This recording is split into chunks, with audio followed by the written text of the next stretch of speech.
movers from yesterday, which saw heavy volumes and which would be in focus in today's trading session as well. Hormuz, over to you. Morning, Ekta, and a lot of movers in the broader markets on very strong volumes as well. Let's start off with Indraprasth Medical, and it was the 20% upper circuit for the stock, the first time after 5 years that the stock saw a 20% circuit yesterday. The fifth straight day of gains now for the stock yesterday, and more than 60 lakh shares that changed hands in yesterday's trading session. The 20-day average here is just 2.5 lakh shares, and even for delivery as well as a pretty impressive delivery volume, almost 1/3 of the total traded volume was marked for delivery. Over 17 lakh shares. Here too, the 20-day average is just over a lakh, and as a result of that 20% circuit and this 5-day of gains, the stock has turned positive on a year-to-date basis. The railway stocks saw a bit of a spike towards the close of yesterday's trade after the announcements made by the cabinet with regards to some new projects. IRCON ended 7% higher. Over 1 crore shares changed hands yesterday. 40 lakh shares being the 20-day average. A similar trajectory for RVNL and IRFC as well. They are still close to their 20-day average, but still volumes being on the higher side, seeing a spike towards the close of trade. On the delivery front as well, 24 lakh shares of IRCON were marked for delivery, 20-day average being 10 lakh shares, and same is the case for RVNL and IRFC as well. They're closer to that 20-day average on the delivery front, but since the spike came in closer to closing, it will be interesting to see whether these names see any follow-up action in today's trading session. And the last one on the list today is RHI Magnesita, and that stock was up 10% as well in yesterday's session, but it was only the second instance in the last 11 trading sessions that the stock ended with gains. But take a look at the volumes yesterday. They were the highest on record. Not just that, they were the subtotal of the last 77 sessions put together for RHI Magnesita. Close to 4 crore shares changed hands in yesterday's trading session. The 20-day average here is only 1.5 lakh, and out of those quarter to 4 crore shares, close to 18 lakh shares were marked for delivery. The 20-day average here too is just 70,000. So moves on very strong volumes for RHI Magnesita and a lot of these broader market names.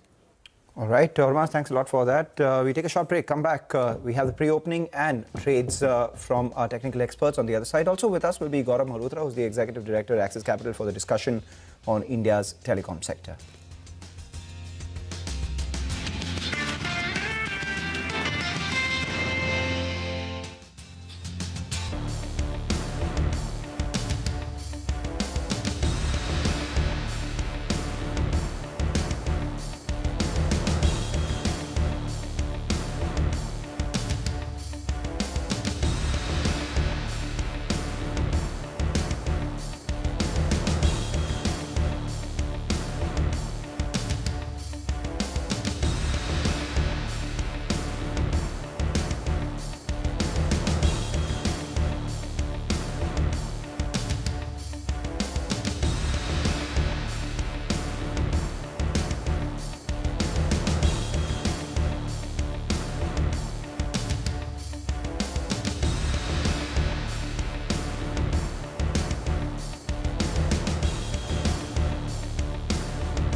Welcome back. Well, we're getting pre-open rates that will start trickling in just a bit. We'll wait for those rates actually to settle down. For the time being, let's welcome our technical experts. We have Mitesh Thakkar of Bonanza Portfolio who joins us on the show. And we have Sudarshan Sukhani as well, of Technical Trends, who joins us. Hi, gentlemen. Good morning. Good to see you all in. We are on a bit of a winning streak, though yesterday we came off the highs of the day. Mitesh, you go first. What would you do? And at what level that bullish bias gets negated? So, Nigel, good morning. The markets had a good rally of 4 days and slightly overbought. So I think profit booking and a pullback was quite expected. Also, 22,250 was a historical pivot. Kind of met that area and then have slightly slipped off. My sense is that I think, the market possibly could give you a pullback to about levels of around, I would say, 25,050 to about 25,000 zones. And that, if we don't break that, I think that would be a good entry point. So the idea is to buy on declines on the index, and stock-specific trading is obviously different. Right. And Sudarshan, your calls on the index and individual stocks? Yeah, good morning. Well, it's the same. It's very easy when the market is in a sustained trend, primarily in a sustained uptrend. The Nifty is in an uptrend. So far as it remains in this uptrend, there is only one trade, stay long. If you want to re-enter or if you don't have a position, buy on a minor dip. Don't expect big dips. Keep your stops at 24,900 and just be there for the ride on the upside. Okay, all right. Mitesh, your top picks? Yeah.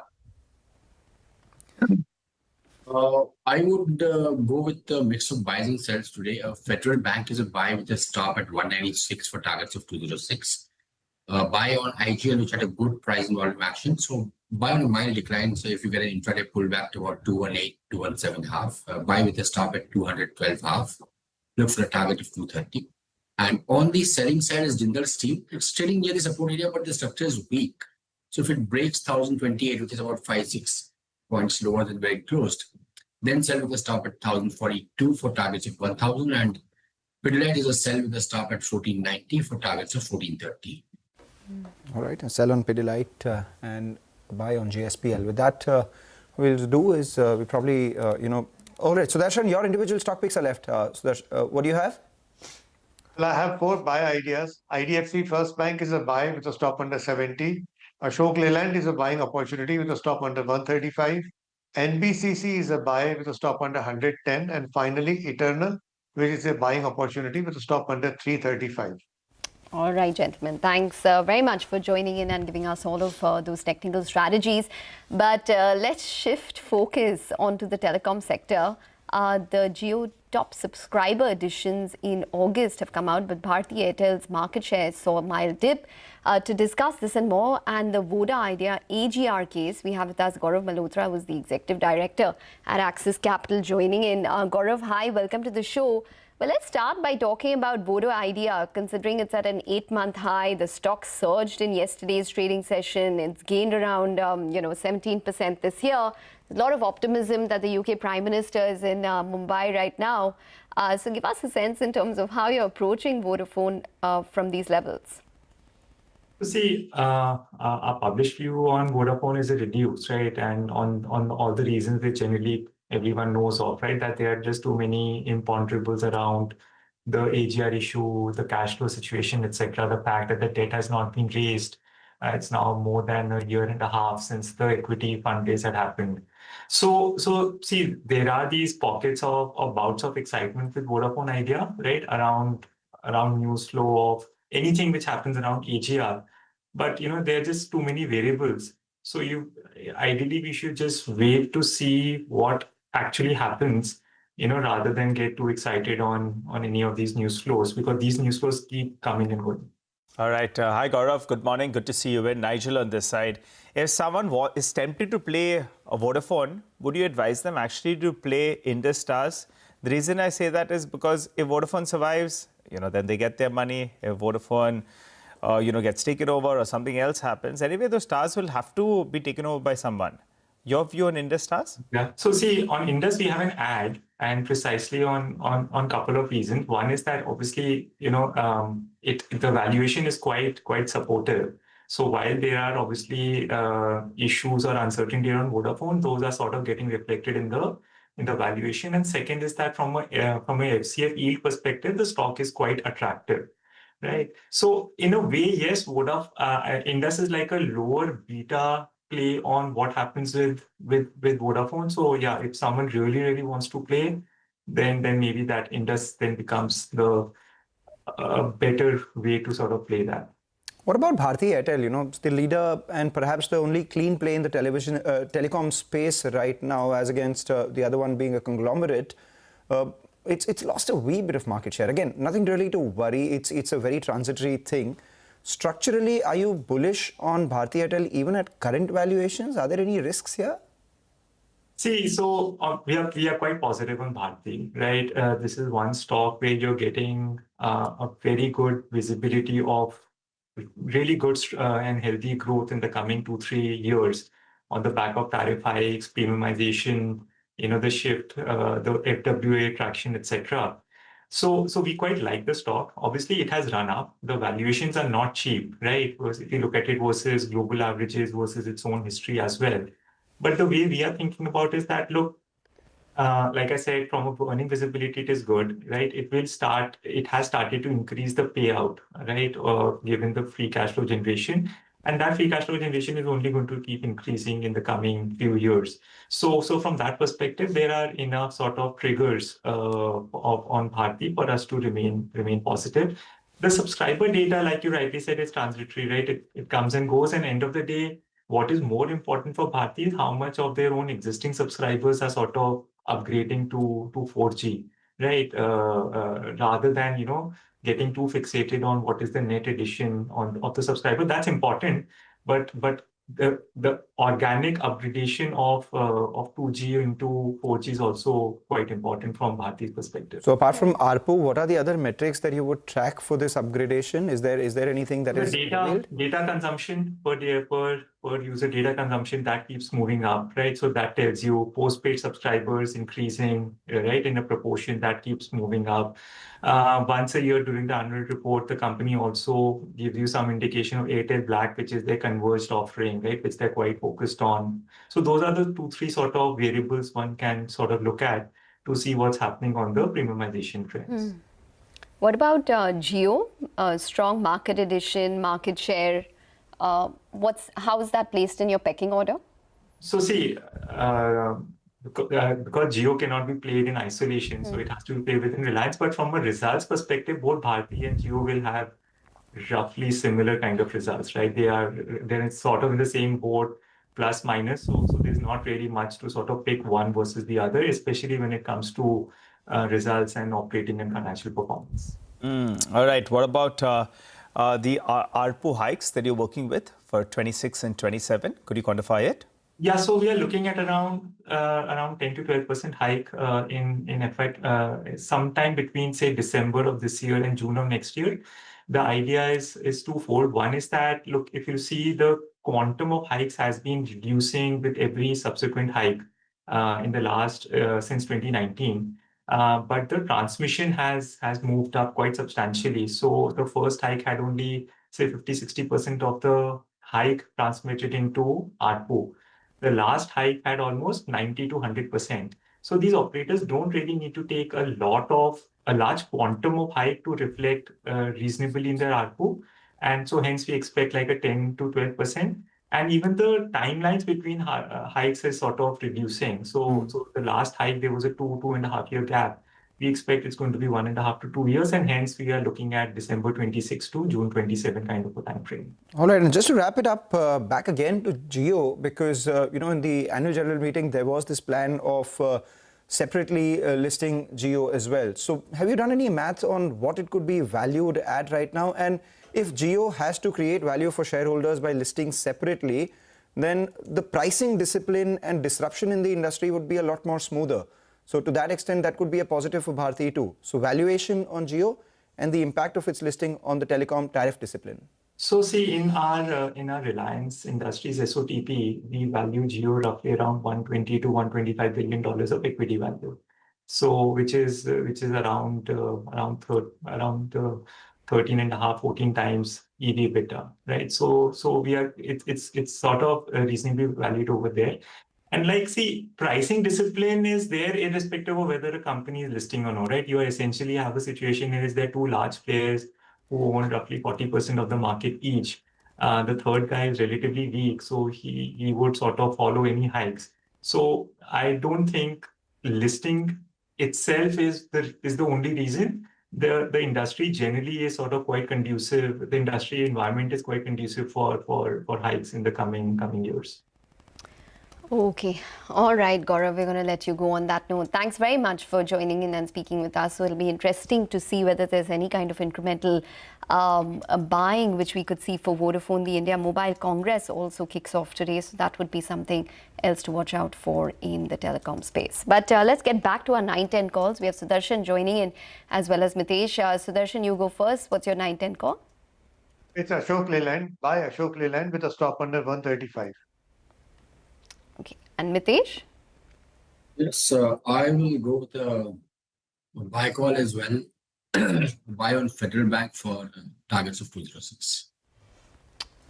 Okay. All right, guys. Thanks very much for joining in. But before we get to the market open, we have Gaurav who's joining back to tell us about the RBI credit provisioning guidelines which have come out and what impact that could have on banks. And they've been focused today. Gaurav, over to you. Well, yes.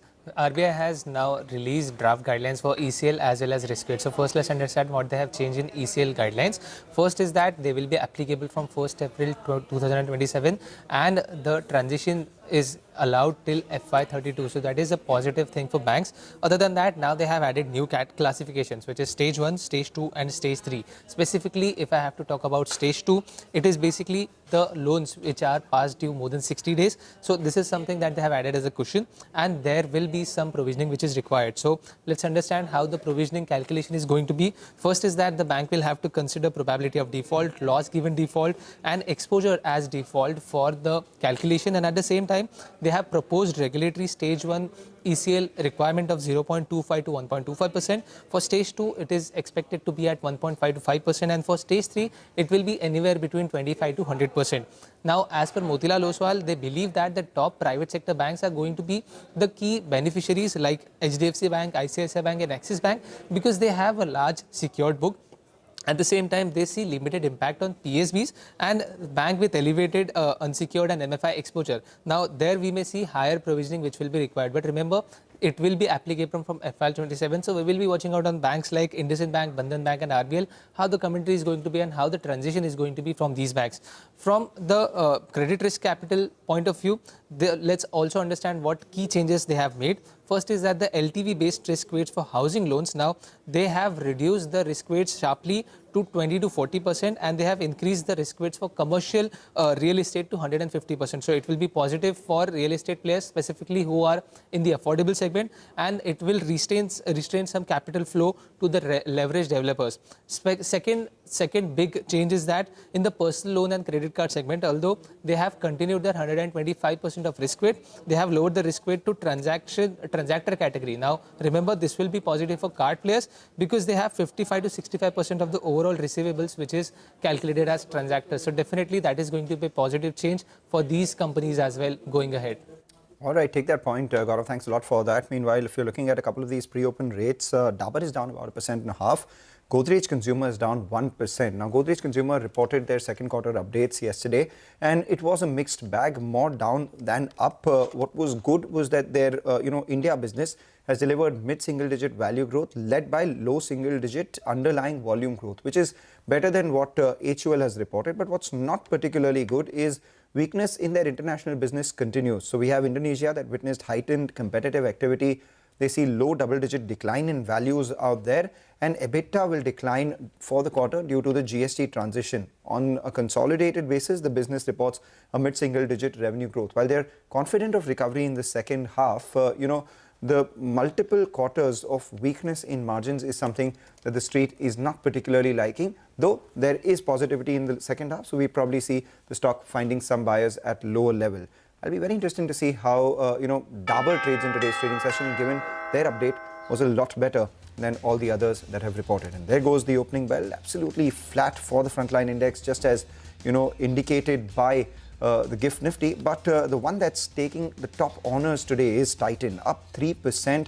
A decent heady growth of almost 20% in their consumer businesses on their high base. The street likes that. It's up around 2.93% right now.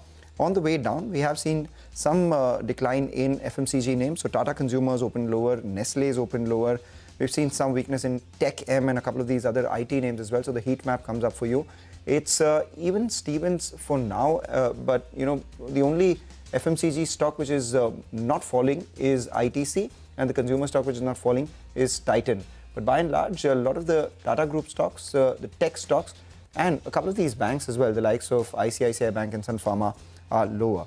The broader markets, we are seeing some traction in Container Corp, tie-up with Ultratech, and IRB Infra continues to do well as well. We will be joined by the management shortly, and we have Godrej Consumer, which is down about 1.8% too. Nigel. Well, that's right, Mangalam. From the broader markets, actually a few stocks that are really moving around. ITI, that stock is up close to around 4%, one of the top volume movers in today's trading session. So big move is what we're seeing out there. Inox Green as well is up close to around 4%. Indraprastha Medical, yesterday the stock was buzzing. Today the stock goes on to build those gains. Large Revenues Tech, 2.5% higher. There could possibly be some more buying from some of the investors as per what they put out on the exchanges. So that stock up and about in today's trading session. Metals are bouncing back. Yesterday, in fact, we did see some kind of selling on that. Nalco is up close to around 1.5%. On the flip side, Anand Raj and still raising money at a discount. So that stock's down close to around 3%. Canara Bank is down close to around 1% or thereabouts. So flattish to a mildly positive start is what we're seeing on the index itself. A few more names. Zuari Industries, that stock's volumes are pretty okay. More than 1 lakh shares in the first 2 minutes. Stocks up close to around 6%. You have Jacop as well. That's up close to around 4.5%. Had seen a sharp correction from the recent peak, but that's bouncing back in today's trading session. But undoubtedly, the one that's twinkling today is Titan. You talk about their size and they're growing on that sort of a base. The street likes it. Valuation's not cheap. Never have been. Yet the stock is bouncing up 3.5 to 4%. Yes, absolutely. But just want to point out that a couple of these other stocks from the broader market, say an Anand Raj is down around 3% on the back of that QIP news. Shelley Engineering, which was in focus, is down around 2.6% as well at this point in time. Canara Bank, there was a note, I think, which came out on Canara Bank, so that stock is in focus as well in the red.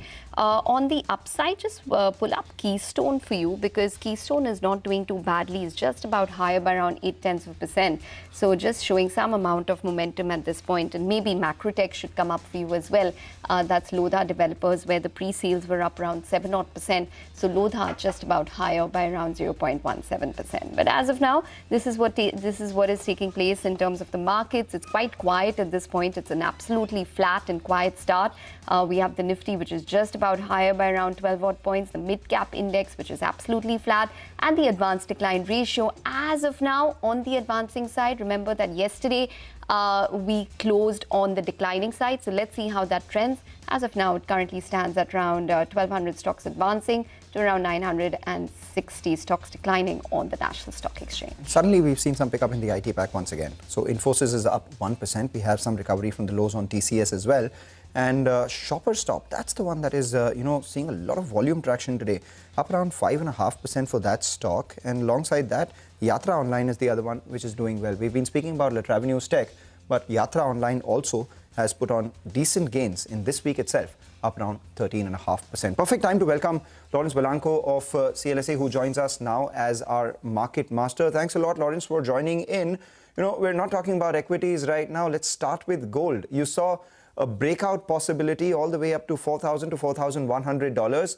We're at the lower end of your projected upper range. Do you think gold has the potential to go much higher from here on as well? Maybe beyond 4,100? Are you revising your targets here? Good morning. So no revision of the targets. In fact, what we've seen last week is the advance in gold has now taken price action to a 20% premium to the 200-day moving average. And if we look at the behavior that we've seen historically when gold gets to that 20% premium, we typically get a blow-off move. And what I mean by that, we get this accelerated move higher. So we still think we can push towards that 4,100 area. But what is likely to follow that kind of blow-off move is a multi-month consolidation. So the last time we saw this 20% premium to the 200-day moving average was in April. That accelerated peak then resulted in a 5-month consolidation pattern for gold. So I think tactically what we'd be looking for here is a push closer to that 4,100 area. You take some profits and look for a consolidation pattern to develop. From a longer term side, we think that consolidation pattern is another sort of stair step in the longer term uptrend in gold, but shorter term, take some profits around 4,100 and look for a consolidation to develop. Lawrence, hi, welcome to the show. Just a quick follow-up on that. In the near term, based on, say, momentum, how are you placed on silver then, vis-a-vis gold? Yes, so silver, a bit of a catch-up trade, but again, I think the $50 area going back to the 2011 highs is likely to cause some hesitation. So a little bit more upside into that $50 area, but like gold, that 4,100 should prove to cause some hesitation and a bit of a pullback. But ultimately, silver should clear that $50 area and like gold, continue that uptrend. But tactically, this is not the time we think to be adding new positions. It's time to manage some risk and look for a digestion and consolidation phase before you re-enter for a new breakout campaign, basically. All right. Hi, Lawrence. Good to see you in. Lawrence, what about the Nifty? I recall you telling us that if 24,000 is protected on the downside, which we've gone very close to, in the last few months itself, but we have bounced out that. If that is the case, we should be bracing for fresh all-time highs. So maybe 26,300 by the end of this year. Do you think in the next 3 months, the Nifty moves to fresh all-time high?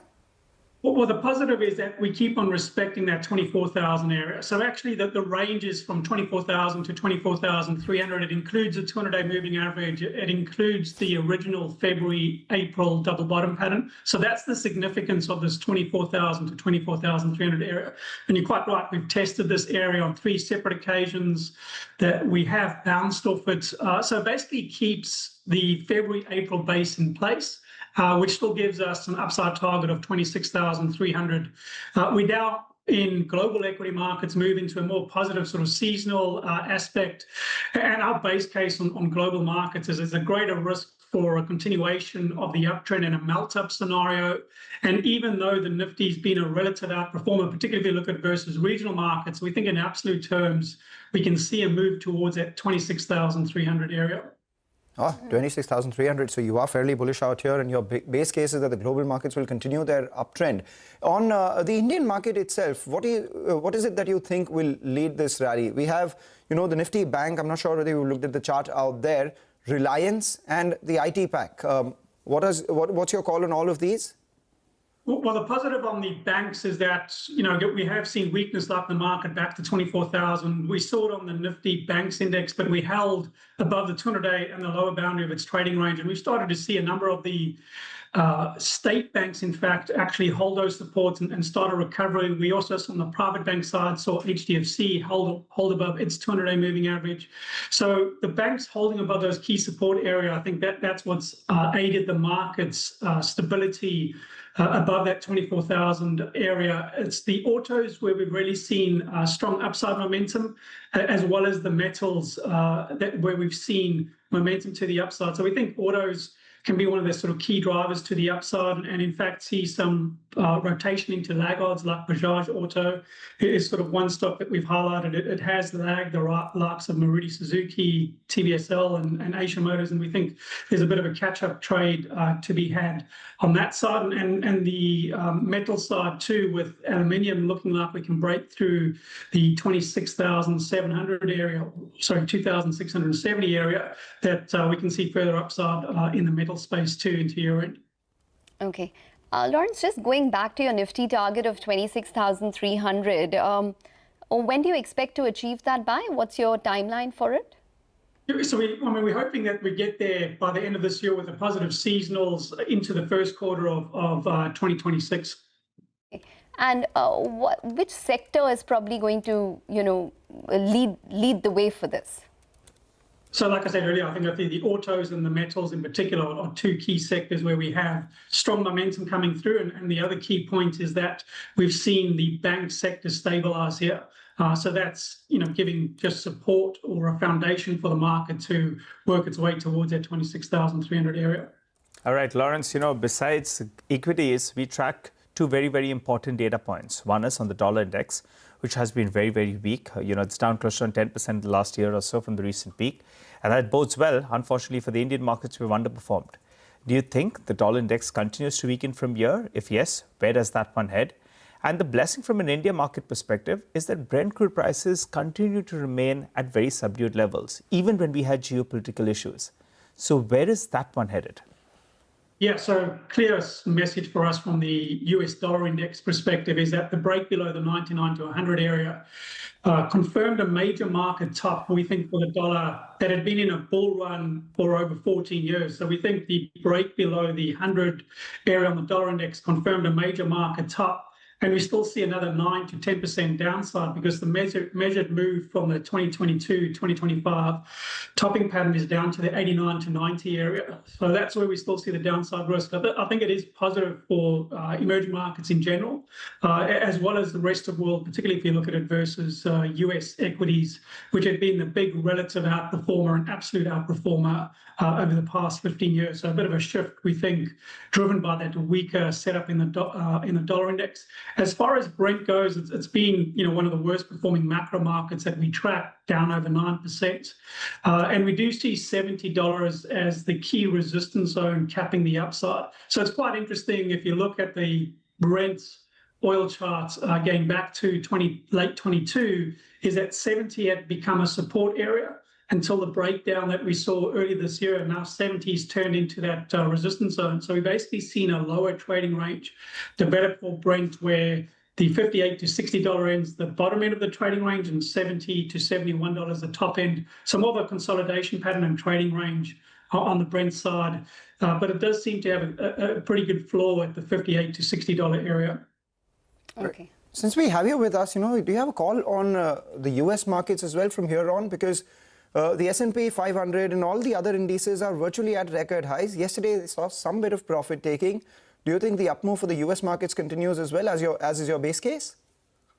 Yes, so I can't make the argument that rest of world markets or emerging markets can go up without the S&P at least holding above its 50-day moving average.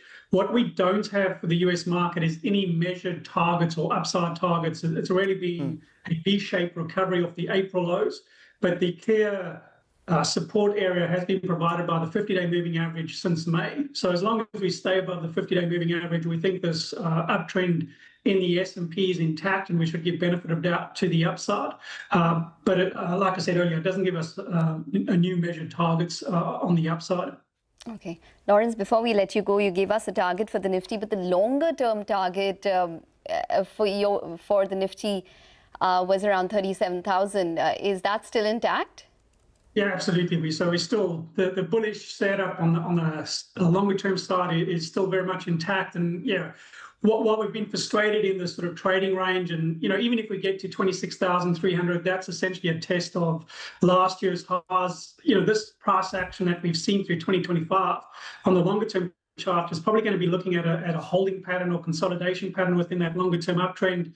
The positive is, once we ultimately break through that 26,300, yeah, we're still looking at that 37 to 40,000 on the longer term bull market scenario for the local market. Yep. Define that timeline for us. Longer term, 37,000 would be by when? Same time next year? No, I wish it was as soon as that. But we basically looked at these structural bull markets in India lasting roughly a decade. So obviously taking the COVID lows at 37 to 40,000 is an end of this decade. So we're talking about 2029 to 2030 as the time horizon. All right. So on the Nifty, 26,300 could be the target. On gold, what's the target? Just to revise what we've just spoken about. Yeah, so our target range is 4,000 to 4,100, and we think we're in this blow-off move. So there's the likelihood of getting to the upper boundary of that range being 4,100. Okay, and silver, we have seen $50, 1980, 2001, and 2025. This time around, if it breaks that $50 mark, where is it headed? That setup doesn't give me a new measured target, but we do expect with gold having a consolidation pattern below 4,100 and silver below 50, we'll again expect new all-time highs for both metals. Okay, all right, Lawrence, it's always good hearing your thoughts. You're still sounding quite optimistic about the prospects of the Indian market. And what bodes well for us is that you continue to see weakness on crude as well as on the dollar index. Thanks a lot for joining in. Wishing you a good day ahead. I'll be chat up with you rather soon. Well, we're talking a lot about gold, right? And one company that came out with a good operational update is Titan. Mangalam, we have discussed this in the past, right? Valuations aside, on that sort of a base when you grow, the street likes it. And you hit the nail on the head earlier this morning. Yep, the street likes Titan for the simple reason that even on that base, they are growing. Yes, there is competition, but competition is against the unorganized space. So long as everyone in the organized space continues to gain market share, Titan stands to benefit out there as well. Surging gold prices have driven substantial ticket size increase. That's what's reflected in a near 19% growth. But, the decline in buyers has been marginal. So that's a positive. Apart from that, remember the second quarter last year had a high base as well because we had just come out of that customs duty cut. So there was some pre-buying out there. But this year that was offset by a earlier festive season. So all these factors working for Titan. The key internals out there, studded jewelry, that grew a lot better than plain gold jewelry, obviously because plain gold jewelry became a lot expensive as well. So people played plain gold via gold coins as they played the investment theme out there. But apart from jewelry, which is nearly 90-95% of their revenues and entirely their profits, the important part is other categories did not underperform either. We had watches that grew about 12%, eye care grew by about 9%, Carrot Lane itself grew by 30%, and the international business, the company has been betting on, going global from here on as well. US, the business doubled, the international business grew by 86%, and all their other emerging businesses as well. Barring Tenera, which is their ethnic wear business, the women's bags up 90%, fragrances up 48%. That led to a 37% jump in their emerging businesses. These account for smaller parts of their overall pie. So the bigger part is growing well, while the others are also doing their part. And that reflects in the kind of stock price up move that we're seeing on Titan. But we do have Ria joining in on Anantraj. That's a stock which is lower in an otherwise bubbly market. Ria. Well, yes, Mangalam, Anantraj is lower by over 3% today in trade, and sources have said that the company has launched its QIP worth around 1,100 crores. Now, the floor price has been set at around rupees 695 per share, and the indicative issue price is 662 per share, which is a discount of around 4.86% to yesterday's closing price. The equity dilution is seen at 4.62% for this issue, and as I said, the stock is lower by around 3% today. Okay, all right, Ria. Thanks very much for that. So that stock, Anantraj, is down around 3% odd. Well, for the markets, it's a little quiet, you'd have to say, in terms of the start. The Nifty is just about higher by around 0.2% at this point. We have the Midcap index, which is absolutely flat. But let's shift focus now to the railway sector. The cabinet, in fact, has gone ahead and greenlit 4 major railway projects worth around 24,634 crores. The approved projects are aimed at enhancing capacity and connectivity across Maharashtra, Madhya Pradesh, Gujarat and Chhattisgarh.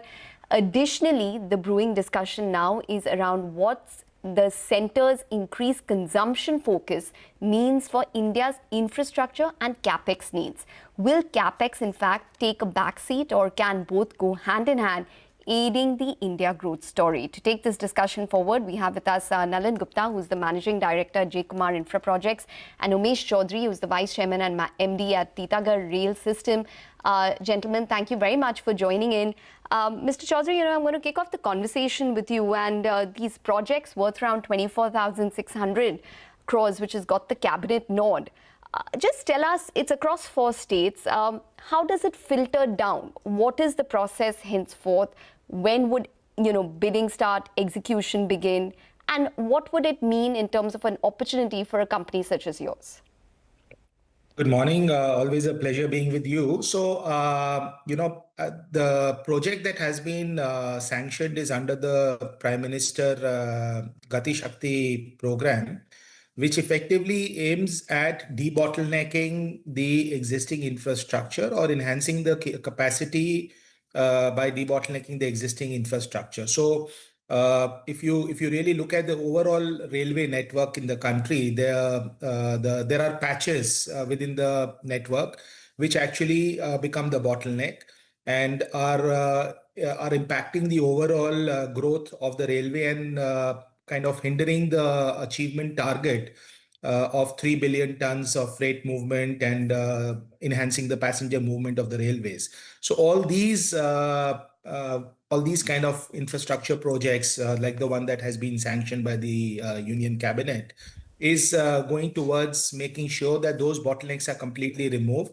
And the effect of this is not going to be only for this patch, but it is going to be an overall increase in the capacity of both freight and passenger loading for the railways. So what does that mean? In terms of the timelines, that's not something that has been clearly specified, but considering the pace at which the current government works, I'm sure that is going to be very, very fast. So what does that mean for orders coming in for rolling stock as a result of that? If infra worries are eased out, then one assumes that rolling stock orders will increase as well. In your case, from the government, from private entities, what's the likelihood here? Absolutely. You see, if you really kind of break this down, the infrastructure that gets created, the track that gets laid down is like creating capacity. And in order to utilize that capacity, more rolling stock has to be purchased. So whether it is purchased by private sector or by the railways, the effect is that it does generate business for companies like us. Okay. All right. Good morning, gentlemen, and good to see you in. Mr. Chaudhary, just comment on this then. For this year, what kind of wagon production are you looking at? The first 4 months, if I got it correctly, you did around 2,460 wagons approximately. And I think for the year, you were gunning for around 9,200 wagons. Is that target on? That means that you'll have to do close to 950 to 980 wagons for the remainder of this year on a monthly basis. So as far as our capacity is concerned, we've already we've got a capacity to do 1,000 wagons a month. So capacity is not a challenge for us. The first 4 months of this financial year, the wheel sets, as we have discussed in the past, also was a problem. The sole supplier of wheel sets, which is Rail Wheel Factory Bangalore, had some production issues. That has gotten normalized from the month of August onwards. And now we are getting regular supplies of wheel sets. To be able to achieve similar to the numbers that we produced last year should not be a problem, around 9,500 wagons for the entire year. Our own wheel plant is also coming into production. The joint venture that we have with Ramakrishna Forging is also coming into production between January and March of 2026. So that is going to take care of this problem, that perennial problem of wheel sets that keep on coming back in some form or the other. We feel that is going to be a permanent resolution to that. Okay. Well, Mr. Gupta, just getting you into this conversation, you're in the entire Mumbai infra upgrade scenario. So just give us a sense in terms of the projects, the metro projects. What is on-ground tendering like in terms of activity at this point? And how active is it in terms of bidding and execution?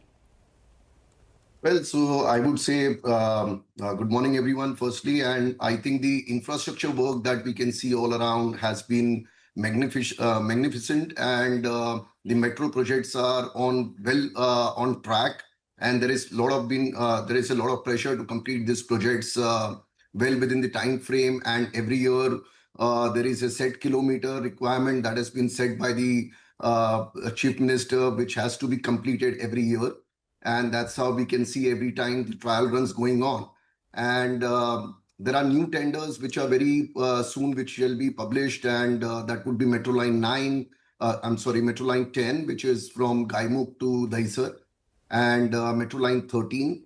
So these projects of metro are very soon, which are going to be published because they are in advanced stage. And that would connect the entire, I would say, a circle all around the Mumbai, which is because we have Metro Line 4, we have Metro Line 9 and 7. So this would be a connectivity between Metro Line 4 and 9.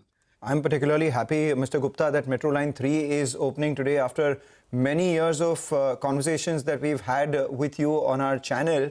Hopefully the infrastructure woes of Mumbai get eased a little with the Metro Line 3 opening. But speaking about metros itself and the layout that the government has on rail infra, do you believe that you will participate in tenders outside of that as well? Maybe not in and around Mumbai, but Maharashtra and some of the national projects? Well, so I think you would appreciate that J. Kumar, we are already operational in 7 states, and we are doing Bombay, Pune, Surat, we are doing Delhi, we are doing Bangalore. So metro projects, J. Kumar has been active all across the country. And for us, Maharashtra is not only a state where we focus. As far as metro is concerned, we are open to bidding in all the states. And so, of course, we'll be very keen in, bagging orders all across the country as and when the opportunity comes. Okay. All right. Mr. Chaudhary, coming across to you then, if you could help us out with the passenger rail system. What is the targets out there? I think in the coming years, you're looking at ramping it up. If I got it correctly, last year, the delivery was close to around 12 coaches. You could correct me on that number. This year, you're looking at it going up phenomenally, I think 120. So give us the path on the PRS side of your business. Absolutely. So, on a lighter note, the harder Mr. Gupta works, the better it is for us because he creates the track. It's good for everyone, sir. Let me tell you, it's very, very good for all of us. The harder both of you all work, the better it is for everyone else. So Mr. Gupta and Mr. Chaudhary, we are cheering for y'all. Y'all got the cheerleaders, but your shareholders would like to know what about the numbers? You're making our lives quite simple. The other day I went from Lower Parel to BKC in a matter of, I think, 12 to around 15 minutes. So happy with the metro rail. But Mr. Chaudhary, you wanted to give us those numbers. Please go ahead. So you're absolutely right. Last year we did about just 12 wagons, 12 coaches, metro coaches, which were primarily supplied to Pune.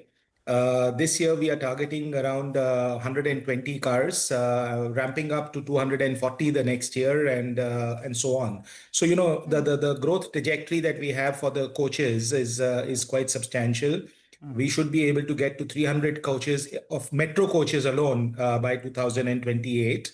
And then further, depending upon the market, expand it further. Our overall capacity, which we are planning for the metro coaches, is even larger than that. Okay. In terms of the projects executed, we did the Pune Metro, of course, the Bangalore, the Patna Metro, which was inaugurated day before yesterday, was with our train. We are going to deliver the Ahmedabad Metro this year. The Surat Metro will be this financial year. And of course, Mumbai Line 6 is what we've already got. So there are a number of projects that on the metro side we are doing. And then there is the Vande Bharat. So we already have the order for 80 Vande Bharat trains. That's 1,280 cars. And that will start delivery in FY27 and then ramp up. So there also we will have a capacity of doing up to 350 cars a year. So Mr. Chaudhary, something where our total capacity was, or total production was 12 cars, including Vande Bharat and Metro in FY25. We are looking at ramping it up to close to 700 cars or 650, 700 cars in 28-29. So it's actually a big part of our growth story. Sure. Mr. Chaudhary, so then, just narrowing down on that fact that, or on that assumption or that fear that maybe the government is probably going to slow down a little bit on capex because of their focus on consumption, that won't hold true considering the kind of capex and the kind of execution pace that you all are seeing, or is there any kind of fear that one has when it comes to this?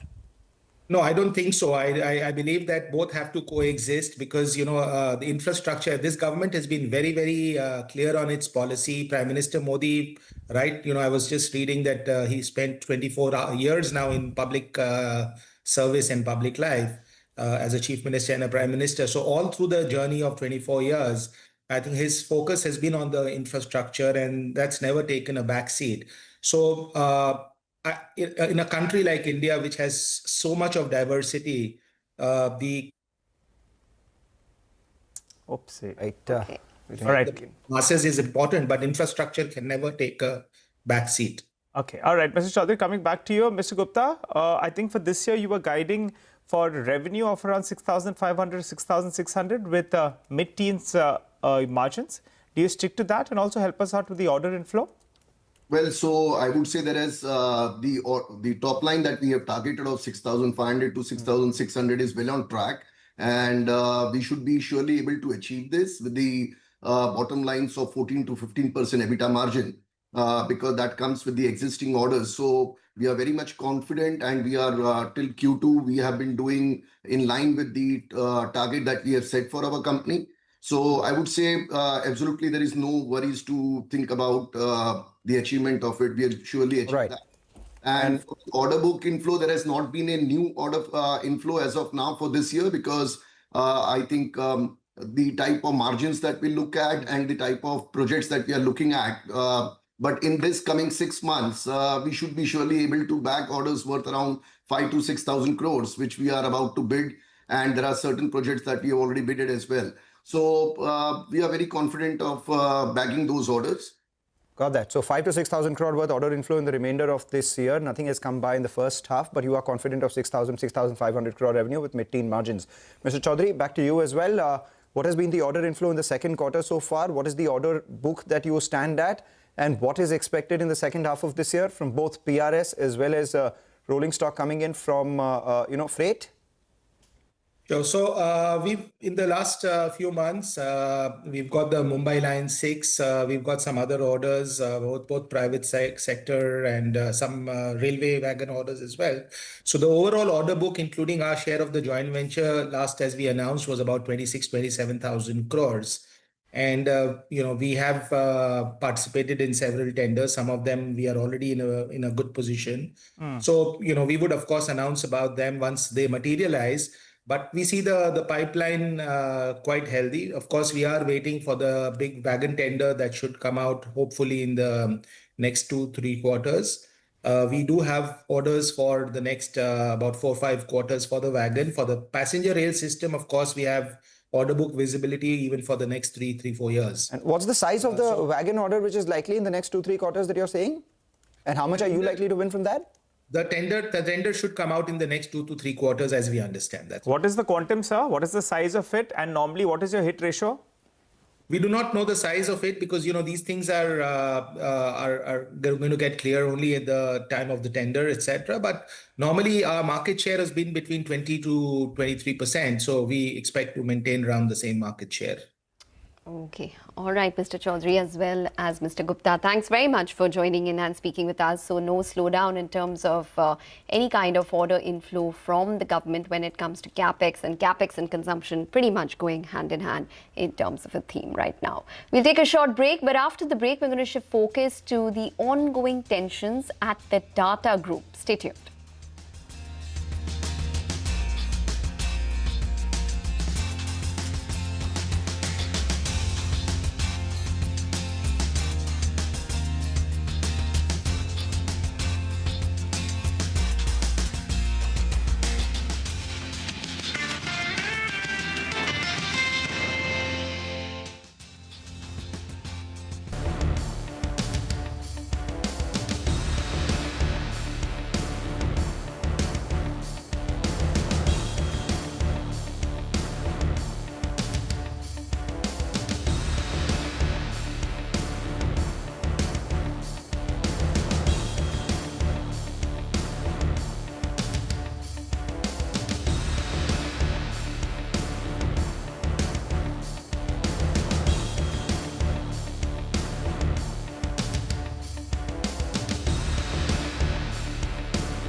Welcome back. Well, Home Minister Amit Shah as well as Finance Minister Nirmala Sitharaman met Tata Trust Chairman Noel Tata, Tata Sons Chairman Mr. Chandrasekharan, as well as the trustees. Now, sources close to the Tata Group told cnbc TV 18.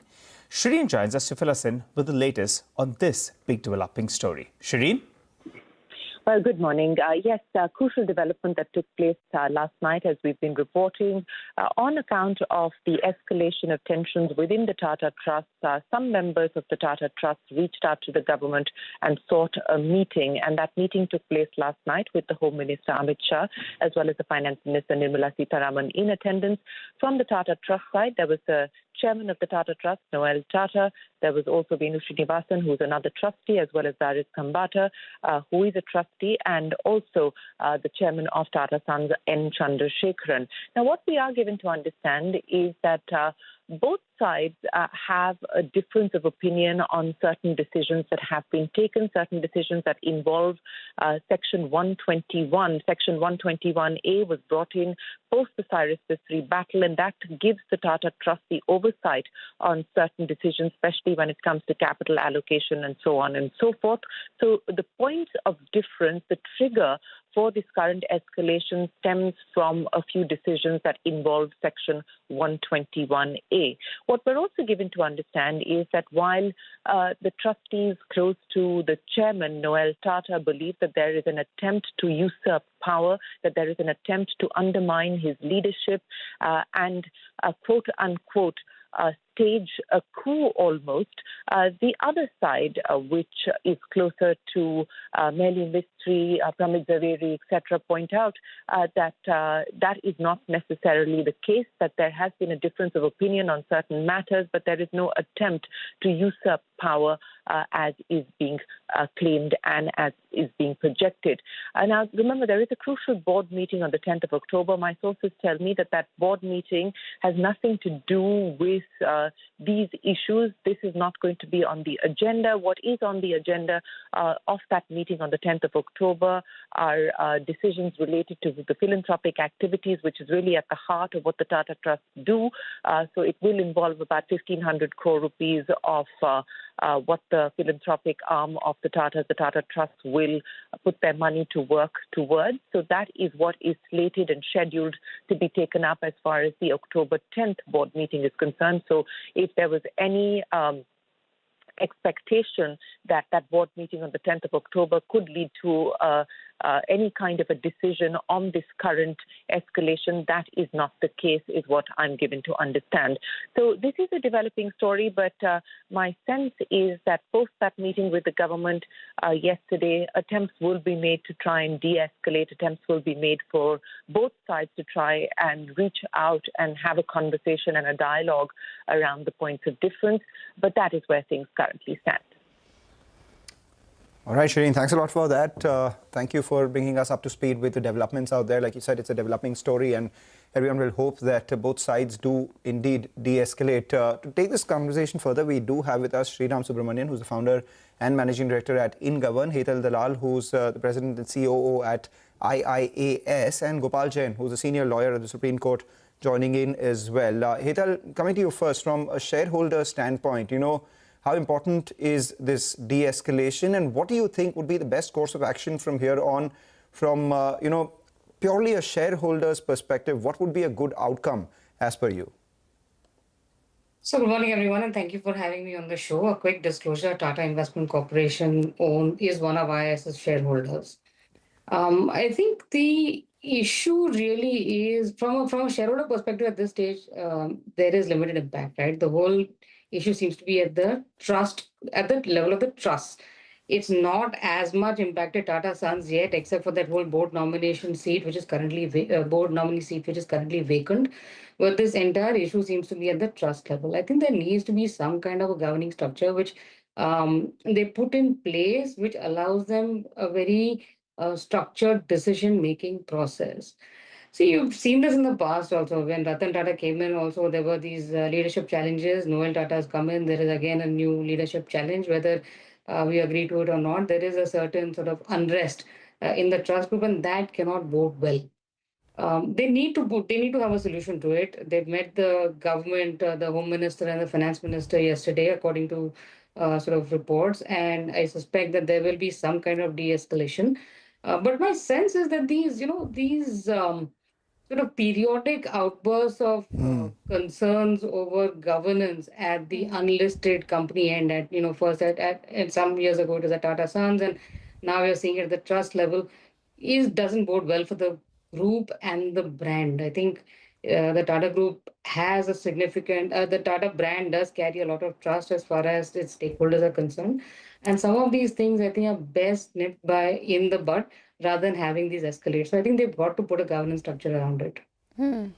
Okay, well, let's just take that point forward. Gopal, if you could just come into this conversation, because the meeting with the high-level government officials have taken place. So based on that, what do you think could possibly be an outcome to repair or to smoothen out the rift? I think the fact that as sources report there was a high-level meeting shows the attempt is to resolve and nip in the bud and not let things escalate.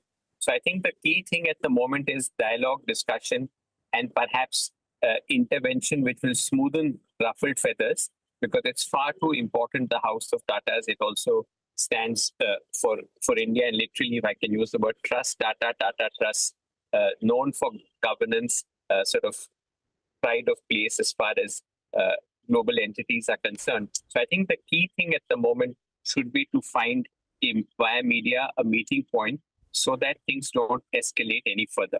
I think that should be the first thing. Cooling embers is what is required at the moment. Okay. Is there any sort of legal route which this might take, Gopal? I think that's too premature at the moment. So when there are conversations which are happening and some kind of intervention, I think best is to see where that leads to rather than jump the gun. All right. Good morning, lady as well as gentlemen. Thanks a lot for joining in. Mr. Subramaniam, let me get you into the conversation then. What do you think, could be a logical solution that comes out of this? From a shareholder's perspective, it makes shareholders very, very nervous. Though it may not have a big impact, but you want things to be stable at the top. So your comment on it. Firstly, I don't think it will have a longer-term impact on the shareholders of the operating entities. As of now, there is no sign that they need to be worried or they need to be nervous at all. Secondly, the operating structure between the Tata Trust, there is an understanding. This was tested at the time Cyrus Mistry was removed. Subsequently, the operating structure was questioned. So I think there is already a template in place between the Tata Trust and the Tata Sons. There is the nominations of 2 directors that Tata Trust will sort of have on the Tata Sons. The others will be independent directors and executive directors. All these are already put in the arrangement between Tata Trust and Tata Sons. So it is quite sort of this one that the moment Noel Tata has stepped in, the other directors at Tata, the trustees at Tata Trust should sort of do what is known, what you term as a coup. I wouldn't go to that extent of calling it a coup. I think there will be disagreements over whether the minutes should be ratified by them, whether they should be involved in key decisions, etc. All these are already, I think, would be there in the articles, would be there in the this one between the trust and Tata Sons. Whether it is only related to decisions taken at Tata Trust or whether it impacts even Tata Sons, etc., needs to be seen. But I think all these are in paper already laid out. All right, they're all in paper already. So let's pose this question to both Hetal as well as Gopal. Now, Hetal, coming to you first. While everyone hopes for de-escalation, everyone believes that maybe whatever happens will be in the best interest of shareholders right now. What are the risks out here? The risk as one sees, is prolonging of this risk, of this rift, and no real, resolution here.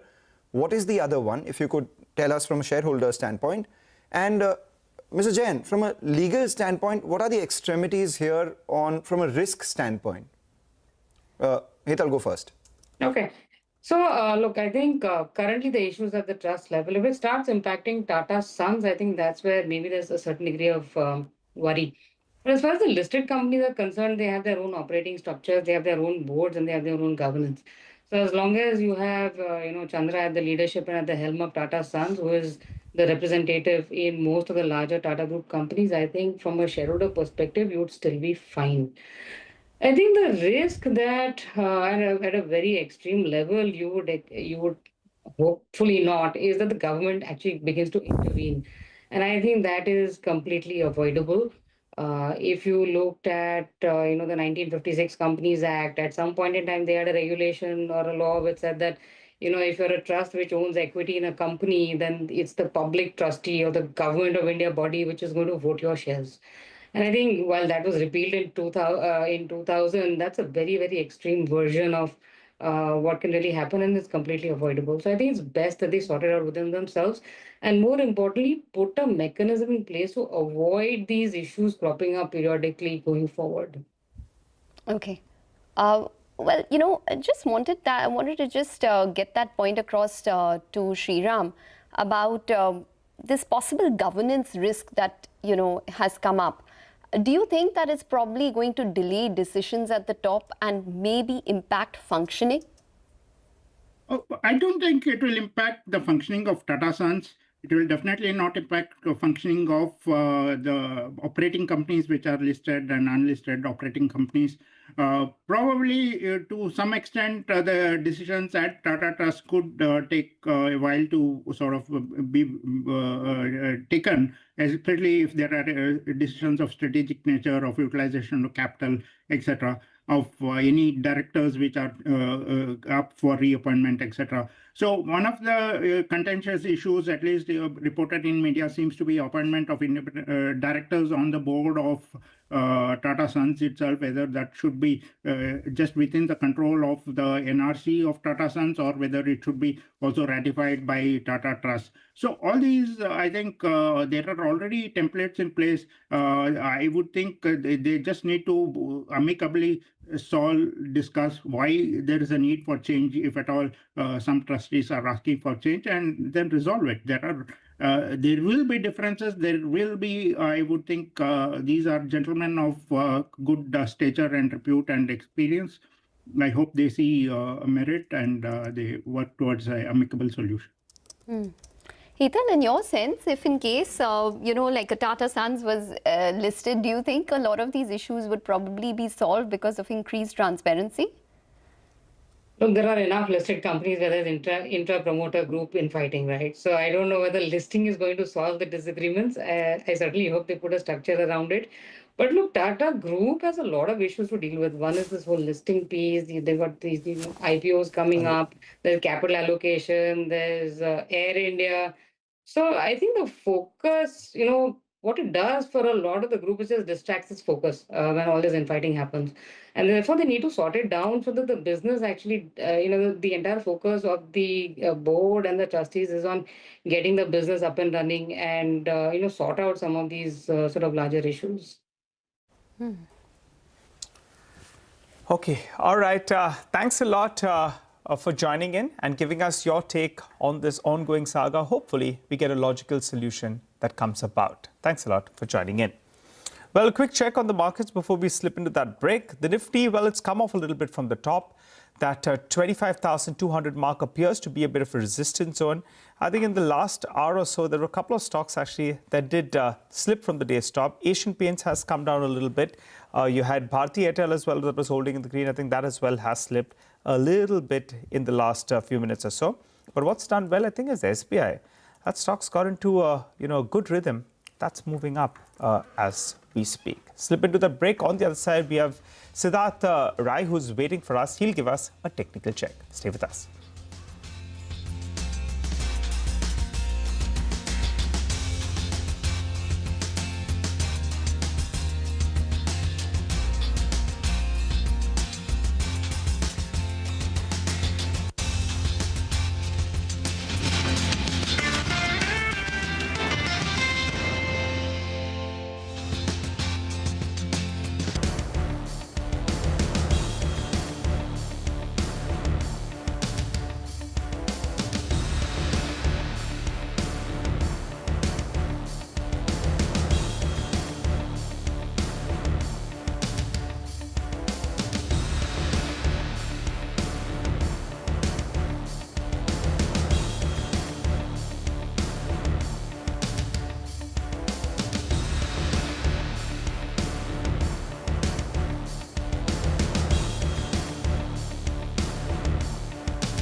Welcome back. Well, absolutely quiet for the markets. We have the Midcap index, which is just about lower by around 44 odd points. We have the advanced decline ratio, however, which is on the positive side. So let's see how that moves as the day progresses. The Nifty currently up around 55 odd points. Just want to point out that Titan now is at the high point of the day. So that stock is up around 4.4% as we speak. But a couple of other stocks from the broader market seem to be showing some amount of momentum. Maybe Brightcom can come up for you. It's around a 15 rupee stock, but it's up 14% at this point, and a large amount of volumes which are traded on that one. And even stocks such as Mangalore Chemicals and Fertilizers is showing some amount of momentum. That stock is up around 2.5%. But let's get Siddharth Rai Mangala, who's a senior research analyst at Stockbox Technologies, for a technical check. Siddharth, hi, welcome to the show. What are you tracking in terms of the key indices? Hi, Ekta. Good morning. Thank you for having me on the show. See, if we talk about Nifty, Ekta, the up move that we have seen building up over the past 4 days, it's been rather interesting because if we look at it carefully, though primarily the up move has been driven by the banking sector, but looking at it carefully shows us that almost every day, Ekta, a good supporting role was played by a different major sector. On the first day, it was pharmas, then next day it was metals, and then IT and autos also started contributing to this rally, which tells me that this up move this time is here to stay. And we won't be seeing too many dips or corrective moves, or at least over the next few days. Yes, the index can take a breather for a while because this up move has almost been one way. But I think eventually Nifty is going to move towards 25,450, 25,500, those big marks in the very short term, probably by this weekly expiry itself. So the momentum is clearly bullish, and our view should be bullish. We will not be seeing too many dips or big corrective moves from here. Okay, and stocks? Yes, definitely. See, Ekta, the two stocks both are showing very good momentum. The first one is National Aluminium. See, we've seen a very good momentum building up from the metal space over the past 2 weeks, and especially National Aluminium has shown some very good moves. Even today, there is a very good breakout. This move can carry the stock towards 230, 235 marks. So this can be bought right now. The spot is around 224-ish. It can be bought. The stop loss will be at 219. And our targets being, the first target is 232, second target being 236. The second stock is Ashok Leyland. Again, the auto space has shown a very good momentum. It's showing really good strength. And for Ashok Leyland, 140 was a very important mark. 2 days ago, the stock went below that mark, but very quickly it has managed to come back above it. So the next important level here will be 150, where the stock can move towards in the next few days. So Ashok Leyland can also be bought. Right now, the spot is around 140, 1.5. The stop loss will be at 138. And as I said, the first target will be 150. The second target being 153. Okay, all right, Siddharth, we're going to let you go on that note. Thanks very much for joining in and taking us through all of those technical picks. We need to take a short break now, but on the other side, our special segment, It's the Economy. Lata speaks to the MFIN head Alok Mishra and to Jinay Gala of India Ratings on whether the MFI default issues have ebbed.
Welcome to It's the Economy.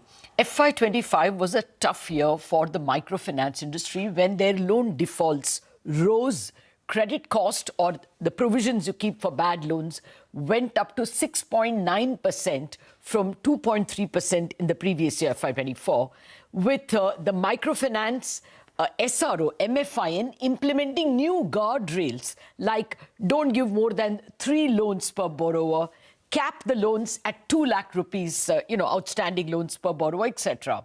The assets under management of MFIs, microfinance NBFCs, declined, as did new borrowers, number of unique borrowers. Ahead of the Q2 results, the question we are asking is, has the number of defaults declined? And have the loans to MFI borrowers started increasing? Joining me to discuss the state of the MFI sector are Dr. Alok Mishra, the head of MFIN, the SRO, the self-regulatory body of microfinance, and Jinay Gala, who is the director at India Ratings. Gentlemen, good morning and thank you very much for joining me. Dr. Mishra, to start with you, you sent me some very helpful data. This is indicating that the number of defaults are falling, or rather stressed loans, days past due. But the total amount of loans coming to the MFI sector is not yet increasing. Is that a fair description? Yes, absolutely. First of all, sorry. Good morning to you and pleasure to be here. Yes, you have absolutely put it spot on. See, what is happening is, if I take you through the impact of the guardrails in terms of credit underwriting discipline, almost 99% improvement has happened. I can give you the figures. On credit quality, yes, credit quality has improved. If the disbursements would have picked up, it would look almost normal because of the denominator impact.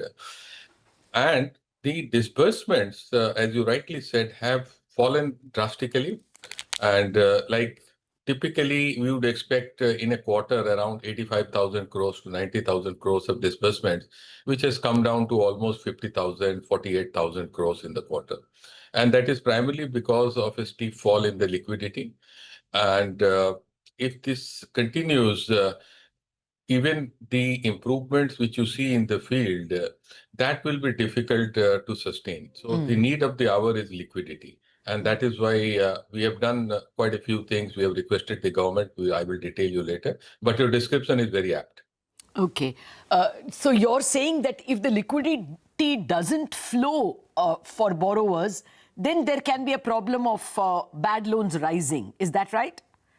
See, bad loans rising or not, but not going beyond this state, because we have right now, as I said to the figures, 1 to 60 is now 1 to 60 days demand past due is around 2.28%. It would be difficult to bring it further down.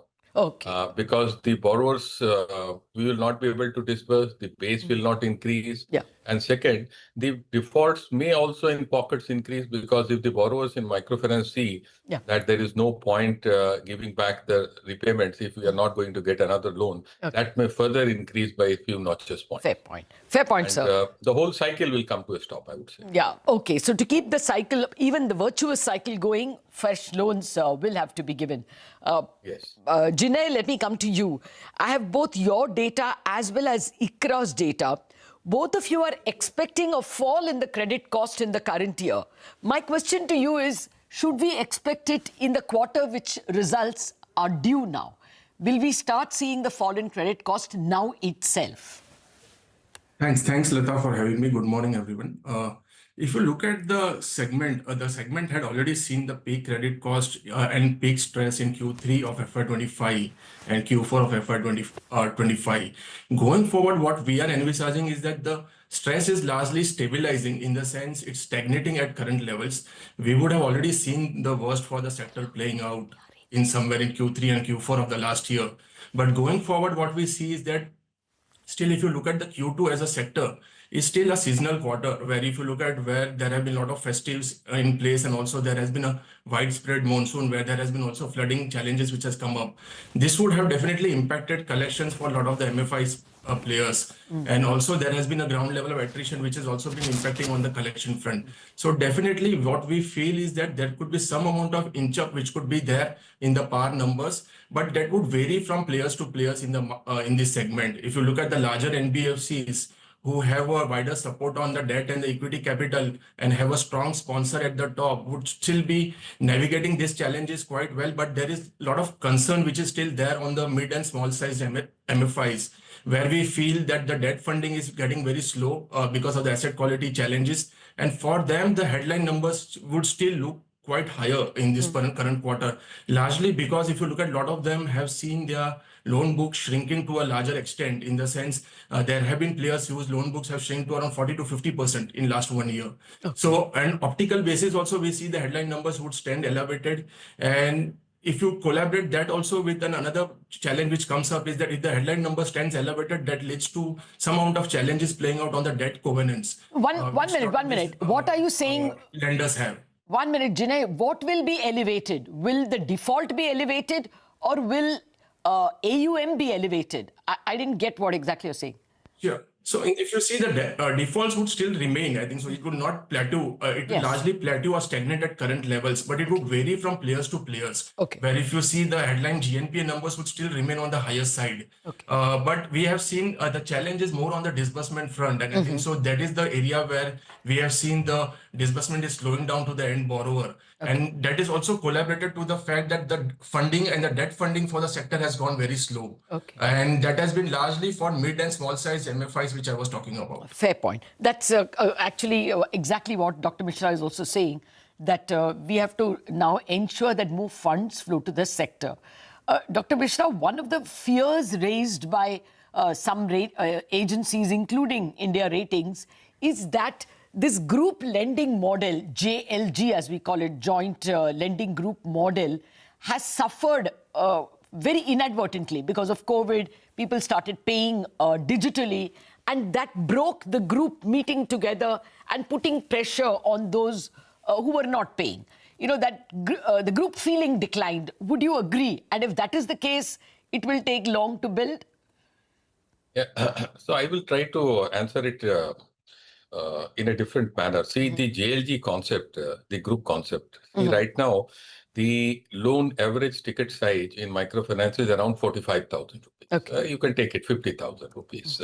And these are unsecured loans. So the JLG concept, the group concept, has two functional things. One, which is, of course, comes from the name, which is the joint liability. That might have got weakened. I totally agree with that point, because we see in field, as the loan sizes increase and society becomes individualistic, the taking of liabilities in case of other personal default is weakening. But as a model wherein everybody comes at a central place and the loan officer meets 6 or 7 persons or 5 persons, and that reduces, it's got a lot of operational cost reduction processes involved. So on that side of liability side, yes, there are weaknesses there. The meeting attendance has also suffered because of digital collections and all that. But as an operational mechanism to bring people together, and we have operational efficiencies into the cost structure, that still continues to play a vital part. And it is very difficult to envisage that you lent 50,000 rupees loan, and where you have weekly or fortnightly or monthly collections going to the centrally designated place, and you can do it individually and within the stipulated cost structure in the current regime which we follow. Okay. So, I mean, that is one problem. The second problem is this Karnataka bill or law, which has clearly freed microfinance borrowers from repaying unregistered entities. But that usually weakens, the tendency to repay. Is that creating a problem? Do you see specific problems in Tamil Nadu and Karnataka where this, leeway was given? Yeah. In Tamil Nadu, we are not seeing any problem. for the figures which we get. In Karnataka, see, this happened in the month of January. Today we are in October. From January till April, we saw a little bit of field level confusion and all that. But as we have interacted with the field officials, done awareness programs and all that, the credit cost still, if compared to other states, is elevated, but it is coming down, tapering down. So I hope the trend continues. Okay. Jinay, I know you won't take the names of specific banks, but there are a couple of banks like IndusInd, Bandhan, more particularly, and a lot of small finance banks which are doing a lot of MFI lending. And what happens to NBFC MFIs usually happens to the bank MFIs as well. Should we expect any nasty surprises in the banking results, or do you think the nastiness is over and now we will see improvement in the MFI portfolios of banks? Got it. As I stated earlier, I think so the peak already has been passed for the sector in Q3 and Q4. But going forward, as you rightly stated, that this space of MFI is getting vacated a lot. Where if you look at the vacating is happening more from the banking side and the SFBs, where they have shrunk their loan book on and then their exposure to the MFI. So what we feel is that whatever the pain would be have been there would already have written off, and there would be some amount of percolation which would carry on in this FY26 for the sector. And this would largely be the trend for the larger banks which are there in the space. But if I compare this with the mid-sized NBFCs or mid-sized NBFC MFI, there we still see that the headline numbers would be on the higher side. The credit cost shocks could still continue. And the larger challenge, what we are seeing here is that the banks have gone very slow in terms of buying out the MFI portfolio. If you look at the MFI portfolio tends to qualify for PSL. And because of the challenges on the loss estimation and the losses which have increased for the sector, a lot of this liquidity which was available to the MFI, NBFC MFI is getting dried up. And that is largely the reason that the banks have gone slow in their debt disbursements to the NBFC MFI, and also their buyouts from the PSL side has gone completely slow. So technically banks are very cautious in taking their exposure on the MFI, and they have been vacating the space quite fast. Okay. Got your point. And Dr. Mishra also was saying that people have to loosen their purse strings. Normally, Dr. Mishra, someone comes in, the private equity comes in, and NBFC MFIs sponsors come in because they see the situation. Do you see the AUMs or the loans lent to MFIs increase at all? Is there somebody who is able to take the longer, larger view?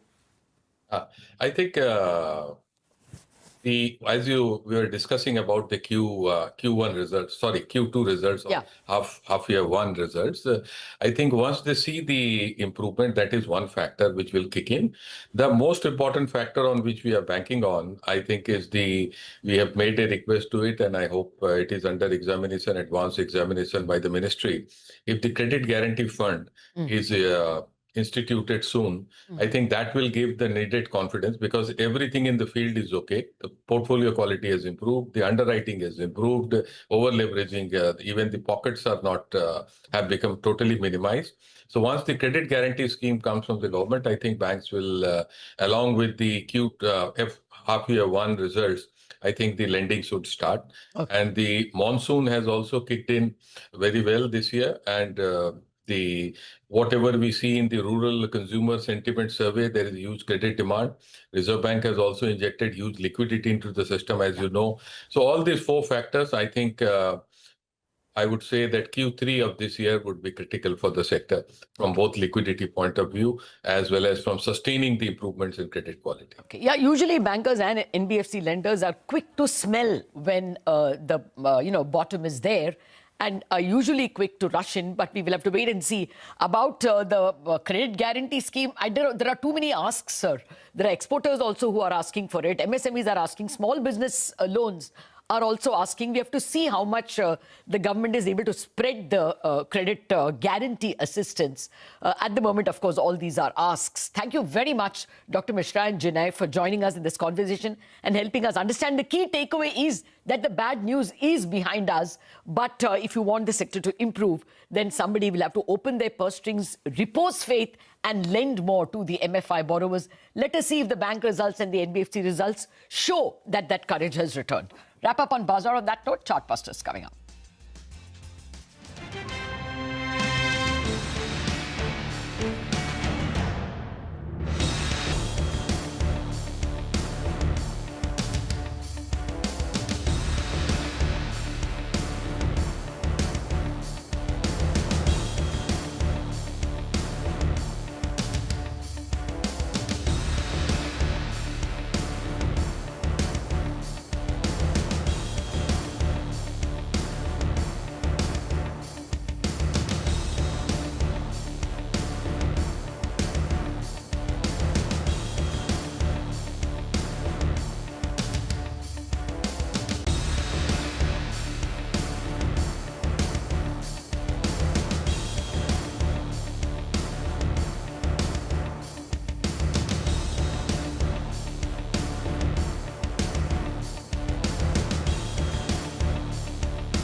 Titan is the top gainer on the Nifty, up over 3%, 4% now as the second quarter update reflects 19% growth in their jewelry business, driven by the early onset of the festive season and rising gold prices.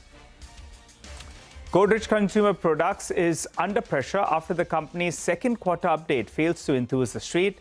The management remains confident of a recovery in the second half of FY26. Anantraj down over 4% now as the company has launched a QIP. Sources say they will raise 1,100 crore rupees at an indicative price of 662 rupees with an equity dilution of over 4.5%. That's a sharp discount to the previous closing price, the stock adjusting to that.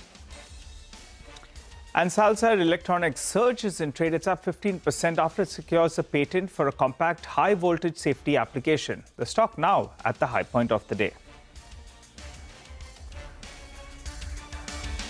Hello and welcome to Chartbusters. We are coming to you live from the CNBC TV 18 Motilal Oswal studio. I'm Nigel, with me is Mangalam.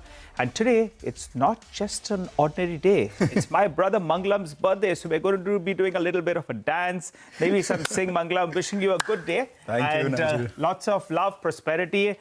Have a good one. Make sure you're here till 3:30. Finish all your work and then go home and party. But here till 4, Nigel. It's markets forward as well. But what a great journey this has been. It's been great working with you. It's been a party in the studio most of the time. And we enjoy inviting managements as well for the party. But wish you well, brother. Thank you so much, Nigel. The goal for everyone from here on itself. What do we say? Richer, smarter, fitter. That's all what we do from here on itself. The market right now, flitting between red and green for the frontline indices. There has been a bit of a smidge of a decline that we saw in the Nifty Bank and the Midcap Index. But let's get some conversations going from the sidelines of the global Fintech Fest. Ritu caught up with Yes Bank's Prashant Kumar on the way forward post the deal with SMBC and more importantly, how the company sees growth for loans and asset quality going ahead. Let's hear out a chunk of that conversation. This is just like they have just closed the deal. Yeah. Okay. Their nominee directors have joined our board already. Yes. Okay. Now I think this is a time where we need to see that how we can work together. Okay. And leverage this relationship for the more business protections. But I think this is just a beginning. Okay. Sure. So I would not be saying, I think bank was having a clear-cut strategy. We continue to move and we are able to, I think, demonstrate those kind of outputs, which we were talking to our shareholders always. But what are the immediate benefits that you think will start to accrue? Earlier, you had spoken about a potential rating upgrade that would lead to a reduction in cost of funds. But immediately, what are you saying? No, I think one of the very large benefit, okay, there were questions in terms of like what is going to happen to the shareholding of SB. Yes. Yeah. I think that questions have been answered. Okay, so those concerns, like what is going to happen to such a large shareholding, that has been answered. That is one thing. The second part, like any future capital requirement of the bank, whether bank would be able to raise that capital in the market, I think that is also answered. Because SMBC coming with more than 24%, and there is a preemptive right which is there with them. Like any future capital raise of the bank, they are entitled for a similar participation. Okay? So I think the two very significant things for any bank, your ability to raise capital. Yeah. Okay. Second, in terms of like you are having a long-term investor, first time, who is willing to invest for the future of the bank. Yeah. I think that was one piece which was missing so far. Yeah. So I think these two things are very critical. But definitely in terms of we are continuously moving on our path which has been decided by the bank, this would only accelerate that pace. What happens to SBI stake, which is still at about 10%? Is there any like talks of them looking to dilute it anytime soon, or would they want to continue to remain invested? I think this is what SBI can answer. But you are former SBI. No, the former SBI is a separate thing, but I think this is for the SBI to answer. Yeah. But I think as of now, first thing, there is no regulatory pressure. Yeah. On them in terms of reducing their stake. Okay. Yeah. So I think, and already SBI have a return of more than double. Yeah. Right? Tax-free return. Yeah. So I think they would take their own calls at us. Okay. SMBC now has 2 board members. They are the largest shareholders. In terms of strategic direction for Yes Bank, What changes? Will there be more focus on retail? Are you looking at corporate growing faster, or strategically what changes? No, I think this is something which we need to sit together and decide. But fundamentally, I think our own journey in terms of having almost 50% on the retail and SMEs, which is 60%, and remaining in terms of corporate. I think we don't see any fundamental change in this. Okay. The reason is that all these strategies are also made, the first in terms of opportunities, the second also in terms of risk management. So I think the call which we have taken in terms of corporate of 40 and retail and SME 60 is a very, very fundamental things in terms of risk distribution. So that will not change with SMBC coming on board? No, you want to maintain the 60 retail, 40 corporate mix? 40 corporate, because this is more in terms of both opportunities and the distribution of risk. But in terms of opportunities, are there white spaces that the bank is now looking to explore with the backing of SMBC Wealth Management, for instance, something you had indicated? No, so I mentioned about wealth management. I mentioned about two other things also. Okay? The other thing was in terms of investment in the new age technologies. Okay. Because you require those investments which are going to give you a return over a period of maybe 3 to 5 years. Okay. And you need to have a backup of an investor who is willing to invest for that. I also spoke about, we first need to see in terms of how we can invest for a distribution. Okay, distribution of? Distribution network. Okay. That also requires an investment. Only thing which was picked up during my interview was only the wealth. But on the wealth management piece, what is the plan? How soon will wheels be set in motion? Are you looking for a partner already? No, I think this would be too early. I think I just mentioned in terms of these are the opportunities which are available. Okay. And at least today we feel more confident that we would be able to invest for the future. And how soon before we see that elusive rating upgrade, and what happens to the cost of funds? No, I think it's not elusive rating upgrade. If you see all the 4 domestic rating agencies have rated us AA minus, okay, which is already a rating upgrade which happened. Okay. Now, I think going forward in terms of how we continue to deliver in terms of business growth, the profitability, and I think that is how we are expecting a rating upgrade. But do you expect that 1% ROA target you had set for the end of FY27, could that be expedited? Maybe. Okay, to how soon do you think we could get there? No, I think this is something, what do I say? We are trying in terms of accelerating those kind of things. And we already ended the last financial year. At almost like a 0.8% when we exited the quarter 4. So I think we need to continue to work towards that. And we are quite confident that we would be able to build those guidelines. In terms of business momentum for the second quarter, you reported, I think, a 6.5% growth in advances and about 3.9% sequentially. With the GST cuts benefit kicking in from September, do you think that 10 to 12% target you've set for the year, you could exceed that? No, I think if we just see in terms of quarter-on-quarter growth on the advances, okay, which is almost like 3.9%. Okay. So if you just exclude the quarter 1, which was a very, I would be saying, muted quarter, okay, and if we work in terms of like next 2 quarters, okay, I think 10 to 12% is something which we would be targeting. Okay. Because the issue is like, just because there are certain opportunities available, and you grow faster than the industry, sometimes comes with its own pain points. Okay. So I think we would like to see that we grow in a manner where we are able to take care of the right kind of credit cost. Are we hearing of a more conservative yes bank for the future? It's not conservative. I think this would be more prudent. Okay. The banks who have been growing very fast, we have seen multiple examples, the credit cost has come back. So I think it has to be more prudent in terms of ultimately the profitability of the business which we are doing. The second quarter, with all banks will see, with the rate cuts getting effective, some pressure on the margins? I think this will be the most challenging quarter from the NIM perspective. Okay. Because most of the rate cuts which have happened would impact come in the second quarter. But I think quarter 3 onwards. A meaningful improvement? Sorry? A meaningful improvement in margins?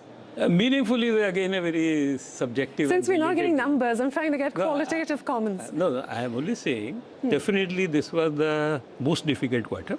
Okay. Going forward, we will definitely see improvement because there was no rate cut which was announced in this policy. Yeah. Okay. So I think this quarter would be definitely better than the quarter 2. All right, this quarter will be definitely better than the quarter 2. That's the word coming in from Yes Bank. Just keep an eye out on Divi's Lab. Was the top Nifty gainer in yesterday's trading session. Continues to gain some traction today as well, up around 2.5%.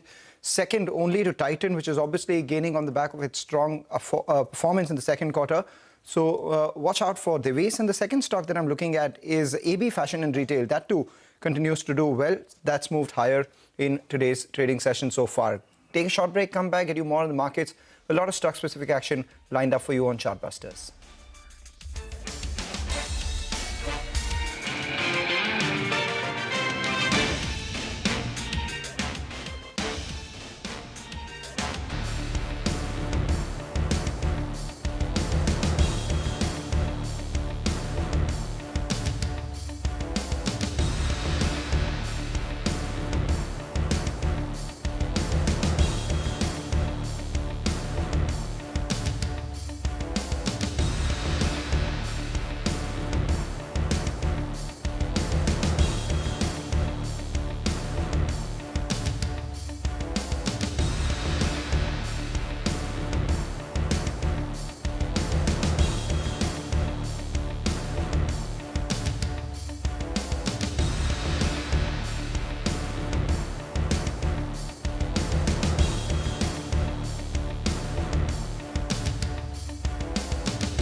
Welcome back. You're tuned into Chartbusters. You're on CNBC TV 18. Well, the markets are struggling to get past the 25,200 odd mark earlier this morning as well. We made a bit of a dash, but we have cooled off from there.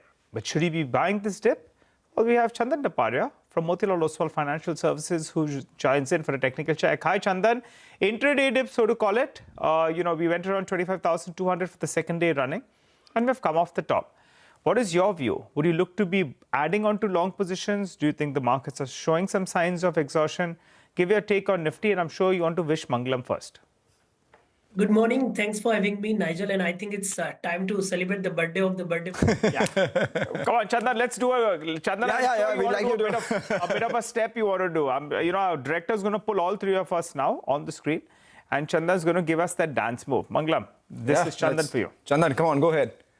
Yeah, Mangalam, many happy returns of the day. Keep on shining the way you are doing and keep on adding value to the viewers. And I'm sure long way to go. And thanks for spreading that happiness and the knowledge which you are doing every day. And lots of best wishes. And don't forget to throw the party. Me and Nigel both are waiting for the same. Definitely, we're waiting for the same, but I think Nigel was waiting for you to do some dance, I guess. Thank you so much for your kind wishes, Chandan, as always. What about the dance? Yeah, we'll do. I think let the market dance with the rhythm of the festive season. And I think that will be the best way to dance on your birthday. Perfect. That's a great wish, Chandan. That's an incredible wish. But let's talk about the market itself. Is it likely to dance from here on? Because right now what it's doing is dancing between green and red. Yeah, so I think the market has really done well in last 5 trading sessions. The Nifty rallied by more than 600 points after forming the short-term bottom near 24,600, headed towards 25,222. The good part is that supports are intact. The only concern is that upside seems to be kept because of the range-bound bias in the market. But I believe slow and steady the market has potential to commence the next leg of rally. So as of now, till it holds above 24,950, 25,000, where we see some put writing activity, buy on decline could continue. So those who are holding the long position or interested to build the position can keep the support near 24,950, and market has potential to rally towards 24,250 to 24,400 level. And the good part is that Bank Nifty has really outperformed. We have seen a fantastic run of around 2,200 points in last 5 trading session, and the supports are gradually shifting higher. If I look at the price behavior, the Bank Nifty has formed a bullish inverse head and shoulder pattern. So which has bullish implication, and however today it witnessed a corrective move, but till it holds above 55,555, I believe buy on decline can take the banking index towards 57,000 kind of level. So bullish stance in both the indices. However, it might be dancing between green and red today, but I believe buy on decline stance could continue to keep the bullish stance for festive mood in the market going forward. Okay. What about individual stocks? You want to give us some more ideas? Yeah, so I think stocks can do well, especially when market got stuck in a range from last 3 months in between 24,400 to 25,200. Selective sector and stocks are likely to do well. And here we have first trading idea on SBI card. The stock has given a breakout from its pole and flag pattern on the daily chart, given a decisive hold above 900 with build-up of long positions, has been making high tops, high bottom from last 4 days. So recommending to buy with support of 910. And this counter has potential to rally towards 955 kind of level. Second trading idea, that is buy on KEI. I think this Diwali sparkle could continue. KEI has seen the good recovery in last 4 to 5 months.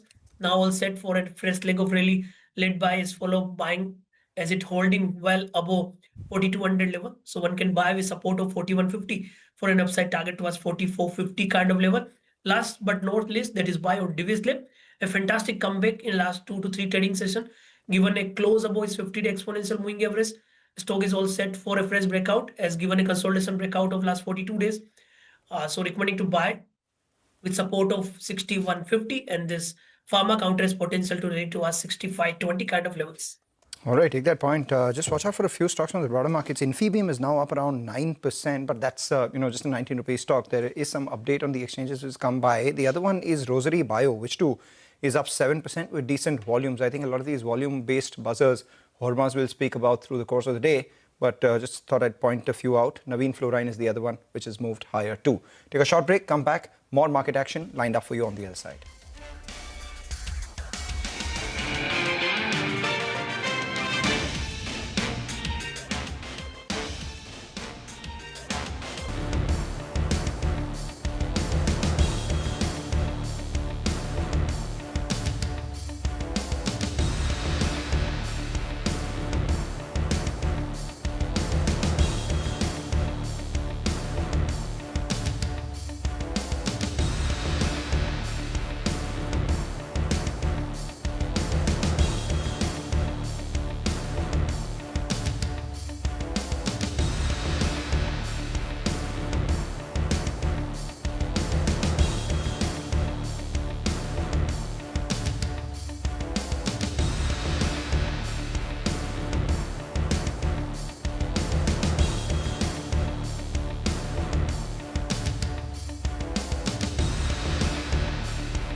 Welcome back. You're watching us here on Chartbusters on CNBC TV 18. For the third day running, we're seeing an up move on Landmark as well. So that's the one that should come up for you. Zydus Wellness continues to see some buying.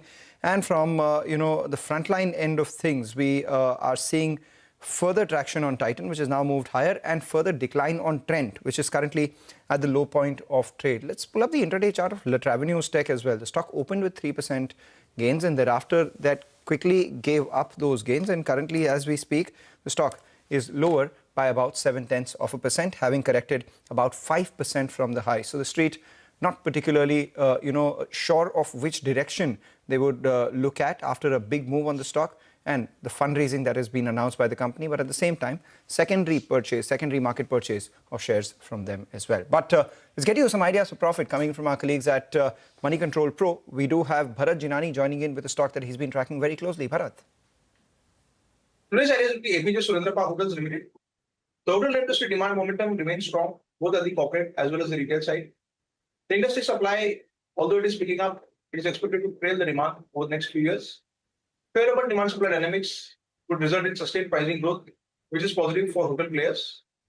Park Hotels, which is operating at more than 90% occupancy, which is industry leading, would continue to witness sustained pricing growth. The company has accelerated inventory addition plans and aims to add 600 keys in the current fiscal. But 200 keys would be via ownership lease basis, whereas 400 keys would be via management contract basis. By FY30, the company aims to take the inventory count to 2.4 times of the current levels. Additionally, the company would renovate 70 to 80 keys every fiscal. That would also drive growth. The company has a strong balance sheet with a zero net debt. This would enable it to tap any inorganic growth opportunities. The company has guided for high teens growth in both revenues as well as profitability over the next few years. At the current market price, stock is trading at an EV by EBITDA of 12.5 times FY27 projections. The current valuations are attractive, and hence we recommend investors to add the stock input. All right, with that, we're out of time on this edition of Chartbusters with the news that the market's absolutely flat for the frontline indices. The Nifty Bank and Midcap Index seeing a bit of profit taking. But as we leave you on this edition of Chartbusters, we'll also leave you with the visuals of the Prime Minister, Narendra Modi, who is currently at the India Mobile Congress 2025 ahead of his address, which will be shortly. And as soon as that begins, you tune into CNBC TV 18.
Hello and welcome to Trading Hour. We are live from the CNBC TV 18 Motilal Oswal studio. I'm Sonal Bhutra. With me as always, Reema Tendulkar and Hormuz Patakia. Hey guys, good morning.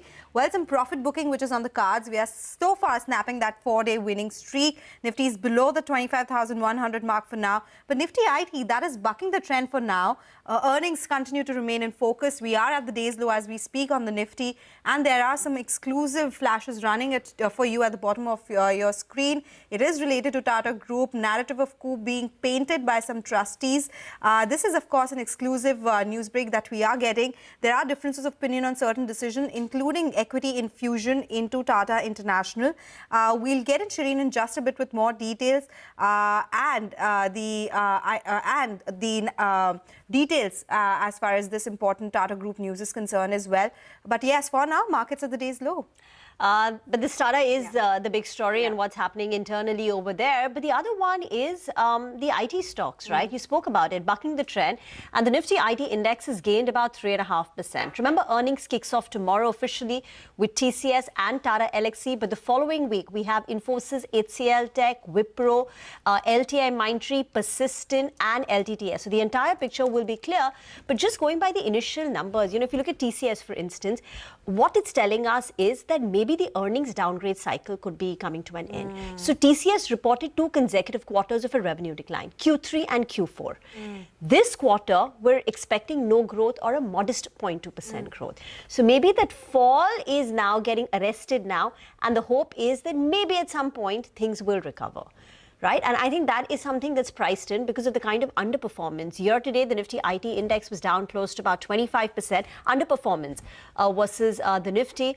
So I guess at lower levels, people are saying that maybe demand deterioration may not be there right now. And you can see a lot of buying coming through in many IT names. And even Tata Elxsi is up ahead of numbers tomorrow. But let's put the spotlight on other stocks.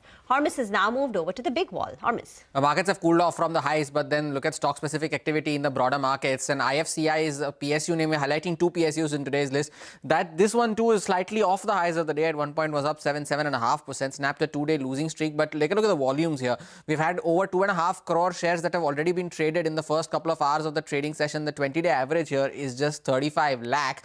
And the stock is now trading above its 50-day, 100-day moving average of 58.5. So trading above an important level. Government shareholding here is 72%. And it's still an underperformer this year despite this move, down around 4% on a year-to-date basis. But this is after the stock had doubled in 2024 and in 2023 as well. Now, Salzer Electronics is among the top gainers on the small cap index today, still holding on to gains of around 14%. The biggest single-day gain since February of last year. It also snapped a 2-day losing streak today. And just within the first 2 hours of trade, today's volumes are already the highest since May of 2023. And we have had over 18 lakh shares that have been traded on the stock. The 20-day average here is only 14,000 shares, and the stock is broken above its 50 DMA at 822 and now is at its 100-day moving average, which is at 869, and has been an underperformer all through the year. It's down around 40%, and October is the one month that it has turned positive, and the only other month when the stock has gained has been March. One more on the list today is Pondy Oxides and Chemicals. The stock around about 8.5% higher now. The stock has gained in 4 out of the last 5 trading sessions. We have had over 10 lakh shares being traded, 20-day average being 2 lakh shares, trading above all of its key moving averages as well. And interestingly, this stock is part of the Diwali peaks highlighted by SBI Securities, where its price target is projecting an upside of over 23%, and as a result of which the stock is doing well in today's session. And the other PSU on the list today is ITI. Is the 6th straight day of gains for the stock, 11% higher today. The last 6 sessions, the stock has gained 20%. The volumes already are the highest since December of last year. We have had over 2.5 crore shares that have been traded so far. The 20-day average is only 4 lakh shares. And of course, this is also one of the few low free float names. The government has a 90% stake in the company, and a special national investment fund has another 8%. So the free float in the market is very negligible. Yet the stock doing well for itself. ITI 11% higher today. All right, so these are some stocks that are bucking the trend because now the fall has actually worsened and the Nifty is down 50 points as we speak at the day's low, and that's the case with the mid-caps as well. But you know, one sector which is in focus, that's the banking space after RBI's credit provisioning guidelines and RBI's draft on credit risk capital framework. They've been out. Gaurav is joining us with more details on this. Gaurav.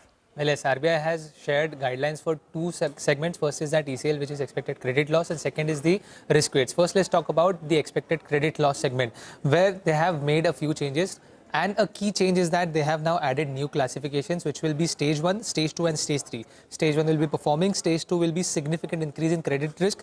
Remember, RBI is now adding more than 60 days past due threshold for this stage 2 now. And for stage 3, it is credit impairment or NPA, as we knew earlier. Now, what RBI is saying is that banks will need to have 3 key factors for the calculation. First is that probability of default, then loss given default and exposure at default. Other than that, they have also made a few changes to ECL requirements. For stage 1, ECL requirements will be in the range of 0.25 to 1.25%. For stage 2, it will be anywhere between 1.5 to 5%, and for stage 3, it will be between 25 to 100% based on the asset quality of the loan. Apart from that, now Motilal Oswal, they believe that it is going to be positive for big banks like ICICI, HDFC and Axis Bank because they have more of a secured portfolio and also have cushion. At the same time, they see limited impact to PSBs and banks with elevated unsecured exposure. Now, there we may see a bit of increase in the overall provisions. Now, but remember, this will be applicable from 1st April of 2027 and this will be available till FY32. So there is enough time for banks to adopt this. When we talk about the risk weights, there also they have made a few changes, and the key ones are that in real estate, they have reduced the risk weight for the housing loans, individual housing loans, to around 20 to 40%. This will be actually positive for affordable housing segment because it will free up some capital. Other than that, in the personal loan and credit card segment, the key thing to highlight here is that they have lowered the risk of transactor category of the credit card. Now remember, Motilal Oswal, they say that it is actually positive for credit card players because most of them are having high base of transactor of around 55 to 65%. In fact, now Macquarie, they are also saying that this will be positive for SBI cards because it will release around 450 basis point of capital for the company. They also believe that the risk weight changes are going to be positive for the power financiers, and within banks, because of the ECL changes, they believe that HDFC and ICICI, they are amongst the few players who are at a better position because they have around 100 to 130 basis point of excess provision which can act as a cushion. So definitely brokerages are going positive. When we look at the stock performance, it is not reacting right now, but at the same time we will definitely watch out on the banks as well as NBFCs from here on. Thank you very much for that. We will slip into a break. We'll come back with more on the market. Stay tuned.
Welcome back. Let's get to the big CNBC TV18 exclusive and the one that we've been tracking, the power struggle, the internal discord at the Tata Group. Shireen is now joining in with the latest that she's learned from her sources. Shireen.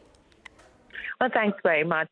As you correctly pointed out, there is a power struggle on, but what we're given to understand is that unlike what we've been hearing from one side of the trustees, that there is an alleged attempt at a coup, the other side believes that this is not about usurping power, it is not about control, it is about differences of opinion. Now, what we're given to understand is that there have been three crucial flashpoints that have led to this escalation, the current escalation that has now reached the doors of the government as well. One has to do with equity infusion that Tata International sought from Tata Sons. Now, Tata International is a company that is chaired by Noel Tata. It has apparently an unsustainable debt of over 2,000 crore rupees. This was as per the presentation that our sources say was presented to the Tata Sons in September of this year. And an equity infusion was sought. An equity infusion finally of 1,000 crores was cleared, but there were concerns raised about the need for this equity infusion and also about the losses itself. So that has been one point of contention. Some of the trustees on Tata Trust believe that there wasn't material disclosure with respect to what was actually going on at Tata International and the need for this equity infusion. One of the other aspects, apparently, that has also led to heightened tensions is a proposal that was allegedly being mooted by Noel Tata to have a deputy MD appointed as well. Remember, there is no such position at this point in time. This was something that was being proposed by Noel Tata, is what our sources are given to explain to us. That this was one of the other flashpoints that has led to differences of opinion and differences emerging within the group. And finally, the third point of contention really has to do with Merely Mystery's appointment to the Tata Sons board. Now, Merely Mystery's appointment was opposed by Noel Tata, and this is something that has also led to a further worsening of the relationship within trustees on the Tata Trust board. So these are some of the key flashpoints that have led to the current escalation, is what I'm given to understand. If we piece together what has happened in the past year, the differences have been creeping up in the past year. Remember, Noel Tata took over as the chairman of the Tata Trust on the 10th of October. But what we're also being told is that, look, there was all trustees, including Merely Mystery, Darius Kambata, Pramit Javeri, and Jahangir, who now allegedly sources as close to the Noel Tata side suggest are opposed to Noel Tata. They had all voted in favor of his appointment as the chairman of Tata Trust. So the important thing to also highlight to our viewers that the October 10th board meeting of the Tata Trust will not take up any of these issues. So if there was any expectation that something related to the current discord would be taken up on the 10th of October, that is not the case. What is going to be taken up, what is on the agenda of the October 10th meeting, are philanthropic activities amounting to about 1,000 crore rupees that will need to be signed off by the trust, by the trustees. So that is what is up for discussion and debate. Nothing pertaining to the current tensions and discord on the agenda as far as the October 10th meeting is concerned. Now, with the government getting involved, and as you pointed out, there was a meeting that took place yesterday. 4 members from the trust side, Venu Srinivasan, Noel Tata, Darius Kambata, and of course the Tata Sons chairman, N. Chandrasekharan, were part of that meeting that was held at the Home Minister's residence. The Finance Minister was also part of that meeting. The hope is that there will now be a de-escalation, that both sides will try and arrive at some sort of a rapprochement. That certainly is the hope and the expectation, but one will have to see how all of this plays out. But this is where things currently stand, and this is what has led to the deterioration of relationships, these crucial flashpoints that have emerged in the past year that have led to this impasse today. All right, Shireen, thank you so much for joining us with all those details and the clarification on the upcoming board meet as well. So we'll keep getting you more updates on this developing story. But let's move on. The Secretary at the Ministry of Statistics, Saurabh Garg, says the rollout of the new base years for national accounts, inflation and industrial production are on track. Speaking to Sapna Das, Garg provided a timeline on when the data will be released with 2024 as the base year. Also spoke about adding more items to the inflation basket to make the data more robust. The price, the CPI, the price inflation index, that will be with the base of 2024. That's when we have collected all the prices. And that will be released for the month of January. It will get released on the 12th of February. So, but from January onwards, the new series would be in operation. And the index for industrial production, that too would be with the base year of 22-23. That would be released for the month of April 26. It will get released in May 26. So we are increasing the number of markets also that we are covering. So the number of markets would increase, the number of products would increase, and obviously the types of markets from where we are getting the data, that would also change. There has been an increased expenditure of people towards vegetables and fruits, and there is a reduction in expenditure towards cereals. So that, if the household consumption basket has changed, and that is a reflection of the increased total consumption expenditure, which has nearly doubled from the previous. So therefore the incomes are rising, and that gets reflected in the type of consumption of food items. The statistics offices focus on headline inflation. Apart from that, you might have seen, we also bring out sector-wise inflation. What is the inflation for food items? What is the inflation in health? What is the inflation in different sectors? Education, others, and that we will continue to bring out, because that gives the sectoral idea also what is happening in each sector. Regarding core inflation, that is an area where there is no unanimity on what all should be included in core inflation, and that is more an activity which is done by the central banks, the Reserve Bank in our case. So we will stick to the mandate which is there of the Ministry of Statistics. Even now, you have different forecasters, different agencies giving their estimates of core inflation based on the definitions that they are more comfortable with that. We are not getting into that debate. And the markets, though, extending their losses now. 70 points down on the index is nearly 200-point fall now from the highs of the day of 25,192. So at the lowest point of the day on the Nifty as we speak. Take a short break. More on the markets on the other side. We'll also be joined by Sneha Seth for a quick chart check from Angel One. Stay tuned.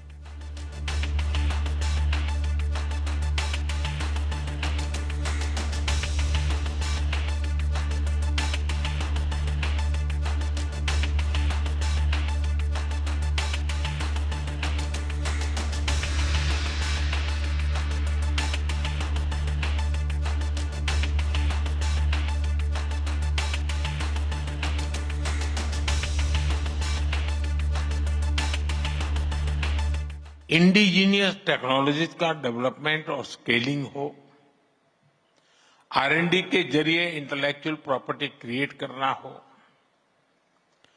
Global standards के development में contribute करना हो, भारत हर आयाम में आगे बढ़ रहा है।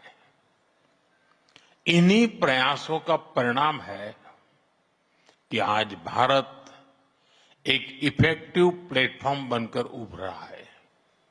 साथियों, इंडिया मोबाइल कांग्रेस और टेलीकॉम सेक्टर में भारत की सफलता आत्मनिर्भर भारत के विजन की ताकत को बताता है। आप याद करिए, मैंने जब मेक इन इंडिया की बात कही थी तो कुछ लोग कैसे इसका मजाक उड़ाते थे। शक संदेह में जीने वाले लोग कहते थे कि भारत टेक्नोलॉजिकली एडवांस चीजें कैसे बनाएगा, क्योंकि उनके दौर में नई टेक्नोलॉजी को भारत तक आने में कई दशक लग जाते थे। देश ने उसका जवाब दिया। जो देश कभी 2G को लेकर स्ट्रगल करता था, आज उसी देश के लगभग हर जिले में 5G पहुंच चुका है।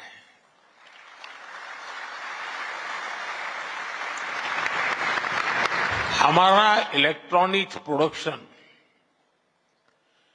2040 की तुलना में 6 टाइम बढ़ चुका है। मोबाइल फोन मैन्युफैक्चरिंग में 28 टाइम्स और एक्सपोर्ट में 127 टाइम्स की वृद्धि हुई है। पिछले एक दशक में मोबाइल फोन मैन्युफैक्चरिंग सेक्टर ने लाखों डायरेक्ट जॉब्स क्रिएट की हैं।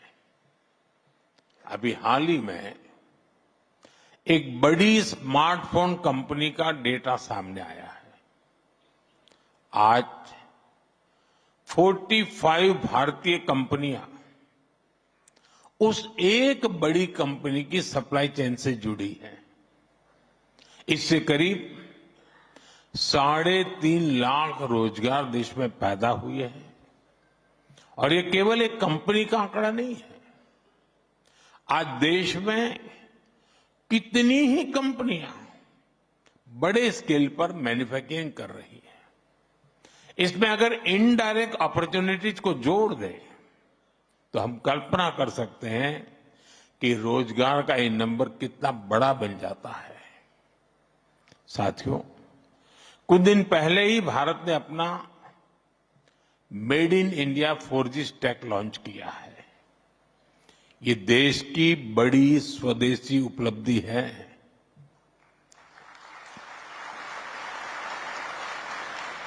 अब भारत दुनिया के उन 5 देशों की लिस्ट में आ गया है जिनके पास ये सामर्थ्य है। ये डिजिटल सेल्फ रिलायंस की दिशा में, टेक्नोलॉजिकल इंडिपेंडेंस की दिशा में देश का एक बड़ा कदम है। Indigenous 4G and 5G stack के जरिए हम न केवल सीमलेस कनेक्टिविटी को सुनिश्चित कर पाएंगे, बल्कि देशवासियों को तेज इंटरनेट और रिलायबल सर्विसेज भी दे पाएंगे।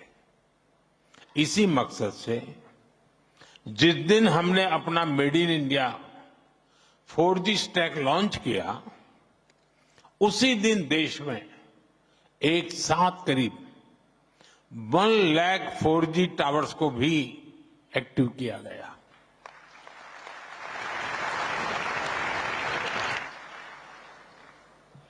दुनिया के कुछ देशों को 1 लाख टावर की बात करते हैं तो भी उनको अजूबा लगता है।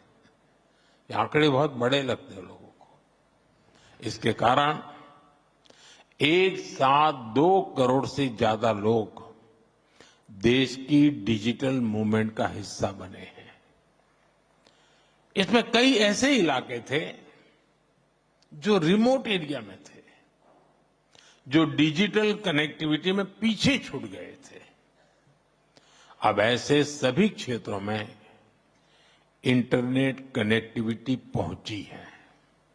साथियों, भारत के made in India 4G stack की एक और विशेषता है। हमारा 4G स्टैक एक्सपोर्ट रेडी भी है। यानी ये भारत की बिजनेस आउटरीच का माध्यम भी बनेगा। इससे 2030 के भारत यानी भारत 6G विजन को पूरा करने में भी मदद मिलेगी। All right, that's the word coming in from Prime Minister Narendra Modi at India Mobile Congress. But there's so much happening, so let's go across to the SBI Chairman, C.S. Setty, speaking at the Global Fintech Fest 2025. Thank Thank you so much for that. I have with me Mr. C.S. Sethi, Chairman, State Bank of India. Sir, thank you. As always, it's a pleasure to have you with us, and thank you for taking the time out. If I may begin, sir, with the expected credit loss guidelines finally out from the Reserve Bank of India last night. Broadly, is it on expected lines? And some of the changes, especially when it comes to stage 2 assets, are quite different from what banks are doing on special mention accounts at the moment. What will be the impact? What is your initial assessment? The ECL guidelines are broadly as we expected. Of course, in fact, there are the draft guidelines also I had mentioned in terms of increased provision requirement for stage 2 assets. Stage 1, stage 2 concept is anyways there in the non-banking finance companies, right? They move to IFRS. This ECL guidelines broadly aligns with the IFRS 9 requirements. And there are a lot of nuances there in the kind of risk weights what we have to follow, various categories of loans. We would be evaluating that. I think it just released last night. But so one important thing we need to remember is that there are a long transition period. 5 years. 5 years. And also banks like SBI, based on the draft guidelines itself, we have put the technology, our models, PD, LGD, and risk assessment models in place. So the transition should be smooth, both in terms of the adoption of models as well as managing the balance sheet impact. I believe there will be a limited impact on the bank's balance sheets. But that said, for stage 2 assets in particular, at the moment, the comparable SMA2, banks are only providing about 40 basis points. Now RBI is talking about 1.5 to 5% kind of provisioning. How much additional capital do you think you'll have to step up, keeping in mind how large the SMA book for you currently is, and of course in future to take care of that requirement? We haven't assessed yet in terms of the real impact of this. But I broadly feel that the couple of things what it expects is that recognize wherever there is some risk there, and then you provide for it. While we have done proactive provisioning for SME loans, for instance, during COVID, we were expected to make 5%, 10%, but we went ahead and made 35% provision. So some of us have been proactive in terms of making provisions on SMA category loans too, but this will structurally, alter the way we look at, more importantly, in terms of managing the SME accounts and strengthen our collection mechanism, ensure that an account doesn't move into the 60-day DPD. So it also calls for institutional capability to create a very strong collection mechanism in the banks.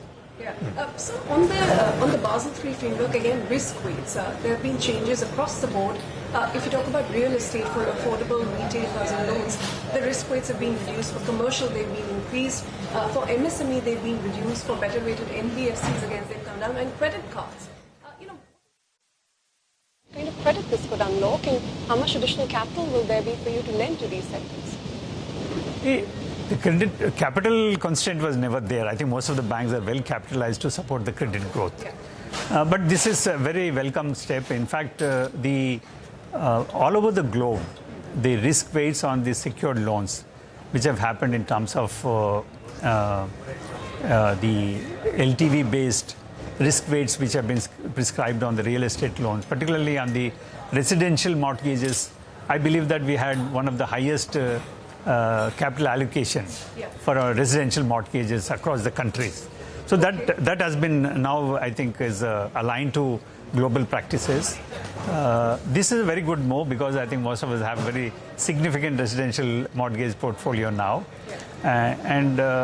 It also recognizes the risk element in a commercial real estate. So while the CRE portfolio when compared to the residential mortgage is limited, but I think this differential approach was required. And in terms of MSMEs, again, I think a lot of capital will be released in terms of, otherwise it was a uniform, most of the loans used to attract 100% risk weight. There's a 80%, it's 80%. So, and that's definitely a positive.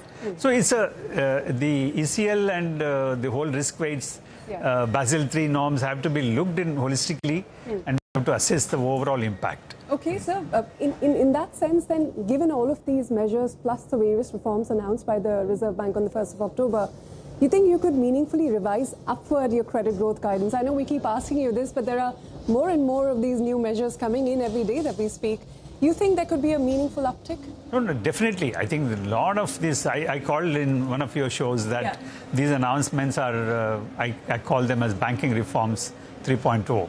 Yeah. And these reforms are, for a long-standing demands from the banking industry, and very proactively addressed by the RBI. Yeah. I believe that they're absolutely credit accretive. If you really want me to put a number, I said that 1 to 2% credit uptick. Additionally, what over and above 12%. Over and about 12% is what for the industry, not necessarily for SBI. I am very, very positive on that count. And so, capital financing, you've welcomed the move, and I know you personally had presented this proposal as well from IBA to the Reserve Bank of India, and now it has been accepted. But, some of the constraints or some of the reasons why RBI had refrained from allowing banks to do this before was they wanted capital to be used for more productive measures, less so for one promoter acquiring and expanding an existing facility. What do you think has changed to prompt this kind of a move, and how does it benefit the banking system?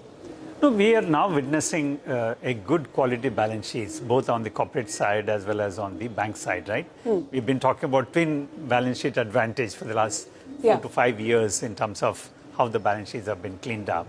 That is number one. Number two, I think the allowing many of these elements, mergers and acquisition financing, is a confidence which is reposed in the Indian banking system.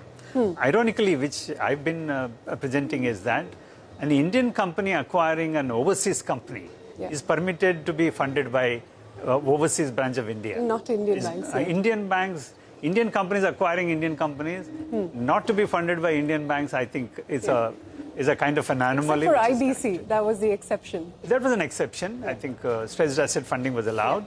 But allowing this kind of funding shows the confidence which the regulator has in the banking system. And I also mentioned in many forums that the large banks like SBI have the capability to assess this acquisition activities, and there are a lot of enablers now, and the data is available. It's not that the acquisition happens in thin air. I'm sure that we don't need to be unduly worried about any capital misallocation, number one. Number two, the risk misrepresentation. Got that. But will it reverse that dip we saw in corporate loans from SBI? You have the 7 trillion pipeline, but is it getting converted? How soon before you get back to double-digit corporate growth? So the corporates, again, as I mentioned, is not only in terms of the pipeline. Pipeline is strong, but many of them have taken the credit lines, have not been utilizing credit lines because they have very strong cash availability to them, and they're consuming that cash before the limits are utilized. But I believe that lot of statutory, fiscal as well as regulatory measures which are now announced would be very, very positive for the corporate credit growth. All right, we'll wait to hear, sir. Briefly, in terms of the second quarter specifically, the biggest challenge for banks is going to be maintaining their NIMs because the rate cut effect from RBI comes into play. Do you have enough levers to cushion the blow? No, I still am holding the view that NIM trajectory, which we mentioned that it will be a U-shaped curve. I think with adequate liquidity available and the cost of deposits overall in the system coming down. I think the NIMs will be, exit NIM will be protected. So you're already crossing 67 trillion of your loan book. You're more than 20% of the entire system advances or deposits. What is the aspiration? What is the big thing to look out for from SBI in the coming year? The immediate thing would be that, if we really have to think about a milestone, we look at business levels, both on the deposit side as well as loans. If you combine, I think we would be reaching 100 lakh crores this year. That would be a big milestone for us. In terms of scale, I think is unprecedented scale. Okay. So one last question, since I spoke to your former colleague, Mr. Prashant Kumar, yesterday, and that SMBC transaction now being concluded, you've made some handsome gains, but you still continue to hold on to more than 10% stake in Yes Bank. What are your thoughts on that? Would you want to keep it for much longer? No, that's a call which we will take as we move forward. I think there's neither any compulsion to hold nor any compulsion to exit. So it's purely our call. and we'll take it appropriate. Which is what we're asking you, sir. What is your call? So now, at this juncture, we have not made any call on that yet. All right, so finally, if I may ask you a last question, because it's IPO season, a whole host of companies going public from Tata Capital, to others. Your own companies in the pipeline, we've been hearing for a long time, mutual fund, asset management, general insurance. They're still in the pipeline. So, when, sir? When do we see you unlocking value? We'll just see the evolution and evaluate the opportunity. Not in the next calendar year. Don't give any timeline on my behalf. I think let us keep it that way. Okay. All right, sir. Thank you so much for your time. It's always a pleasure speaking Thank with you. Thank you, sir.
Welcome back. You're still tuned into Trading Hours. Xavier Barton, who's the Global Chief Investment Officer at HSBC Asset Management, is joining us now to discuss market fundamentals, global markets, emerging markets, and where does India stand in the overall investment thesis. Xavier, thank you so much for joining us today. There's so much happening globally. We are talking about tariffs. We are talking about inflation in some of the economies. We are talking about maybe growth slowing down somewhere. What's your sense? How are we especially looking at the US markets? Are the tariffs benefiting that economy? Well, I think at the moment the tariff risk and the global uncertainty generally has been weighing on the US economy. I mean, we anticipate around 1.5% for the economic growth, so it's actually much lower than what we've experienced with the US economy over the past 5 years.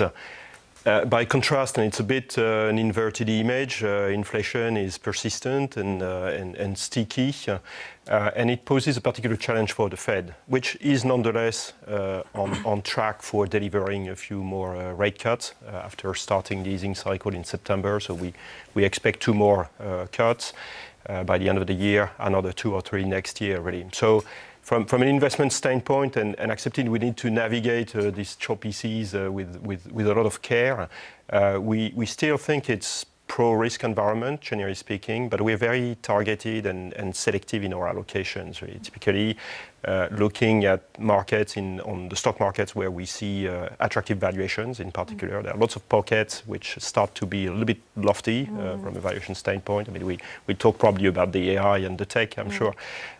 So emerging markets is very interesting, compelling, we think, and it comes at a moment in time investors are really starting to shift after maybe more than a decade of US exceptionalism. So that's really how we're positioned at the moment. So US pro-risk, but only in pockets, time to be selective, unlike the broad brush optimism or attractiveness, perhaps, of the market. But just coming back to India, India has been a high conviction market for you all, HSBC, and now you've been in India. I mean, what has been the key takeaway? Because the FI so far is still shunning India. No, that's true, and I think it's been a mixed experience for a lot of investors over the past year. But for us, we've been long overweighting India in our portfolios, and for us the story is still very much valid from cyclical and structural. The structural, it's a combination of stable economic environment, stable government. We now have the GST reforms, the RERA. Of course, the tariff uncertainty has cast some doubts and probably has led investors to shy away, maybe pivoting. Some of them have pivoted to China as well, as we were seeing signs of improvement. But again, I think the structural factors are still very much there from a perspective. Valuations have adjusted, which is very good, really, because India was often perceived as a pretty pricey market. But now, if we look at the traditional indices, we are back to the long-term average versus other emerging countries. You're absolutely right that the FIs have been more cautious, but technically we think we are at very much the lower end in terms of underweight India, and we expect that risks are well priced in at this juncture, and we've reintroduced an overweight on Indian stocks. Fixed income is interesting as well. We should never forget the opportunities in bond markets. The 10-year yield at the moment, 6.5%, is really making sense. Currencies have depreciated, but in fact, again, it's a mechanical effect of the tariff uncertainty, which again is probably at the worst possible scenario at the moment in terms of pricing. So again, possibly an opportunity. I'll get to that China and the FII bit in just a bit. Xavier, stay on, because we'll take a short break and we'll continue our conversation with Xavier Barton of HSBC Asset Management on the other side. Stay tuned.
In conversation with Xavier Barraton of HSBC Asset Management, Xavier, you mentioned China and South Korea, right? The two outperforming markets this year.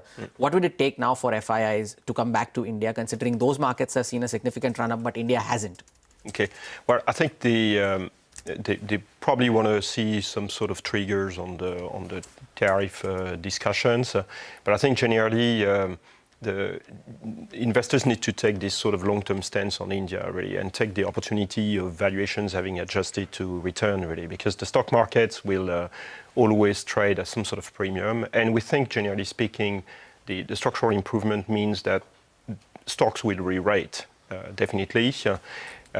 We tend to oppose China and India in terms of allocation. From our perspective, especially with what's happening in terms of uncertainty or fluctuating correlations in developed markets, investors must be looking for diversifiers, really, very much so. The US dollar is no longer necessarily perceived as a safe haven asset and US dollar assets. And if I take the example of local rates, they've been less volatile this year than rates in developed markets. Really. It's quite a life-changing environment. So allocating more to emerging countries, both China and India, for us is very, very relevant. It's been a story that's been working well with our clients or investors, but it's only now that we start to see flows coming in, really. So in India, which are the themes which you think will work for you? Which are the focus points for HSBC? Well, we very much weighted in a way to the long-term themes, and it's digitalization, consumption, infrastructure, financialization as well. We see the wealth market expanding extremely fast, and probably a bit more cautious at the moment on exporters necessarily, because it's you're never too sure exactly who and how they're going to be impacted, which industry. But I think the organic growth is the common theme for the country, and we're very confident the country will just apply the same recipes that have been so successful for India generally over the past decade for being the trigger for investors to return, really. We're out of time, but thank you very much for coming down to our studio. Great to chat with you, and enjoy the rest of your India trip. Thank you. Thank you so much. Well, on that note, we'll slip into a very short break. We'll come back with more.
Welcome back. Well, continues to be a down day for the Nifty. It's a 60-point cut that we are looking at. The mid-caps down 283 points. Yes, the markets are off the day's low. But yes, there is some profit booking that continues to be the case. Nifty IT, that is batting for the bulls. But other than that, all the sectoral indices in the red. We'll take your leave on this edition of Trading Hour. But stay tuned. Halftime Report is up next with all the market action.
Market breadth turns negative as midcaps drag IT and consumer durables eke out gains while realty, autos and industrials slip.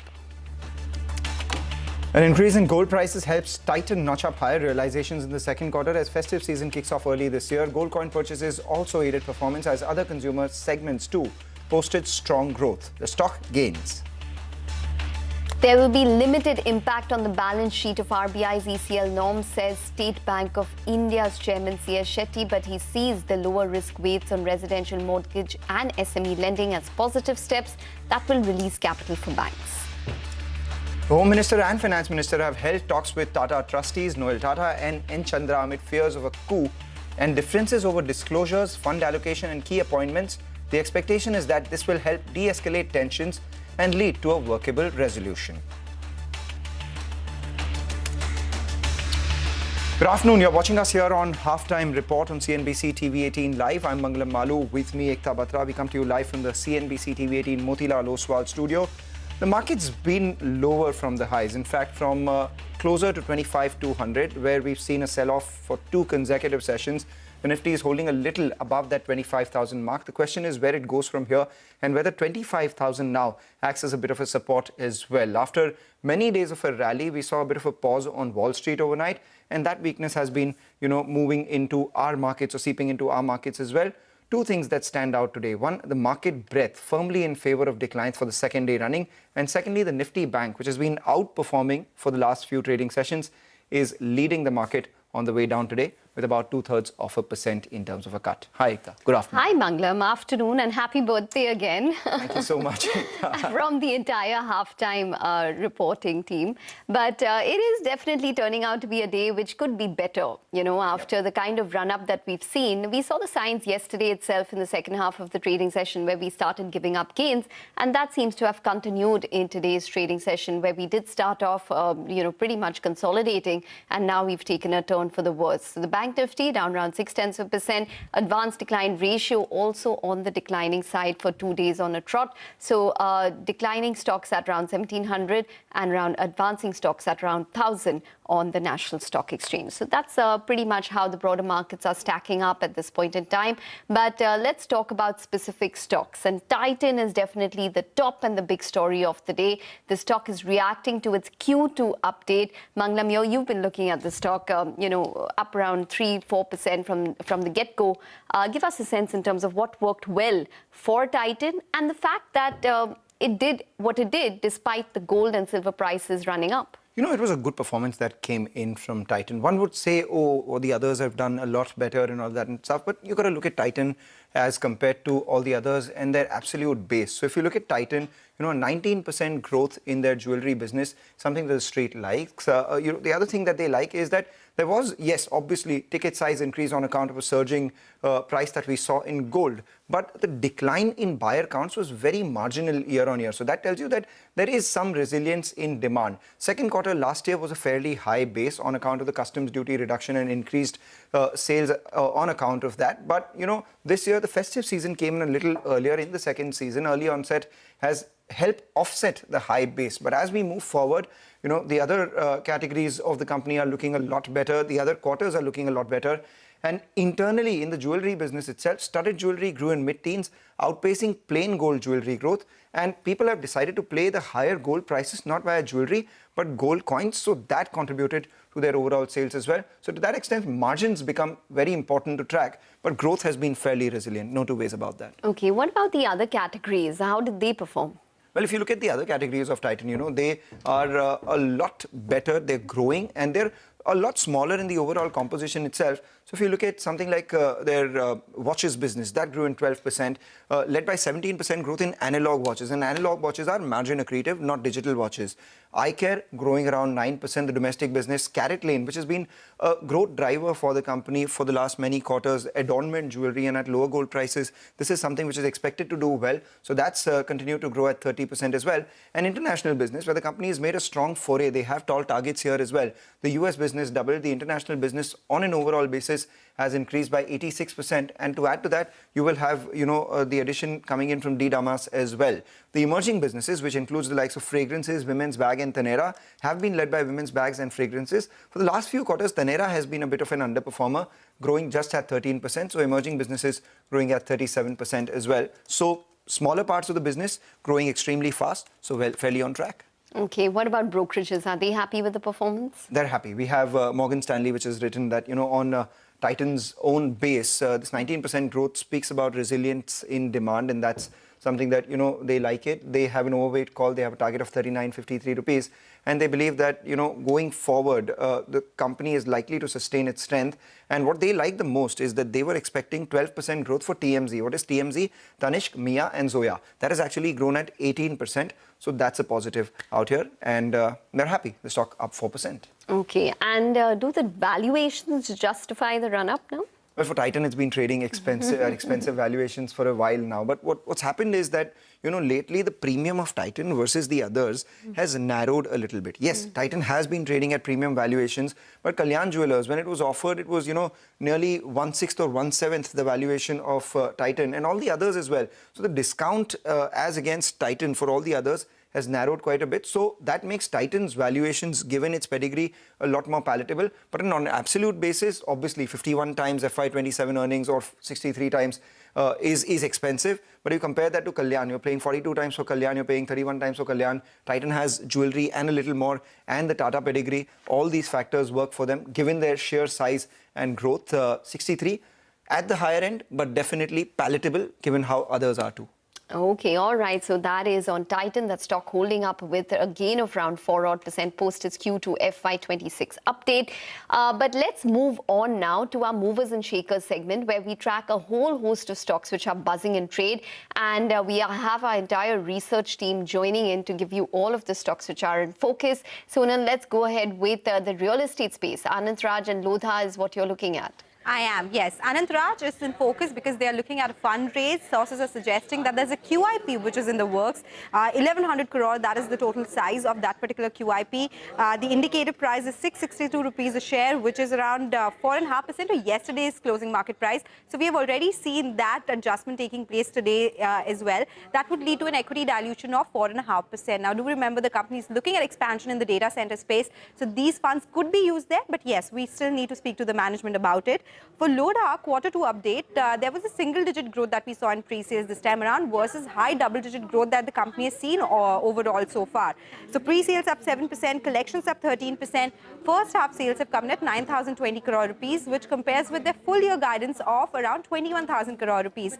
So the company says, yes, first half was a little weak, but second half will see launches, will see more approvals, and they'll be able to achieve that guidance of 21,000 crore rupees. They also added one project with a gross development value of 2,300 crore rupees in the Mumbai metropolitan region. So they are positive going ahead. But the stock maybe also going by the market sentiment and the fact that there was single-digit growth this time around for the company. All right, thanks a lot for that. That's about Lodha Developers, down about 1%. Vivek joins in on Shelly Engineering. Vivek, yesterday there was a supply overhang that seems to be observed fairly well. Absolutely right. So, one of the larger funds called Lighthouse India Fund, they held a little over 4.3% stake in the company at the end of Q1. Yesterday, they managed to exit close to 3% stake, almost 13.3 lakh shares. So Lighthouse India Fund sold all of this and the total quantum was a little over 280 crore. But the good part is that most of the shares that were on offer were absorbed. Motilal Oswal picked up a little over 3.3 lakh shares. Stallion Asset picked up almost 2.5 lakh shares. Some of the other buyers, marquee names, remember, Aditya Birla, AMC, Bofa Securities, Adya, Abu Dhabi Investment Authority, among others. A little bit of overhang in terms of the fact that another 1% at this point of time, we are unsure, between Q1 and Q2 whether there has been any sale, but it appears as though majority of the selling overhang that was there on this particular counter appears to have ebbed. The stock opened gap up after a very sharp up move yesterday, but has cooled off a little bit in the session today. Okay, all right. Thanks very much for that. Well, Mangalam, you're looking at Godrej Consumer?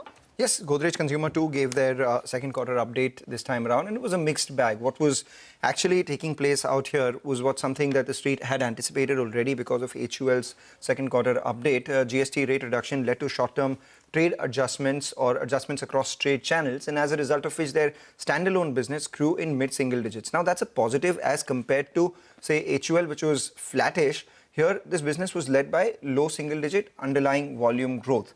The other parts of the business that did well, we had, the home care business that grew in high single digits, closer to double digits. It was a big decline that was in personal care, where we saw a decline. And the other thing was that Indonesia, that continued to see heightened competitive activity. So till that piece of the overall puzzle, comes back into good shape, the street will be a little circumspect on that part of the business for sure, because now there has been a low single-digit decline in value growth in Indonesia, offset by some good performance in Africa and Middle East. The company, on a consolidated basis, reports mid-single-digit revenue growth, but here's where the fly in the ointment is. EBITDA will decline for the quarter due to GST transition.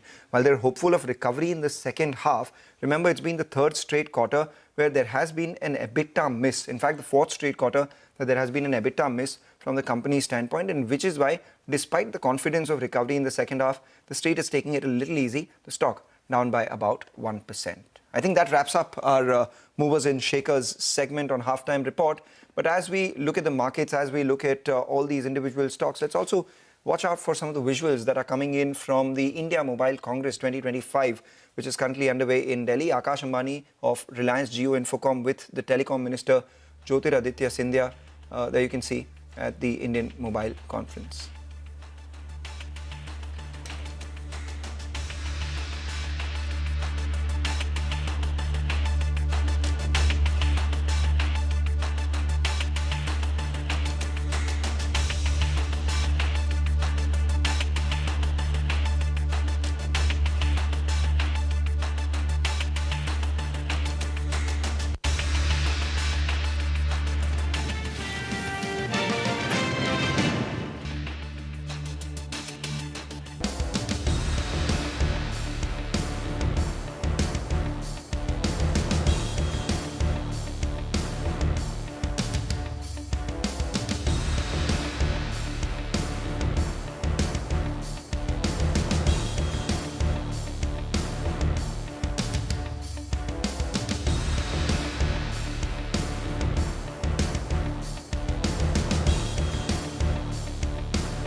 Welcome back. Quite weak, you'd have to say, for the mid-cap index, so 0.5% lower currently for the mid-caps at this point in time.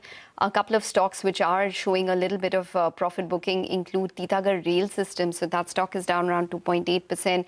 We have a couple of others such as BHEL, which is lower by around 2.4% at this point, and even a couple of these other railway stocks which saw a surge yesterday in the second half are seeing profit booking today. So RailTel, for example, is down around 2.2%. But good time then to get in a whole host of buzzing stocks and what is really on the list at this point. We have Vivek to take us through that. Vivek, over to you. Well, thank you so much for that. Like you mentioned, slightly dull session in terms, given the fact there are a lot more laggards compared to gainers, but quite a few stocks are doing quite well in the session. First up, you have to look at SBI Cards. Last evening, RBI came out with a list of revised norms in terms of Basel III rules as well as ECL rules. Macquarie says that this is quite positive as far as SBI Cards is concerned. Believe that there could be significant capital release that could come about. Sonata Software, another stock from the broader end of the markets, one of the top mid-cap IT gainers today on good volumes, higher by over 6%. Divi Labs, this particular stock continues its move higher. Yesterday was up almost 4%. Today was up 2.5%. Has cooled off a little bit from the day's highest point. But quite a few laggards as well, as you could imagine on a day like today. Keynes Technology, not exactly sure what's the development here, but on strong volumes, this particular stock has fallen significantly, almost 4% lower. Metropolis Healthcare, remember, day before yesterday, the company came out with a quarterly update, was a sharp up mover yesterday, but today again has cooled off significantly, over 4% lower. And JSW Energy, this particular stock, one of the top laggards as far as the mid-cap end of the markets are concerned. Whole host of other laggards, but no sharp movers as far as the number of buzzing stocks in the session today is concerned.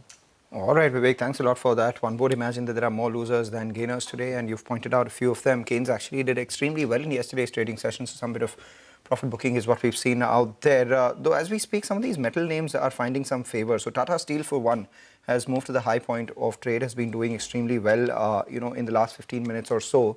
So the metals index itself, which was in the red for a large part of the last half an hour, has now moved back into the green. Take a short break, come back. The Nifty is holding comfortably around that 25,040 mark. We'll discuss the market technicals with Pritesh Mehta after this break.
Welcome back. Well, dull day for the markets, but how are the F&O queues stacking up? We have Mangalam at the F&O desk to tell us more. Mangalam.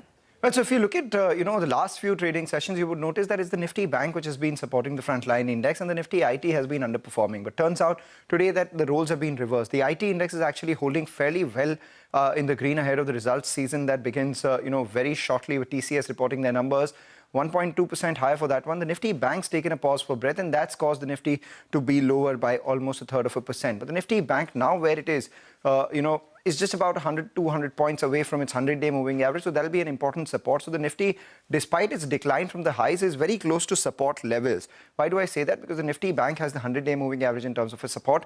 The Nifty IT, for it to move further from here on, has to cross past the 50-day moving average. It did so in the earlier part of trade today, but has seen some supply from there, just about 20 points away from there for the index. So we'll watch out for that. And the Nifty, by and large, has been seeing some supply around that 25,200 mark. Yesterday's high was 25,227 and today's high 25,192. So that's another mark that we'll have to, cross on the way up for any sort of meaningful upside. The call writers are playing for that 25,200 to be a bit of a support right now, be a bit of a congestion right now. 25,200 call, 1.7 crore shares in open interest out there. Premium of 50 rupees, telling you 25,250 thereabouts will be some sort of resistance. 25,100 call writers too have taken their chances. 85 rupees premium tells you that closer to 25,185 or today's high is where the supply zone starts, between 25,190 to around 25,250. At the lower level though, 25,050 or where the Nifty is right now is an important support because we've still seen some writing at the 25,100 put and the 25,000 put.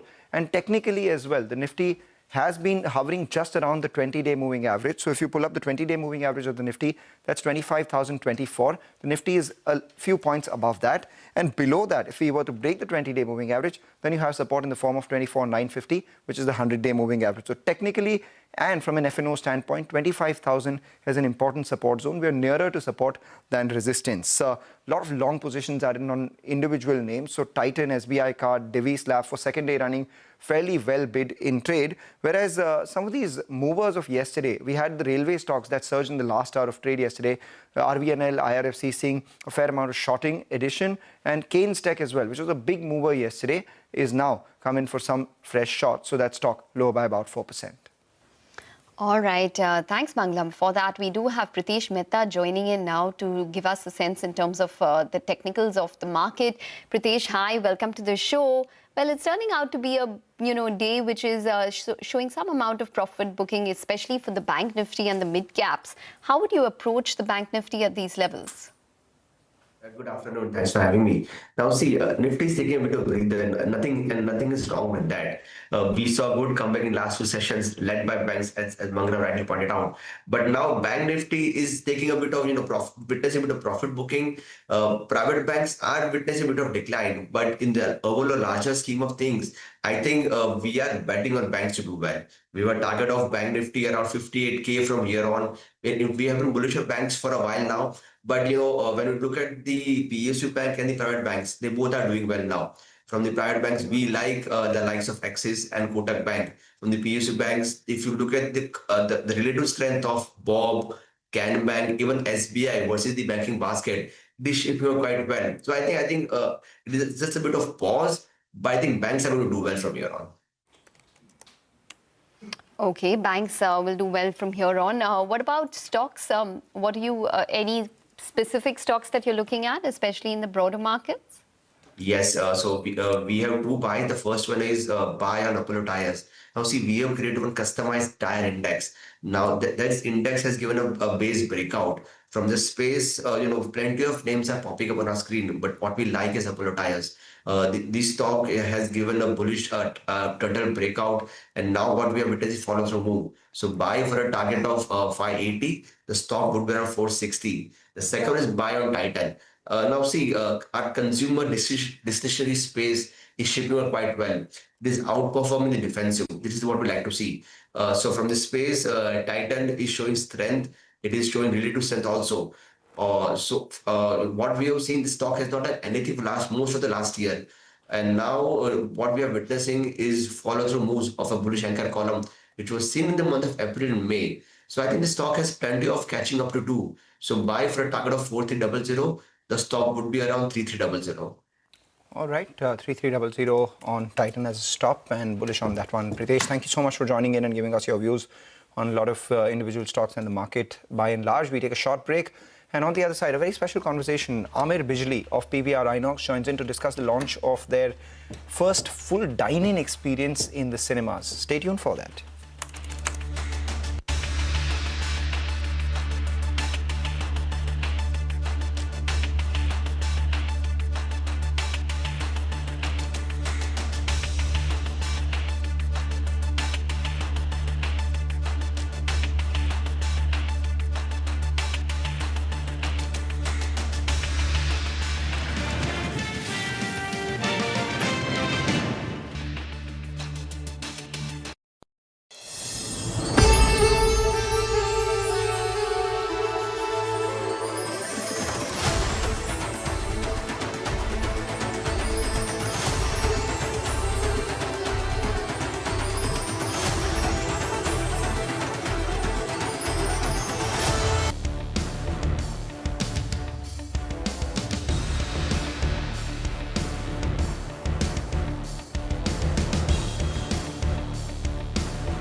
से पढ़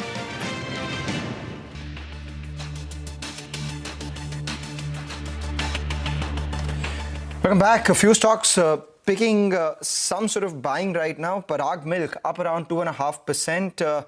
It's done well. This month it's up around 12%. We've seen India Mart Intermesh as well come in for some buying, about 2.5%. So a little more. It's turned positive for this month.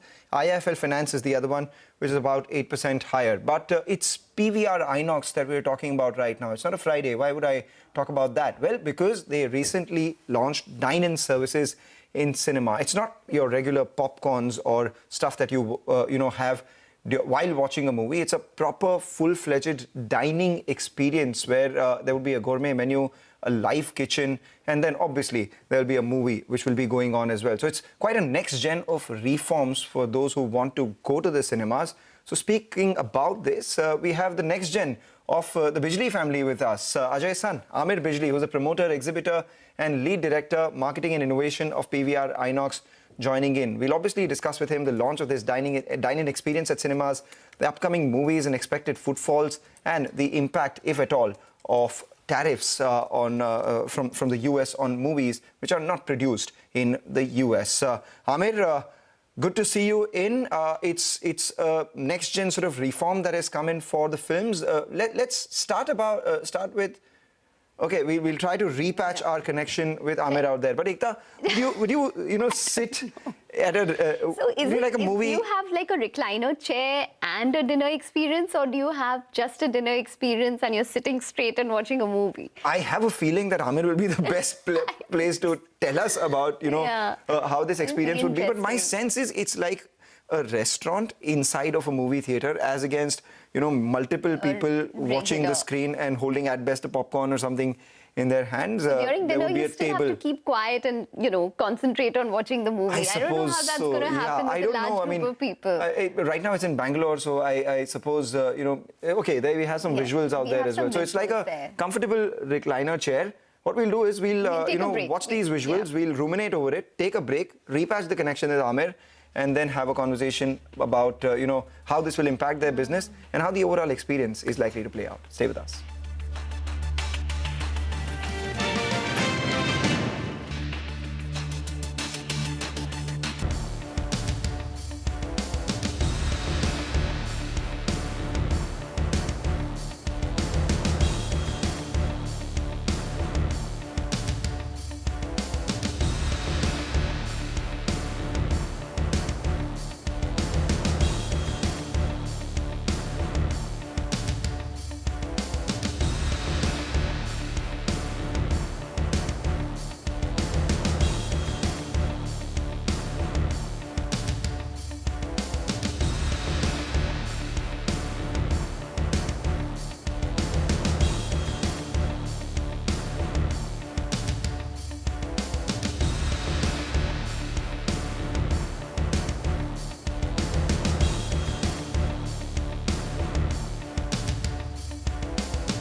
Well, both Ekta and I, we were talking about how this shared reality in movies is likely to be. Is it a restaurant in a cinema hall, or is it a cinema hall inside a restaurant? We do have this to carry forward this next-gen innovation in cinema, the next gen of PVR Inox. Amir Bijli joins us now. We've patched the audio connection. Amir, we're very curious to know whether it's a restaurant inside a cinema hall, or is it cinema alongside a restaurant. How does this experience really work? What is it priced at? And what are your expectations from this when it comes to business? Yeah, of course. I think that's a very interesting question. For now, I would definitely say that it's a cinema. It's a restaurant inside a cinema, actually. The way we've planned it, we wanted to make it a very holistic, family fun, friend-first approach, where the cinema watching can be as incidental as you want, yet the technology supports it to make it as immersive as you want as well. We do have an LED screen which takes into account for all the ambient lighting that our dine-in experience will be providing. We've also accounted for enough space that service on seat will absolutely be accounted for, as well as the entire range of our gourmet menu. Yeah, so that's the initial of the concept. So, in terms of pricing, I think like you'd asked, yeah. No, so just it's a restaurant inside a cinema hall. We get that point. Just from a viewer's experience standpoint, I was just wondering, what if I'm sitting at a table, some others walk by, and there's service going on that table. So how does my cinema viewing experience stay uninterrupted? And how is it priced per table? How do you price the food? What are your expectations in terms of revenues from an experiment like this? Sure. So, we've maintained the traditional rake cinema. So every seating section is at a different height. So in terms of service on seat, it won't be an issue to compromise your sight line. We've taken that into account. Also, the way that we've done the layout of each table, it's all angular and focuses towards the screen. So no matter where you are sitting on the table, you'll be able to get an uninterrupted, undisturbed view of the screen. Okay. We've also, like I said, accounted for enough space for movement. The tables will be priced at a very healthy $250 for a table of 2. And then for a table of 4, as you go up, it'll be around 800 to 900 rupees. Okay. So 250 rupees would be basically the ticket cost, and then your F&B is over and above that. On top. Yes, absolutely. All right. So our F&B is also priced, yeah. Go ahead. No, please, you were saying something. What is the kind of occupancy that you are expecting, say, in terms of peak hours? Any kind of homework that you've done that, you can share with us? Yes. Yeah, of course. See, because it's a different concept, it is a pilot, we had to take a lot of educated guesses in terms of how we'd plan the occupancy over here. Currently, we benefit from an overwhelming response where we've received 80% occupancy across the entire cinema. So that's been great. With the launch of the dine-in, we expect at least a 40 to 45% occupancy because it'll be also incidental movie watching over here. Wow. People don't necessarily have to come and experience it just with a ticket. It would be beyond that as well. Right, but it's what's funny is that when we speak about food, the last thing that we think of is a cinema theater, and out here you're promising good food. So obviously one will have to, the proof of that will lie in the eating. What about, generally the capex in turning a cinema hall around into this dining experience? How much do you have to spend incrementally? And what are your projections on, when you get that money back, when you got into this experiment? Yes, of course. The way we wanted to do this was keep it extremely conscious. Given that I said it was a pilot, we obviously didn't want to break the bank, but we've managed it within the same capex. Our typical capex for any mainstream cinema is roughly about 3 odd crores per screen. So this is well within the same budget. Okay, all right. And like I said, in terms of occupancies, we project a very healthy number. About 45 to 46%. And how less is the seating capacity because you've made it into this dine-in? So it's not obviously the number of people who are sitting in a cinema where you spend 3 crore rupees. Yes. Here you're spending 3 crore rupees. The number of people who can sit are a lot lower.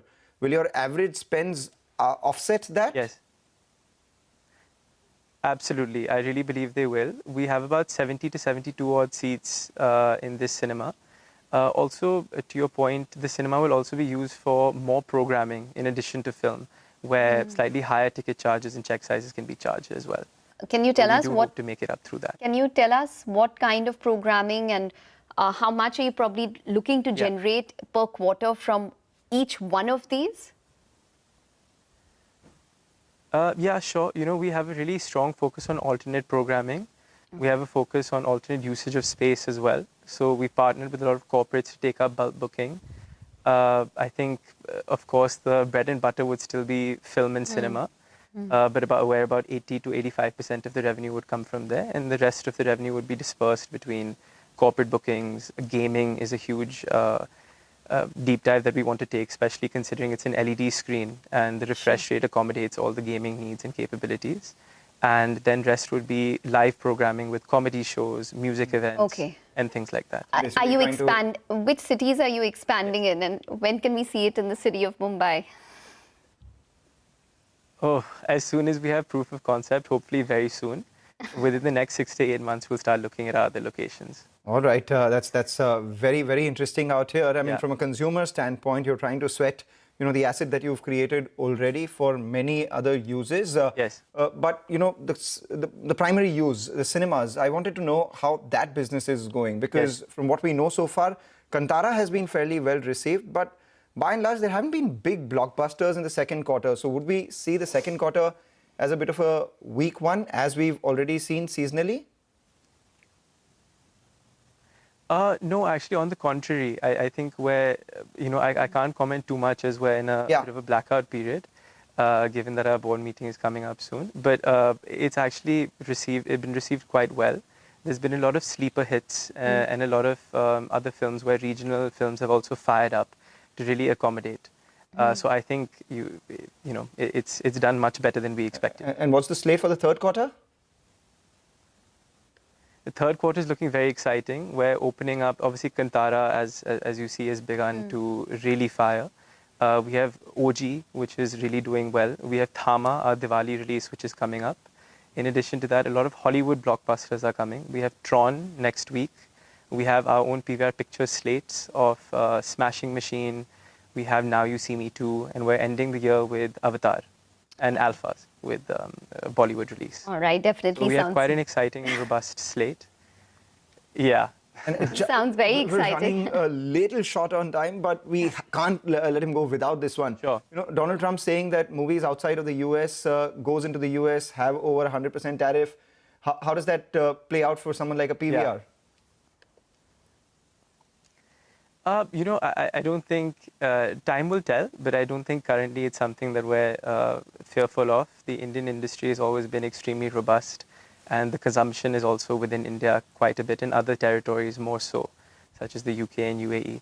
So again, time will tell, but as of now, I think we're staying strong and staying focused on our market. I know you can't talk about numbers, but based on the capex that you're assuming, based on this proof, if in case this proof of concept goes through, your net debt at around 891.5 crores, does that move, or does this sort of capex move the needle for your debt? Yes, I think this was all taken into account earlier when we were planning our screen rollout. But of course, I can't comment too much. All I can say is that we plan to obviously service the debt slowly. All right, Amir, we're going to leave it on that note. See you at the movies. Thanks very much for joining in, and we're hoping that these kind of luxury formats soon make their way at an affordable rate in cities like Mumbai as well. Thanks very much for joining in and talking to us. So that's PVR. Well, interesting. Something definitely to look forward to in terms of a new concept. But as of now, we need to get back to the markets. We'll take a short break, but we'll be back with all the other stocks in focus. Stay tuned.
Welcome back. The Nifty's accelerated a little from the lows, so now it's closer to 25,100 than to 25,050 thereabouts. The stocks that have been doing well, Bajaj Finance has spiked to the high point of trade. Eternal is the other one as we move into the festive side of things, which is spiked higher, and Infosys continues to do well. Even for the broader markets, we have seen some movers. Stylem is up 3.5%. IndiaMart is the other one, which is up 3.5% as well. HEG spikes to the high point. What we'll do is leave it to the team of Business Lunch and the others that follow after this short break. Thank you so much for watching Halftime Report.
Market breadth turns negative as midcaps drag. IT and consumer durables are eking out gains while realty, auto and industrials are the big laggards.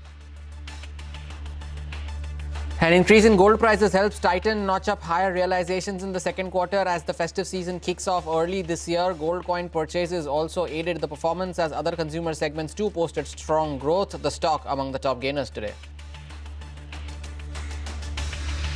The RBI's ECL norms will have a limited impact on the balance sheet, says State Bank of India Chairman CS Sethi, but he sees the lower risk weights on residential mortgage and SME lending as positive steps that will release capital for banks. The Home Minister and Finance Minister have held talks with Tata trustees Noel Tata and N. Chandra amidst fears of a coup and differences over disclosures, fund allocations and key appointments. The expectation is that this will help de-escalate tensions and will lead to a workable resolution.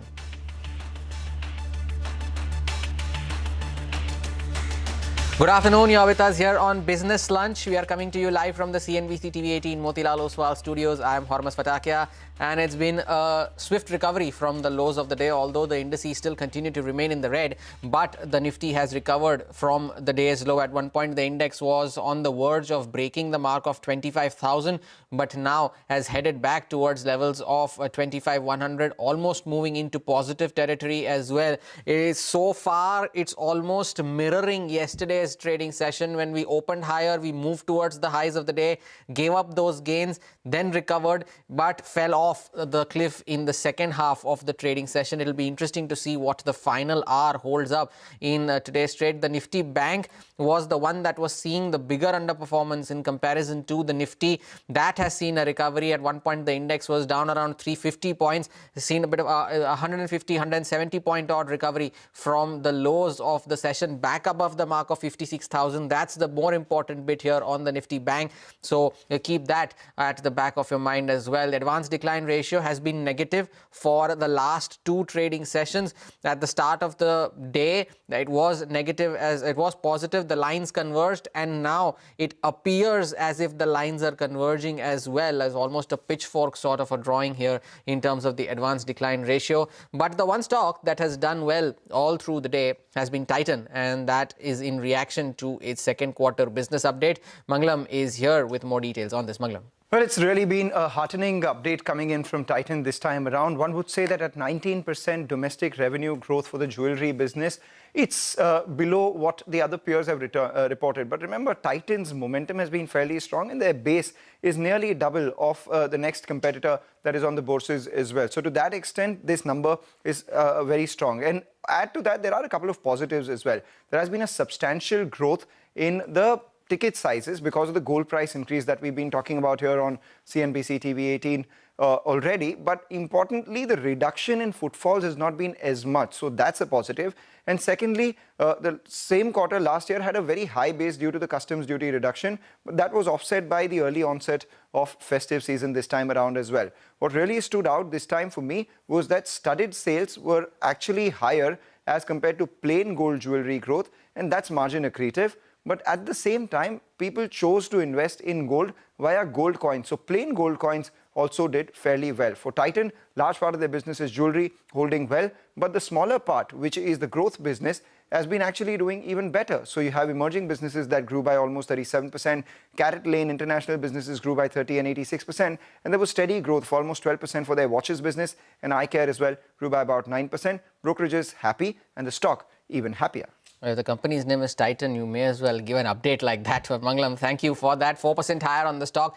Among the top gainers on the Nifty, has held on to those gains all through the session. The other one, of course, is the banking names, and they continue to be in focus as the RBI's credit provisioning guidelines and their draft on the credit risk capital framework was released. And Gaurav is now joining in with more details and the implications of this as well. Gaurav. Well, yes. First, let's talk about the ECL changes that RBI has suggested in their draft guidelines. First is that they have now added new classifications, which is stage 1, stage 2 and stage 3. Remember, currently we are classifying assets into standard and NPAs, and within NPAs we do classify as substandard or doubtful assets, and on the back of that the risk weights are actually assigned. But at the same time, now they have added new classification as stage 1, stage 2 and stage 3. For stage 2, they have added a new condition of more than 60 DPD, and at the same time, banks are now requested to consider probability of default, loss given default and exposure at default for the calculation. And now they have also proposed a floor of around, for stage 1, the ECL is going to be 0.25 to 1.25. For stage 2, it is going to be 1.5 to 5. And for stage 3, it is going to be around 25 to 100%. Other than that, now Motilal Oswal, they do believe that it is going to be positive for big banks, and at the same time they see a limited impact on the PSPs, and we may see some kind of impact on the banks who have unsecured exposure as well, like IndusInd Bank, Bandhan Bank, because they might need higher provision. But remember, this is going to get applicable from 1st April of 2027, and banks will get time till FY32 for the, and that is the reason why the transition period is high, and that is the reason why we are not seeing any kind of big impact here. But what came as a surprise is that the draft guidelines for credit risk capital. Now for the risk weights, two positive things to highlight. First is that for real estate exposure, the LTV for housing loans, that has brought down to 20 to 40%, and at the same time for personal loans and credit card, what they have done is that they have lowered the risk credit weight for transaction category to around, that has been brought down, so to around 100% versus what it was at 125. So as per Motilal Oswal, it is going to be big beneficial for card players. In fact, let's also understand it is going to be positive for RBL Bank, because they have around 30% of the portfolio which is in their credit card as transactors. So definitely, as a result, we are also seeing some kind of positive impact on the stock price of RBL as a result of this. Indeed, Gaurav, thank you for that update. SBI Cards doing fairly well for itself, 2.5% higher in today's session as well. But since we are on the subject of SBI and its units, on the sidelines of the Global Fintech Fest, my colleague Ritu spoke to CS Sethi, the chairman of India's largest lender, and Ashok Chandra, the MD and CEO of PNB, about these ECL framework and its likely impact that they would likely have. Listen to what they had to say. The ECL guidelines are broadly as we expected. Of course, in fact, there are the draft guidelines also I had mentioned in terms of increased provision requirement for stage 2 assets. Stage 1, stage 2 concept is anyways there in the non-banking finance companies, right? Yeah. They move to IFRS. Yeah. This ECL guidelines broadly aligns with the IFRS 9 requirements. And there are a lot of nuances there in the kind of risk weights, what we have to follow, various categories of loans. Yeah. We would be evaluating that. Banks like SBI, based on the draft guidelines itself, we have put the technology, our models, PD, LGD, and risk assessment models in place. So the transition should be smooth, both in terms of the adoption of models, as well as managing the balance sheet impact. I believe there will be a limited impact on the bank's balance sheets. At a very, very appropriate time, Reserve Bank of India has come out with the ECL implementation now. And the 5 years, the guideline is there, 5 years implementation period is there.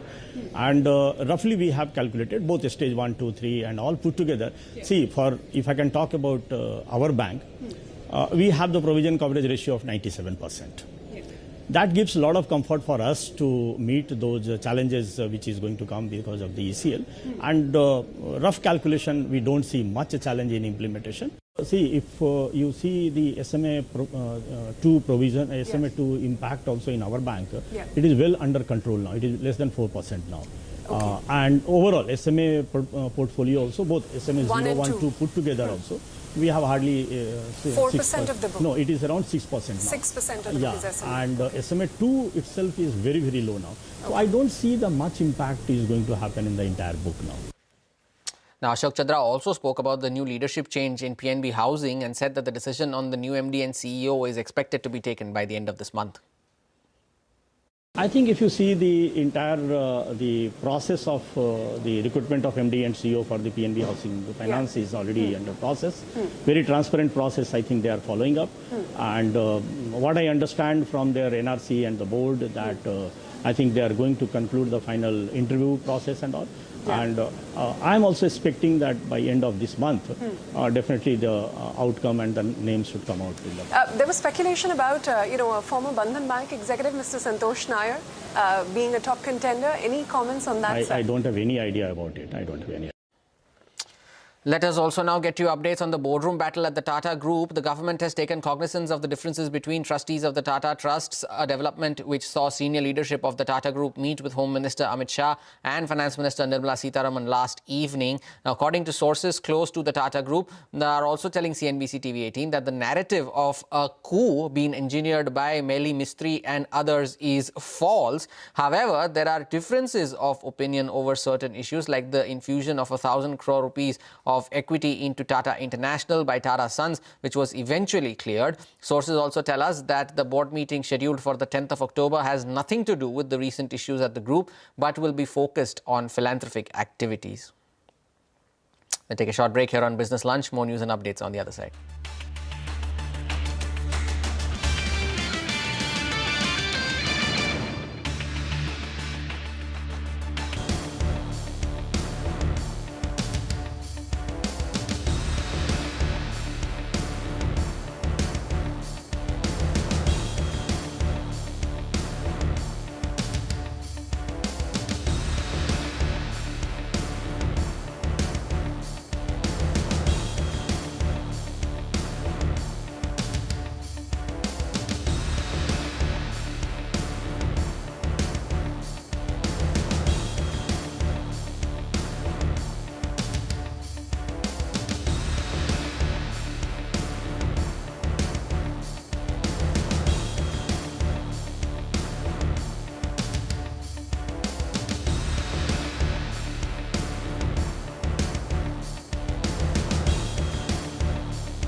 Welcome back. Now, Prime Minister Narendra Modi has inaugurated the India Mobile Congress 2025, calling it Asia's largest digital tech platform. Now, showcasing India's export-ready 4G technology, Prime Minister Modi said that the country is fast emerging as a key player in the global tech value chain, furthering his Atmanirbhar vision. He urged investors and innovators to capitalize on what he called, quote-unquote, the best time to make in India. Take a look. This is the best time to invest, innovate and make in India. हमें देखना होगा कि global supply chain में कहां रुकावटें आ रही हैं। Mobile, telecom, electronics और पूरे टेक्नोलॉजी इकोसिस्टम में जहां भी ग्लोबल बॉटलनेक्स हैं, वहां भारत के पास दुनिया को सॉल्यूशन देने का मौका है। उदाहरण के लिए हमने पहचान की सेमीकंडक्टर मैन्युफैक्चरिंग की कैपेसिटी अब कुछ गिने चुने देशों तक सीमित थी और पूरी दुनिया डाइवर्सिफिकेशन चाहती थी। आज भारत ने इस दिशा में महत्वपूर्ण कदम उठाया है। भारत में 10 सेमीकंडक्टर मैन्युफैक्चरिंग यूनिट्स पर काम हो रहा है। Now, India's Telecom Minister also spoke at the event, pitching India as a hub for innovations in 6G and satellite communications. Listen in. The Prime Minister resolved with the PLI scheme, Production-Linked Incentive Scheme, today has resulted in close to 91,000 crore of new production, 18,000 crores of exports, and the creation of 30,000 new jobs. India's ambition, ladies and gentlemen, goes beyond 5G. The Bharat 6G Alliance aims for 10% of patents as standards will be set for 6G. SATCOM today is expanding horizons, taking connectivity from land to sea to space. And the SATCOM market today, across telecom and broadcasting, which is at close to $4 billion, will triple to almost $15 billion by 2033. Now, UK Prime Minister Keir Starmer landed in Mumbai this morning and was received by Chief Minister Devendra Fadnavis and Deputy Chief Ministers Eknath Shinde. The Starmer is expected to attend events at the Cooperage ground and will also visit Yashraj Studios later today. External Affairs Minister S. Jaishankar is also expected to call on the British Prime Minister later this evening. Starmer will also meet Prime Minister Narendra Modi tomorrow morning. We'll take a short break. More news and updates follow on the other side. Stay tuned.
Welcome back. And the market, well, the Nifty has almost turned positive now, back at that 25,100 mark. So it's a 100-point recovery from the lows of the day for the index. It will be interesting to see whether this recovery sustains as we go into the final 2 hours of the trading session. Remember, we begin earnings season tomorrow with TCS and Tata Elxsi. And of course, tomorrow is also going to be the expiry of the weekly contracts of the BSE. TCS 2% higher at the highest point of the day. Tata Elxsi 2 holding on to gains of 1.25%. And fairly okay for itself ahead of its earnings as well. Now, moving on, Mumbai is set to get a massive infrastructure upgrade with Prime Minister Narendra Modi inaugurating phase 1 of the Navi Mumbai International Airport today. The project is expected to ease congestion at Mumbai's existing airport. The Navi Mumbai International Airport is India's largest greenfield airport project, built under a public-private partnership at a cost of 19,650 crore rupees. After the inauguration, Mumbai joins a select club of cities with 2 international airports. And lastly, here are some visuals from the 93rd Air Force Day. It was marked by a grand parade and an air show at the Hindon Air Force Station. With that, we call time on this edition of Business Lunch as we leave you with these visuals. Thank you so much for watching. Midcap Radar on the other side.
Good afternoon. Welcome to Midcap Radar live from the CNBC TV 18 Motilal Oswal studio. I'm Sonal Bhutra. With me as always is Vivek Iyer.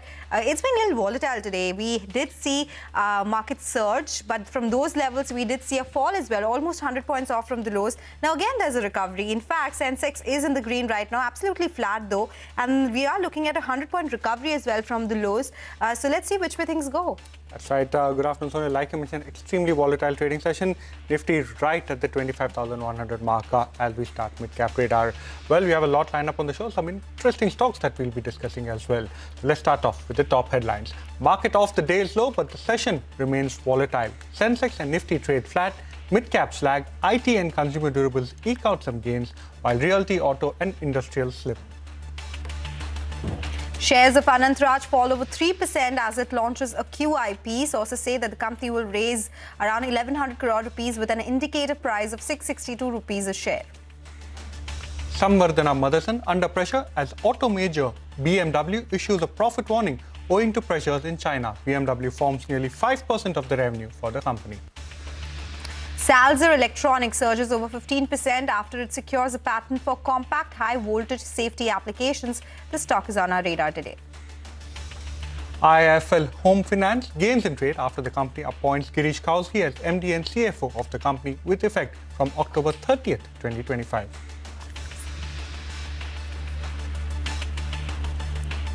All right, those are the top headlines. We'll discuss some of the stocks individually in greater detail as well.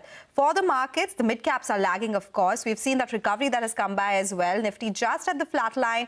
But the mid-caps, even though we have seen a recovery, are still in the red. Banking names are also lifting the markets higher a little after the recovery that we are seeing.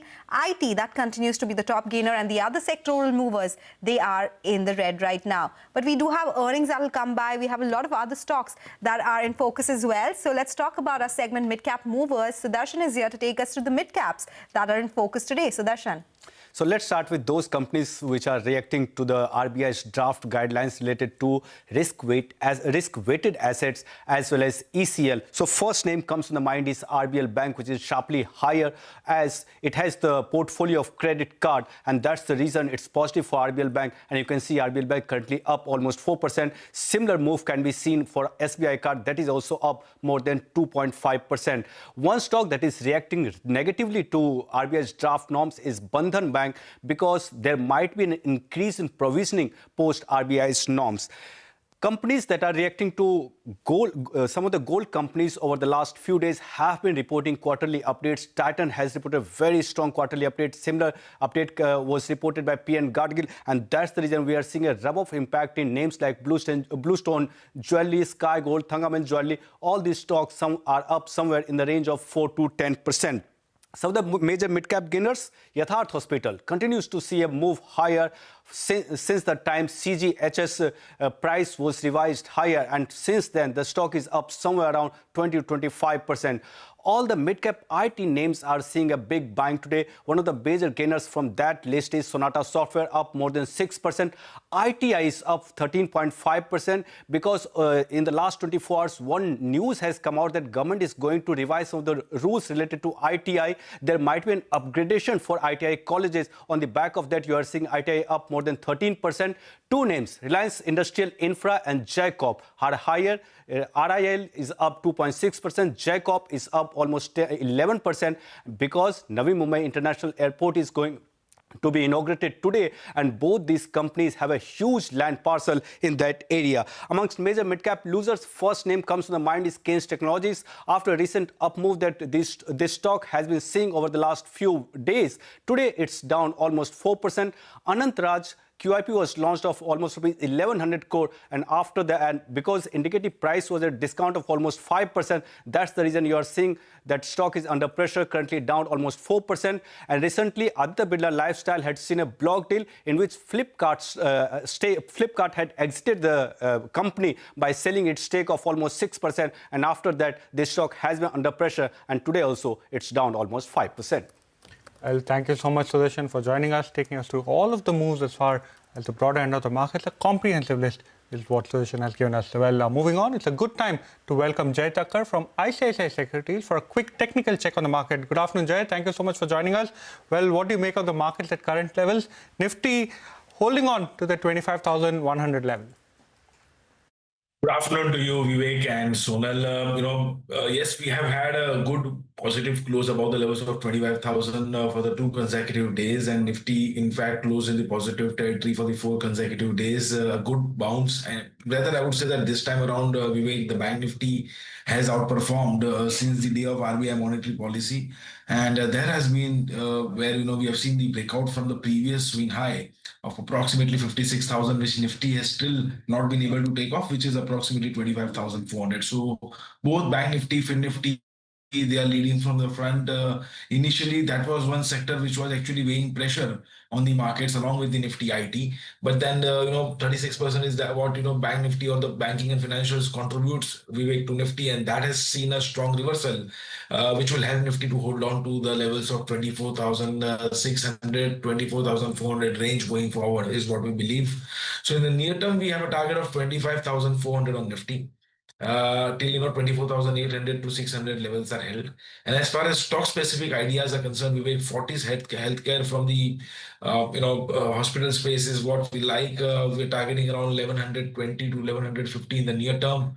On the downside, I believe that 1020 should now act as a very critical support in the near term. So Fortis healthcare is one stock one can buy. Second is AU Bank. Vivek, among as I said that the banking space is looking better, and AU has really provided a good reversal in the near term. So I think that AU Bank can see a good upside.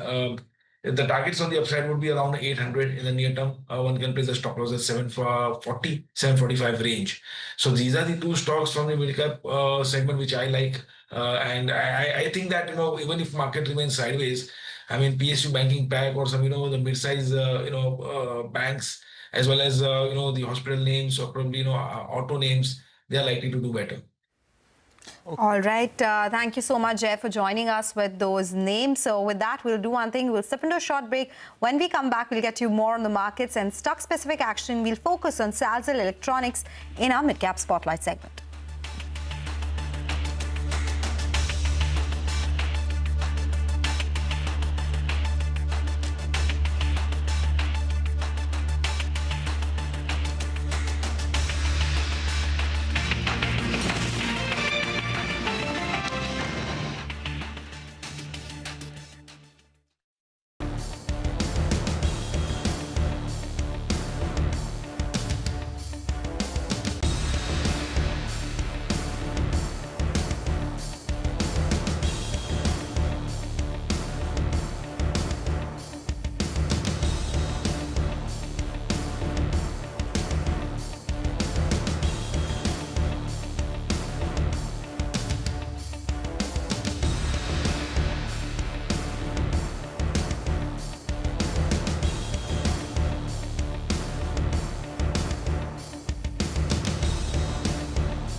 Welcome back to Midcap Radar. Well, one particular stock that's doing very well from the broader end of the markets is Salzer Electronics.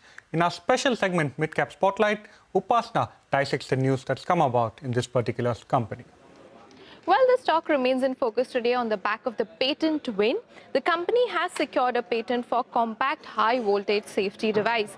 Now, it has been granted a patent for a product titled disconnecting and earthing device for a high-voltage application.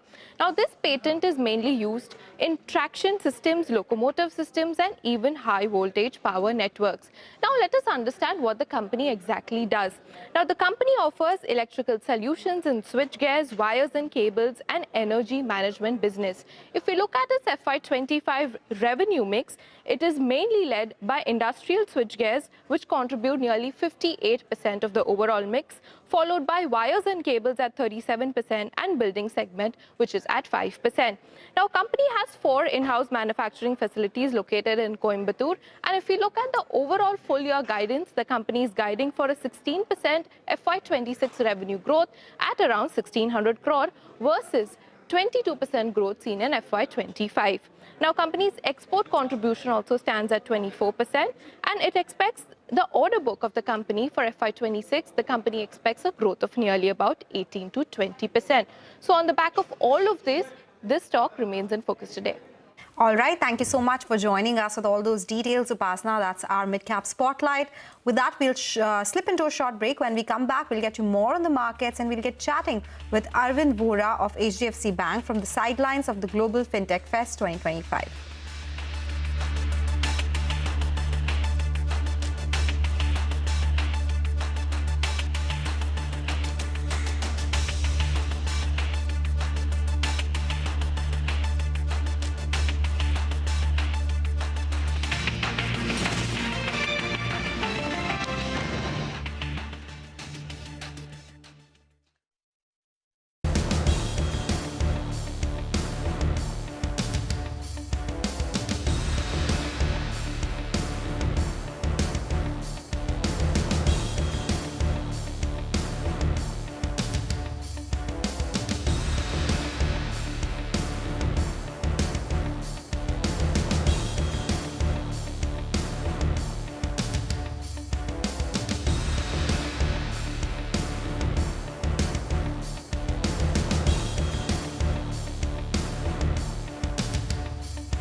Welcome back. Let's talk about a conversation from the sidelines of the Global Fintech Fest. My colleague Ritu Singh caught up with HDFC Bank's Group Head Retail Assets, Arvind Vora, and began by asking about the retail portfolio and the impact on it amid the GST cuts and RBI announcements. Listen in to what he had to say.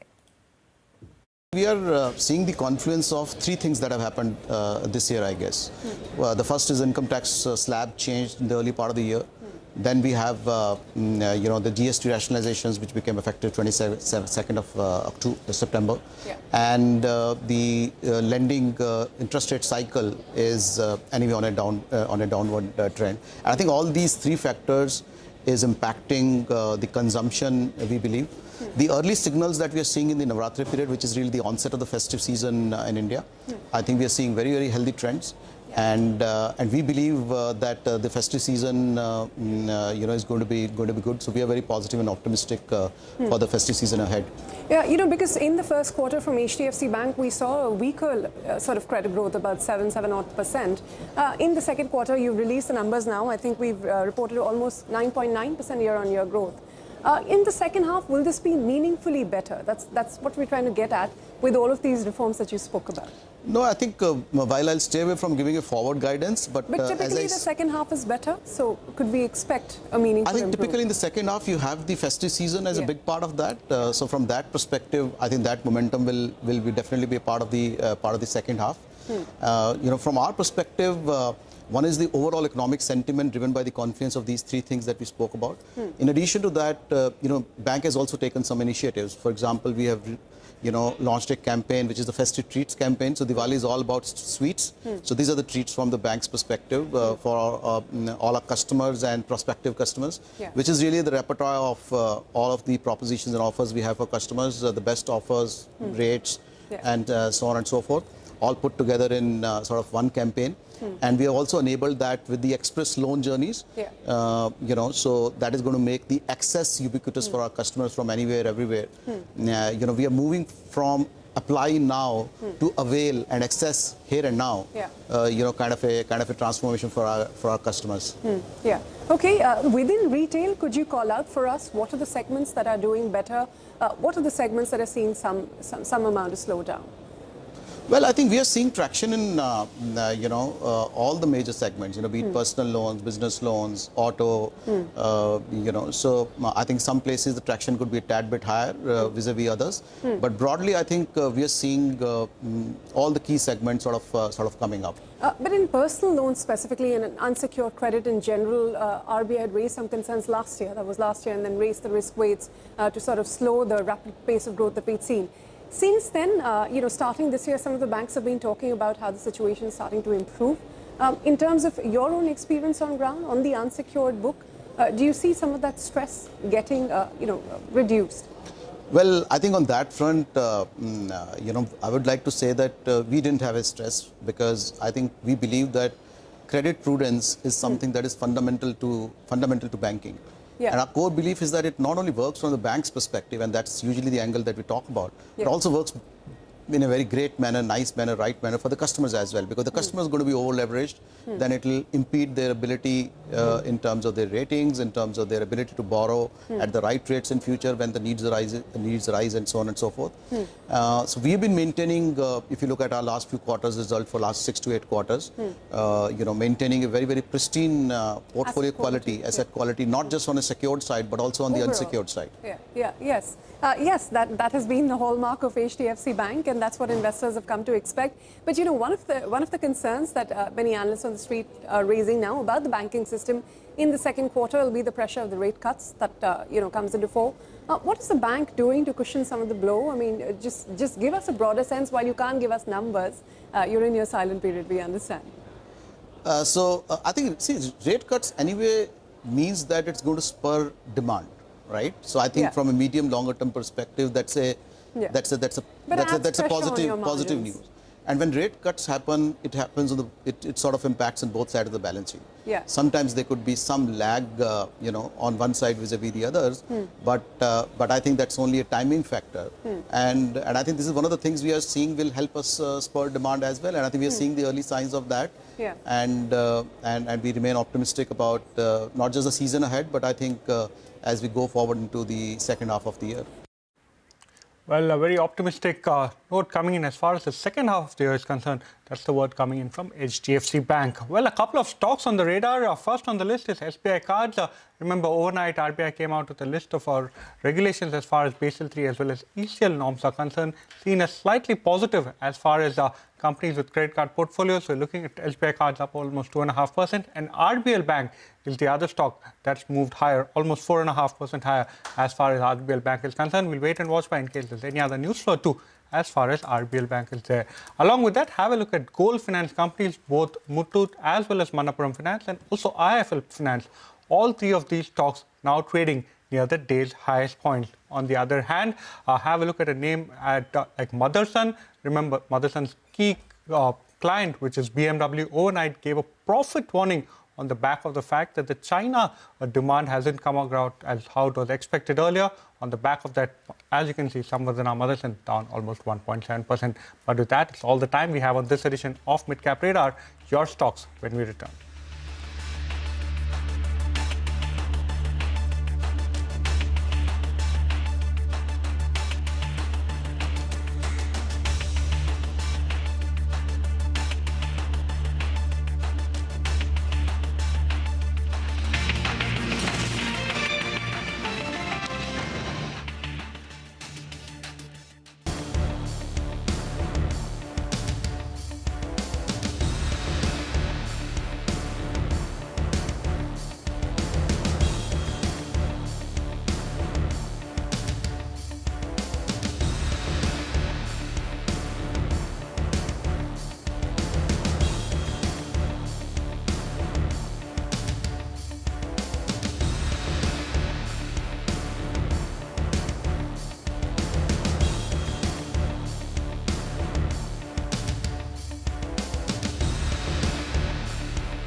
Hello and welcome to Your Stocks. This is our IPO special show live from the CNBC TV 18 Motilal Oswal studio. I'm Sonal Bhutra. Well, the action in the primary market has been very strong. We saw a lot of listings in September, and this week itself has seen a lot of action in the primary market with big IPOs, the likes of LG, Tata Capital, all of them open for subscription as well. And that bodes the question whether one should go ahead and invest in these issues or not. So to get answers for all those queries, joining us today, Gurmeet Chadda, Managing Partner and CIO at Complete Circle, and Sneha Podar, VP Research Wealth Management at Motilal Oswal Financial Services. Gurmeet and Sneha, thank you so much for joining us today. And as I said, there's been so much action that's happening. We have seen stellar subscriptions for some stocks that came by. Some of them did not list the way maybe the investors expected it to, but there are some big names in the pipeline as well. So let's keep the action with the primary market. Gurmeet, let me start with you first up. LG, a big issue here, the post-listing market cap around 77,000 crore rupees. What do you suggest an investor should do here? Already subscribed around more than 2 times as of now. Do you think one should go ahead with this one? Looking attractive, Sonal, and I think also because of the festive season around the corner, LG has been a strong brand, over 30,000 outlets. I think almost 700 are exclusive outlets for them, and they have now penetrating, tier 2, tier 3 towns. One good thing I like is the EBITDA to free cash flow conversion. That's amongst the highest, almost 75%. Debt-free balance sheet. But obviously, this is largely an OFS where money goes out, as what happened in Hyundai. If you take FY26 EPS, it's about 32 times. So it's not like way expensive considering where other consumer durable and appliance makers are. So I like the margin profile. I like the fact that the free cash flow generation is amongst the best. On EBITDA margin, they are the highest. Let's say Favours is around 10, they are about almost 13%. And one good thing is the premium segment, which is continuously growing. So there's almost 25% there. So look at, for example, OLEDs. Their market share is above 60%. Front-loading washing machines, again 40%. The side-by-side refrigerator, which is the modern one, again almost 38-39%. So the premium segment is growing. Their market share is strong there, which reflects some innovation there. And that gets positively reflected in the margins too.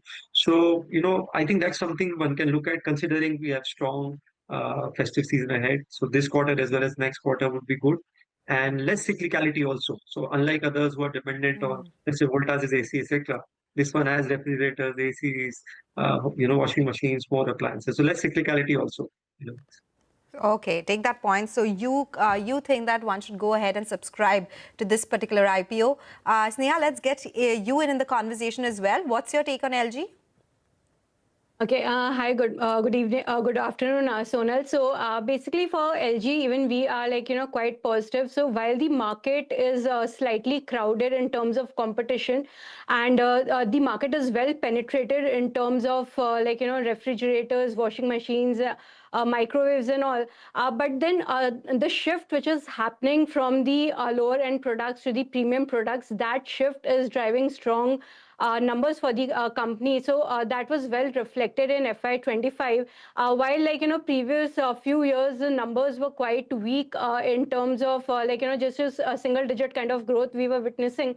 But then FY25 saw a strong comeback, and while there could be some pressure on the margins given the heated competition, but then we believe that the strong volumes will be witnessed, especially post the GST rationalization, and also because of the in the festive season starting on a very strong note. So these will actually drive good numbers for the company, and given its leading market position in majority of these segments, obviously the company stands to benefit, and they are leaving ample scope in terms of valuation. So the valuation seems quite reasonable when we compare it with the other peers. So we believe one can actually look at it both from the listing gains perspective as well as from the long-term point of view. Okay, take that point, Sneha. So both our guests consider LG to be a good IPO where investors can go ahead and invest their money. Quickly, Gurmeet, if you can tell us, because there was a query whether it can be invested for listing gains. What do you suggest there? Is it long-term or listing gains are good enough? Because that's a very, that's a question we get very often now. Difficult call, but we are more constructive, as I said, over the medium long term because we are on the fundamental side. And I'll not be surprised, as I said, if there are decent listing gains, assuming the sentiment remains good and there are no further developments on tariffs or any fresh announcements which happen from US. It's looking good. Gray market premium is looking good, but in these kind of markets, taking that kind of a call can always be risky. So, as I said, looks a good bet over a medium term, playing the consumption story as GST cuts play. I would rather suggest go for a more medium to long term view. Point. Now the next one is quite interesting. We have Tata Capital, such a big issuance that's coming through. But the conversations have been around how the price has fallen from the price that we saw in the unlisted space. There has been sharp cut in the valuation as well. For this one, Sneha, let me start with you. What's your take? Should one go ahead and invest in this one? See, Tata Capital, I mean, it's a good, well-diversified NBFC, and they have very strong presence, especially in the retail finance segment, wherein about 60-65% of their revenue comes from this segment, and they have well presence across home loans, vehicle finance, education loans and all. So it's well diversified. Along with this, they're also present on the corporate lending side, wherein they have large presence among the SMEs segment. So the business model is very good, and given the Tata brand, there's a lot of comfort with the customers in terms of lending, and also given the big name for them, it's the cost of borrowing is quite cheap when compared to the peers. So overall, the business model is very comfortable. It's the valuation which makes us a little concerned. So keeping their return ratios in mind, for example, the valuation which is coming to is 4 times price to book, and the ROA is less than 2%.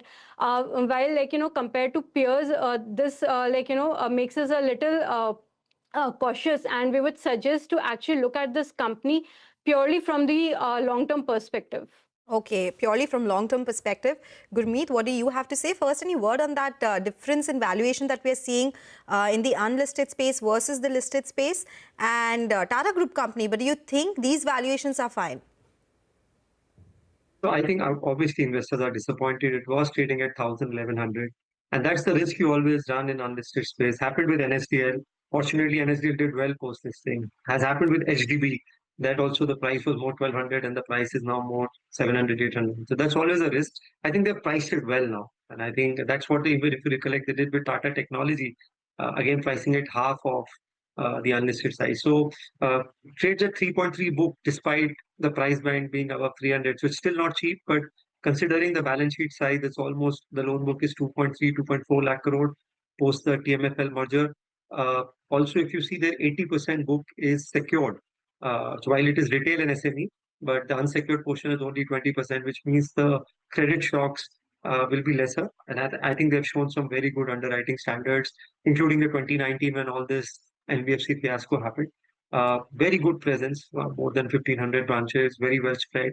So it's a good play of proxy consumption, as I said, and relatively cheaper compared to, let's say, a Bajaj Finance or let's say a Chola, which are more consumption plays. So looks good at current price point, but it is not something which will be very spectacular either on listing or, it's a steady stock, which if you have a financial portfolio, you want to assign some weight to consumption-driven NBFCs, that's something you can look at, considering now the price band looks more reasonable. All right, so reasonable valuations after the fall that we've seen from the unlisted space. And anyway, we've seen even in the past, even if some of these IPOs were oversubscribed, that did not ensure listing gains. So if somebody is looking for listing gains, that might or might not happen when you're looking at such names. But the other one that we have from the Canara Group, one is Canara Robeco AMC, the other one is Canara HSBC Oriental Life IPO. Both of them are not open, but I would like your take. Sneha, let me start with you, then Gurmeet, I'll come to you on these two. Okay. Canara Bank, given its wide network, obviously it stands to benefit both in case of the insurance business and the AMC business. In fact, in the AMC business, they are doing really well, and the AUM has grown rapidly for the company. And the only concern which I find with regards to the AMC business is the valuation, which looks a little stretched. But given the kind of the presence that they have built in a short span of time, it is quite commendable. On the insurance side, though we are one of the lead managers, so I would not really like to comment, but I can just say that the business has scaled up quite well, and post the regulatory changes which has come in, the company, with the help of the IPO money, will launch various new products, and that will help to grow its business further. And the valuation seems quite reasonable, but further views, I would just like to restrain myself over here. We take that point, Sneha. Gurmeet, what is your take? I think while AMC business itself is very asset light, but you have enough options in listing space which are doing better and probably at same rates or better growth rates. So Nippon and HDFC have done spectacularly well post listing. And this is a business which I say is infinite ROE. Whatever you may show, because let's say for example HDFC AMC authorized capital is 50 crores or 100 crores, and it makes 3,000 crore back. And you don't need capital in this business. So I think the bigger operating leverage comes when the scale picks up. And I think it's better to be with top 5-6 AMCs because, the expenses don't really change. So let's say you're managing a 1 lakh crore AUM versus you're managing an 8 lakh crore AUM. The expenses grow at a much diminishing pace and the operating leverage kicks in. And now you have new products like SIF coming, which I think larger AMCs will be able to scale up faster. So in terms of pure growth, my sense is the top ones are better. And there are some larger ones which are still reasonable. Let's say Birla, AMC is quite reasonable compared to what half of valuation of what HDFC is. Even Nippon, I think, is looking pretty good. So I would prefer a larger play in AMCs where the AUM is large. There's a good mix of equity debt, less cyclicality, less prone to too many mark-to-market changes, and more retail based. So I'll go with Nippon and Birla at these valuations. All right, we take that point. That's the word coming in from our experts. It's go ahead for LG, go ahead for Tata Capital. For the AMC business, they prefer other stocks more than the ones that is offered for an IPO right now. But we'll do one thing. We'll step into a short break. When we come back, we'll focus on other candidates from the primary market, and we'll also put spotlight on some of them which have been listed and how they're performing vis-a-vis their listing price. Stay tuned for that.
Welcome back. You're still tuned into Your Stocks IPO special show on CNBC TV 18. We have with us Gurmeet Chadda, Managing Partner and CIO at Complete Circle, and Sneha Podar, VP Research at Wealth Management, Motilal Oswal Financial Services.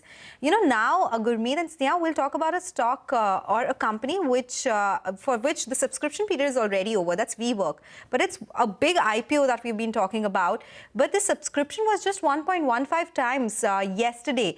That's how it ended in terms of subscription date. What do you have to make of it? If it's, say, lists as a discount or lists at, say, 5 to 10% premium, shouldn't investors still go ahead and, you know, put some money into it? Sneha, let me start with you first on this. Sonal, I would like to avoid WeWork given, though it's in a upcoming segment wherein flexible office space is really picking it up. But this space is a little crowded, and secondly, it requires heavy capex because in terms of you require land for offering the lease offices plus other services which needs to be offered, and plus there are there could be moments when the office space is not occupied. So there are various challenges which is built into this in this business model. And so if you look at the numbers, I mean, has been quite weak and negative. In fact, only last year they have been able to report profit, but that was on account of tax credit. So the numbers do not provide comfort. The business model as such has too many risks, though there are tailwinds, but then the risk kind of overweight these tailwinds. So my suggestion would be to avoid this space, and there are many other lucrative segments to actually look into and invest in. Okay. Okay, all right. What about you, Gurmeet? If you can quickly tell us, what do you make of WeWork? Not in our coverage, but I broadly agree, with her. Also, I think this business is very difficult to model when you project EPS and cash flows. It can be extremely cyclical, can be prone to any slowdown which can happen, especially in tech or startup space, because that's where it's used most. But as a business model, I think it's improving. Or it's backed by embassy. There are a lot of unlisted players also in the market, which seems to be getting a lot of traction. We were tracking Innovate, which is a subsidiary of Oyo. They did a raising at, I think, 39 rupees or something at about 1,000 crore market cap, where some marquee family offices entered. So it's catching up. But as I said, I mean, some things are good. Just let go. We take that point completely. Gurmeet and Sneha, thank you so much for joining us today with your insights. Very important, considering it's someone's hard-earned money which is going into these stocks and subscription-based IPOs as well. So thanks a lot for your time today.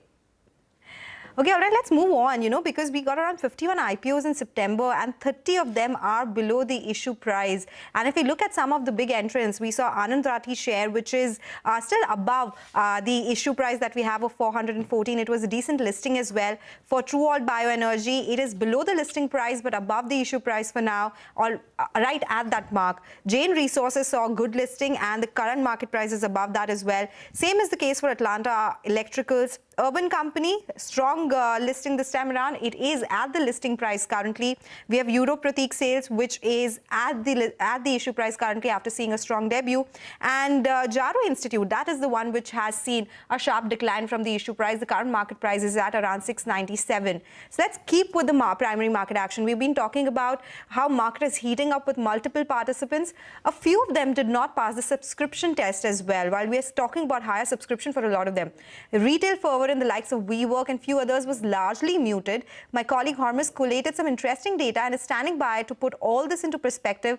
Take it away, Hormus. WeWork became the 7th issue of 2025 where the retail portion was not fully subscribed. Now, before this, there were 6 other IPOs. Although retail participation in the IPOs of this year has been fairly okay, these 6 names did not see full subscription from retail investors. Now, Dr. Agarwal Healthcare is one of them. Here, the retail subscription was only 41%, but the stock has done fairly well since its listing, trading around 30% higher in comparison to its issue price. This, of course, we are comparing it to yesterday's close. Now, the other one was Hexaware, and here the retail participation was extremely poor. The retail participation was only 11%.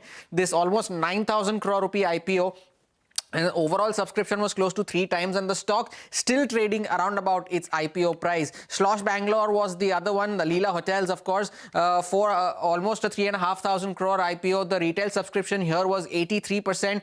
Subscription overall was led mainly by institutions, and this stock too is currently trading around about 4% below its issue price. Aegis Vopak, another recent listing, another almost a 3,000 crore rupee IPO. Retail subscription here was 77%. But the stock has done fairly okay, still 15 to 20% higher in comparison to its issue price. Travel Food Services as a stock has done well. The complete offer for sale here as well. 69% subscription on the retail front, still not fully subscribed, and the stock has done fairly well, 25% higher as of yesterday's closing in comparison to its issue price. But the one name, the recent listing that has grabbed the spotlight is BMW Ventures, the small IPO, 230 crores, retail subscription almost there but not there, and here the overall subscription was only 1.5 times. That stock has been locked in lower circuits ever since it listed, and it's down almost 40% in comparison to its issue price of 99 rupees. So it remains to be seen where WeWork goes from here, but some of these names failed to see enthusiasm from retail investors. Totally take that point, and we've been discussing that as well, that maybe higher subscription would not mean better listing gains or higher issue price or listing price versus the issue price as well. Thank you so much, Hormus, for bringing us all those insights. With that, we'll take your leave on this special edition of Your Stocks, but do remember to email us your queries and we'll address them with our experts. Stay tuned for Closing Bell to take you through the last hour of trade.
market headlines. To understand the reasons for the day's movers and shakers. And get your portfolio ready for tomorrow. Beaming live from the CNBC TV 18 Motilal Oswal studio.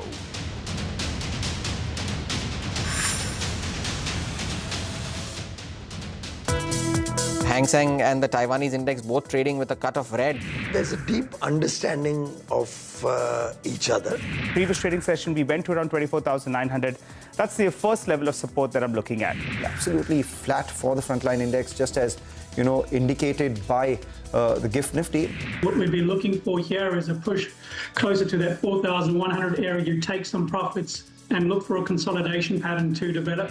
There is no regulatory pressure. Yeah. On them in terms of reducing their stake. We are so far snapping that 4-day winning streak. Nifty is below the 25,100 mark for now. The third point of contention really has to do with Merrily Mistry's appointment to the Tata Sons board. आज उसी देश के लगभग हर जिले में 5G पहुंच चुका है. Allowing this kind of funding shows the confidence with the regulator, as in the banking system. 19% growth in their jewelry business, something that the street likes. It's been a little volatile today. We did see market surge, but from those levels, we did see a fall as well, almost 100 points off from the lows. Now, again, there's a recovery. Well, that was the day so far. Hello and welcome to Closing Bell. We're coming to you live from the CNBC TV 18 Motilal Oswal studio. I'm Nigel, and in a while, I'll have my co-anchor Prashant who will be joining in as well. The markets, well, taking a bit of a pause today. Par for the course, one would say that the Nifty is down close to around 30 points. The good news is we were down close to around 100 points at one point of time, and we have seen a bit of a recovery as that intraday chart is telling you.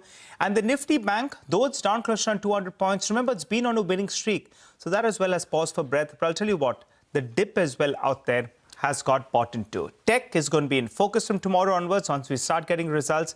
For the time being, it's going into that results season with some kind of optimism because that one, in fact, is up close to around 1.5%. And keep in mind, the NASDAQ overnight actually was the one that was under some pressure. But first up, let's tell you what we have on the show. The market has recovered off the day's lows to around the flat line with a mild negative bias. Nifty trading around the 25,100 odd mark. The Nifty Bank is also holding on to that 56,000 mark. IT and metals, they lead the gains. Samvardhana Motherson comes under pressure as the key customer, BMW, cuts China volume growth expectations. Banks, though, continue to remain in focus as the RBI releases its draft for the implementation of the expected credit loss framework. The management of PNB as well as SBI both tell us that they see very limited impact from the proposed norms. And Titan, well, that's the top gainer on the Nifty, building on gains after delivering a solid quarterly update in the second quarter. Well, how do you position yourself, though, in the final hour of trade? Mitesh Thakkar of Bonanza Portfolio joins us on the show. Mitesh, some kind of profit taking today? Worried, not worried? Uptrend is intact? Or, what would you do on the index first? Yeah, not very nice to answer your question. In fact, I had mentioned that post yesterday's sell-off, yesterday also we kind of closed lower than the intraday high. I said we are slightly overbought and some pullback of profit booking might happen. And as long as we are about 25,000, I think it should be good. We in fact got a low from 25,008.5. And I think, in the next 2-3 days, if we can hold and not close below this level, good chance that we'll see continuation of this up move. In fact, declines to about 25,050, 25,030 should be your entry zone with a 60-70 point kind of a stop loss. Having said that, I have one buy and one sell call as a recommendation right now. ABB is a sell with a stop at 51.80 for targets of 50-60, while IT stocks are giving a pullback. So LTI Mindtree is what I would recommend on the long side for a short-term trading. Buy with a stop below 53.40 for targets of 54.40. All right, Mitesh, one quick word on the tech index, if at all. LTI Mindtree is a stock that you picked out from there. But the tech index, after underperforming drastically in the last year or so, well, today it's showing some signs of life. I don't know whether it's a hope trade or not, But my director will pull up, today both the two indices and then a year to date to tell you the kind of underperformance. But how are you reading the index? That's the tech index. So I think one, it is reversing from extremely oversold levels. Now we had this big gap down on the 22nd of September. So around 36,000, 36,400 are the near-term targets. But I suspect a bigger reversal will come into play if we can get past this 36,500 zone. And then we can even look at a test or move till about 38,000 level. So positive in the short term and hoping that the first supply levels are cleared without much of a hitch. And then I think we can look at continuation. Got it. Okay. All right, Midesh, we'll keep coming back to you and get your update with regard to how the markets are going. A stock actually from the broader markets, it's really bucking the trend and should come up for you on the screen, is Jacob bursting away. That's up close to around 15%. So I think it's a bit of a rub-off effect of the new airport that's going to be opening up at Navi Mumbai. Probably that's the reason. Stock is spiking up and spiking up in style. The other one is ITI. That as well is up, now up close to around 13%. So phenomenal mood is what we're seeing on that name as well. But let's focus on the banking names then. We caught up with the management of Punjab National Bank, the MD and CEO, Mr. Ashok Chandra, and quizzed him about the leadership changes in their subsidiary, PNB Housing. Let's listen in. I think if you see the entire the process of the recruitment of MD and CEO for the PNB Housing Finance is already under process. Very transparent process, I think they are following up. And what I understand from their NRC and the board that I think they are going to conclude the final interview process and all. And I'm also expecting that by end of this month, definitely the outcome and the names should come out. There was speculation about, a former Bandhan Bank executive, Mr. Santosh Nair, being a top contender. Any comments on that? I don't have any idea about it. I don't have any idea. All right. Reiterating, Mr. Chandra, that PNB Housing Finance should be receiving a new boss very, very soon. Telling Ritu and told us as well a few sessions ago that by the end of this month, we could probably see a new boss at PNB Housing Finance. So that's the stock that's going to be in focus. I'll tell you what, let's talk about better times then. Titan, that's glittering in today's trading session. The birthday boy Mangalam joins us to tell us how are their quarterly update. And Mangalam, you could let us in on this one. You know what? Did you contribute? I did not contribute to it. Then tell us about the numbers. No gold, no watches, perhaps maybe some perfumes from Skin. But tell you what, it's a good set of numbers that is coming from Titan. On their base, a 19% growth that the company has reported. People were worried that, the footfalls would be lower because the higher gold prices. We here have been talking about how they've risen over 50% over the last 1 year or so. There has been a substantial ticket size increase, but the buyer number hasn't decreased as much. In fact, there has only been a marginal decrease. And that's something that the street likes. It's on a high base that these numbers have come by as well. Because same time last year, we had that high influx of gold because of the customs duty reduction.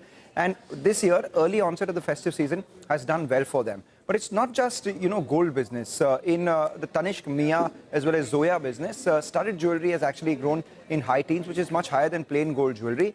People have decided to play the gold price rise via gold coins. So gold coins have done extremely well this time around for the company as well. Large part of the business coming in from jewelry, not particularly bad, holding steady. The other parts, which are growth drivers, are growing very fast. So if you look at, something like an international business, 86%, carat lane, typically likely to do well when, gold prices are high as people are buying lower price variants. That's growing 30%. Watches, eye care, steady between 9 to 12%. And we are seeing some traction in their emerging businesses as well, in the fragrance business and women's bags in particular, up 50 to 90%. Brokerages are fairly happy as well. Morgan Stanley has an overweight rating on the stock, and they believe that, their expectation was a 12% growth. The company has gone ahead and reported 18% growth in Tanishq, Maya, as well as Zoya. And the buyer growth hasn't been as, the decline hasn't been as much.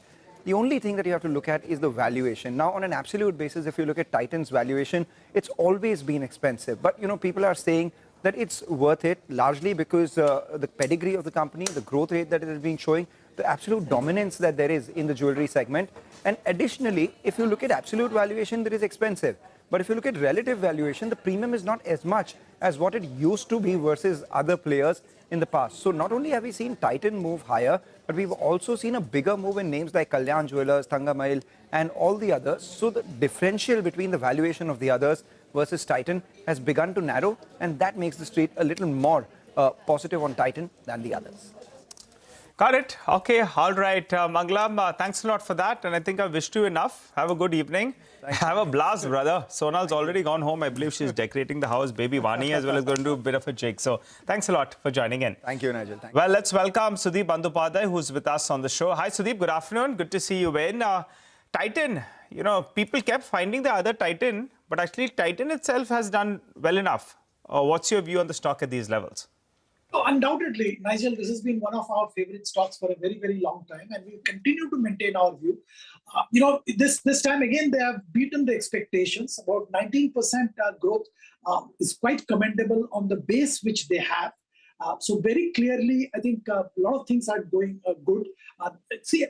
Amongst the multiple components, the studded jewelry component doing well is excellent from the margin perspective.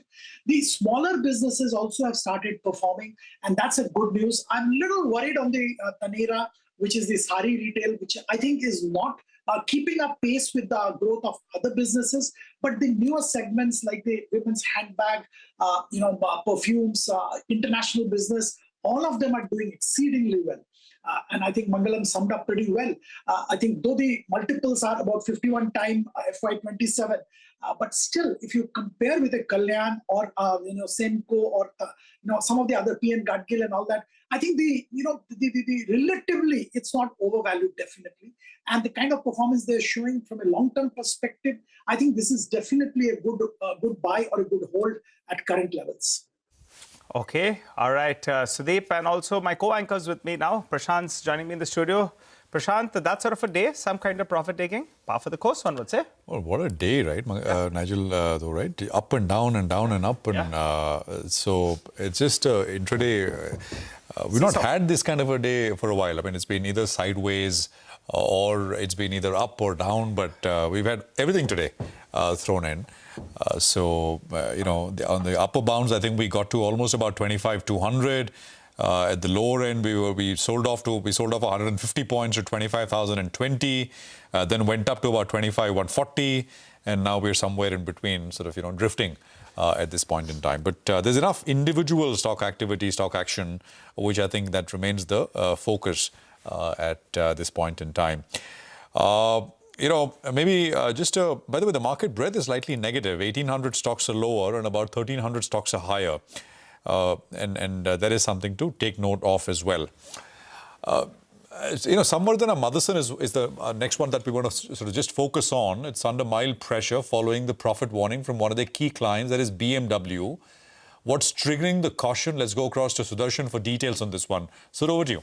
So over the last two sessions, if you see, the stock of Samvardhana Motherson has been under pressure. In today's session also, it's down somewhere in the range of 2 to 3%. The reason is it's one of the major clients. That's the luxury car maker BMW. Yesterday, it has come out with its earnings, and in that, it has issued profit warning for the last quarter, that is October to December, in which it has cut volume expectations, and also for the full year, it has reduced EBIT margin guidance. Earlier forecast for EBIT margin was in the range of 5 to 7%. Now company is saying that it's expecting in the range of 5 to 6%. And it's important for Samvardhana Motherson because BMW forms almost 5% of its total consolidated revenue. Now analysts believe that after China, these legacy OEMs might also face the issue in Europe. That might be a more problem for companies like Samvardhana Motherson or Sona BMW or other Indian auto companies which have some major exposure to European companies as well as in the companies in North America too, where also the auto has been under pressure. Okay, all right. Thanks a lot for that. Sud explains why that stock, in fact, is lower. Sudeep, what do you make of this? Clearly a negative read-through for a company like Samvardhana Motherson. I agree. I think the news flow is definitely negative at this stage, but I won't be too perturbed with this one news flow. I think there are multiple other factors which are working well for all these auto and companies from India who have global operations and they are integrated with the global OEMs. Like the news flow from India was that there was a record number of luxury car sales during the Navratri season, and which was unprecedented apparently. So there are pockets of good news as well. So yes, this is a temporarily, there's a bit of a dip in the price, but I won't read too much into it. Okay, all right. I wanted to ask you one more query, Sudeep.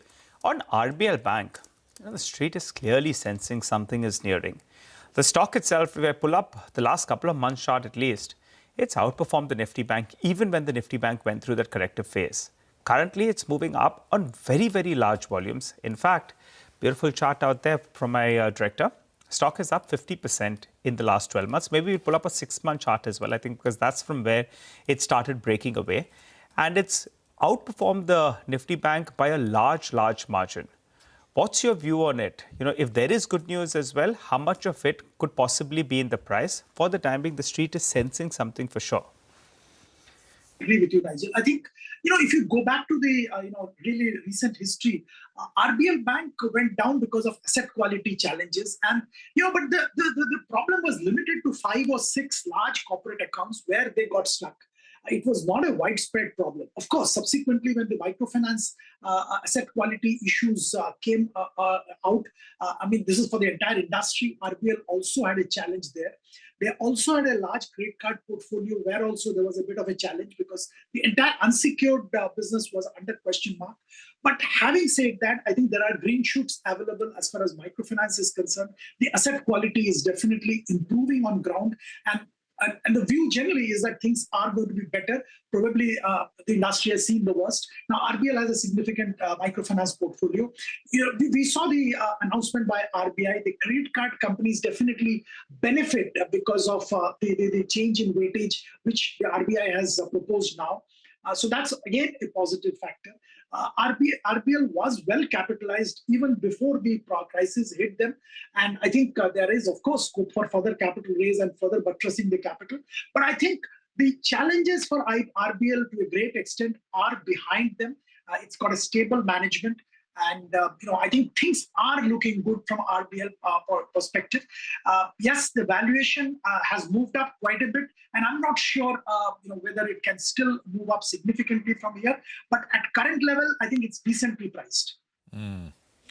Just pull up the stock of Ixigo, right? Ixigo is down 4.5%. Sudeep, do you track this one? Have you looked at it? This is the OTA. I think, but you track it, right? You looked at this. Yeah. Okay. Let me just, allow me to just say for our viewers, right? So there was this release to exchanges. I'm going to come to you, Sudeep, with this question. They put out this release essentially saying that they have received a letter, right, from a potential investor. And they basically put this out to the exchanges, and the letter, which they replicated as is, says this.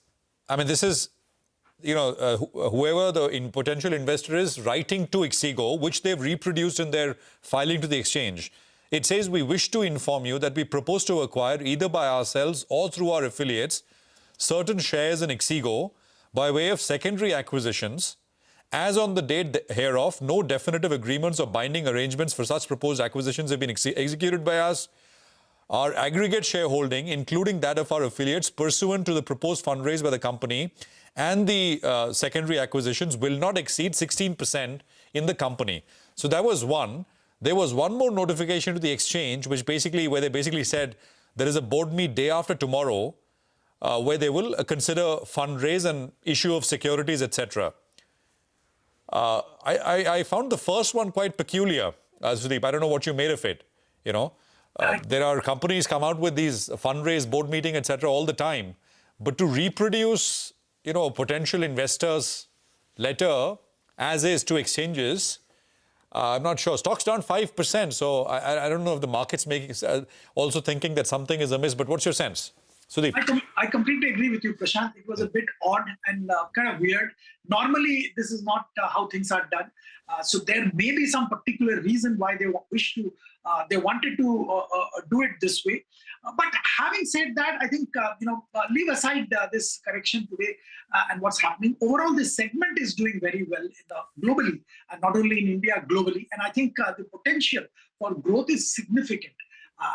they're going ahead, and if they're actually going and raising funds, I'm not talking about this 16% acquisition and all that. That is secondary. So there's no money company is getting. But if there is an independent fundraising, which the company is going ahead with, I think that's a good news for the shareholders' point of view. And that's good news for the company also. The opportunities are huge. And, if they're planning to seize the opportunity by raising incremental capital, that's good news. No, you're absolutely right. The segment's, of course, done very, very well. It's done so well that even companies, New York-listed companies like Make My Trip would like, to get Indian valuations for their business. I mean, so we'll probably see some action there as well. But in this particular segment, there is Ixigo, there is Ease My Trip, which I think, of course, has not really done anything. It's gone sideways. So a lot of action, attention here on this one. More on this story later. But Sudeep, thank you very much for joining us. Good speaking with you here on the program. We'll take a quick commercial break here. We come back with Vaibhav Sanghvi on the other side.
Welcome back. Well, the headline index is down close to around roughly around 30 points thereabouts, but a few stocks actually from the broader markets. There are still some winners that are moving up.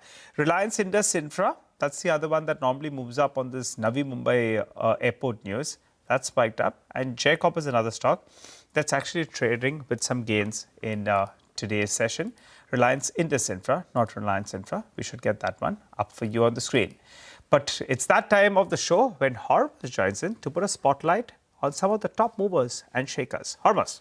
Yeah, broader market names are continuing to buzz around, and the name that pops up today, first up, is Inco Elecon. Remember, the stock was in focus last month because of the promoters planning to sell stake through that offer for sale. But today, the stock is locked in a 20% upper circuit. It's the fifth straight day of gains for the stock, the biggest single day gain since April. Volumes also on the higher side. 19 lakh shares have traded today, 20-day average of just over a lakh. And yesterday, there was news on the exchanges that Vijay Kedia, his firm, has bought stake in the company around about 57,000 shares, and the stock has moved higher today. It's turned positive for 2025 as a result of today's move, and was doing fairly well in last year as well, was up 27%, but the stock had quadrupled in 2023. The hospital stocks are continuing to do well after those recent moves that were announced. Yatharth Hospitals is one of them, 9% higher now on the stock. It's gained in 2 out of the 3 sessions this week. The volumes are all set to be the highest since January of this year, and more than 30 lakh shares have traded today on Yatharth, the 20-day average of just around about 4 lakh shares. And since the start of March, the stock has risen every single month this year, including the month of October, and as a result of which the stock is now up over 2.5 times from its IPO price, which is around 300 rupees a share. A PSU name on the list today is ITI. It is a 6th straight day of gains for the stock, still holding on to gains of around 14%, and the volumes today are set to be the highest since December of last year. And take a look at the volumes today. More than 6 crore shares of ITI have been traded today compared to a 20-day average of just 6 lakh shares. Now, ITI, just like KIOCL, falls into that category of very little free float because the government has a 90% stake here and a special national investment fund has an 8% stake. So that leaves very little free float in the market for ITI. And lastly, of course, the stock that has been holding on to gains all through the day and could well be the stock of the day is Titan. And a 2-day losing streak snapped today is the 3rd highest volumes that the stock has seen since November of last year. We had more than 41 lakh shares that have been traded on Titan today. The 20-day average is just 10 lakhs, so 4x of its 20-day average today. And as a result of this move, the stock has broken about both its 50 and its 100-day moving average as well. Thanks very much, Hormuz, for that. Yatharth, I mean, what a move, right? I mean, coming through with large volumes, as you pointed out as well. It's basically doubled. You know, it's been around for 3 years now. This is the 3rd year that Yatharth has been in the market. Listed in December of 23. It came to the market at 300, closed that year at about 380. It's 830 rupees now. So not a bad outcome for Yatharth Hospitals. And of course, others have all done very, very well. Vaibhav Sanghvi, CEO at Ask Hedge Solutions. Vaibhav, good to have you with us here. Thanks for joining us. You know, I think there is I was just thinking, BSC has launched, or who's launched? There's a hospital index, a ETF. Which you can buy. I think stocks are all, I think, is made up of some 10 hospital companies. Any thoughts on the space, Vaibhav, and what to do here? Because it's completely re-rated in the last 2 years. Most companies have re-rated. I think, Prashant, the opportunity in a country like India, especially in the segment of healthcare, continues to be pretty robust. And from a forward-looking perspective, I think there's a long way to go. Now, of course, every company would have their own capacity increase in terms of the plans, along with optimization of revenue per bed. So it depends on their individual companies' kind of efficiency levels with respect to the whole business, where you would probably ideally want to see return on capital employed and then kind of go and invest into select companies. But on an overall basis, I think my belief is that the opportunity itself is pretty huge. So virtually most of the companies doing even on an average basis also will continue to do well. Okay, all right. Hi, Vaibhav. Good afternoon. Good to see you, Ed. How are you feeling about the markets, though? underperformance, par for the course, and things should look up from here? Or do you think there's still too much of uncertainty that maybe our markets will continue to underperform? Your take on that? I think you want to come in on with a word on the FI flows as well. Should it turn around? Sure, Nigel. I think, an extremely important point, and we have been, as a market, pretty much huge underperformer for this year as compared to the other emerging markets. Now, there are many reasons to it, and one of them is basically that one on relative growth numbers. At the same time, looking at the other artificial intelligence opportunities in countries like China, Korea, Taiwan, they have been kind of seeing rebalancing in their favor as against the India. We had seen that in India a few years ago was having an allocation which is at overweight as compared to the other emerging markets. Whereas now we are at this point in time, we are actually underweight the other markets. So all in all, looking at a 12-year decadal low ownership of FPI, along with underweight position in the emerging market basket, our view is that this is a key to kind of see that the market kind of breaks that range, from a medium to long-term perspective. Okay, all right. One theme that you have liked is these platform themes. And some of them have done very, very well. From the lows, whether you look at a Paytm, Swiggy, Eternal, erstwhile Zomato, they've all done well. Even Nykaa, if you want to put it in that. Do you think that the platform theme is just heating up? Of course, I think platform is a unique combination of a power of advantage in technology, along with the overall consumption push which we are seeing from an economic perspective. So our view is basically that the whole space within the platform plays will continue to do very well, not only in the stock prices, but in terms of the underlying market share, which they will be able to kind of keep on increasing as well. So we are very constructive on the whole segment, and our view is basically in the next few years, they'll continue to keep growing their market shares. Okay, and earnings season's round the corner. The private sector banks will have to do the heavy lifting if this market needs to move up. You think they're set for more? If I look at Kotak Mahindra Bank or HDFC Bank, their quarterly numbers actually were quite good, the operational update that they give. See, I think, yes, the quarterly numbers have been a little better than expected. The only caveat is basically that the net interest margins across the banks would be slightly under pressure, purely because of the repricing of loans versus your fixed deposits. Our view is basically that this quarter we might see, to some extent, bottoming out of net interest margins, or probably it may kind of have an effect one more quarter, provided the interest rates are stabilized. And if that is the case, then the focus will then shift to growth. And from a growth perspective, while a broader economy is doing well, especially on the consumption side, those guys who have deeper penetration in the personal loan segment will not only kind of grow, but at the same time improve in terms of the margins as well.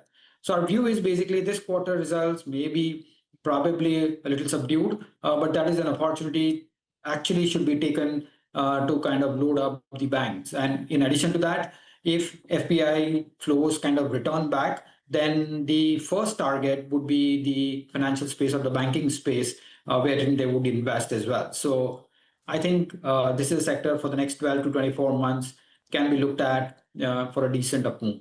Okay, all right. So private banks is what you like. What about tech? There's a debate that goes straight down the middle. There's an equal number of people who are optimistic, and there are equal number of people who are pessimistic. Which camp are you moving into? Unfortunately, I mean, as we see things from a technology sector perspective, the discretionary demand not coming back. At the same time, more importantly, I think the revenue pool on an overall basis under pressure purely because of improving efficiencies due to AI. And close to about 35 to 40% of the code now being written, in AI. Our view is that the revenue pressures will continue. Of course, the margins may kind of hold up purely because you're deriving some efficiencies. But in an industry where revenue is under pressure, our view is that from a medium to longer term perspective, we will have to wait for, to get constructive, to see concrete evidence of that coming back into place. So till then, we would be probably underperforming, or we would be keeping them in the category of underperformers.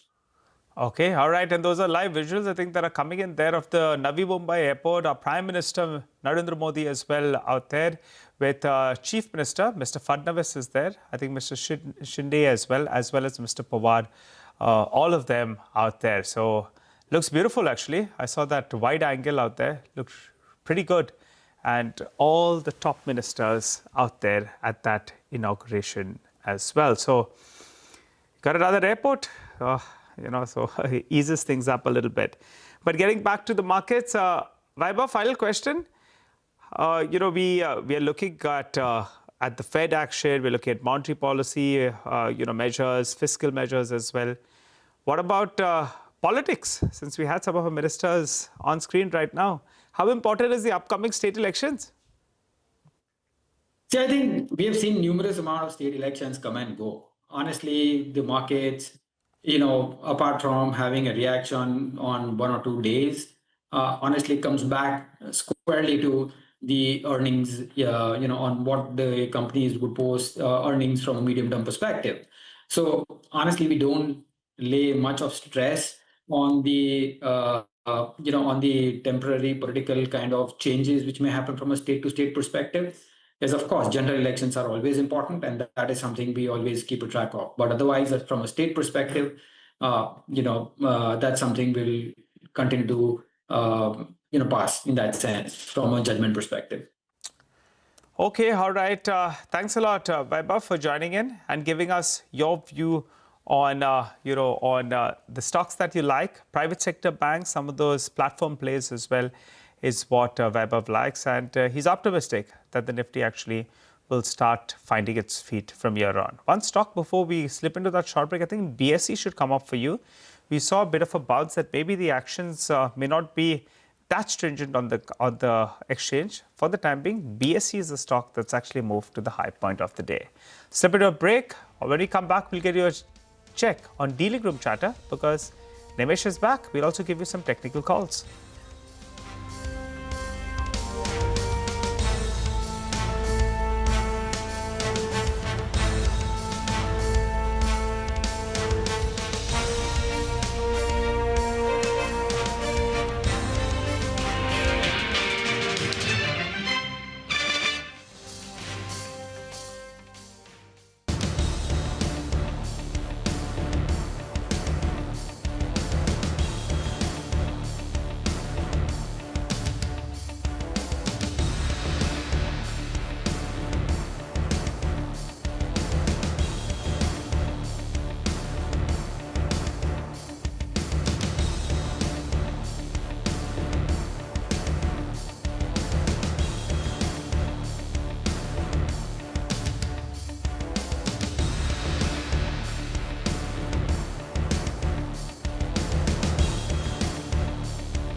Okay, welcome back. Markets, of course, are down about, 60 points. It's been a absolute yo-yo kind of a session with, the market being higher at about 25,200 and then selling off and then recovering. And then, of course, this is the second big sell-off that we've seen. Let's bring in Nimesh now, who's been working the phones, trying to get a sense of what's happening out there in dealing rooms. D Street Chatter. Nimesh, take it away. What are you picking up? And welcome back, by the way. Thank you, Prashant. Thank you. So I would say it's a day of a profit booking. We've seen a bit of momentum of late, and now at higher levels there is supply coming in. So twice since in today's trade, we've seen a bit of profit booking at higher levels. So that's the kind of a day today's market seems to be. But from a flow perspective, again, it's a mixed day of trade. A bit of selling from large institutions, so that's the big call. But I guess from here on, the outperformance and underperformance will largely, to a larger extent, will depend upon the Q2 earnings. So to say, there is a bit of buying interest back in the technology stocks today out of the TCS numbers. So that's going to be a big trigger to watch out for the entire technology space. And the general sense is that TCS may not disappoint in terms of Q2 earnings. So that's something to watch out for. The index which is under pressure today seems to be the PSU index. And as I said, a bit of a profit booking theme. And that's largely dragged by the railway stocks. We've seen a bit of an uptake in railway stocks of late, a bit of profit booking in today's trade. But in general, I guess Q2 is something which, earnings is something which is going to set the tone from here on in terms of individual reactions, at least till the earnings season kicks in. In terms of stocks, Nimesh, what's the chatter? Well, lots of deal and buzz going around. The first stock on my list is Infosys. That's been buzzing in trade today. In general, the IT pack has done well, and Infosys stands out. Understand some very strong buying as well from large institutions. And for Infosys, there is a very strong buzz or an indication that the company is likely to bag a very large order soon. So that's a trigger there. The second name is GMM Pfaudler. This week, the stock is at 5%. The volumes have picked up, and the move has been on strong delivery volumes. Some HNI seems to be active buyers as well. And for GMM, there is a strong indication that maybe you'll see a large block in GMM Pfaudler very soon. So that's a trigger there. The third name is Ellenberry Gases, a recent listing. From the recent highs of around 600, the stock has seen a decent correction. Now just 10% away from the IPO price of 400 rupees. My sense is there is a selling going on from a domestic mutual fund. That's likely to get over very soon. So watch out for large delivery volumes in Ellenberry, and you might see a bit of an uptick from there. And the last is a couple of stocks where the market is anticipating fundraising very soon. V2 Retail and a very small company called Ratanveer Precision. A small company, 800 crore market cap, but in both these names, I'm getting a sense that both these companies are likely to raise funds by QIP very soon. निमेश, ये तो आज का हो गया, पिछले 5 दिन का भी I was away from phone, away from chatter, away from everything for the last 5 days. So today is the first active day for me. That's difficult to believe, but anyway, thanks very much. So that's DC Chatter back with Nimesh. Well, what's the F&O sort of positioning looking like as we track this market? Nigel has walked across to the F&O desk with exactly that. Nigel, over to you. Well, some kind of profit taking, par for the course, at least as of now, till the lower levels get protected. And since the markets have cooled off, the India VIX from bottomed out levels has moved mildly up. So it's up close to 2-3% the last time I checked. The PCR, well, that as well has cooled off now, which is a good sign. We were getting to that elevated level, went to around 1.35 or thereabouts. It came to around 1.03, and now, in fact, it's down to around 0.87. By the time we wind up, I think it'll be sub that 0.85 or thereabouts. So the PCR cooling off, actually, it's a good sign for the longer term. What played out then today? The call writers, they believe they're back in the game, particularly the 25,200 call. Aggressively written.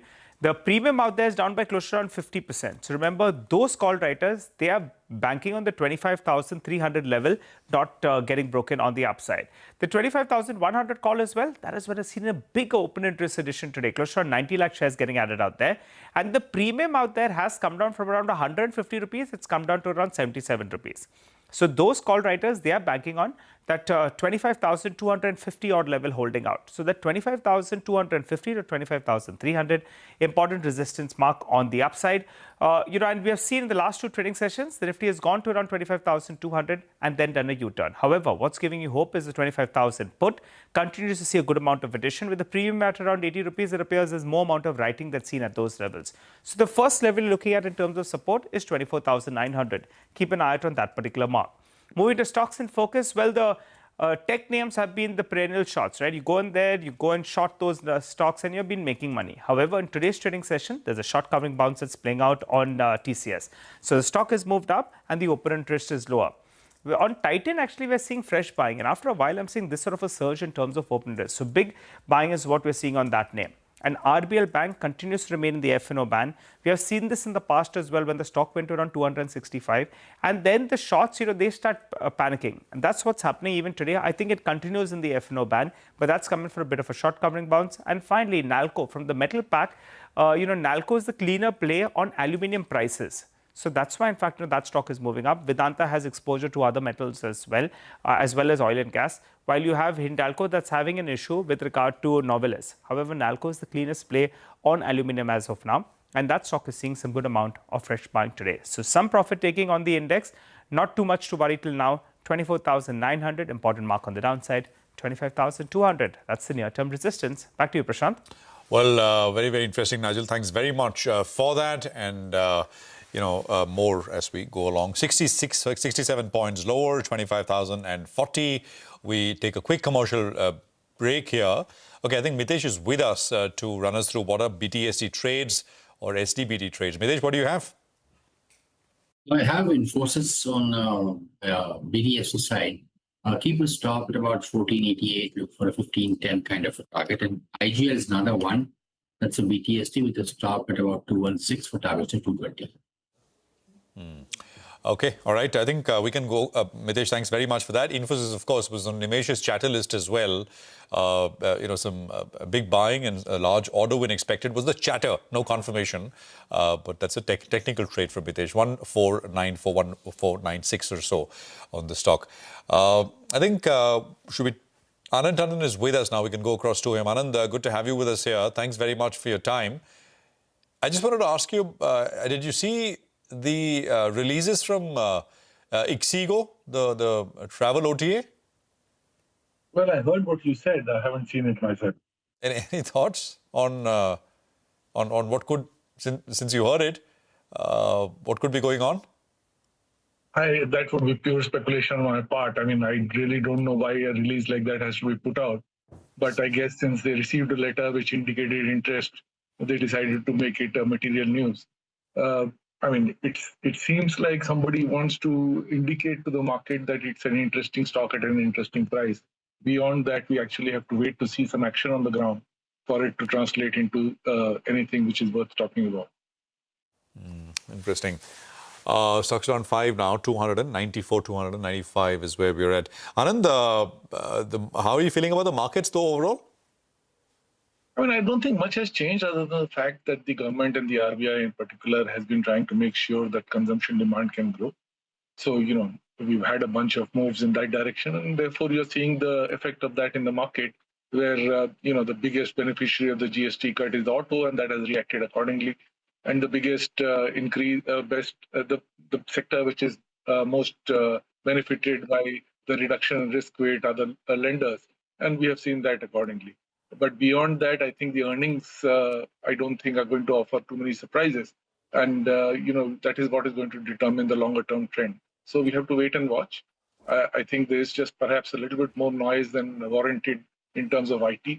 But otherwise, obviously, this is a better season, so consumers should do reasonably well.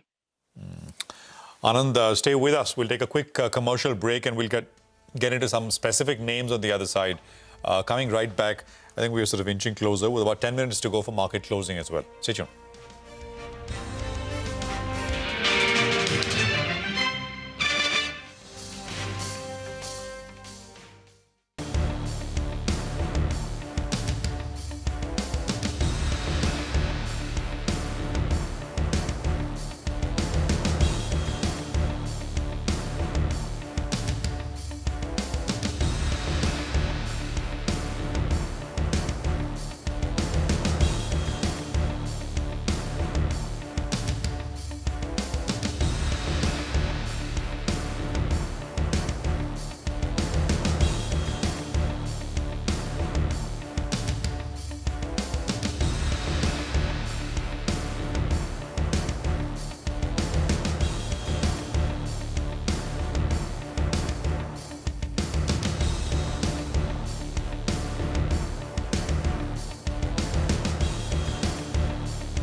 Welcome back. Markets taking a bit of a dive down actually. Come off the top. So I think we should pull up the intraday chart. Down 70 points now. A few minutes ago, it was down close to around, I think, 30 points. ITI actually has cut its gains from the top. It was up 15%. Now it's up close to around 8%. So some money being taken off the table on that one. BSE as well has done a U-turn. Recall the stock had spiked up.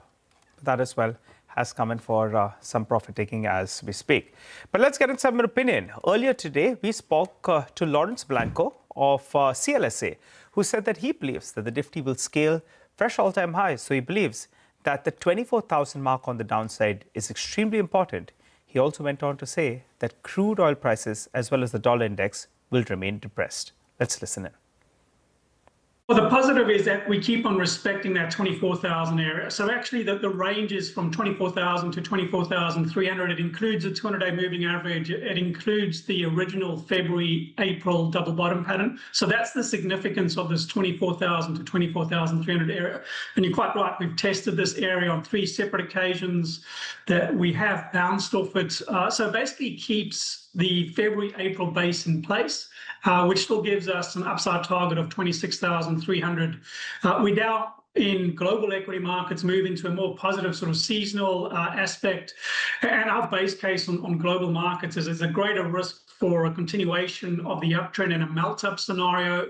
And even though the Nifty's been a relative outperformer, particularly if you look at versus regional markets, we think in absolute terms, we can see a move towards that 26,300 area. The break below the 99 to 100 area confirmed a major market top, we think, for the dollar that had been in a bull run for over 14 years. So we think the break below the 100 area on the dollar index confirmed a major market top.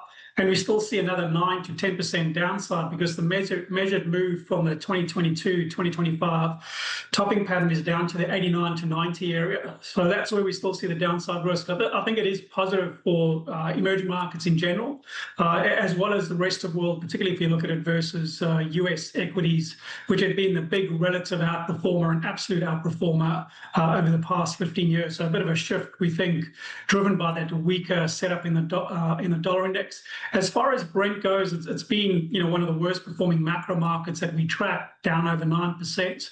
And we do see $70 as the key resistance zone capping the upside. Okay, all right. Lawrence sounding fairly optimistic on Indian market prospects with a higher index and lower and softer crude as well as the dollar index. Anand Tandon is still with us. Anand, what do you make of the jump we have seen in auto stocks? They have clearly been the outperformers since the time our Prime Minister Narendra Modi said there will be some rationalization on the GST front. Today, those stocks have come for profit taking. Anything you believe is providing an entry opportunity, whether it's Tata Motors, which is at the low point of the day, but it has a JLR play. You have Bajaj Auto as well, that's seen a bit of a downtick, and even Hero MotoCorp. I think you've seen the GST bust already in the price. It has gone up quite considerably since the time the GST cuts were announced. And while there would be some reason to cheer because the demand should improve because of the significant cut, at least at the higher end, I think it more than adequately prices in whatever we have seen. So you will see better results perhaps coming in this quarter. But overall, I don't know whether there is much left in terms of the sector. I mean, if you are looking for sectors, one should be looking at more boring sectors like which have fallen out of favor. Maybe a company like Larsen, for example, where there is some positive news coming through, that they are able to get rid of a millstone around their neck, for example, of the Hyderabad Metro Rail. There are some movements there, and therefore that can have a significant 5% increase in the net profit whenever the deal goes through. So things like that are things which may move the market, may move the prices a little bit. The general purpose indication that we get from policy is very well discounted in the price. Anand, stay with us. Let me just quickly wrap up the market and we'll come back to you on sort of markets forward in just a bit. 25,028 is where the Nifty finally ends, about 1/3% lower, about 80 points. Nifty banged down 0.5%, 28,290. And of course, a pretty swingy kind of day up and down a few times over. Mid-cap index and small-cap indices also end 0.8, 0.5 down respectively in that range. Market breadth, as you can see, slightly on the negative side as well. Auto names, I think, took a bit of a knock. You had Tata Motors, Mahindra & Mahindra, which were lower. So about 2 and 2.5% respectively. And Titan was the outlier as far as the large cap is concerned on the upside, 4.5% higher. And IT as a pack did not do badly. Infosys, TCS, HCL, Tech and Tech Mahindra ending up between 1 and 2% and showing up in the index as well. Nigel. Well, a few stocks that did do well. Bluestone Jewelry, that was up 15%. We had Jacob, that was up more than 10%. ITI was up close to around 8.5%. Vikran Engineers, there is some buzz that probably they could win a large order. So that's the hope out there. Stock was buzzing in trade today, up close to around 8.5%. And RBL Bank, well, that stock did pretty well in today's trading session. Street sniffing something, whether or not it comes about, time will tell. For the time, we will wrap up on this edition of Closing Bell. Don't go anywhere. The team of Markets Forward is waiting by.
Dalal Street snaps its 4-day winning streak as stocks see profit booking at higher levels. The Nifty ends in the red but manages to hold on to 25,000. Broader markets underperform the blue chips. Titan is the top gainer on the Nifty as its second quarter update reflects a 19% growth in domestic jewellery sales driven by the early onset of the festive season and rising gold prices. Shares of Anantraj slip after it launches a 1,000 crore QIP at an indicative price of 662 rupees. Lotha Developers stock skids despite positive business update. Salzer Electronics surges after it secures a patent for compact high-voltage safety applications. Banking stocks were under pressure after RBI releases draft norms for ECL transition. State Bank of India Chairman C.S. Shetty says the impact of this will be limited on the balance sheet. However, he sees the lower risk weights on residential mortgage and SME lending as positives, as that will release capital for banks.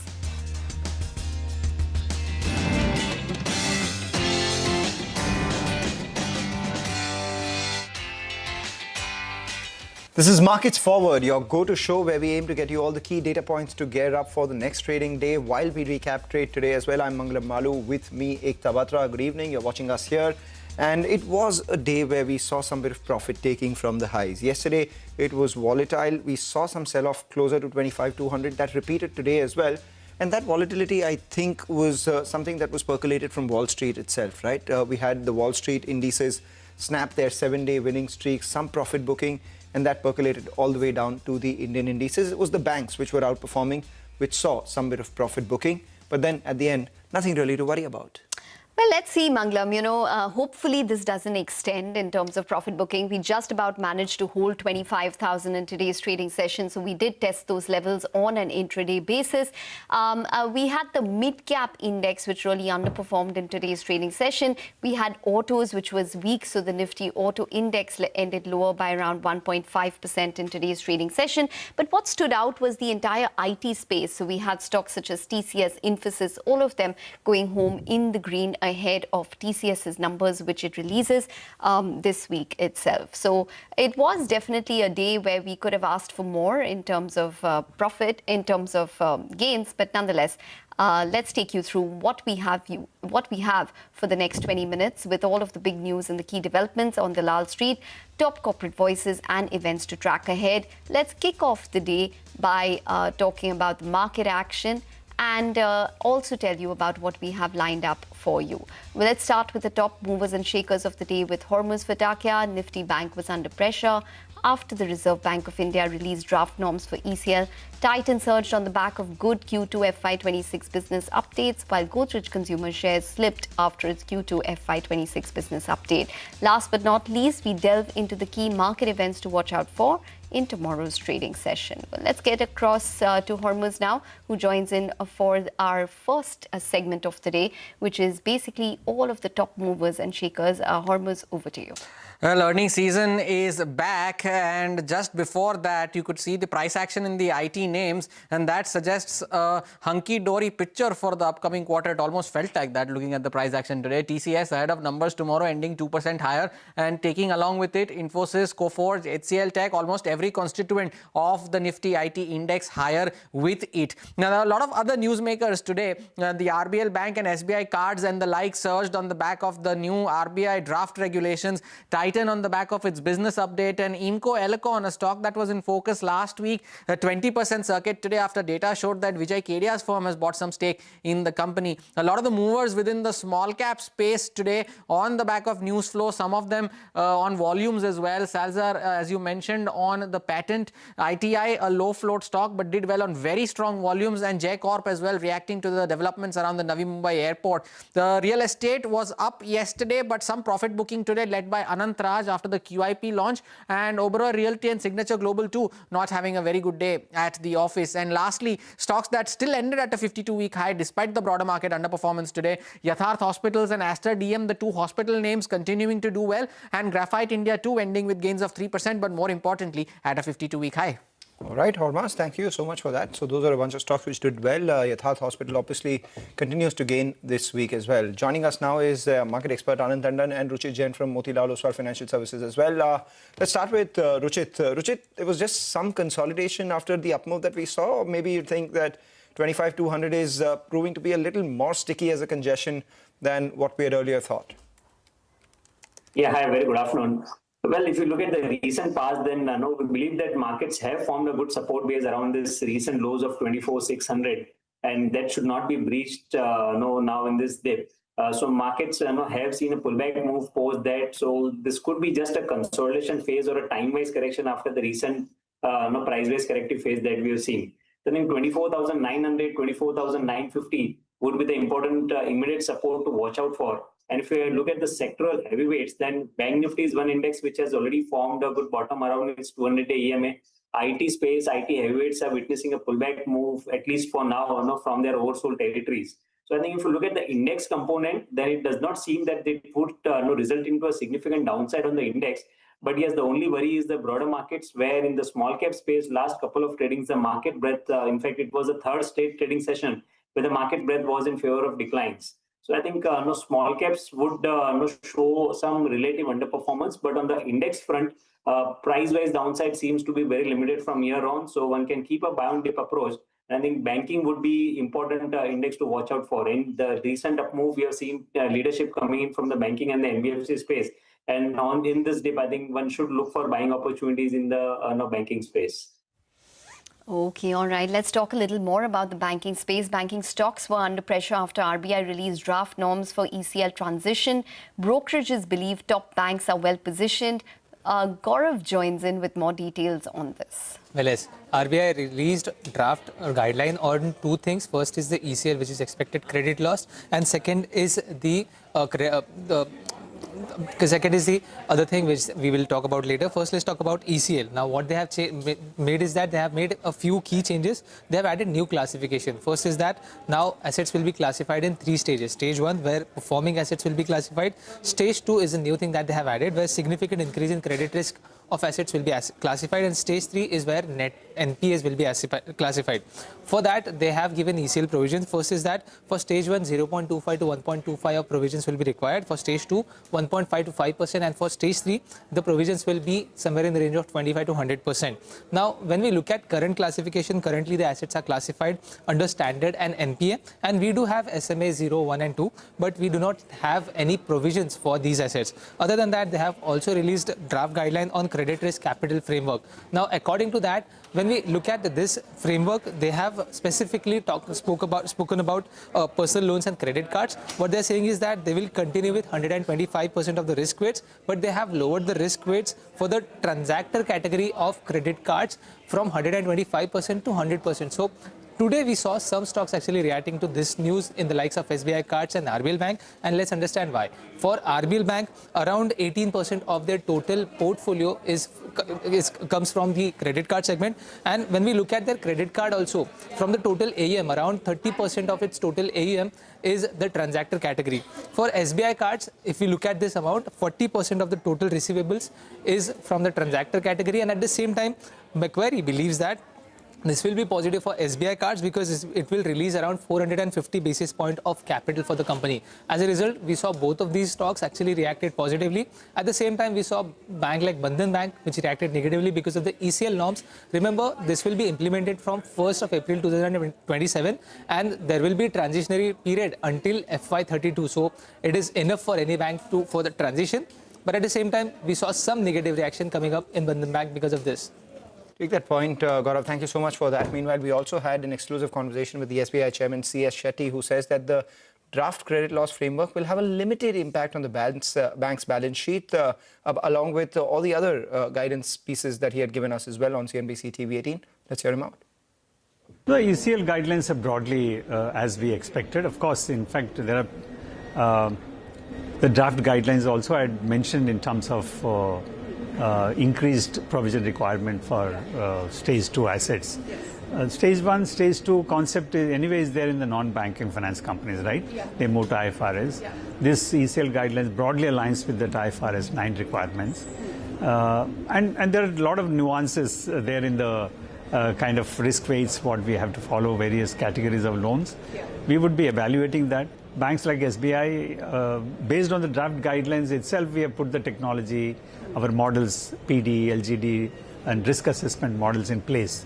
So the transition should be smooth. both in terms of the adoption of models as well as managing the balance sheet impact. I believe there will be a limited impact on the bank's balance sheets.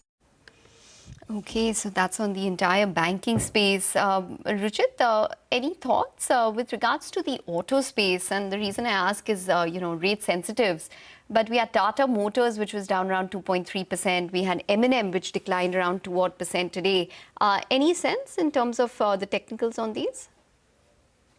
The GST announcement, we had seen a good run-up in just 1.5 months where many of the auto stocks saw very sharp move. So I think this could be just a profit booking within an uptrend. If you look at the Nifty auto index, then major support, the 50-day MA plays around 26,000. The index is now trading around 26,500, so maybe another 1.5-2% decline could be seen. But the overall trend still remains positive. Now, the kind of volumes that were generated on the price of move in this decline, we are not witnessing any volume-based selling in many of those performers. So I think the overall trend for the auto space remains positive. Tata Motors, of course, has already been a relative underperformer within the segment over last few months as well. So no signs of reversal over there as of now. But stocks such as Mahindra & Mahindra is there. Within the two-wheeler space, Hero MotoCorp is there. So downside should be limited in these names, and any kind of weakness along with the markets if comes, then that should be a good buying opportunity. Right. Anand, do you like banks? Well, in the market currently, I think, yes, banks definitely a place to be. All right, that's one place to be, but I'll ask you about the other place as well shortly, because the stock that did well today was Titan, surged post its second quarter business update. It's extremely strong. The overall consumer business of the company grew about 20%. The jewelry business, which is the mainstay of the company, grew by about 19%, and that was led largely by Tanishq, Maya, as well as Zoya, which grew 18%, as against street expectations of about 12% as well. Now, a large part of that obviously was on account of the gold price rise that we saw. But the good part was that the buyer decline, or the decline in the number of buyers, wasn't as high. In fact, that number was relatively low, and that's something that the street took some support from, telling you that there was some resilience. So you look at Diwali, we look at all the wedding season, etc. Out there too, demand tends to be a little sticky. Gold coins did well, and studded did actually better than plain gold jewelry. So that was telling you that it could have positive impact on their overall margins for the company. The other parts of the business did well as well. Case in point, the overseas business or CaratLane grew between 30 to 90%. We had watches, eye care growing a steady 9 to 12% in a quarter which is not typically known well for watches or eye care sales. And we also saw their emerging businesses on a very low base put out a high growth of almost 37%. Anand, on Thai unorganized players, would you bet this one, or would you look at other jewelry players? Well, I think right now it's not so much jewelry as gold that people are betting on. And since gold is still in a bull market, I would argue that you could pretty much buy anybody who's selling gold. The reason for these companies to perform better is really not there from a gold perspective, because theoretically they should be fully hedged. But clearly they are not. So, they are taking a view on the gold. And if so long as you have a positive view, it remains okay. At this stage, if from an investor perspective, you might be better off buying silver, because that seems to me to have a bigger runway, especially when compared to the performance vis-a-vis the other metal. Absolutely.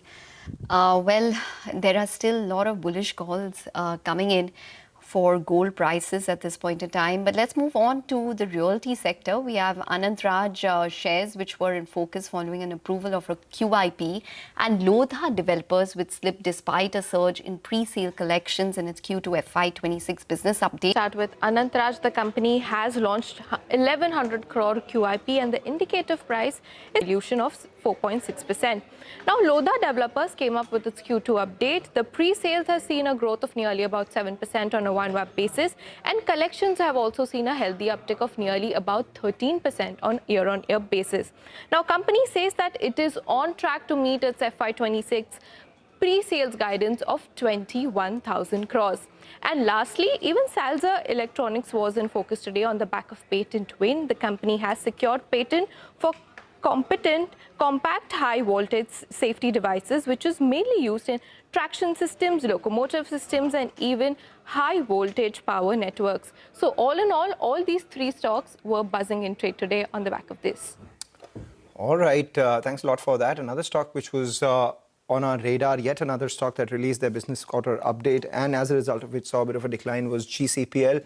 They said it witnessed low single-digit underlying volume growth, mid-single-digit revenue growth, and that was largely on account of the GST-related transition shift or trade disruption that was near-term in nature. But the other problem was that the other parts of their business, which is the likes of Indonesia, did not do too well as well, where competitive intensity continued out there, and that led to a low single-digit decline in the Indonesian business for the company. So while the Indian business obviously was facing GST-related transition issues, the Indonesian business not doing very well for them as well, on the back of which the consolidated revenues grow mid-single-digit with a decline in the EBITDA, making it nearly the third or the fourth quarter where the EBITDA has been much below what the street has been expecting and the company's own guidance as well. Yes, they're hopeful of recovery in the second half of this year, but let's see whether that happens or not and whether that's in the price or not.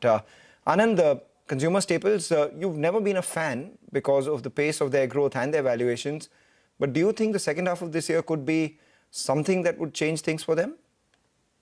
It will be better than the first half, but I don't think there is much else to cheer about. I mean, frankly, like I said, if you assume inflation remains under control, you'll have a less than 10% or just about a 10-11% nominal growth rate, which will be what these companies at best can generate. So, typically they will do less than that. And therefore, the double-digit earnings growth is just not possible. I don't see why there should be any excitement in this space. Okay, all right, gentlemen.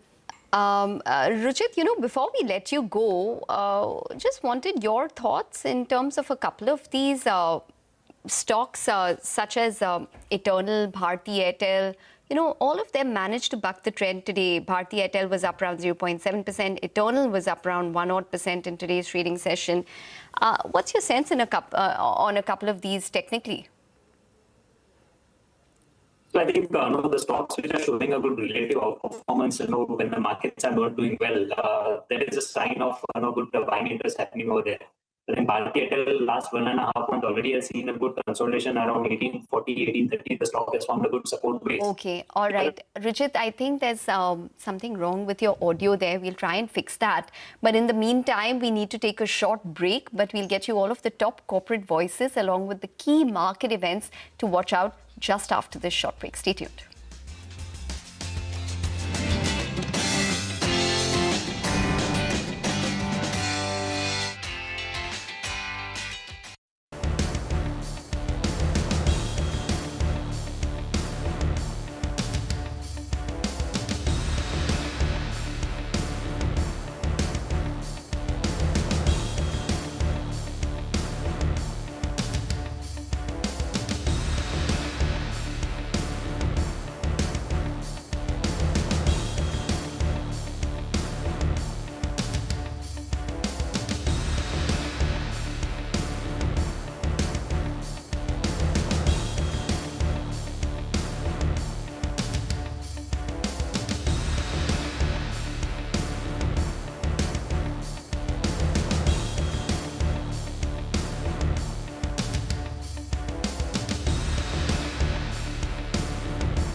Welcome back. You're still tuned into Markets Forward. Now let's go across to the key corporate voices. The management of V-Mart Retail expects the festive season momentum to continue in Q2 and Q3 with sales growth projected between 17 and 23%.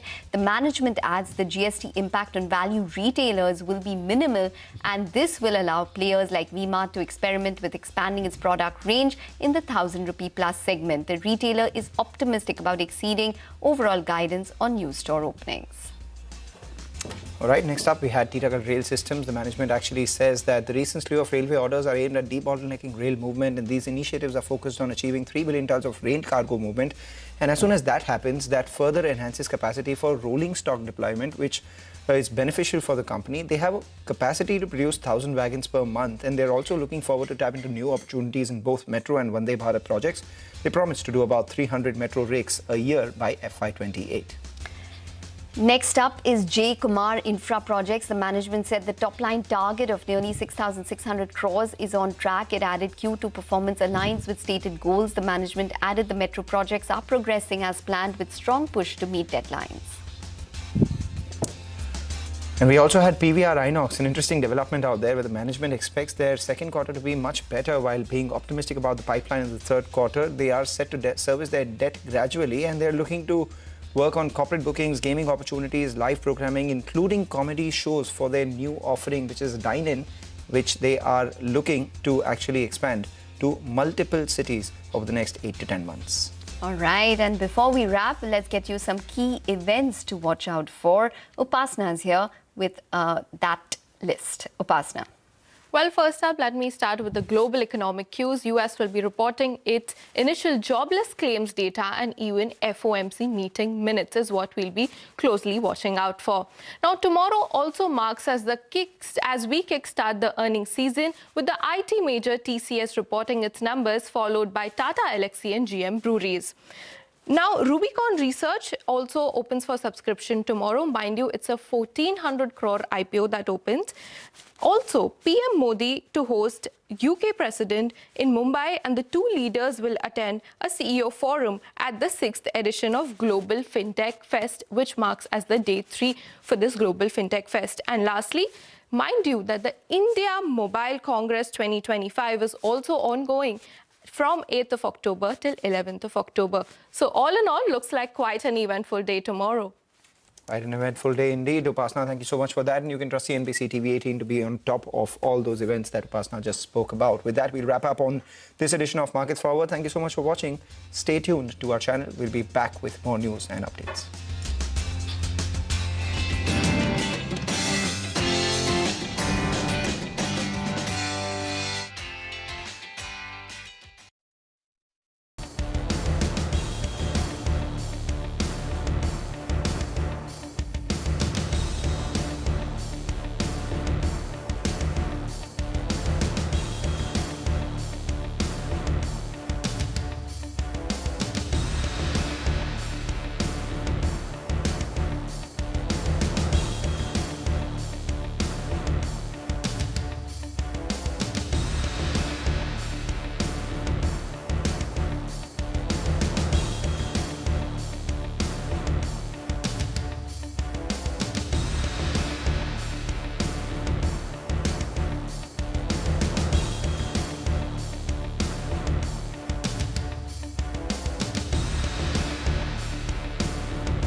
Good evening. Thanks for joining us on Business 360. I'm Shireen Bhan. The headlines that we're tracking for you this evening. Dalal Street snaps a 4-day winning streak. The Nifty ends in the red but manages to hold 25,000. The rupee ends at a record closing low of 88.79 against the dollar. The bullion continues its golden run. Prices crossed the $4,000 mark for the first time. Gold prices up 50% this year. As the Tata Group rift reaches the corridors of power, sources close to Mystery deny allegations of a coup or usurping power. The Mystery camp says differences are about infusing funds into Tata International, Noel Tata's idea to create a position of a deputy MD at Tata Sons, and the opposition to Melly Mystery's appointment to the boards of Tata Sons. That's an exclusive. The 15,500 crore rupee Tata Capital IPO fully subscribed on the last day. The 11,500 crore rupee LG India IPO also fully booked on the first day thanks to strong demand. State Bank of India's chairman C.S. Setty says RBI's expected credit loss rules have limited impact on the balance sheet. He sees lower risk weights on residential mortgages and SME lending as positive steps that will realize capital. Prime Minister Modi inaugurates the first phase of the Navi Mumbai airport. The first commercial flight is scheduled for the middle of December. British Prime Minister Keir Starmer lands in Mumbai for his first official visit to India along with 125 UK business executives. Starmer meets top CEOs in Mumbai and will hold bilateral talks with Prime Minister Modi tomorrow. The India Mobile Congress kicks off with representatives from over 120 countries. Prime Minister Modi calls for more data security and sovereignty. Telecom Minister Scindia says the 6G push can add more than $1.2 trillion to India's GDP. Malayalam film stars come under the ED scanner. The Enforcement Directorate raids 17 locations linked to superstar Mammootty and actors Dulquer Salman and Prithviraj Sukumaran. The probe alleged FEMA violations and alleged smuggling of high-end cars. Well, let's go straight to the day's market action. Dalal Street snapping its 4-day winning streak today as stocks witness profit booking at higher levels. The Nifty ending at the day's low but managing to hold the 25,000 mark. So that's the Nifty for you. Flat close, 153 points lower on the Sensex. The Nifty IT up by about 1.5%. So you've seen that rebound there. And the Nifty Midcap index down by about 400 points today. Remember, you've got the big TCS earnings coming up tomorrow. Broader markets, of course, have seen a bigger fall versus the blue chips.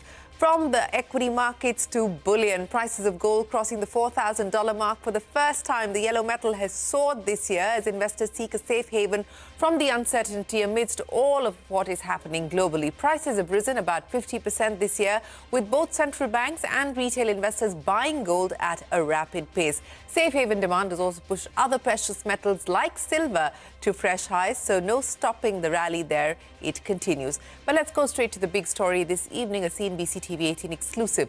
The rift within the Tata Group has now reached the corridors of power, and CNBC TV 18 has accessed both sides of the story. So last night, Noel Tata, the chairman of Tata Trust, and N. Chandrasekaran, the chairman of Tata Sons, met with Home Minister Amit Shah and Finance Minister Nirmala Sitharaman in New Delhi. They were also accompanied by Tata trustees Venu Srinivasan and Darius Kambata. Now, the power struggle comes nearly a decade after the bitter public battle between the late Ratan Tata and the late Cyrus Mistry. Sources close to the Tata Group claim that a coup attempt by the 4 trustees, namely Darius Kambata, J.H.C. Jahangir, Pramit Javeri and Melly Mistry.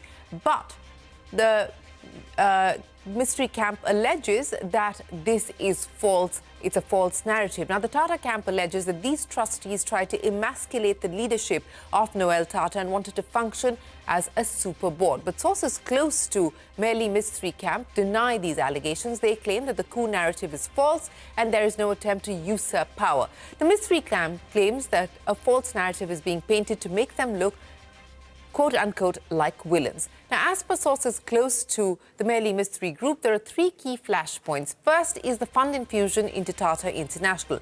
Noel Tata is the chairman of Tata International, and an equity infusion was proposed to tide over Tata International's losses. The company is also saddled with a debt of around 2,000 crore rupees. Eventually, the infusion of 1,000 crore rupees by Tata Sons was cleared, but sources say the matter remains unresolved.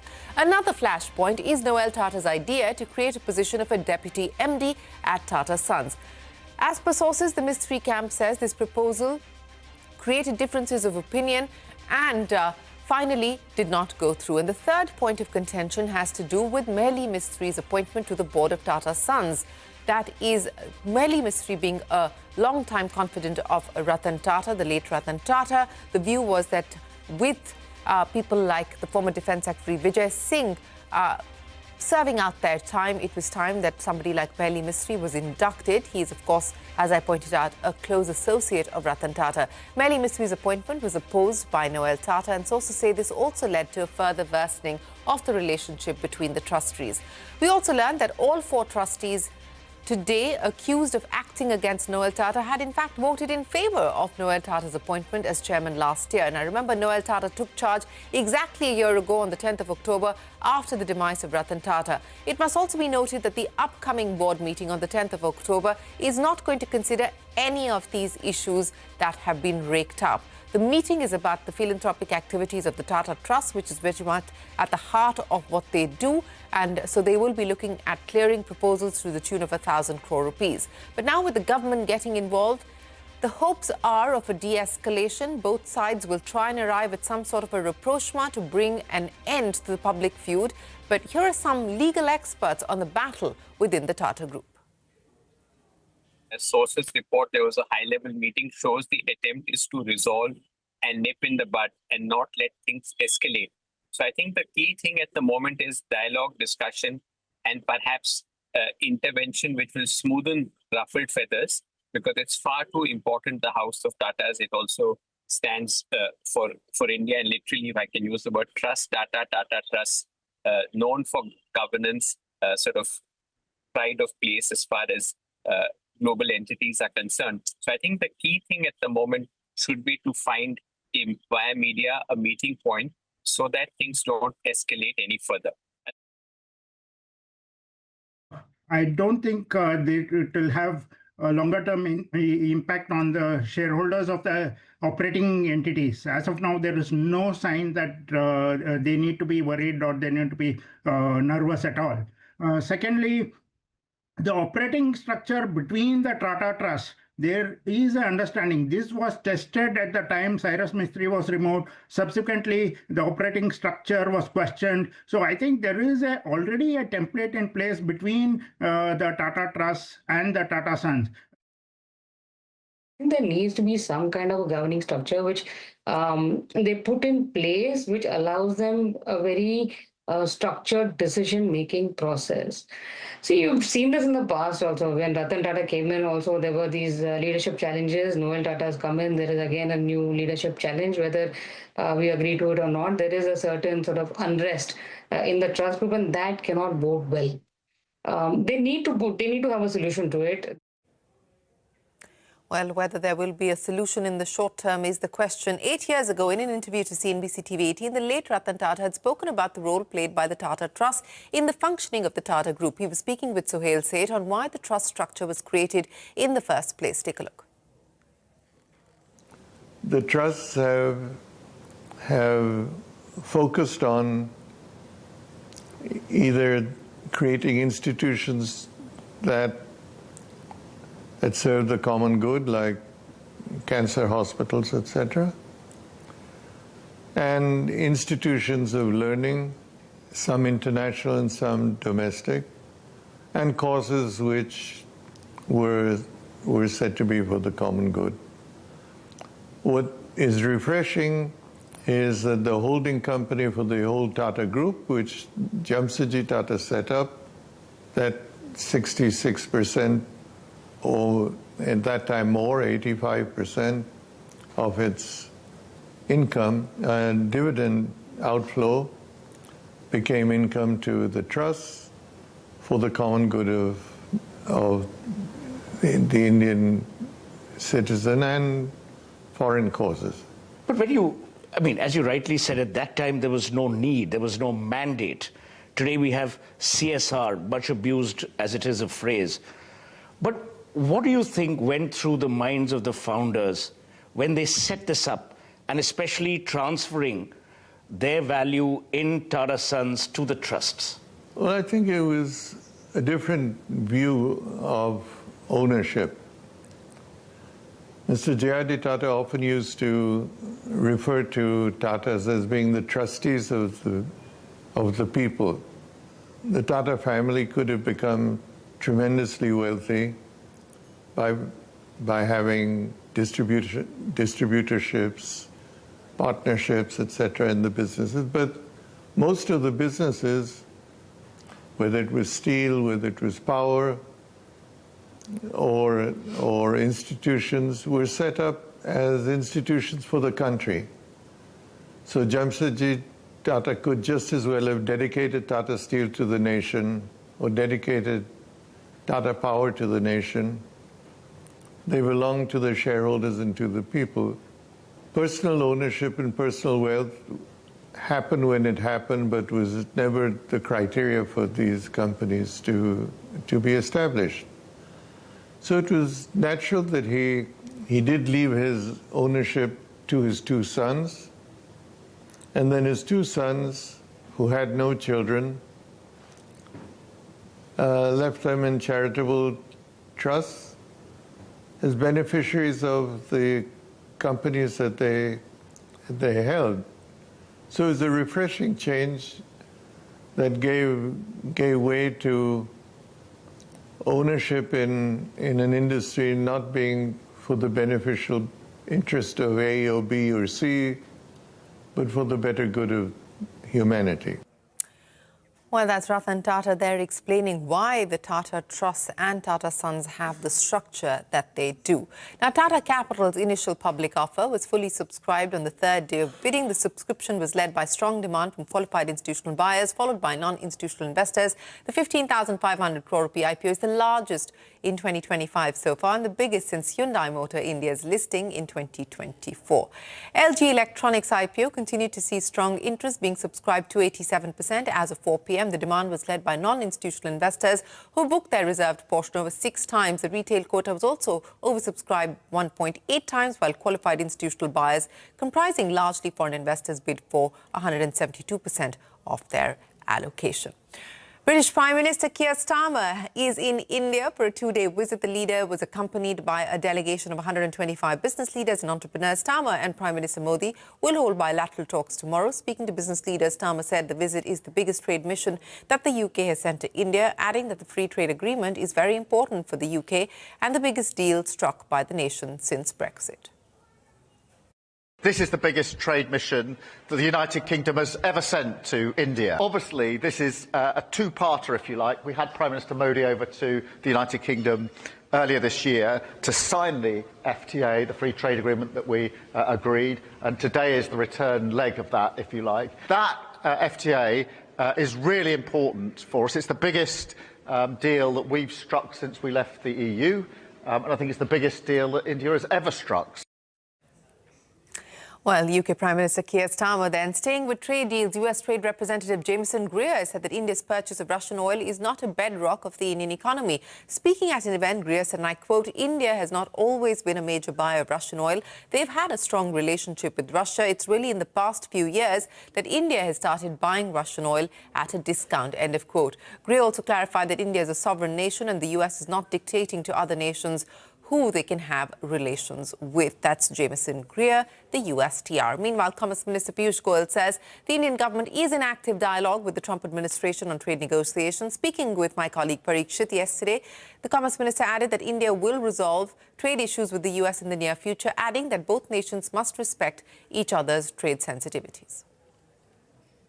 We're in very active dialogue and there's a deep understanding of each other. I'm quite confident that we will be able to resolve the issues that are on the table and find the landing zone in the near future. As long as both countries and the negotiators respect each other's sensitivities and agree on a fair and equitable, balanced trade agreement, which will also help to balance trade deficits. Well, that is the Commerce Minister. They're up next. Prime Minister Modi inaugurates the first phase of the Navi Mumbai airport. We'll get you more on that when we return.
Prime Minister Modi inaugurating the DB Patil Navi Mumbai International Airport. Today, operations will begin after security checks, which will take 45 days. The first commercial flight is expected by the middle of December.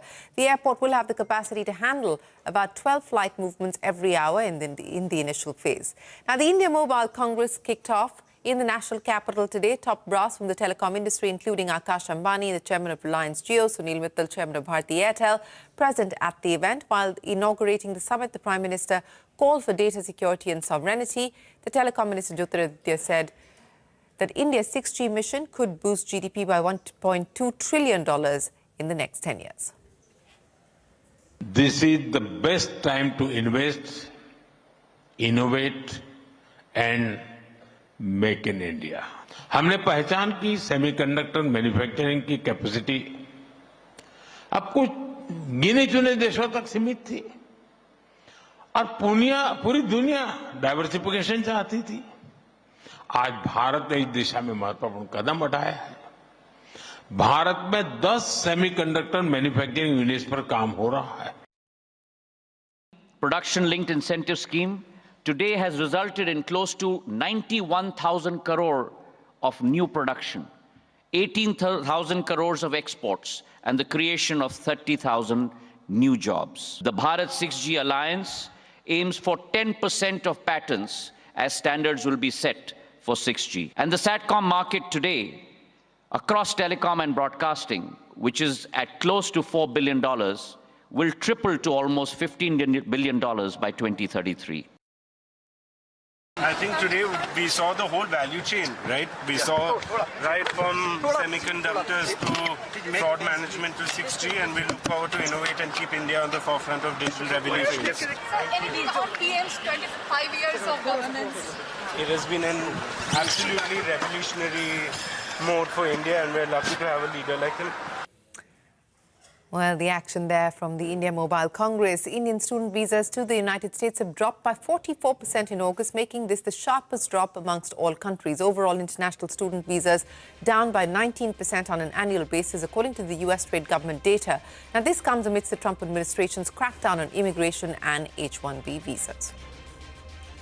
NVIDIA CEO Jensen Huang is assured staff that the chipmaker will continue to sponsor H-1B visas despite the Trump administration's $100,000 fee for each new application. The Business Insider has reported that Huang said the company will also bear all associated visa costs in an internal message to employees. NVIDIA currently has one of the largest communities of H-1B visa holders in the US. SoftBank Group has agreed to buy the robotics division of Swiss engineering firm ABB for $5.4 billion. The move comes amidst the Japanese giant's bid to bolster its artificial intelligence play. The deal, which is subject to regulatory approval, means ABB won't spin off its robotic business as a separate listed entity. The transaction is expected to close in the mid to late 2026. And with that, it is time for us to wrap up this edition of Business 360. The news will continue right here on CNBC TV 18. Stay tuned. We're back in a minute with more.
how many people India has already onboarded onto the digital platform. This is from a NSS, National Sample Survey of the Ministry of Statistics. As official as it gets, numbers in India, approximately 85.5% of households possess at least one smartphone. Around 86.3% households in India have access to internet within the household premises. And then there's more data in terms of growth of digitization. While China dominates in value, in terms of number of transactions, India processes the largest number of real-time digital transactions globally, accounting for 50% of the world's total, significantly higher than the combined volumes of US, China, and EU. So we have onboarded a lot. Otherwise, you can't be processing the maximum number of transactions in the world, accounting for 50% of transactions onboarded. So a lot has been done. We are now talking about onboarding the next 300 million. But what is the first? Is it the first 300, 200, 100?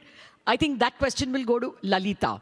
As the CEO of Bheem, I guess best placed, how many have we onboarded in terms of digital payments? I think it's over 400 million, about 400 to 450 million users have been onboarded on digital payments, Lata, so far.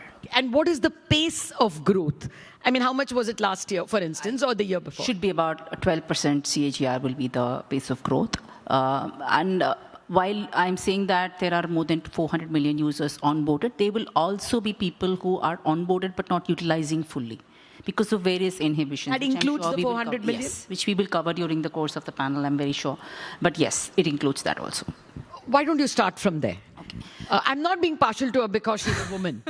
It's because, Bheem represents NPCI, which is the, organization that has laid the rails for digitalization in India and digitized payments.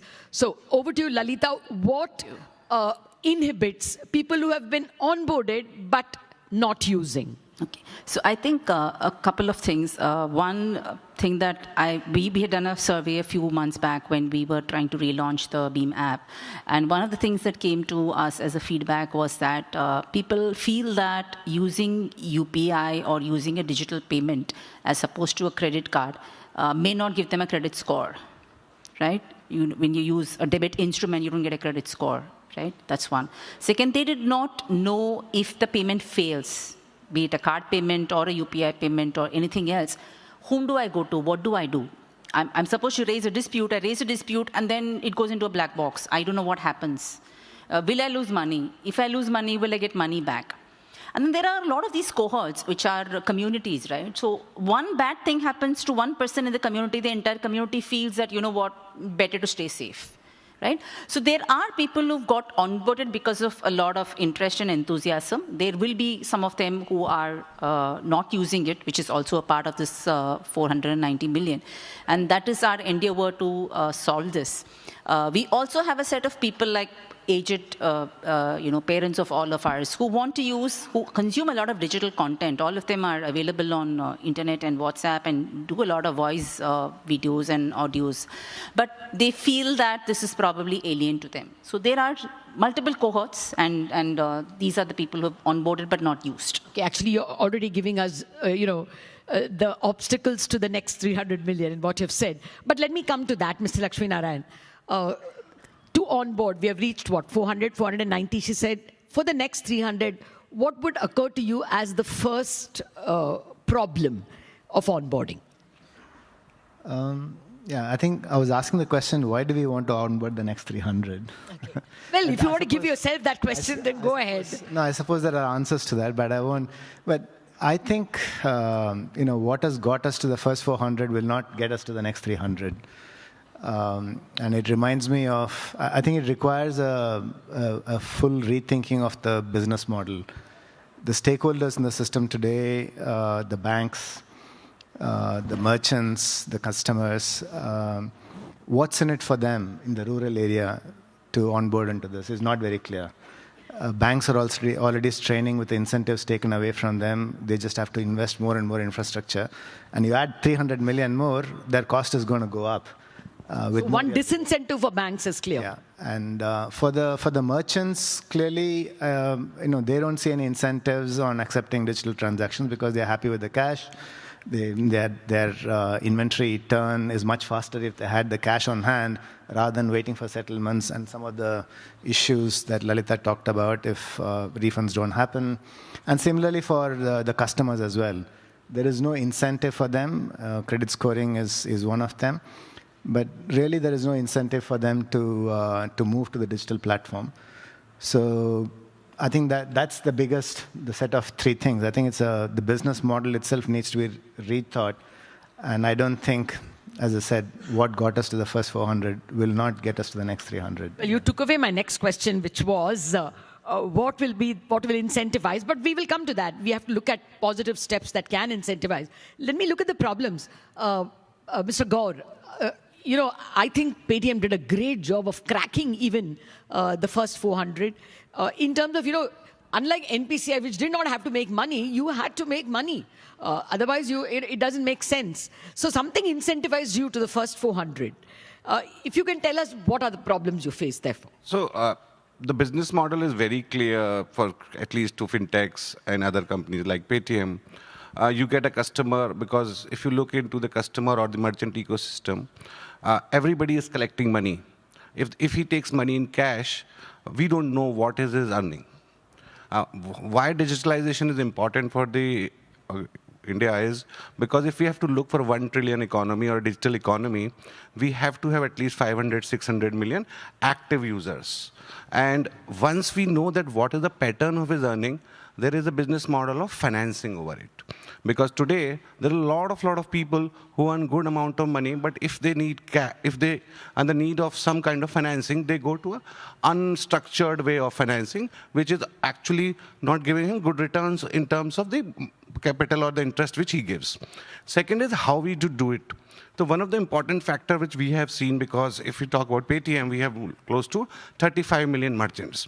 And we have merchants in close to 1,200 plus cities, which is way, way deeper.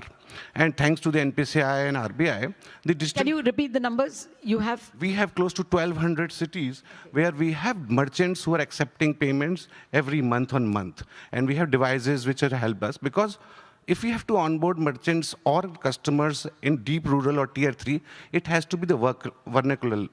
It can't go with English. It can't only be text-based. It has to be voice-based. So where the efforts, the AI, we had a beautiful session on AI previous to us. AI will help us immensely in cutting the cost of operations at least for fintech and banks, because earlier developing an app in a vernacular language was very difficult. But now with the help of AI, it is very easy to launch at a low cost. So I think we took around a decade to get, at least a decade to get 400 million customers. Yes, yes. But in next 6 to 7 years, our pace of getting 300 million can be achieved because of the technology which is available today. Okay. You spoke about getting into your payment system, people who were hitherto using cash. Would you say Paytm has covered almost everyone who uses cash? Because there the problem is different. There you have cash, you have an incentive to join. What Mr. Lakshminarayan is pointing out to that part of people who really are not even that helpful for banks because they are not doing much transaction. They are economically in a different category. Would you say you have covered everyone who is good in cash? No. I think there is, at least on the merchant side, which I represent in Paytm, there are close to like 60 million merchants in India, which we feel with the surveys and whatever study we do, and we are close to like 35 million. So it is still a very long journey. If you go to a tier 3, tier 4 city, you will hardly see 8 to 10% of shops having QR. So that journey is still far. And once the people come on the digital ecosystem, they realize that their earning is recorded. If their earning is recorded, especially on the merchant side, they have that tomorrow if I need a capital for my business or to expand my business, I can show that. The problem in tier 3 and tier 4 cities is they may be earning good amount of money. They're actually more richer than a service class people in the Gurgaon or a metro, but they don't have a earning, what you call if you have a record. So banks cannot lend them. So they are forced to take money from some local person, and they are just not helping the banking ecosystem also. Yeah. So what you're saying, Mr. Gaur, is that from 35 to 60 million should be an easier ride for Paytm. Yes, not only Paytm, but overall ecosystem, because of the technology which we have got today was not available at least even 6 months back. In AI, every quarter there is a lot of change which happens in the technology and the business models.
if we have to succeed in onboarding the next 300 million, it has to be the banks. And banks are not incentivized because there isn't much money over there. I can report a conversation which I couldn't report earlier between an RBI deputy governor and a bunch of bankers, and the deputy governor roundly chided the bankers for just giving away the UPI game to Google Pay. I mean, what were you all doing? GPay is taking away everything. And, you guys couldn't put together a platform where you could pay from bank to bank on an app designed called India Pay or something like that. How did you give it away? But the banker said, we couldn't say this in RBI because they are the regulator. But where is the money? Google has deep pockets. They're not earning a penny from Google Pay. And they are ready to spend. Can we banks do it? So that question straight away to you. Ravindra, what do you banks want? That you can extend the 300 million. We know that banks are loaded and they've gone through the service ecosystem, hand-holding the fisc for priority sector. Jan Dhan, again, it was a cost to all the banks, Jan Dhan, and they didn't make money on it. So how should the regulator or the government enroll your support to extend? So convenience comes at a cost, right? So somebody has to pick up the tab. Well, we're talking about enrolling, 300 million people, and also technology is the only solution for this. And just now, even before we started this, we were talking about how investment heavy, all this technology, is. And that is where your outsourcing models and partnership models are very relevant. And this is one place where I look at probably, banks and all the NBFCs or any, MFIs. Partnerships are very much required for this. Unless and until you partner with, tech-related giants or tech-related tech enablers, this would be very difficult. Yes, cost is there, somebody has to...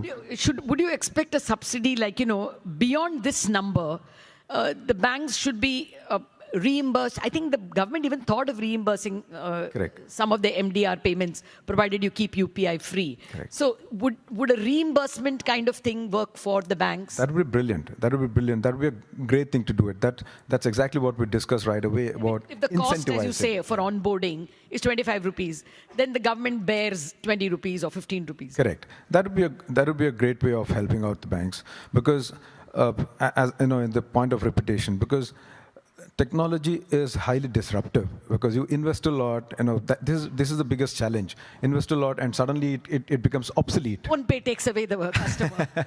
Yeah, it does happen. So that is where we all need to come out with the solution. Probably, as you rightly said, if the government incentivizes, that will be one step forward for the banks to come forward and see what we can do much better with this.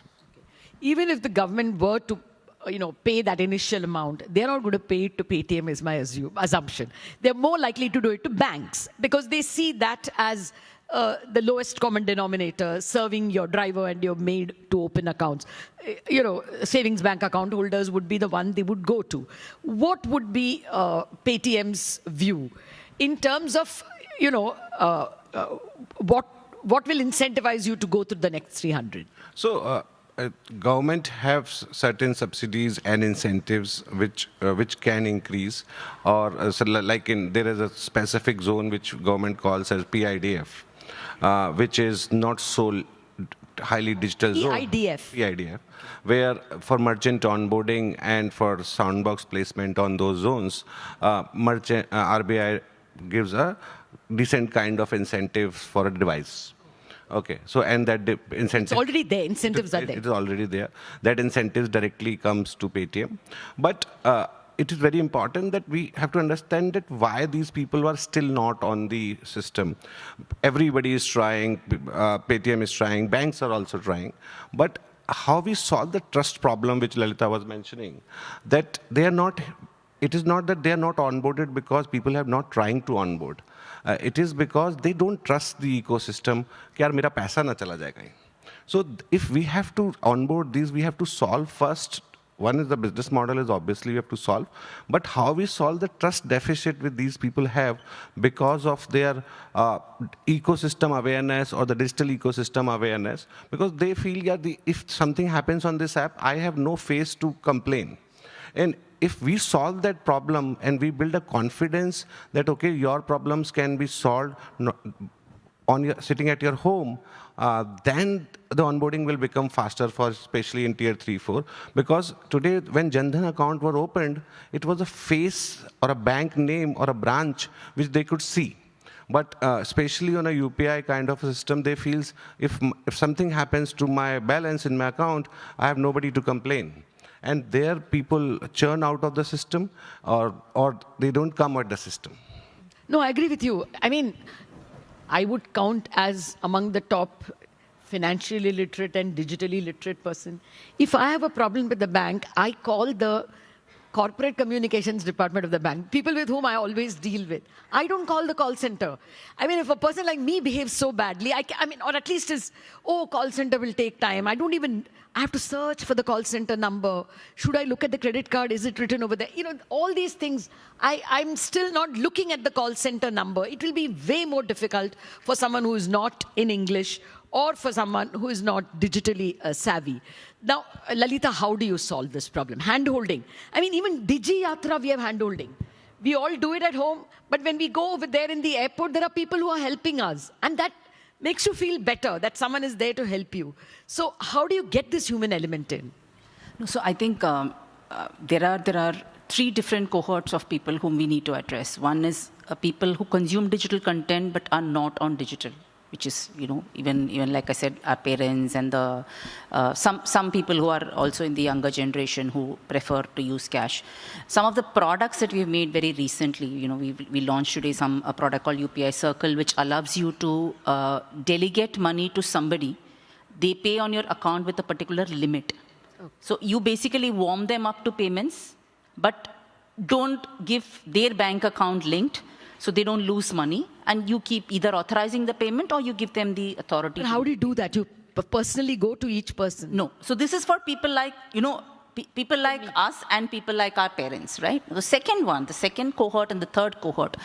In the last 300 mile that we're talking about, the last mile, right? I think we have to look at the women population differently and the men population differently. Oh. So these are 3 cohorts that I feel which are to be addressed. The first one is easy because it's a product solve.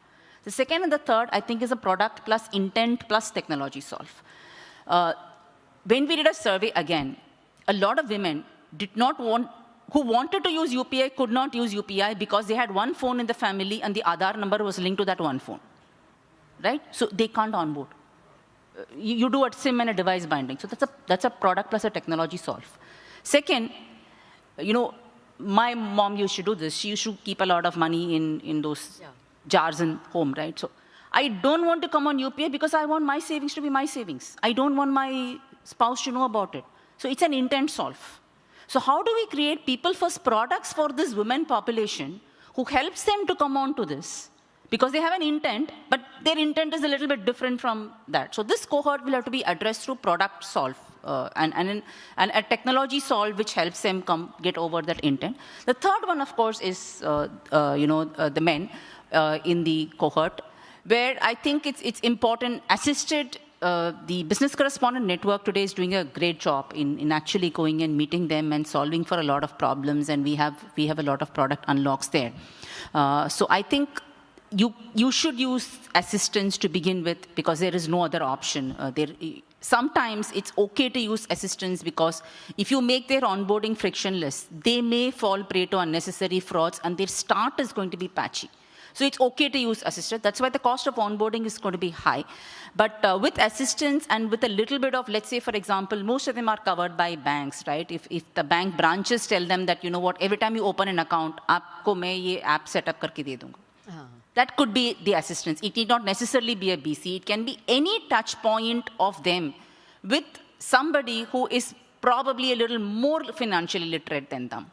So that can be a way to solve. So these are the 3 cohorts, if I can summarize as important. That's excellent. You know, that was going to be my last round of questions, and you have already answered it. I want from each one of you at least one, or if you wish more, advice to the government or to the regulator or to the system, ecosystem itself, to get the next 300? One or two pieces of advice. I think we had a lot of ideas, including how you could deploy a network in the rural area, like a LoRaWAN and other technologies. There are newer technologies coming which will not require that much of bandwidth and make it a lot more secure, like the named data networks, which are very secure. So you can solve a technology set of problems. We can take some of the incentives and onboarding assisted through the correspondence and so on. My suggestion would be to take a microcosm of 3 districts and do a pilot there and really measure all the cohorts, what incentivizes and how to. And more than that, once they're onboarded, can we solve the credit score problem? Use their payment history to give them loans, for example. So that, it goes beyond just the incentive in the form of some kind of a cashback or anything else. Other incentives which will tell them, hey, it was good for me to come on the digital bandwagon because I'm getting a lot more benefits out of this. Right? So I think we can experiment in a certain way, combined with technology, combine selecting the cohorts, combining certain incentives and everything, and do that as a. No, I think a microcosm idea would be great, because then you can from the pilot extrapolate to the whole. Mr. Gaur? So one of the programs which government has done very well in India in the last 30, 40 years is the vaccination program. And we can learn from that. We have seen that vaccination worked very well in India when we had ambassadors in every village who were driving that. So we can have digital ambassador program kind of a thing, where a person is maybe appointed with some money or just recognition, where his role is to make people digitally savvy, and government is endorsing those digital ambassadors. Like we have concepts of like Health Didi and other, especially in vaccination. So now the time has come that we should have digital ambassadors program from the government of India or NPCI or certain fintechs, and drive the onboarding and digital adoption in the rural India. Bank Didi would be a good idea. I agree with you. But Mr. Gaur, I thought you will speak about your agentic AI. The voice box is now talking back, I believe. Yeah. So I think when Lata was mentioning, I understand that today we are talking assisted as a human touch. But we at Paytm are very sure that assisted does not require human touch. You have call centers which are now AI driven.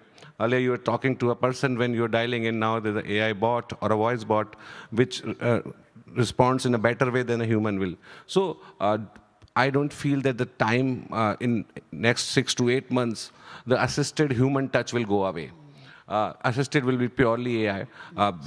We have seen this happening in, at least in the call center industry at this point of time. Absolutely. Actually, you can combine what Lalita is saying, have a Bank Didi show, how the agentic works, and then perhaps the rest of the village or the cohort or the ecosystem is able to pick up, hopefully something like that. All three of you are looking at a pilot that can be extrapolated. Ravindra, what's the advice or suggestion? So for me, probably it'll be trust, belief, and confidence. So you need to give confidence to the people. For instance, today, if somebody loses money while doing a transaction, like how we said, they lose out. There is probably my probably request to the government would be like how we were talking about how 2FA is there in India, and outside India, probably if somebody loses out on a credit card, they are insured, and then the money comes back. So if you give this confidence to the people at large, that even by mistakes, things happen. If they lose money, they are going to be taken care of if it's happen. Genuine error, yeah, exactly. So these kind of messages, if it goes out, I think this will be a great way of probably if you want my father or my mother to come on, because it's very difficult because somebody calls them and I'm calling from the bank, they reach out to their, a debit card or credit card to tell what the number is because that's their belief. So this is where we need to be very clear how, as regulators, as government, as bankers, we give confidence to the people out there because as I already told you, the 300 million coming in would basically be from the tier 3, tier 4, tier 5 cities. And these are the cities, these are aspirational cities. Because I also know that in the Western Ghats, there are small villages.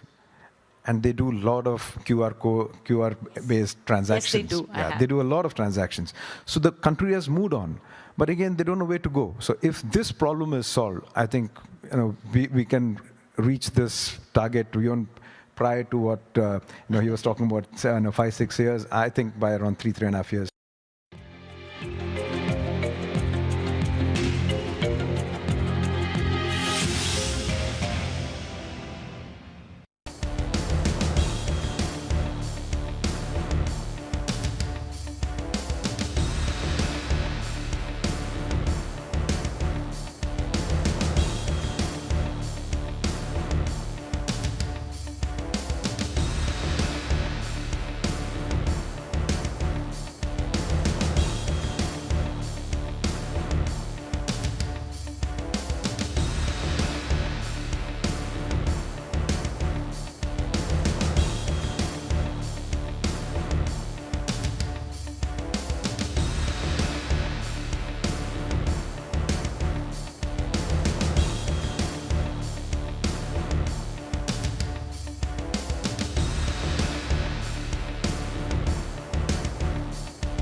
With us right now is Commerce Minister Piyush Goyal, who's here in Qatar for trade talks and for exploring ways to expand business ties between Qatar and India. Mr. Goyal, thank you very much for being with us here on CNBC TV 18. I'd like to ask you about the World Bank's latest forecast on India.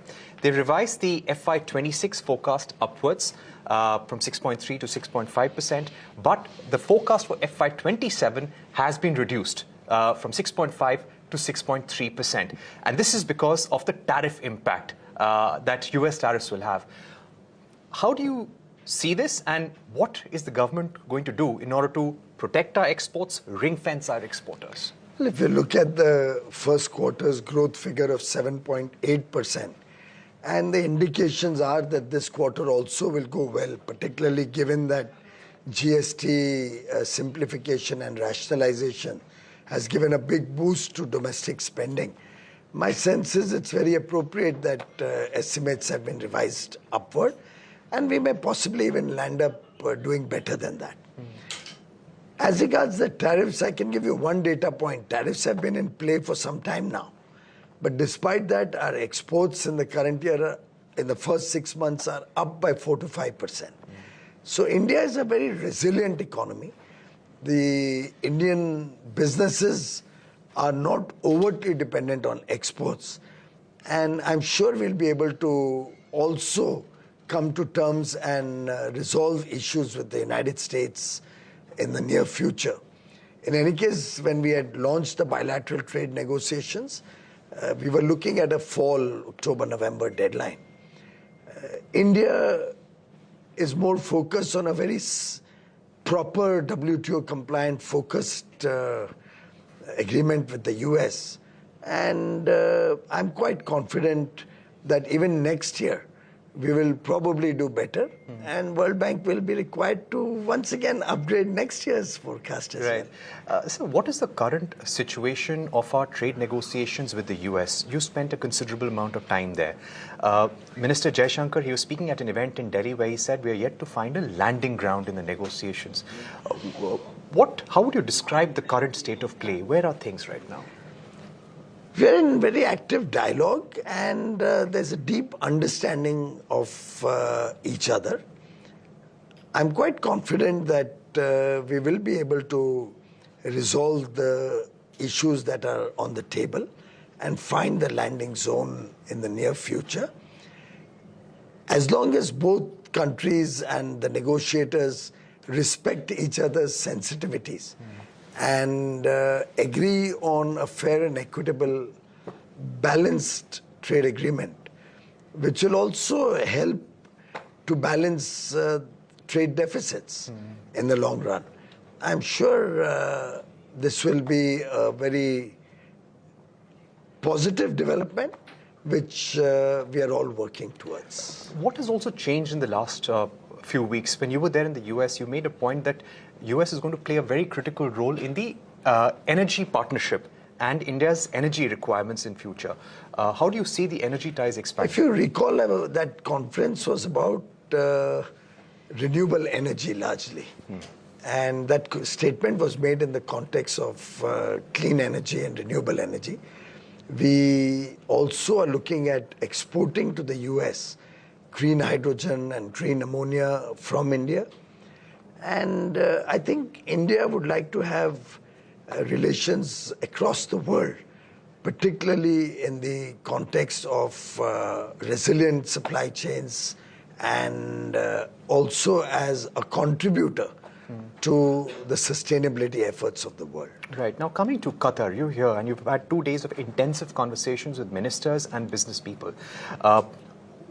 By when can we have an FTA? And how is this FTA important? Because the total basket is around $14 billion right now. The idea is to expand it. But then LNG is such a big component. It's a small country. How is this important and what are we trying to do? Well, as regards LNG, Qatar helps us in our energy security in LNG with their substantial sales of LNG to India. We've entered into an extended 20-year contract until 2048, which will provide the necessary stability to our LNG demand and requirement. We also believe that with 800,000 plus Indians working in Qatar and with an economy which is also growing, Qatar offers opportunity for both goods and services export. We are also exploring third country exports from Qatar, particularly of services. So collectively, we are going to work towards doubling the trade from $14 billion to $30 billion by 2030. And most of the growth will come out of non-energy or non-LNG exports. So you mentioned that we may possibly have an FTA with Qatar by third quarter of next year or even earlier. How many more FTAs with Gulf are in the pipeline? The Oman FTA has been finalized and we are hoping to close discussions on the Oman FTA soon.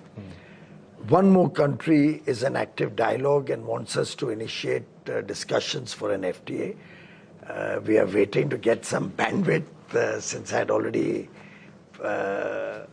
already have teams busy with the EU and Chile, Peru, US, New Zealand, Australia for phase 2. ASEAN review is going on. So right now it's a busy season on FTAs. Right. On China, sir, is the press note 3 under review? Any progress in terms of revisiting our ties with China? I think the process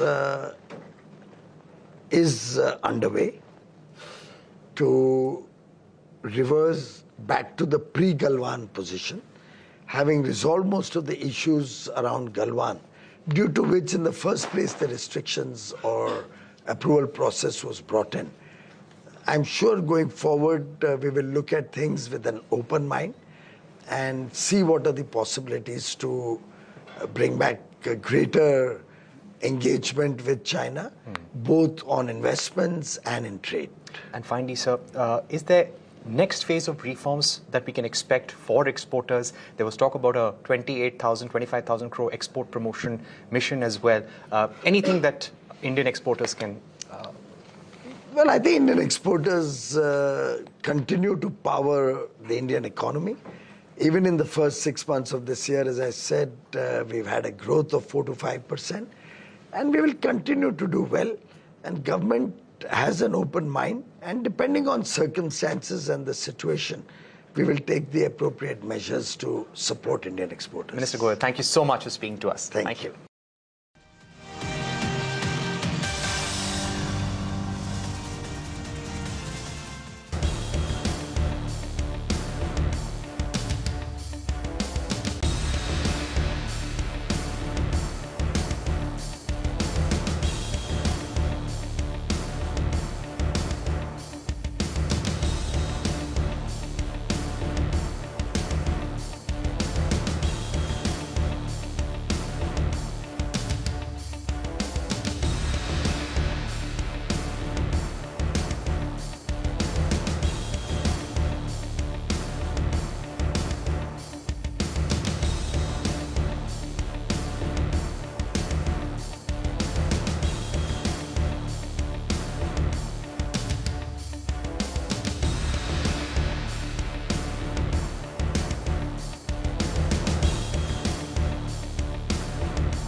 We are in conversation with Dr. Saurabh Garg, Secretary MOSPI of Ministry of Statistics. His name needs no introduction.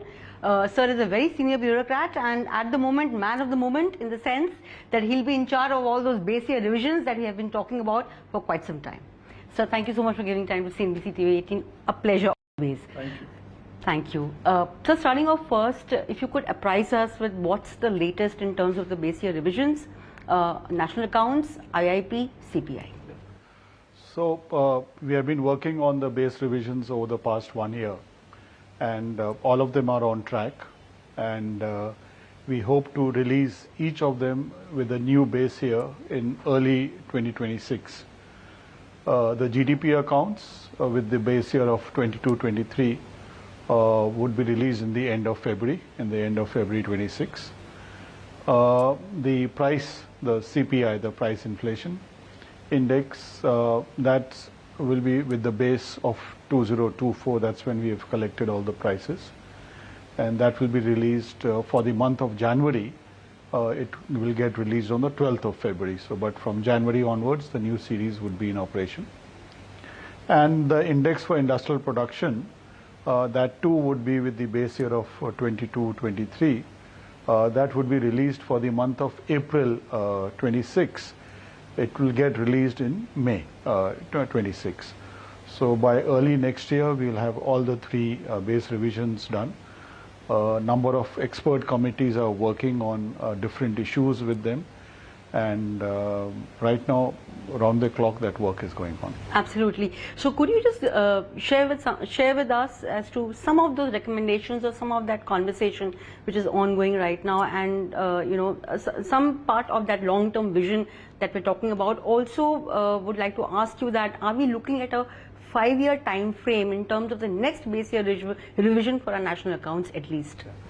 So the kind of back work that is required for each of them varies. In the GDP, for example, there are methodological changes in terms of what is the kind of new and alternate data that is available. Some of the important changes since the last base revision, which was slightly over a decade back, is the fact that now we have GST data available with us. Absolutely. So that will help us to give a much more granular idea of the economy, and it will get reflected appropriately in the GDP calculations. Apart from that, we have other digital data now available. For example, we have e-Vahan data. We have payments data, which will also get appropriately reflected. So these, and apart from that, the coverage of the economy would also increase, because a lot of the digital economy has only come up over the past 10 years. So the national accounts and the GDP numbers would reflect these changes, and that's the work that is going on presently. Coming to CPI, again, you have e-commerce data now available, so we would be tapping into that, because a lot of people are purchasing through e-commerce, and so that's going to be part of your basket as well. That will be part of the.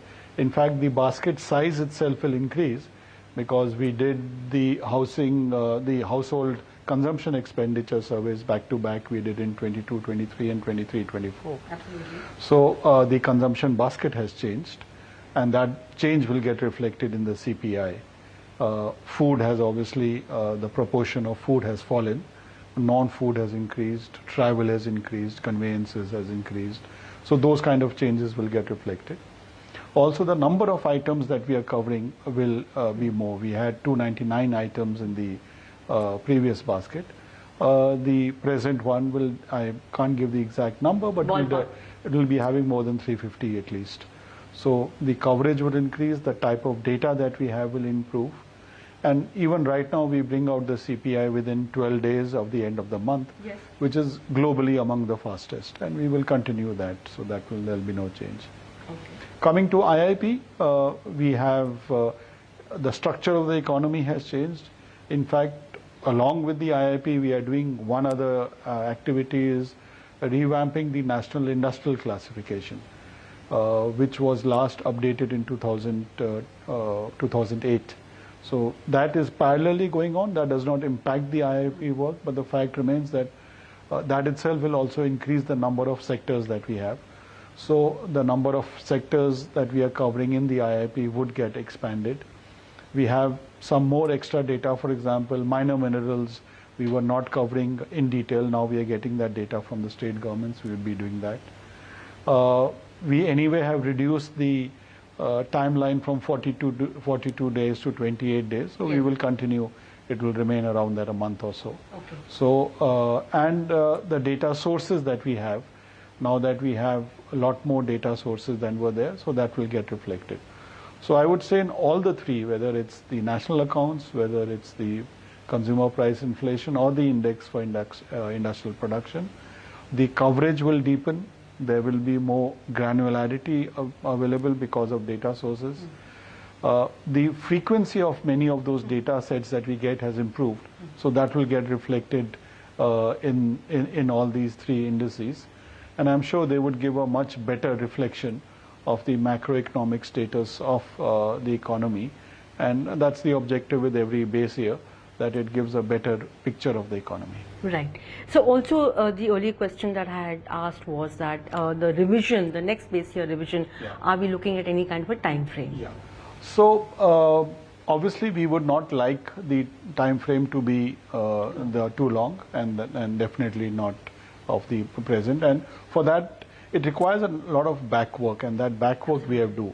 For example, now we have an annual, we always had an annual survey of industries.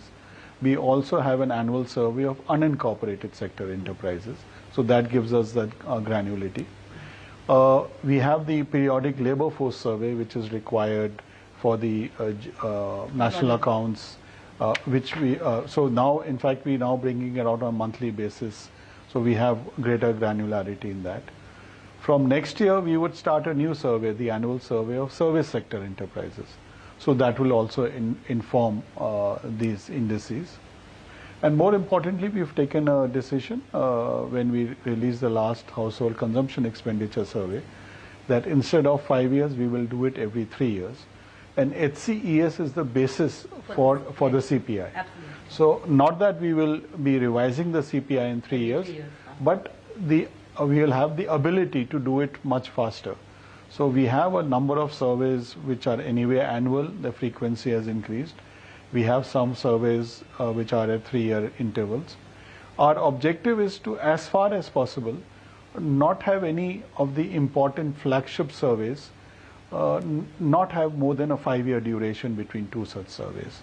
In fact, next year we will also be doing the All India Debt and Investment Survey, which we did in 2019, so about 5 years later. So, but our objective is to ensure that none of the surveys which inform a lot of the macroeconomic aggregate data, it should not be more than 5 years. Whether we can reduce it below that would depend on a number of other factors, which we will take a call once we have decided. Once these data sets are out, then we will take a call on what is to be done for the next round. Got it. So basically, your constituents, your inputs, that revision is going to be faster. Yes. Maybe not the base year as such. Yes. Maybe that will take its own time, or whatever time frame you finally decide. But no call has been taken on that. No final decision has been taken. Fine, sir. Fine, sir. So there is also a lot of curiosity, and you mentioned it that you know, a lot of your CPI basket is now going to expand, 350 items. So give us a sense as to, you know, what may be in, what may be out, very broadly. So obviously the items are based on what is the extent of consumption at the household level. So obviously those items which over the past decade or more have moved out of the consumption basket, that will move out. And those newer items and services which are now more frequently used will get included. Obviously a lot of the digital products have really come up over the past 10 years, so you can expect them to move into the basket.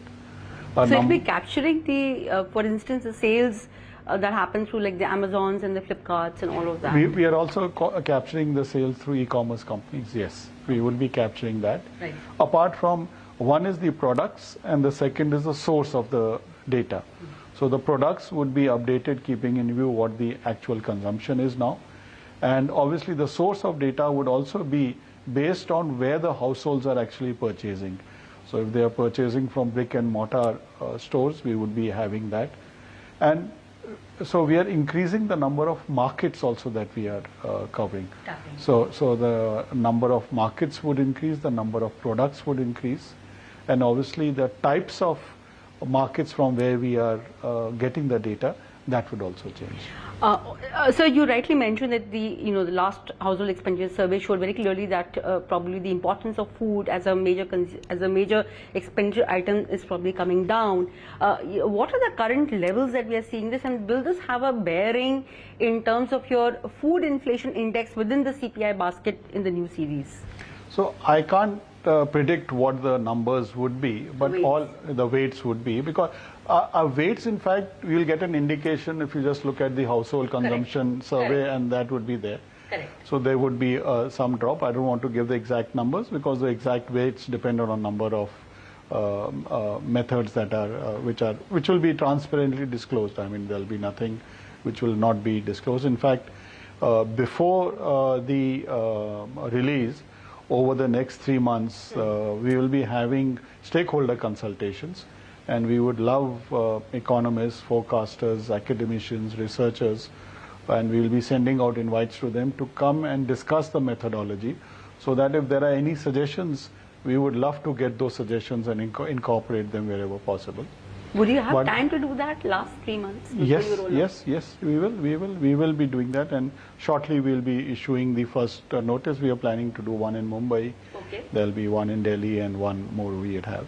So in 3 different locations we would be doing And it. when do you plan to start, sir? Or probably either we'll have the first one either end of October or early November, and then December, and then January we'll have it. Yeah. So therefore. We were talking about the frequency, the methodology and the changes. So as I mentioned, the number of products will increase, and these are based on what the actual consumption is. Okay. So also when you're calling for this stakeholder consultation, wide level, a wide audience, would you be sharing the methodology that the government has in mind for each of these indices? See, before the release of the actual data, we will give an indication of the broad methodology. But it has always been the practice that once we release the data, we share the actual methodology also, because for us it's very important that everyone understands how we get to that data. And for us, credibility and faith of the system is extremely important, because whether it's an economist or a researcher or anyone who's a user of the data should have faith in that data. And it is in that step that we are having these stakeholder consultations. In fact, over the past year, we've had a number of such discussions, and we will continue that practice. And obviously, in case there are some issues that anyone would like to highlight, we bring out consultation papers also regularly, and we'll continue that practice.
interview with Mr. Raja in Davos, where he talks to me about the number of MOUs that the state of Tamil Nadu has inked there with global investors. He's always been very proud of the fact that they have, amongst other states in the country, the highest conversion rate. What's that number looking like today, Mr. Raja? Hi, Sharon. It's good to be here. Always a pleasure to talk to you. And before we start, I want to correct a few things that the host got it wrong a bit, especially in auto. We don't want that number going out.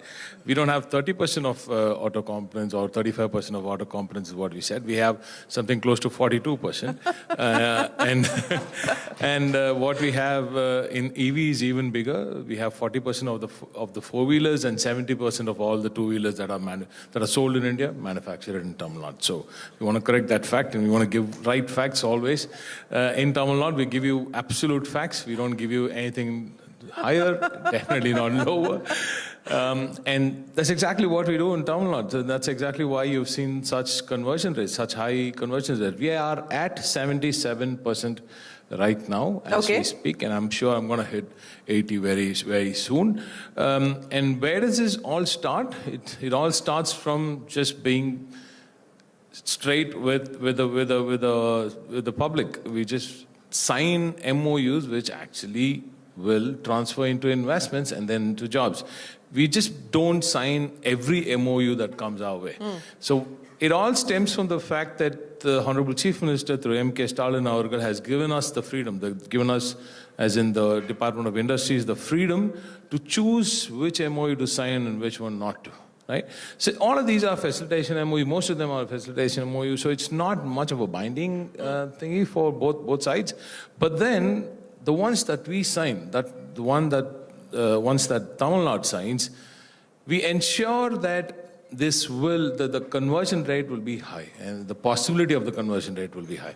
So we don't sign every MOU that comes to us. We pick and choose. We choose MOUs which are going more into Tamil Nadu, deeper into Tamil Nadu, and that's why you see this more of distributed growth in Tamil Nadu. It's not just clustered around Chennai or not just clustered around Coimbatore.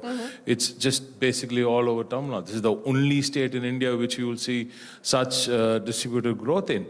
And then you have the intervention from the government, where the Honorable Chief Minister has given us the powers to have one team, just one team across the table. I myself, as the Minister for Industries and the Chief Secretary, and 8 other top secretaries sit across in one table and go through all of these MOUs meticulously and make sure that we get all these clearances done. And when in Tamil Nadu, single window system is actually single window system. So all of this comes together. Lots of veiled references there in your opening comment. So let's pick up on one of the single window clearances that you're attempting to take forward, and that has to do with one of the themes that we're going to be focusing on this evening, global capability centers. You know, on manufacturing, Tamil Nadu, as we just pointed out, and you upped that number, has always been at the frontier of manufacturing in India. You're trying to play catch up as far as the GCC story is concerned, at least in some specific sectors. I know you have a rebuttal waiting for me there, but on GCC specifically, with this single window clearance policy that you're now putting in place, what's the hope, what's the aspiration? Well, as I said, I'm happy whichever state grows. I'm really happy for India. We are all playing as Team India for India, right? But then I'm not catching up. I'm just getting back to the lost ground which we had. We were the GCC capital for the longest time. We were the OGs of GCC. But then what happened was we had a dip for around a decade, and slowly, and we had Bengaluru airport happening, and then Hyderabad airport happening, and Chennai airport just didn't take off, and we're correcting that. No pun intended. No pun intended, and we are correcting that also now. But I think for the longest time, we've definitely been the Fintech capital. That has never moved away. Fintech has never moved away. I'm sure all of them in the banking sector will understand, and that has always stayed here. And even in Hyderabad and in Bengaluru, a big chunk of them are from places around Tamil Nadu. So I'm just making sure that all of them come back home and they're happy. We just don't have enough FSI to build all those large towers that you see. I mean, I think the GCCs basically need swanky new buildings, and that's something which we're correcting too. And we're also renaming Hosur as Bengaluru too. So if that's okay with Bengaluru. But no, I'm just kidding. It's just that Hosur and Bengaluru are just across the border. Right? Yeah. It's just twin cities. It's like JB and Singapore, right? And now Bengaluru is sort of full. So people are moving into Hosuru. And Hosuru is going to be the next Bengaluru. And we're building on that too. And that said, GCC 1 is something which we're working on at Guidance Tamil Nadu. It's going to be a proper single window system, a separate desk only for GCCs. We have a dedicated team working on GCCs right there. And you do know, all of you understand that given the situation today, especially with agentic AI stepping in a big way, I think GCCs need to reinvent themselves. And what better place to reinvent themselves than in Chennai, the original GCC hub of India. And I think I don't want to chase something which my friends in Hyderabad or in Bengaluru are already doing. I'd probably leapfrog and go 2 gens ahead and try and work on the agentic AI side and then capture that as GCC market. Because we have what others miss, the talent. This is the talent capital of India, so we could do whatever we choose to do with the right kind of policy intervention. That's where my chief minister comes in. You're making it sound like you're getting ready to play 3D chess. Another thing that Tamil Nadu and Chennai specifically are adept at. But that's the GCC story. Let's talk about the manufacturing story as well. There have been many sectors that you've tried to go after. Auto, of course, is the most well-known. And within auto now, electric mobility and electric vehicles is another nascent space that you're trying to nurture. What can we expect? I know semiconductors has been your passion, and you do want to get a semiconductor company to Chennai. Is this being relayed in Delhi? It's being relayed across India, sir. It's being relayed across India. Just making sure Delhi's listening, sir. So your plans to develop the semiconductor side, are you still focused on getting a fab, or are you now looking more at development? No, fabs, I mean, I'll tell you why we are still working on fabs, even though I know that fabs don't give me jobs, not the number of jobs that I really would want to have. Fabs don't give us, they do give us high-end jobs, but then fabs I want it for India, because I think India needs fabs for the north of India, and then purely for national security matters, we'll need fabs in the south also. I'm sure all the national security experts will understand this part. That said, any state in south, this is my pitch for south of India itself, we just need fabs in south of India. That said, every time we pull in a fab, Delhi, it goes to Delhi, and there's a take diversion board there, which goes to just 2 states. I don't know why. But then, now that said, we don't have a problem. We don't have a problem because we have a problem of plenty. We have more. There's more coming, and as we choose, I think someday Delhi will see the quality of the argument, and they'll say yes to my request. But that said, till then, we're working on a school of excellence. We're working on a school of excellence because all these fabs coming, not just in India, but across the world, they need talent. And where do you go for talent? Better than Tamil Nadu. So we get 150,000 engineers every single year, and we're training them with our Skill Development Corporation, which is the non-Mudalvan scheme, which sits under our Deputy Chief Minister through Udayanidhi Stalin Avargal. So all of this is happening in Tamil Nadu. So we're working on our strengths. So if you want to take your fabs, take it. But what will you do for talent? So let's supply that talent, not just for India. I'm going to do that for Dresden. I'm going to do it for Korea. I'll do it for Japan. I'll do it for every country that needs talent for its fabs. And we are already training our students in German and in Japanese. Some of my girls are already leaving to Japan very, very soon. I'll give you proof. Well, we look forward to that. One of the stories about Tamil Nadu is also the fact that you, again, beat the national average when it comes to the women's participation in the workforce. And it's always wonderful to be back here in Tamil Nadu and really see that. So it's good to know that you're sending a batch of girls to Japan.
since we're talking about what's happening in the world and we're faced with global uncertainty, we're faced with tariffs, a 50% tariff impact is being felt, including here in the state of Tamil Nadu, for the textile sector, for the shrimp sector as well. The government said it would put together an export relief package. We're waiting to hear on that front. But from your own indicators that you're picking up at this point in time from textiles, from the shrimp industry, etc., how hard is the pain being felt? Well, for the textile sector, that's my biggest pain. As Tamil Nadu, textile sector has been hit really hard. But we are regrouping, we are trying to help them in whatever way possible. We were the first state to actually call all these sectors and take 2 meetings. I took 2, and then we took them to the Chief Minister also. And there was a meeting there. And the Chief Minister then wrote to the Prime Minister. And we're still waiting for good news from Delhi. I do know, but as far as I do know that, these are very, very murky periods, murky times. And but I can tell you very, very clearly that this is no place, no time for politics. So we will stand with Delhi completely on this. Tariffs, these wars are between India and another country. So we stand with Delhi completely on this. But that said, I've always been saying that Delhi should talk to manufacturing giants. If at all there is a double engine, it's just Tamil Nadu and Maharashtra, which is powering India. So I think this double engine needs to be consulted and by other major engines that are available in India, which are running India. But that said, I think Maharashtra, with its more skewed to manufacturing and then a little bit of course, services also. And then this balanced setup that we have in Tamil Nadu in manufacturing and services. I think these 2 states are the best possible states to get real good feedback from. Because we are already connected and we are the largest manufacturing state in the country, 40,000 factories and counting. And if you're not going to take feedback from us, where are you taking it from? So textile sector has been hit, while the jewelry sector gets so much of help. I know where I'm going with this. So when the jewelry sector, probably closer to Delhi, gets so much of help, why not the textile sector, right? And look at the seafood sector. And here I'm not even pitching for Tamil Nadu because I think I'm at number 5 in the seafood sector, which I'm going to correct very soon. Right now it's with Andhra Pradesh. They have a long coast, and I think they do about 26,000 crores, where I'm doing about 5,000, 6,000 crores. So it's not much. So I really don't have to pitch for it, but I'm really, really distressed by the sight of all these seafood exporters bleeding so much. As India, shouldn't we be helping them? It's the farmers, it's the aqua farmers who are actually getting hit. So here I am pitching for AP. And AP is closer to Delhi. Details of that. But, in terms of sentiment, there is, of course, what's happening on the outside, the global environment, and we have no control on what President Trump decides to do or not do. But here, domestically, we've just seen a big change happen with the GST reforms, with the cut in GST. What are you picking up in terms of sentiment? Of course, it's coinciding with the festive period as well. But has that made an impact as far as consumer spending is concerned on sentiment as well? We'll have to look at the numbers after Diwali probably, and then there must be a little bit of impact. I'm not saying no, but then there's so much else that you could have done.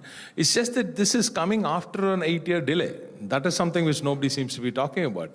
And that is this should have come 8 years ago, not now. And I don't see why everybody keeps talking that this is a very positive thing now.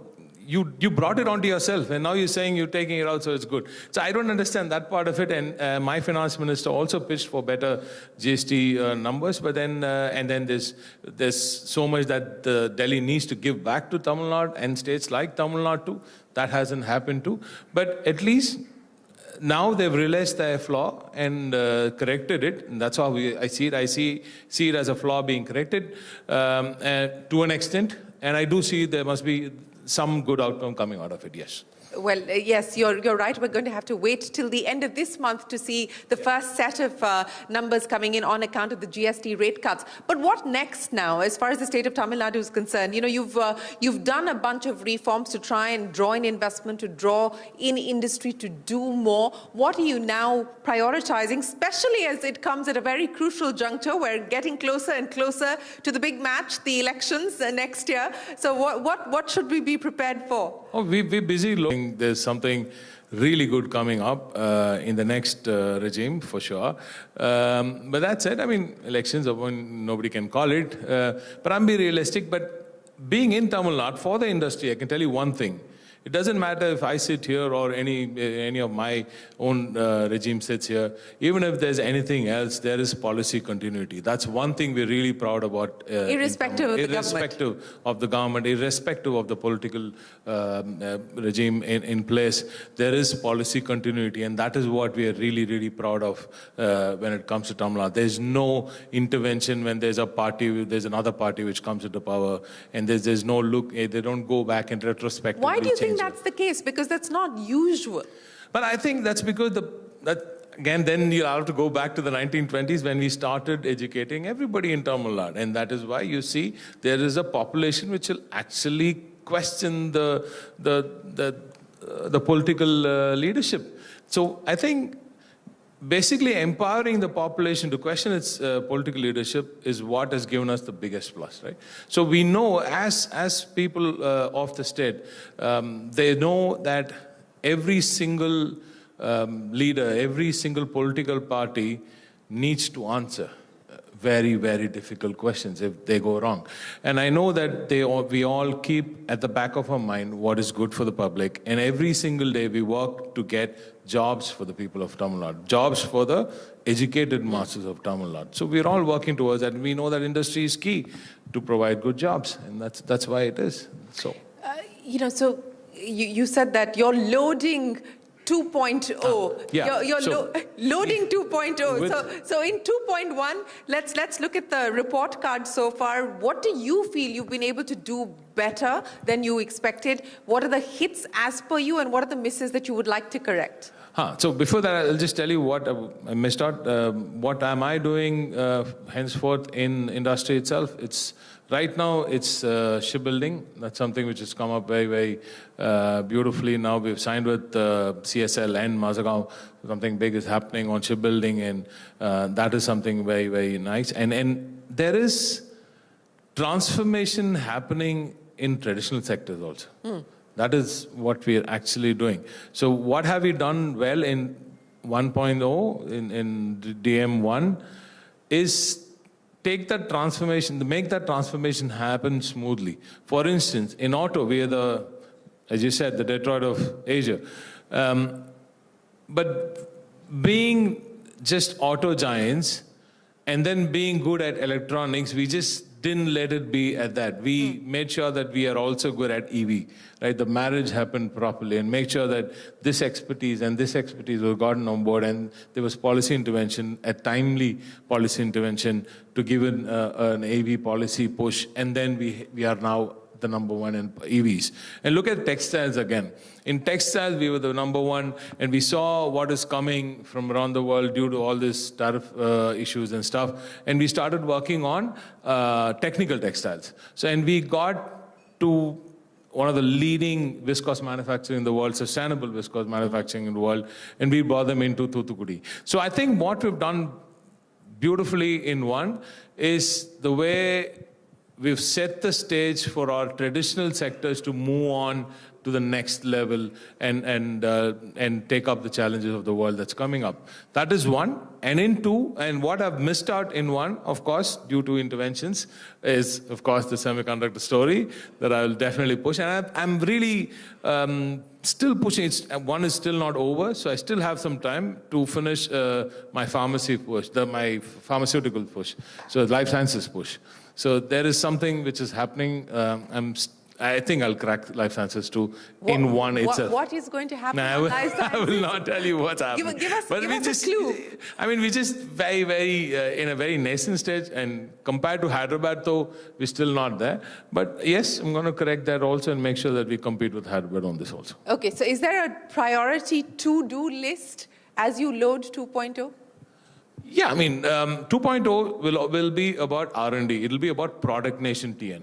I'll just finish with that. I'll just tell you what, I think we have 30 seconds. But 2.0 is all about, we've conquered manufacturing, we've conquered services, we've done everything, we have the experience to manufacture anything under the sun. So I think for India, Tamil Nadu is going to become product nation Tamil Nadu, and we're going to make our own products for the world, and that's going to be what 2.0 is about. It's all going to be driven by knowledge and R&D.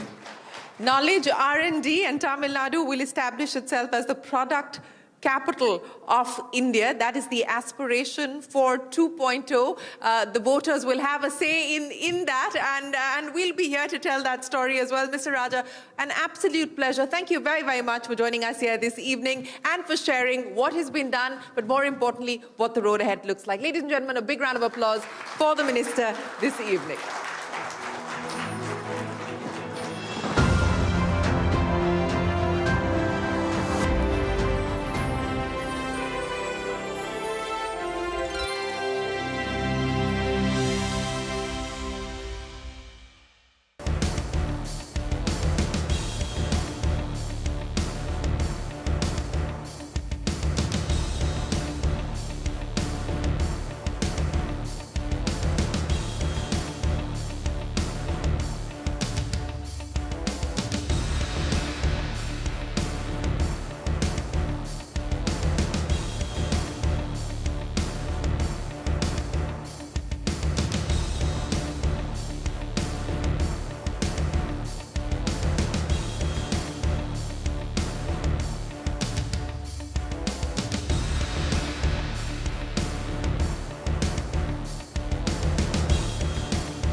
Good evening. Thanks for joining us on Business 360. I'm Shireen Bhan. The headlines that we're tracking for you this evening. Dalal Street snaps a 4-day winning streak. The Nifty ends in the red but manages to hold 25,000. The rupee ends at a record closing low of 88.79 against the dollar.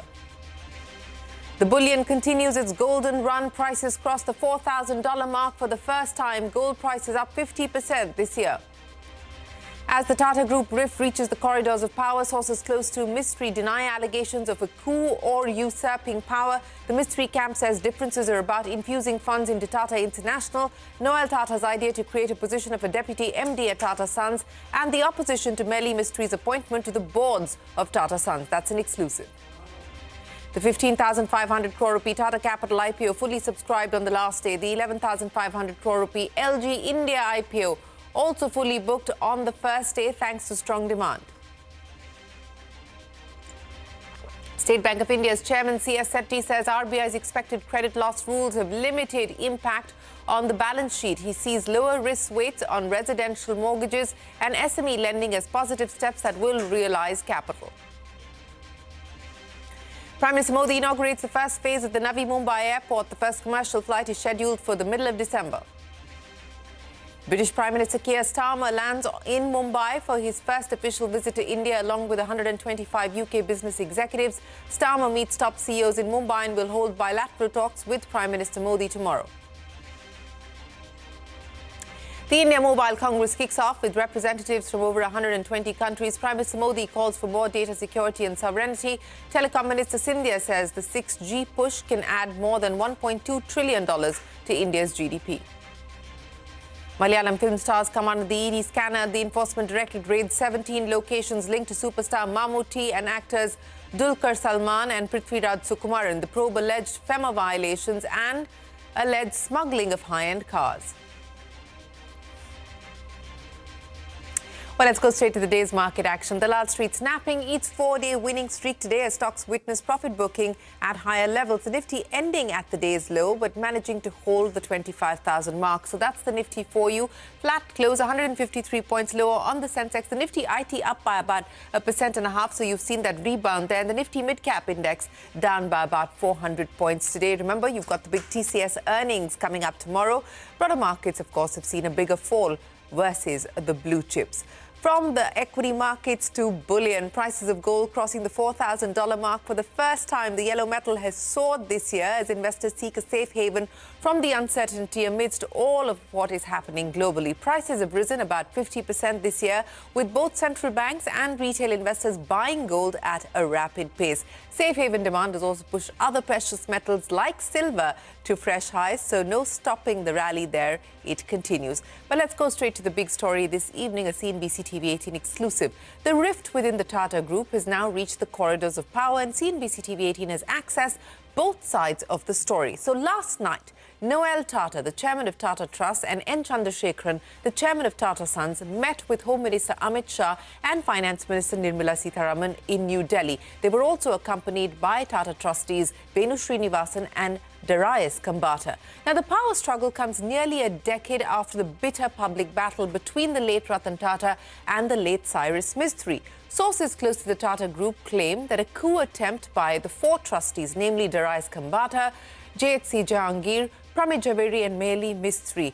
But the Mistry camp alleges that this is false. It's a false narrative. Now, the Tata camp alleges that these trustees tried to emasculate the leadership of Noel Tata and wanted to function as a super board. But sources close to Meli Mistry camp deny these allegations. They claim that the coup narrative is false and there is no attempt to usurp power. The Mistry camp claims that a false narrative is being painted to make them look quote-unquote like villains. Now, as per sources close to the Meli Mistry Group, there are three key flashpoints. First is the fund infusion into Tata International.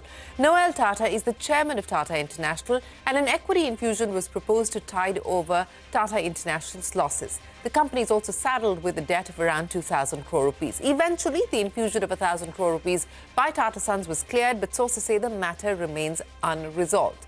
Another flashpoint is Noel Tata's idea to create a position of a deputy MD at Tata Sons. As per sources, the Mistry camp says this proposal created differences of opinion and finally did not go through. And the third point of contention has to do with Meli Mistry's appointment to the board of Tata Sons.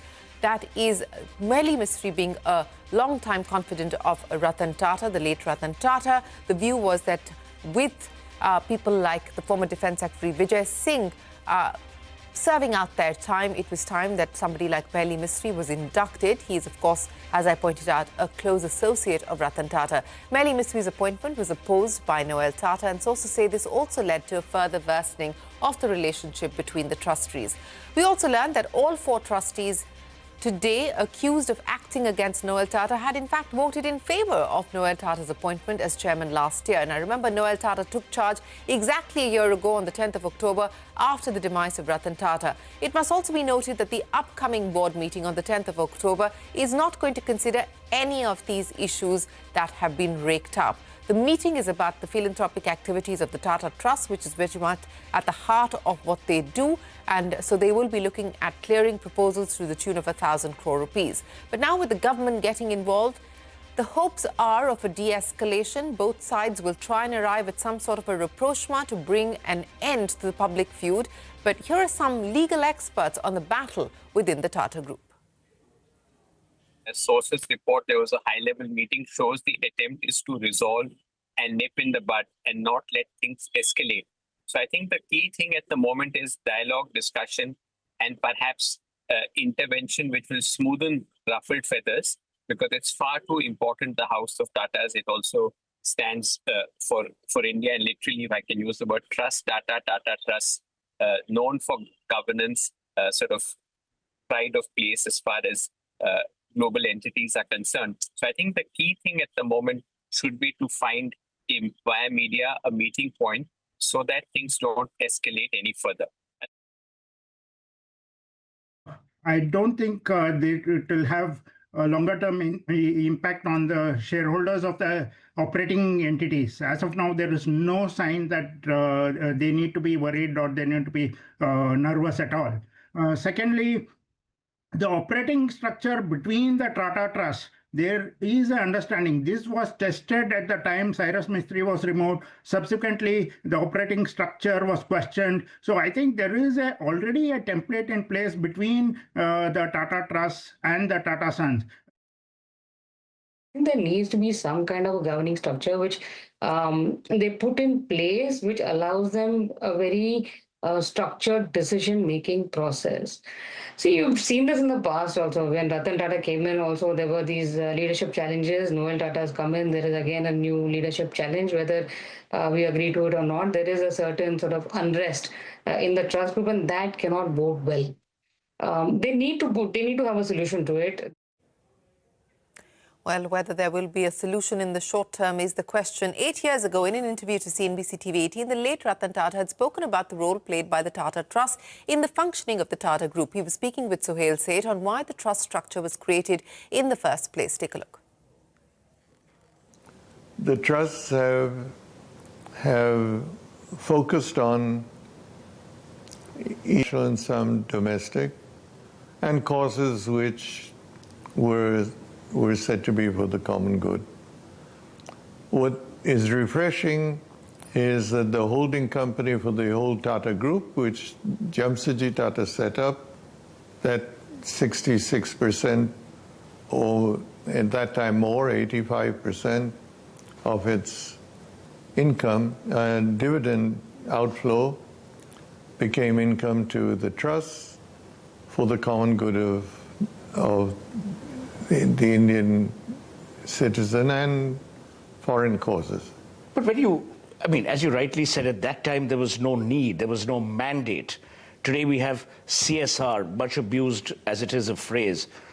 But what do you think went through the minds of the founders when they set this up, and especially transferring their value in Tata Sons to the trusts? Well, I think it was a different view of ownership. Mr. J.R.D. Tata often used to refer to Tatas as being the trustees of the people. The Tata family could have become tremendously wealthy. Most of the businesses, whether it was steel, whether it was power, or institutions, were set up as institutions for the country. So Jamsetji Tata could just as well have dedicated Tata Steel to the nation or dedicated Tata Power to the nation. They belong to the shareholders and to the people. Personal ownership and personal wealth happened when it happened, but was never the criteria for these companies to be established. So it was natural that he did leave his ownership to his two sons, as beneficiaries of the companies that they held. So it was a refreshing change that gave way to ownership in an industry not being for the beneficial. Subscription was led by strong demand from qualified institutional buyers, followed by non-institutional investors. The 15,500 crore rupee IPO is the largest in 2025 so far and the biggest since Hyundai Motor India's listing in 2024. LG Electronics IPO continued to see strong interest, being subscribed to 87% as of 4 p.m. The demand was led by non-institutional investors who booked their reserved portion over 6 times. The retail quota was also oversubscribed 1.8 times, while qualified institutional buyers comprising largely foreign investors bid for 172% of their allocation.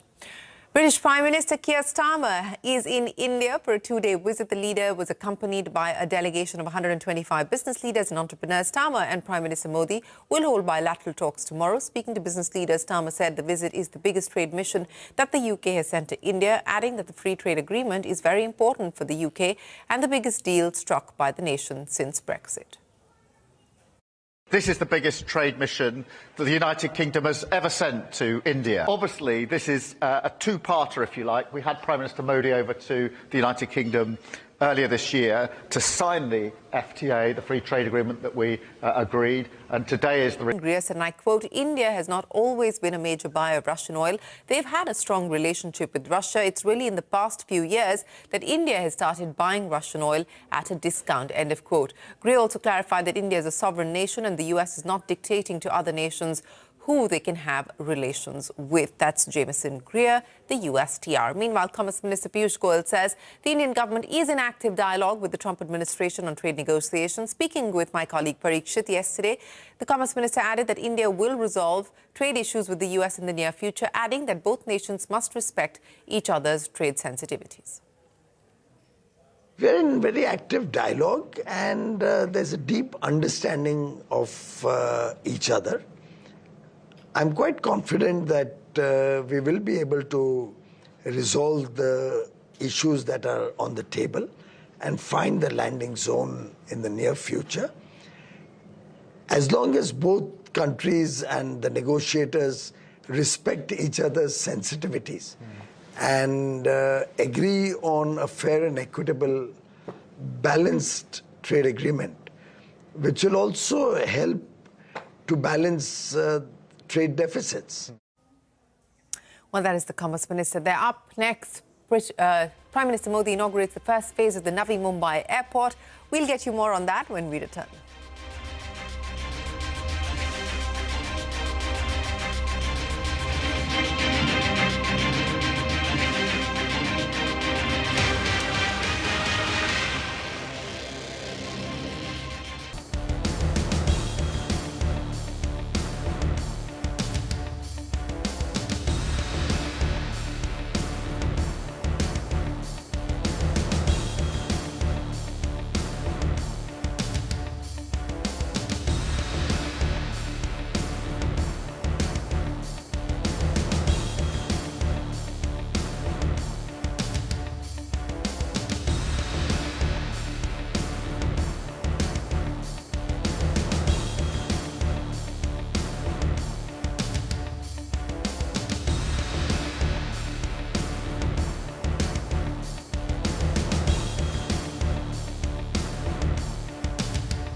Welcome back. The death toll among children in Madhya Pradesh after consuming potentially toxic cough syrup has risen to 15.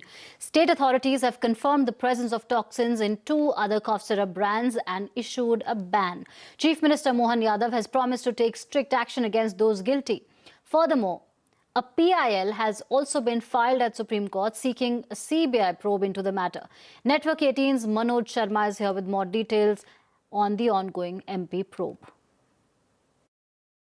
15 kids have died so far because of this cough syrup tragedy, and we have been told by government authorities that 3 drug inspectors have already been suspended and drug controller of the state is transferred. So this is the action on the part of the government. But the most important action which has been taken by the government is they have been collecting in fact samples from different parts of the state, and they have got 2 samples of 2 companies based in Gujarat, and their brand name is Relife and Recipe Fresh TR.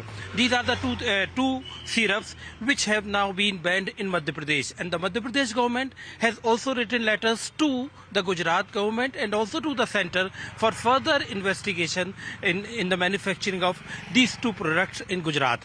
They are companies based in Gujarat because the content diethylene glycol, the dangerous content, toxic content of diethylene glycol is found more than the prescribed limit. That is why the Gujarat government has been asked by the state Madhya Pradesh government to further investigate the product of these 2 companies. And we have been told by government authorities they are further collecting samples from all parts of the state so that no such tragedy takes place in the state in future.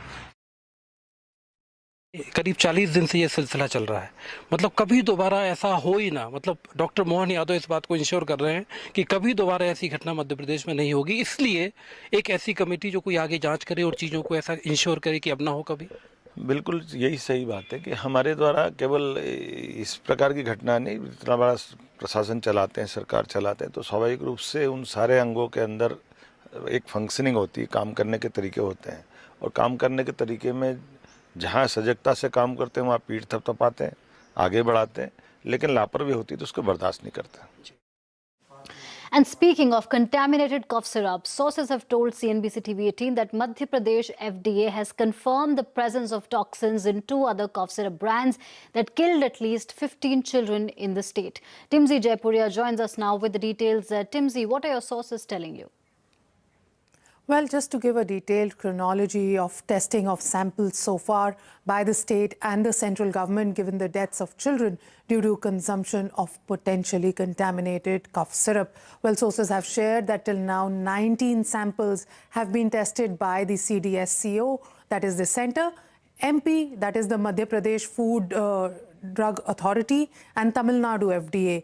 The reports first started coming in on 3rd of October, where 6 samples were tested by the CDSCO and 3 by MP FDA, and the test reports then said that no DEG or EG, that is diethylene glycol or ethylene glycol, was found in these tests. Then later that night itself, on the late night of 3rd of October, another test report came in by Tamil Nadu FDA of samples of Coldriff that was manufactured by Sreesan Pharma, which stated that 48% DEG was found in these samples, and this was the first signal of yes, whether these cough syrups were contaminated or not.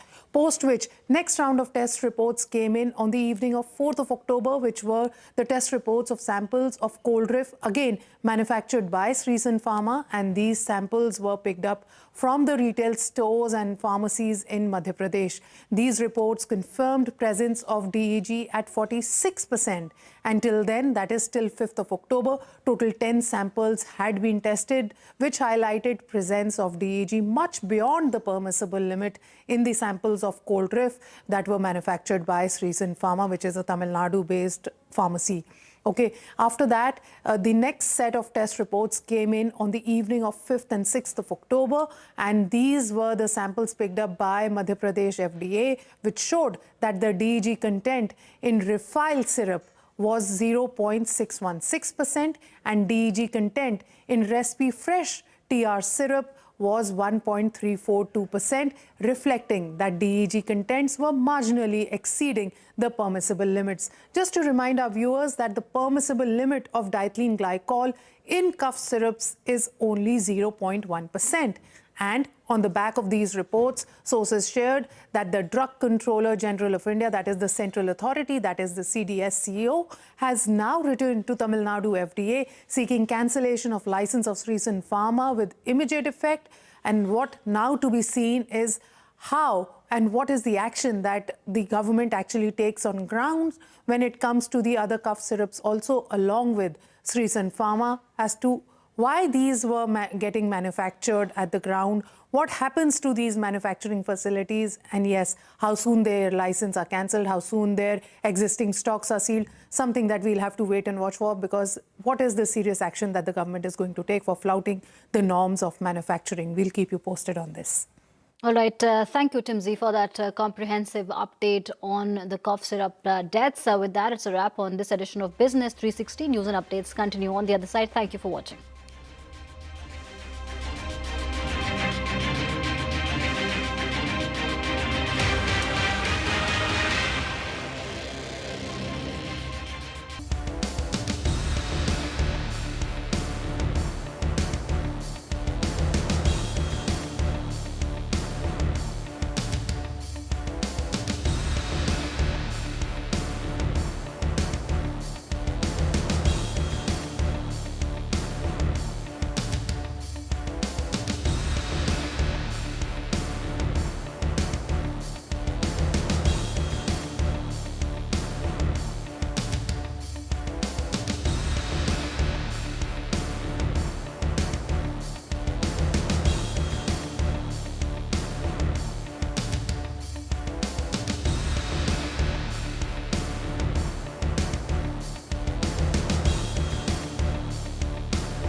and welcome to this special edition of Startup Street. We're coming to you from the 3-day-long Global Fintech Festival right here in the financial capital of Mumbai in Bandra Kurla Complex.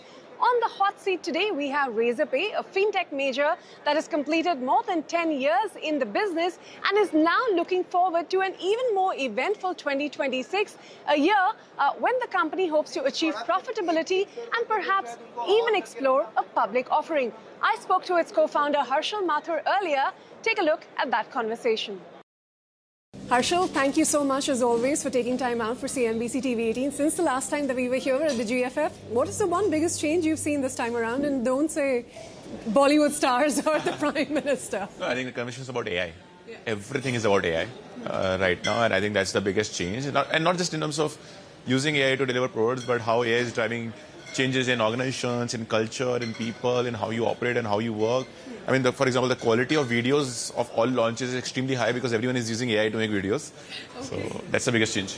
Okay, well, because we're coming to the end of the year and 2026 is starting, just give us in a few words, what are some of the most exciting things to look forward to from Razorpay that we'll hear? Yeah, so multiple things that we are working on right now. I think one big area that we're going to see a lot of expansion is cross-border payments. I think cross-border payments is getting simplified and eased a lot more, and partly due to regulation, partly due to technological changes that are coming in. And I think I look forward to how we can drive more and more payment volumes across different parts of the world coming to India and going out from India in a massive way. That's one. Second big area would be, again, AI. How we can leverage AI to make payments easier, but also make it easier for AI to make payments. I think that's going to be one of the biggest changes that we're going to start seeing next year. People are trusting AI to do more and more. And I hope or believe that by next year we'll reach a point where people will start using AI to shop and do commerce as well. All right. I mean, we've been seeing you have a very busy past few months. I mean, right from, Indian businesses accept Apple Pay thanks to Razorpay, biometric card authentication with Yes Bank you were talking about, card tokenization solutions with Cred and Visa and whatnot. What next? Are you announcing something here at the GFF as well? We have one of the biggest launches of GFF coming up tomorrow, so I don't want to... Give us a sneak peek. I think it's around AI. It's around how we can start leveraging AI to make payments inside apps and on agentic interfaces. So I think that's one of the biggest changes.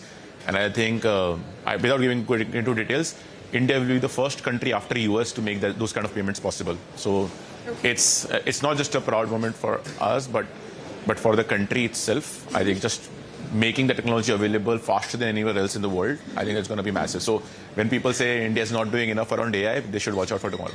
So Harshal, this AI launch that you're not telling us much about, how significant will it be for business in terms of volume growth, in terms of revenue addition?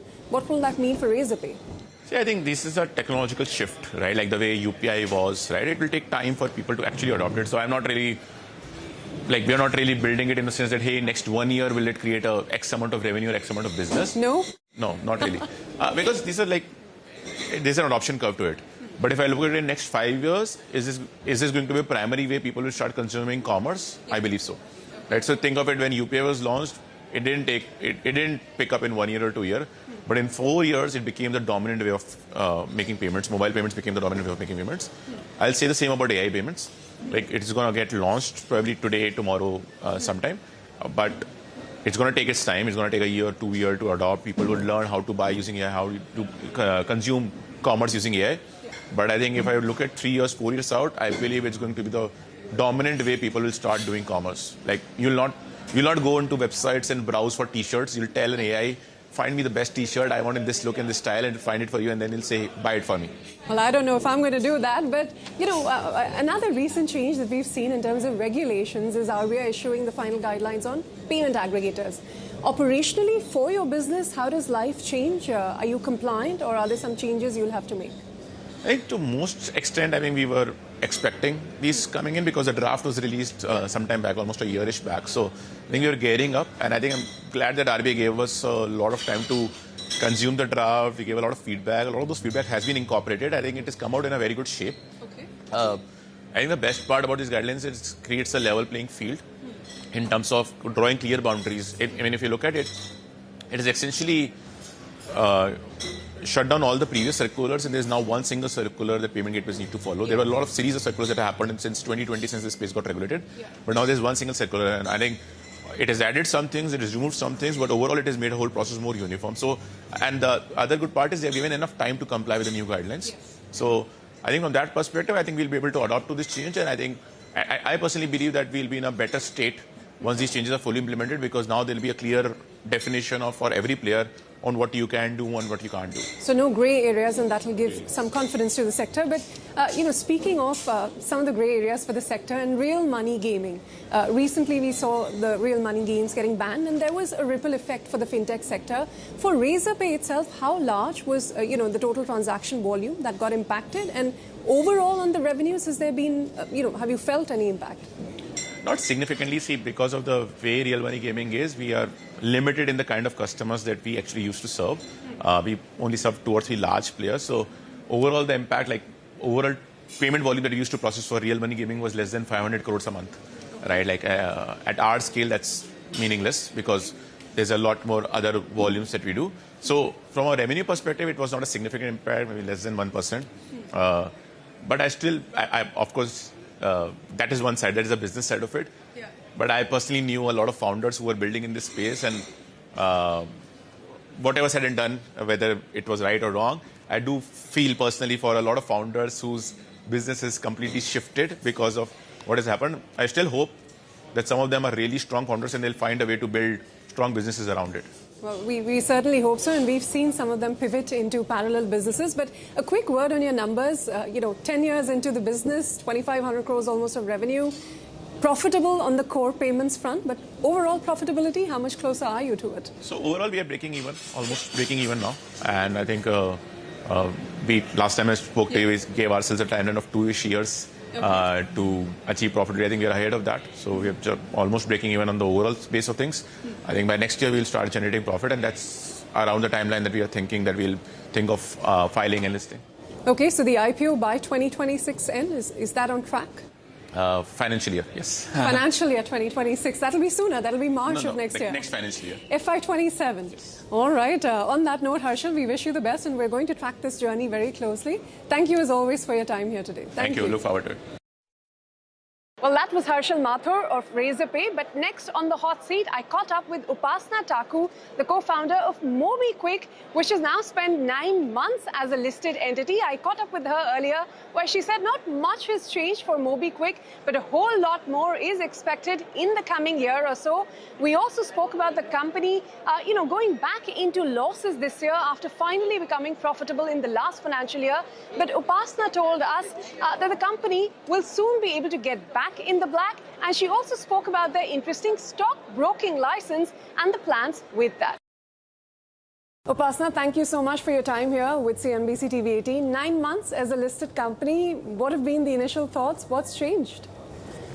I think that it's just growing up, right? You're a teenager, then you go to college, then you graduate, and you have to think about how to have a steady job and while keep growing. I think similarly for a company, getting listed is an ambitious moment, but it's sort of setting yourself for the next level of growth. Yeah. So there's more prudence in terms of quarterly reporting, in terms of transparency, governance, growth. Yeah. But I don't think that life has drastically changed. I think it's more of the same thing, but doing it, I guess, on a regular reporting and more systematic fashion. Even in terms of numbers, it's been a record in terms of GMV growth for MobiKwik. I think you've crossed 1 lakh crores as of the first quarter. Are you on track to repeat this kind of a performance in the second quarter? Your merchant base also, I think, from what I was seeing, 4.6 million and 176 million users now. At what pace is business continuing to grow? Oh, business is growing quite nicely. I think last year we recorded about 3x growth in our payments business. Of course, we also saw some downward trend in the credit distribution business. Yeah. But there also Q4 and Q1 we have grown about 30-32% in terms of credit disbursals. So from a business growth perspective on all ends, whether it is the consumer payment business, whether it's the merchant payment business or the credit distribution business, things look very good. We've also launched interesting new credit card on RuPay credit card on UPI products there, and that is, the card is called First Card because very few Indians have a credit card in India, and we want to bring that product also to everyone, so to speak. And starting from 5,000 rupees, anybody can get a credit card on the MobiKwik app. That's why it's called First Card. It's your first credit card. What kind of AUM are we talking? Look, I can't give any forward-looking projections, but I would like to say that a lot has changed there from a regulatory perspective. The 5% DLG contracts, small ticket lending. We used to have a BNPL product that got completely shut down, and therefore we started launching these credit card on UPI product. So there's a lot happening there, and I think the business is kind of stabilizing in Q2 and Q3, Q4. I expect to see a good jump in growth there also. When you asked what are the levers of growth, so we have these two table stakes, large businesses. We also have new businesses. We recently got a PAPG, payment aggregator, license. We also got recently the broking license. So the payment gateway business, the wealth business, they are also small and nascent, but they will also grow fast. So the idea, we are trying to really build MobiKwik as a full house of financial products with a core focus on delivering to the tier 2, tier 3 markets, what we call Bharat. And that's sort of the focus from the company. But in terms of these newer businesses, specifically stockbroking, for instance, since you've just got the license, how long before it really picks up? What are the plans on that front? So we've not even launched it yet. We are still building. So we do have some wealth products on our app. In fact, I should mention our most interesting product there is called Lens.ai. Where using account aggregator, you as a user could connect your bank statements, your mutual funds and stock holding, and we'll analyze your portfolio, and in a very conversational format using AI, of course, we will advise you on how you can rebalance your portfolio. This is the first step for a person to make educated decisions, because not everyone has the time, whether it is you, me, or a small business owner. We can't be looking at screens all day in terms of analyzing our money movement. So this is our personal finance tool. It's free of cost, and it has a layer of conversation on top of it. So you could ask questions and it will reply to you. It's almost like a WhatsApp. So this will be part of your stockbroking offering later? Yeah, so it's a part of our wealth offering overall, because what I meant to say is that while we've not launched broking, we have Lens.ai, we have mutual funds, we have digital gold, and gold has of course been doing really nice this month, and we also have fixed deposit. FD, as you know, is one of the most secure forms of yield bearing products in India, but here we have high yield FDs from banks and NBFCs that are giving higher yields. So we have a wealth portfolio, but I think bringing the stockbroking will be cherry on the pie, so to speak. But we don't want to do it in a vanilla fashion. We don't want to do it just like every other stockbroker has done it. We want to have a unique, differentiated proposition, which is why it's going to take us some time to build it. All right, let me quickly get a word in on profitability, because it took that long to become profitable last year, but now you're back in the red. What really has happened there, and how soon do you think you'll be able to get back in the black? No, you're completely right. We worked very hard to be profitable, and we had about 6 quarters of profitability before we got listed. And it's just a matter of bad luck or destiny that just as we were getting listed, there were a lot of headwinds in the unsecured lending space, not just for MobiKwik, but overall for the sector. Last Diwali, things were, not growing, and since we are not the balance sheet owner, it's our lending partner, which could be a bank or NBFC, so they get to decide whether they want to scale up or scale down. And given that they scaled down, so our disbursals went down, and so our revenues from credit distribution went down. But of course, we already had previous loans we had given, so we had collections happening on that. We already had fixed costs built to a certain level, and which is why I would like to say that we have momentarily gone into red because of these things. So how soon will you take to get back? Yeah, so second half of this year is when I'm hoping we'll be profitable, and in fact Q4 to Q1, March to June also we have shown improvement. So we went from about 45 crores to about 31 crores in terms of negative EBITDA, a 15 crore swing. If we just keep doing that, then over a course of 1 or 2 quarters, we should be back to being profitable. Could you also quickly explain what went wrong in that 40 crore system glitch that recently has been in the news? Was it a human error, a system error? And have been able to identify the cause and contain it so that it doesn't repeat again? No, absolutely. See, we were able to identify the cause and fix it within 45 minutes of discovering it. What it was is, it was a bug. It was a technology bug which got missed in the QA also. So it is definitely our mistake. It did not impact any genuine customer or merchant, their balances, and for them the regular app continued. What happened is that because the bug was there, some merchants identified it, and overnight, in a span of few hours, they exploited it. And that exploitation happened majorly from one district called Nu in Haryana. And I think where people just woke up overnight, their friends, relatives, etc. There was massive collusion. Otherwise, you know, that is not the kind of activity you see late night in terms of transactions happening on small merchants, like which Kirana store is open at 2 in the night, right? It isn't. So people found a bug and they exploited it. And by the time the teams looked at the alerts, it was early morning. We immediately fixed it within 45 minutes.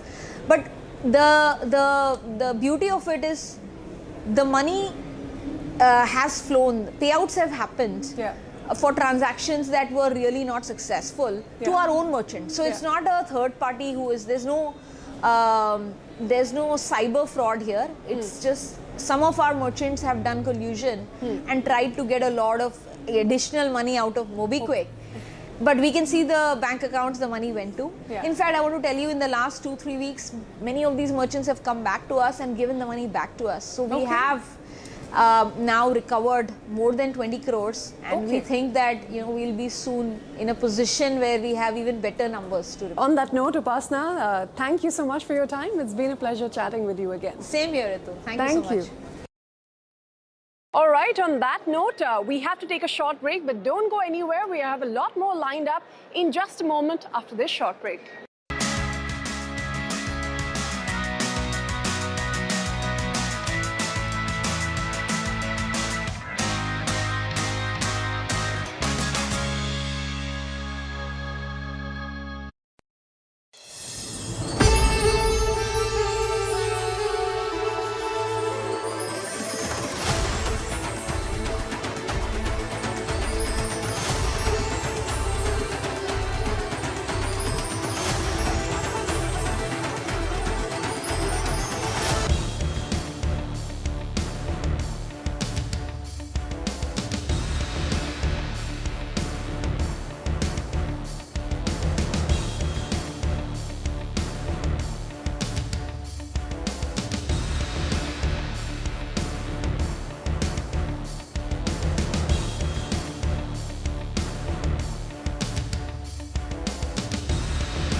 Welcome back. You're tuned into our Startup Street special from here at the Global Fintech Festival in Mumbai.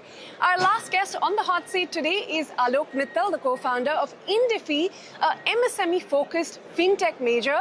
We caught up to talk about what the potential impact of the tariff hit on India could be on the MSME portfolio and the business momentum for the company going ahead. Take a look at that conversation.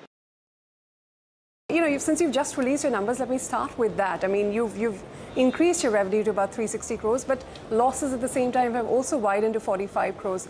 We just wanted to understand what has happened and how soon you can, come back in the black after this. Absolutely. First, thanks for having me here. Certainly last year we have increased our revenue by about 22%. The losses are largely on account of the negative credit cycle that the whole industry has seen. Starting about towards the end of FY24, we started to observe an increase in delinquencies. That is where we have been focusing. At the same time, we also went through a transition to the expected credit loss framework. And so there is a much higher level of provisioning now on the balance sheet than what we have historically maintained. To the second part of your question, this is a temporary phase for us that we have gone through. We were profitable before this. And I'm glad to share with you that last quarter we have come back to profitability. So this is not an extended period of time for which we plan to make losses. This was more of a one-time thing.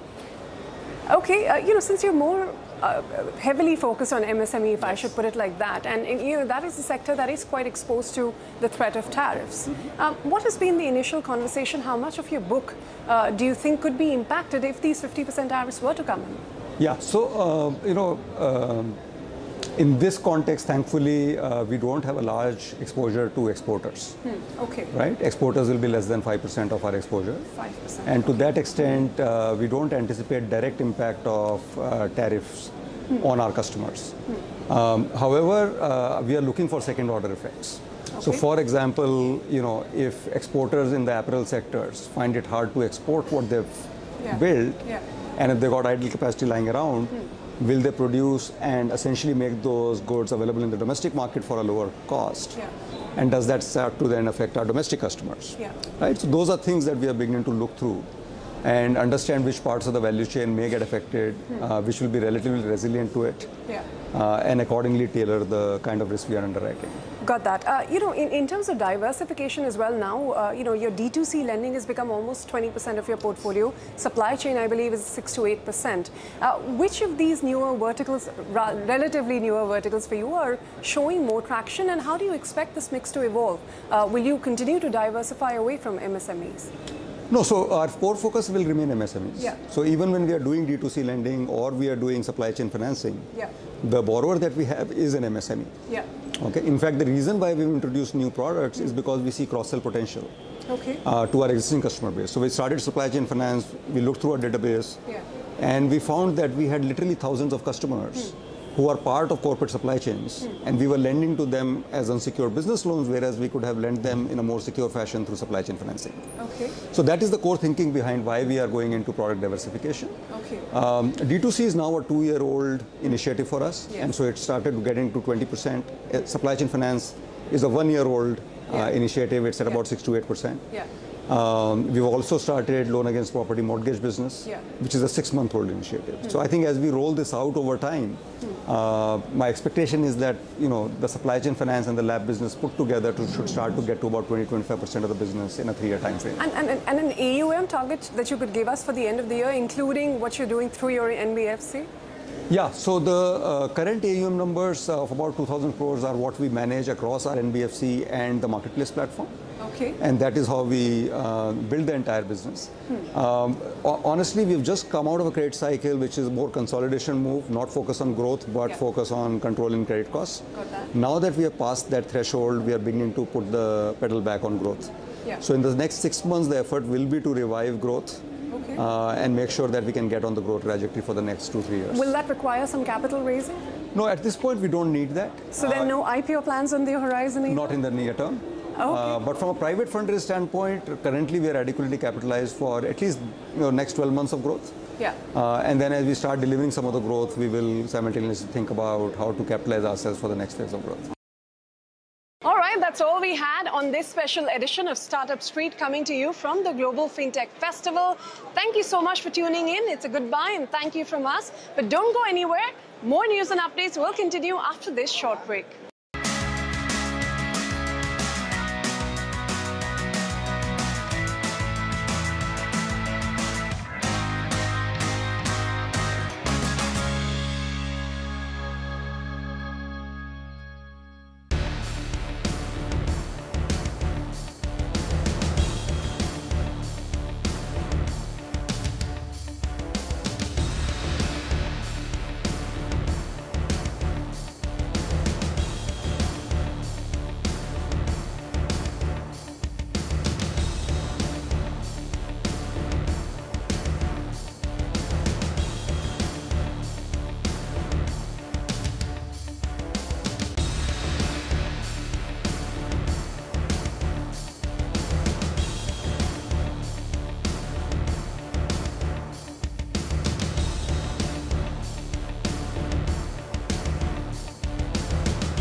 Interview with Mr. Raja in Davos, where he talks to me about the number of MOUs that the state of Tamil Nadu has inked there with global investors. He's always been very proud of the fact that they have, amongst other states in the country, the highest conversion rate. What's that number looking like today, Mr. Raja?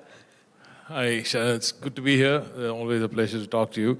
And before we start, I want to correct a few things that the host got it wrong a bit, especially in auto. We don't want that number going out.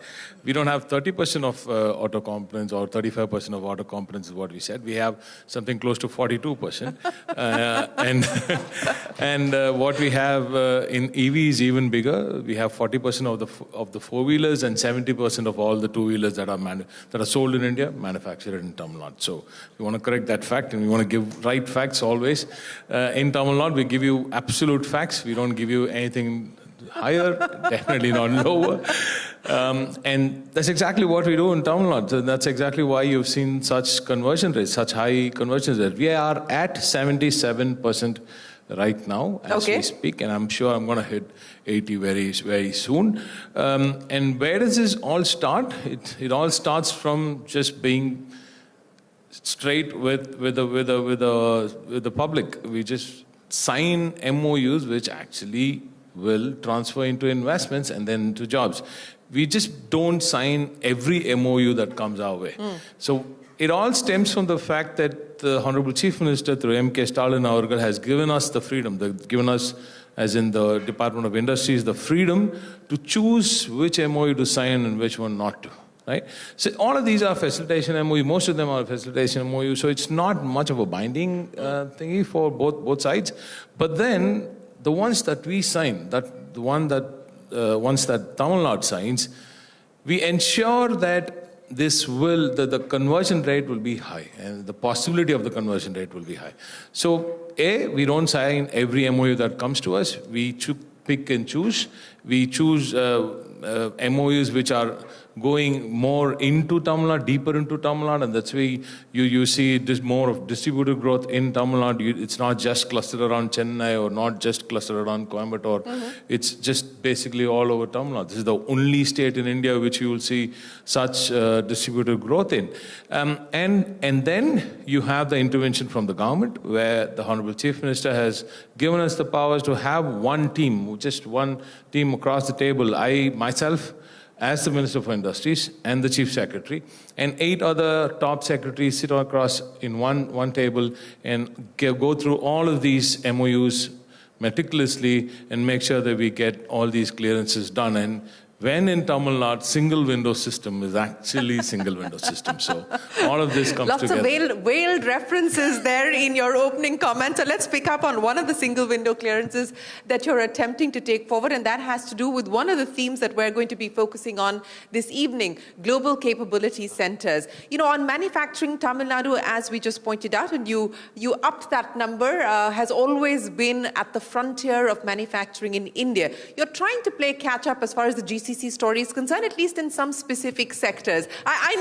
know you have a rebuttal waiting for me there, but on GCC specifically, with this single window clearance policy that you're now putting in place, what's the hope? What's the aspiration? Well, as I said, I'm happy whichever state grows. I'm really happy for India. We are all playing as Team India for India, right? But then I'm not catching up. I'm just getting back to the last ground which we had. We were the GCC capital for the longest time. We were the OGs of GCC. But then what happened was we had a dip for around a decade, and slowly, and we had Bengaluru airport happening, and then Hyderabad airport happening, and Chennai airport just didn't take off, and we're correcting that. No pun intended. No pun intended, and we are correcting that also now.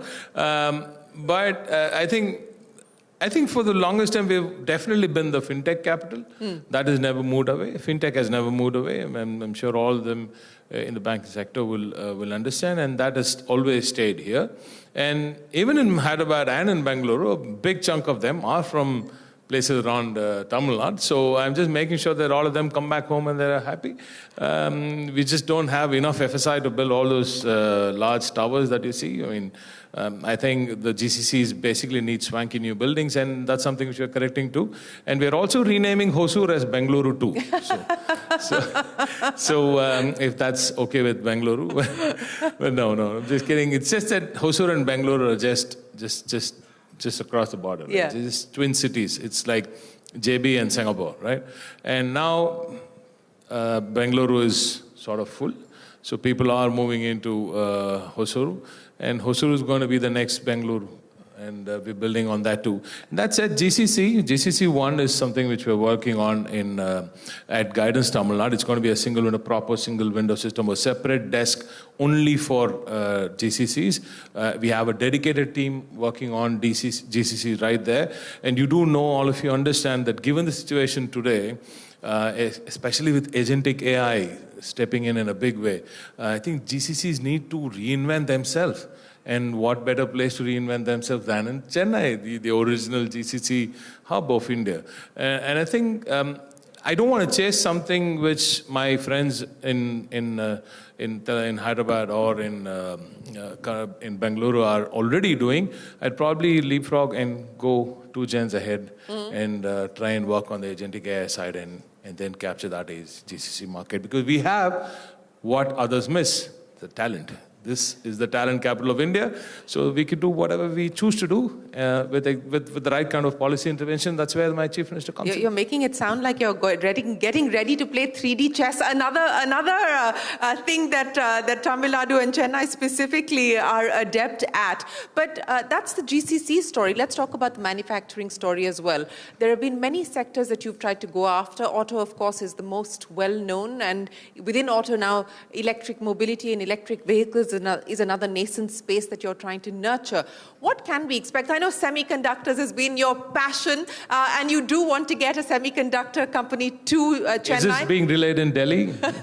It's being relayed across India, sir. It's being relayed across India. Just making sure Delhi's listening, sir. So your plans to develop the semiconductor side, are you still focused on getting a fab, or are you now looking more at development? No, fabs, I mean, I'll tell you why we are still working on fabs, even though I know that fabs don't give me jobs, not the number of jobs that I really would want to have. Fabs don't give us, they do give us high-end jobs, but then fabs I want it for India, because I think India needs fabs for the north of India, and then purely for national security matters, we'll need fabs in the south also. I'm sure all the national security experts will understand this part.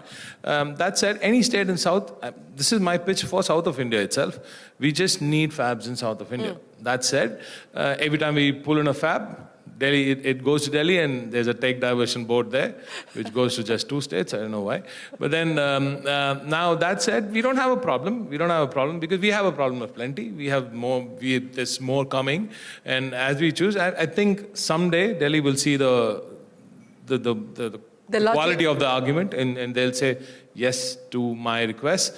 But that's it. Till then, we're working on a school of excellence. We're working on a school of excellence because all these fabs coming, not just in India, but across the world, they need talent. And where do you go for talent?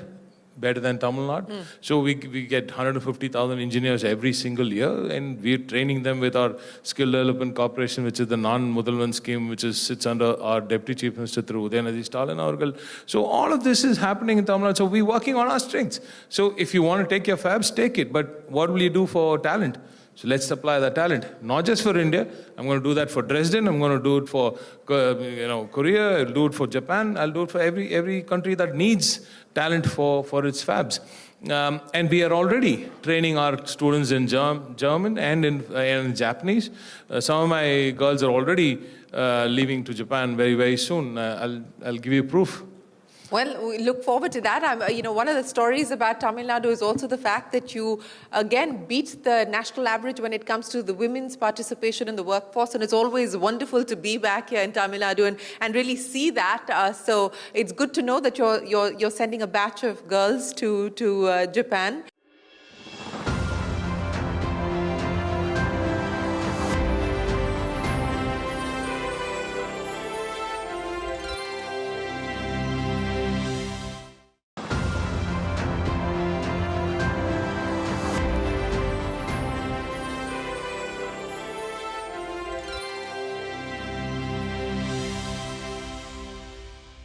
Since we're talking about what's happening in the world and we're faced with global uncertainty, we're faced with tariffs, a 50% tariff impact is being felt, including here in the state of Tamil Nadu, for the textile sector, for the shrimp sector as well. The government said it would put together an export relief package. We're waiting to hear on that front. But from your own indicators that you're picking up at this point in time from textiles, from the shrimp industry, etc., how hard is the pain being felt? Well, for the textile sector, that's my biggest pain. As Tamil Nadu, textile sector has been hit really hard. But we are regrouping, we are trying to help them in whatever way possible. We were the first state to actually call all these sectors and take 2 meetings. I took 2, and then we took them to the Chief Minister also. And there was a meeting there. And the Chief Minister then wrote to the Prime Minister. And we're still waiting for good news from Delhi. I do know, but as far as I do know that, these are very, very murky periods, murky times. And but I can tell you very, very clearly that this is no place, no time for politics. So we will stand with Delhi completely on this. Tariffs, these wars are between India and another country. So we stand with Delhi completely on this. But that said, I've always been saying that Delhi should talk to manufacturing giants. If at all there is a double engine, it's just Tamil Nadu and Maharashtra, which is powering India. So I think this double engine needs to be consulted and by other major engines that are available in India, which are running India. But that said, I think Maharashtra, with its more skewed to manufacturing and then a little bit of course, services also. And then this balanced setup that we have in Tamil Nadu in manufacturing and services. I think these 2 states are the best possible states to get real good feedback from. Because we are already connected and we are the largest manufacturing state in the country, 40,000 factories and counting. And if you're not going to take feedback from us, where are you taking it from? So textile sector has been hit, while the jewelry sector gets so much of help. I know where I'm going with this. So when the jewelry sector, probably closer to Delhi, gets so much of help, why not the textile sector, right? And look at the seafood sector. And here I'm not even pitching for Tamil Nadu because I think I'm at number 5 in the seafood sector, which I'm going to correct very soon. Right now it's with Andhra Pradesh.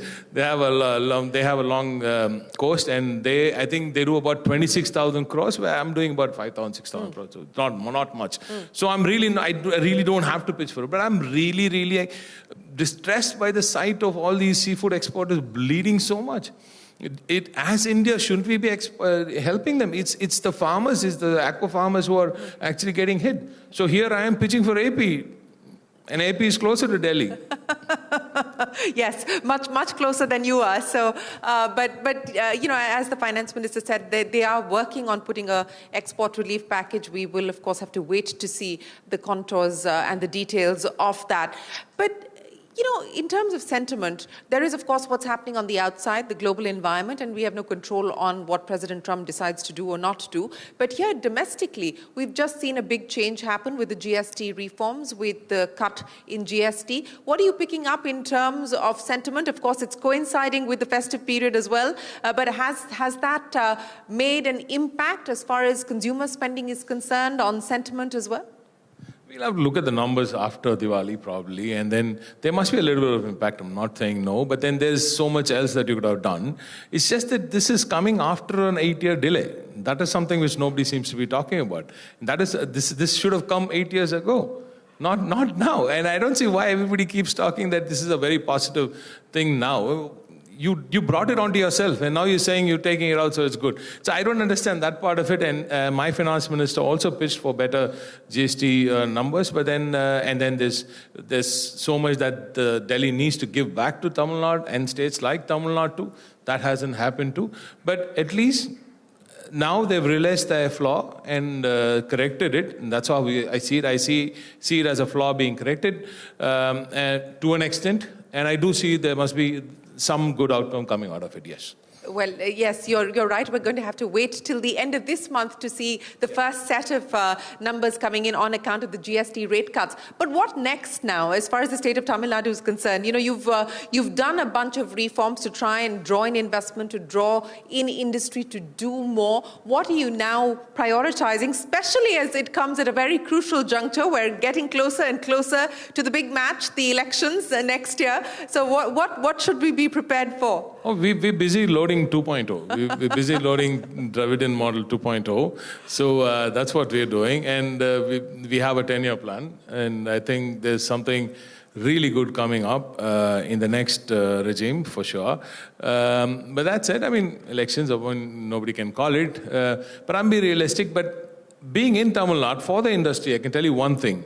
It doesn't matter if I sit here or any of my own regime sits here. Even if there's anything else, there is policy continuity. That's one thing we're really proud about. Irrespective of the government, irrespective of the political regime in place, there is policy continuity, and that is what we are really proud of when it comes to Tamil Nadu. There's no intervention when there's another party which comes into power, and there's no look. They don't go back and retrospectively. Why do you think that's the case? Because that's not usual. But I think that's because again, then you'll have to go back to the 1920s when we started educating everybody in Tamil Nadu. And that is why you see there is a population which will actually question the political leadership. So I think basically empowering the population to question its political leadership is what has given us the biggest plus, right? So we know as people of the state, they know that every single leader, every single political party needs to answer very difficult questions if they go wrong.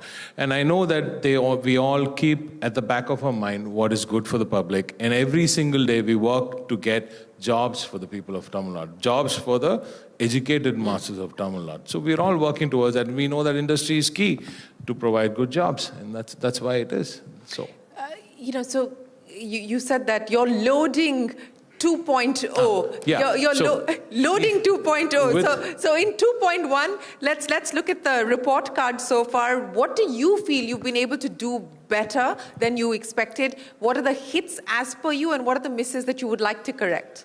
So before that, I'll just tell you what I missed out. What am I doing henceforth in industry itself? Right now, it's shipbuilding. That's something which has come up very, very beautifully. Now we've signed with CSL and Mazagaon. Something big is happening on shipbuilding, and that is something very, very nice. And there is transformation happening in traditional sectors also. That is what we are actually doing. So what have we done well in 1.0, in DM1, is take that transformation, make that transformation happen smoothly. For instance, in auto, we are as you said, the Detroit of Asia. But being just auto giants and then being good at electronics, we just didn't let it be at that. We made sure that we are also good at EV, right? The marriage happened properly, and make sure that this expertise and this expertise was gotten on board, and there was policy intervention, a timely policy intervention to give an AV policy push, and then we are now the number one in EVs. And look at textiles again. In textiles, we were the number one, and we saw what is coming from around the world due to all this tariff issues and stuff. And we started working on technical textiles. So, and we got to one of the leading viscose manufacturing in the world, sustainable viscose manufacturing in the world, and we brought them into Thoothukudi. So I think what we've done beautifully in one is the way we've set the stage for our traditional sectors to move on to the next level and take up the challenges of the world that's coming up. That is one. And in two, and what I've missed out in one, of course, due to interventions, is, of course, the semiconductor story that I'll definitely push. And I'm really still pushing. One is still not over, so I still have some time to finish my pharmacy push, my pharmaceutical push, so life sciences push. So there is something which is happening. I think I'll crack life sciences too in one itself. What is going to happen? No, I will not tell you what's happening. Give us a clue. I mean, we just very, very in a very nascent stage, and compared to Hyderabad, though, we're still not there. But yes, I'm going to correct that also and make sure that we compete with Hyderabad on this also. Okay, so is there a priority to-do list as you load 2.0? Yeah, I mean, 2.0 will be about R&D. It'll be about Product Nation TN. I'll just finish with that. I'll just tell you what, I think we have 30 seconds. But 2.0 is all about, we've conquered manufacturing, we've conquered services, we've done everything. We have the experience to manufacture anything under the sun. So I think for India, Tamil Nadu is going to become Product Nation Tamil Nadu, and we're going to make our own products for the world, and that's going to be what 2.0 is about. It's all going to be driven by knowledge and R&D. Knowledge, R&D, and Tamil Nadu will establish itself as the product capital of India. That is the aspiration for 2.0. The voters will have a say in that, and we'll be here to tell that story as well. Mr. Raja, an absolute pleasure. Thank you very, very much for joining us here this evening and for sharing what has been done, but more importantly, what the road ahead looks like. Ladies and gentlemen, a big round of applause for the Minister this evening.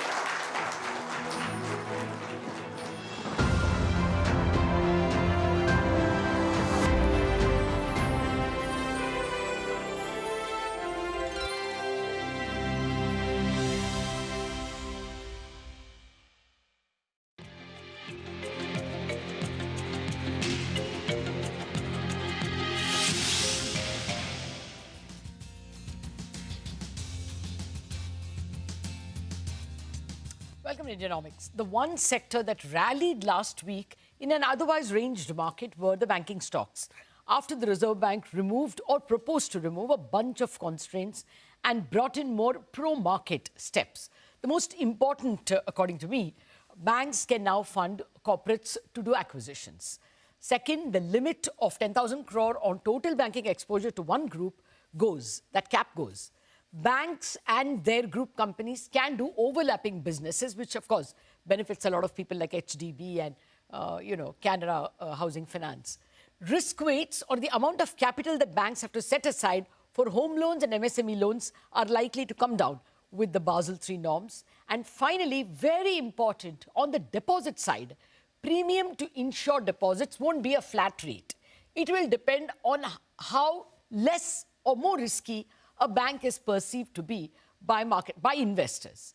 Now, to discuss how much banks and the economy will benefit, and also if the RBI has been too bold in removing some of the guardrails, I have with me two former RBI Deputy Governors, Mr. H.R. Khan and Mr. S.S. Mundra.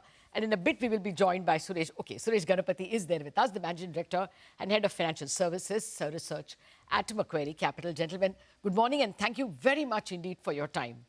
Mr. Mundra, this deposit insurance marketization has not been discussed enough. Last week, we all went to town with this acquisition financing and this 10,000 crore cap. But the SBI chairman, when he spoke to us, said he spent 5,400 crore rupees in FY25 on deposit insurance and he expects it to come down. You think this is going to be a very big benefit for, SBI, BOB, HDFC, ICICI types? Thank you, Lata. But I think, of course, this is a no-brainer. It's going to be an advantage. Those who are running their shop well, and when you do the risk assessment and risk level is found to be low, obviously, as it is proposed, the rate of premium would be low. So, it's going to be only one way only, that whosoever is working well is going to be beneficial. But how much, sir? How much can it benefit? Any ideas? Pardon? How much can the benefit be in terms of lower costs? So it depends on ultimately what kind of slabs RBI proposed to say come out with.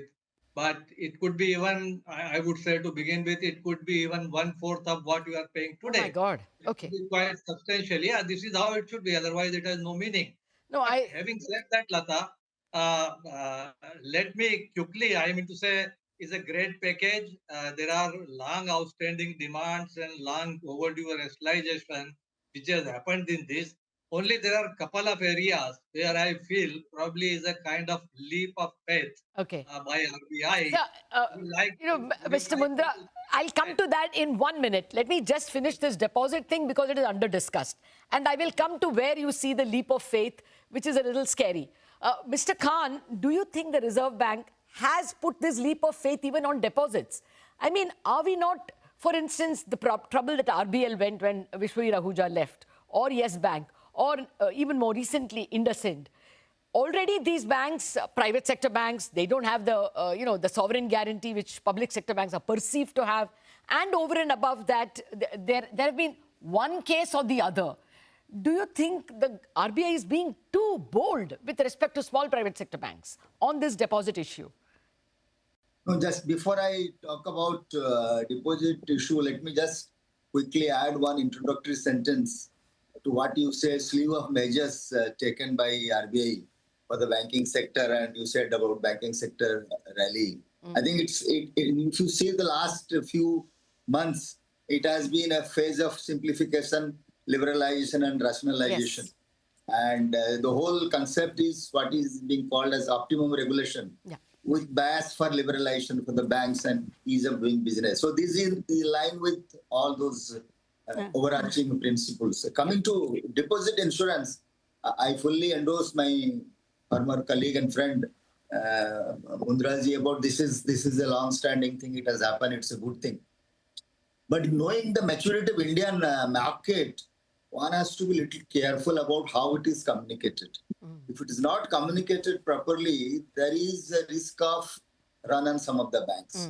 So we have to properly communicate that and do a bit of customer education about it.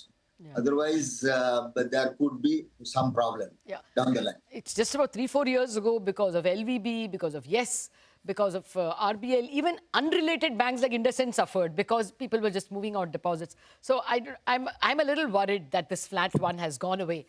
Suresh, your thoughts on whether you will up the ante in terms of margins and lower operating costs for banks because of the deposit insurance. As Mr. Mundra says, it can be 1/4 of 5,400 crore for RBI, for SBI. That's a big deal. I didn't expect it to be so much. And No, plus, yeah. are there more credit opportunities because of, acquisition finance? Look, I mean, this is, if I were to really look where my analysts at and look at the overall numbers, at an overall operating expense level as well as at the overall PAT level, I mean, even if it is a number as large as 1/4, which I doubt, but could be the case in certain entities, it doesn't move the profit parameters in a big way, Lata. I mean, right? So it is not that my earnings have to be changed about 10-15% on the back of this particular issue. There would be some 2-3% impact on earnings coming from a lower deposit cost. Just one point here that I would like to mention for the benefit of audience here is that the way the scheduled commercial banks in India have operated, never in the history, at least the time that I have tracked, a single depositor has lost money when it comes to scheduled commercial banks failing. Because at the end of the day, the RBI steps in, a forced merger takes place, and eventually the depositor gets back the entire money, right? So there is never a single rupee of deposit that is lost. It happens in cooperative banks, not in scheduled commercial banks. Okay. The premium pricing has to take that factor into account because depositors have never, ever lost money in case of scheduled commercial banks. Okay. No, my only fear is that the Reserve Bank has made life difficult for itself. We know that in Yes Bank's case, in several other LVB case, they went and looked for the buyer. They made life more difficult for themselves, is what I thought, especially for small private sector banks. Mr. Mundra, your leap of faith, I want to come to that sentence. Where are you uncomfortable with the removal of constraints? Yes, Lata. I was telling, of course, I said great package, over 22 measures, and some of them were really large.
Just a quick overview on why this conversation with Alex is important in the context of what's happening with Indian fintech. PayPal has been around for over 25 years. It's a profitable venture. It's also a venture that operates across 200 markets, 430 million customers, both on the merchant side as well as active users. And it is the largest two-sided network today. And it has plans for India, of course, not for the domestic payment segment just yet, but they are looking at investing in Indian fintech. So those of you who have an idea, Alex is your man. Perhaps we could have some interesting conversations happen here at GFF. But Alex, without further ado, let's start by talking about PayPal World. Congratulations on launching that. But I believe the origin story for how PayPal World and the UPI connection happened was in Florence when you met Dilip Asbe. That's correct. Well, again, thank you for having me. It's great to be here with you all, and it is amazing to bring my team along here. They are just an incredible team. So yes, the the beginnings of PayPal World, we had some ideas of creating interoperable wallets, right? This is part of our mission to connect the world and ensure that we are creating what the future should be. But Dilip and I were at a conference together in Florence, Italy, of all places. And we were just having a sidebar conversation, and he was telling me about the progress and the incredible expansion that UPI was going through at the time. And I was maybe 4 or 5 months into the job at PayPal. And we just started having the conversation of what would happen if we could make it simple, seamless, frictionless, and easy for our consumers and our merchants to interact together. And we both thought that was a pretty good idea. And that was really the beginning of setting off. Now, let's be transparent. The easy part are 2 leaders sitting in a room in the middle of Florence, Italy, going, wouldn't it be wonderful if that happened? The hard part is what the team does afterwards, from both teams coming together and working through all the challenges. But here we are on stage today, announcing the partnership, solidifying, and launching again in the coming months. So it's very exciting. Well, certainly very exciting, but let's talk about the aspiration that you have as far as PayPal World is concerned. UPI and NPCI are just one of the partners that you've signed up with. There are a bunch of others that you have signed up with, and I would imagine more on the way. What's the aspiration? What do you hope to do with PayPal World? So this is the vision of the world that I hope we all want to live in, right? There are domestic wallets that exist anywhere in the world. You can go to countries in almost every part of the world, and there is a domestic wallet or multiple domestic wallets that is where people are interacting. And I fundamentally believe that the future of money is going to be a domestic wallet. And so if you believe that, or a fintech wallet, so if you believe that wallets are going to be the way that people are going to interact, then it makes sense to make them interoperable. But that's just not how it works today. If you take your digital wallet and you travel to the United States, you travel to South America, you travel to China, many of these wallets won't work. And so you're stuck having to create a second digital wallet or move cash, in which case you're paying significant amount of cost, friction, and you're having to juggle, and it's just not a great experience. In addition, if you're a merchant, you're only able to take payments from local currency or from local wallets that you know. It's one of the things that PayPal has actually worked very hard on in the United States and throughout Europe, is making it as seamless as possible for merchants to accept payments from anyone. But it really is only limited to a certain portion of the world. And so if you fast forward, the vision of PayPal World is making a platform that any digital wallet can connect to, so that any consumer in the world can use their home digital wallet, where they have multiple instruments, their banks, if they have credit cards, if they have buy now, pay later, whatever they want together, and be able to travel in person, make an e-commerce transaction, or in the future, an agentic commerce transaction with the wallet they have safe, secure transactions with, but with any merchant in the world. And think about how powerful that is for merchants. Merchants around the world will now have access to billions of consumers. Billions of consumers. That is a very exciting world. Now, for the audience sitting here, explain to us, 25 years on, what does transformation look like for PayPal as you transition from being a payment service to becoming a commerce platform? What will that entail? What will change? Yeah, so it is a real privilege to lead a company that has a 25-year history and really is the original fintech in many ways at PayPal. This week I celebrated my 2-year anniversary at the organization, so I am still... Congratulations. Thank you. I made it 2 years. But one of the things that I think a lot about, and one of the reasons that drew me to PayPal, is the transformation in fintech is so fast right now. There's going to be more disruption, I believe, in the next 2, 3, 5 years than in the past 20 years combined. On account of technology or on account... Technology, artificial intelligence, consumer demand.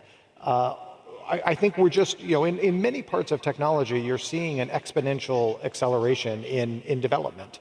I heard before, I think we were having a conversation about how many fintechs there are just in India right now. Yeah, a couple of thousand at last thousands. count. And so when you have thousands of fintechs in India alone, the amount of innovation is just going to accelerate. So one of the worries that I have being in a 25-year-old company is you can become complacent. We have a system that works.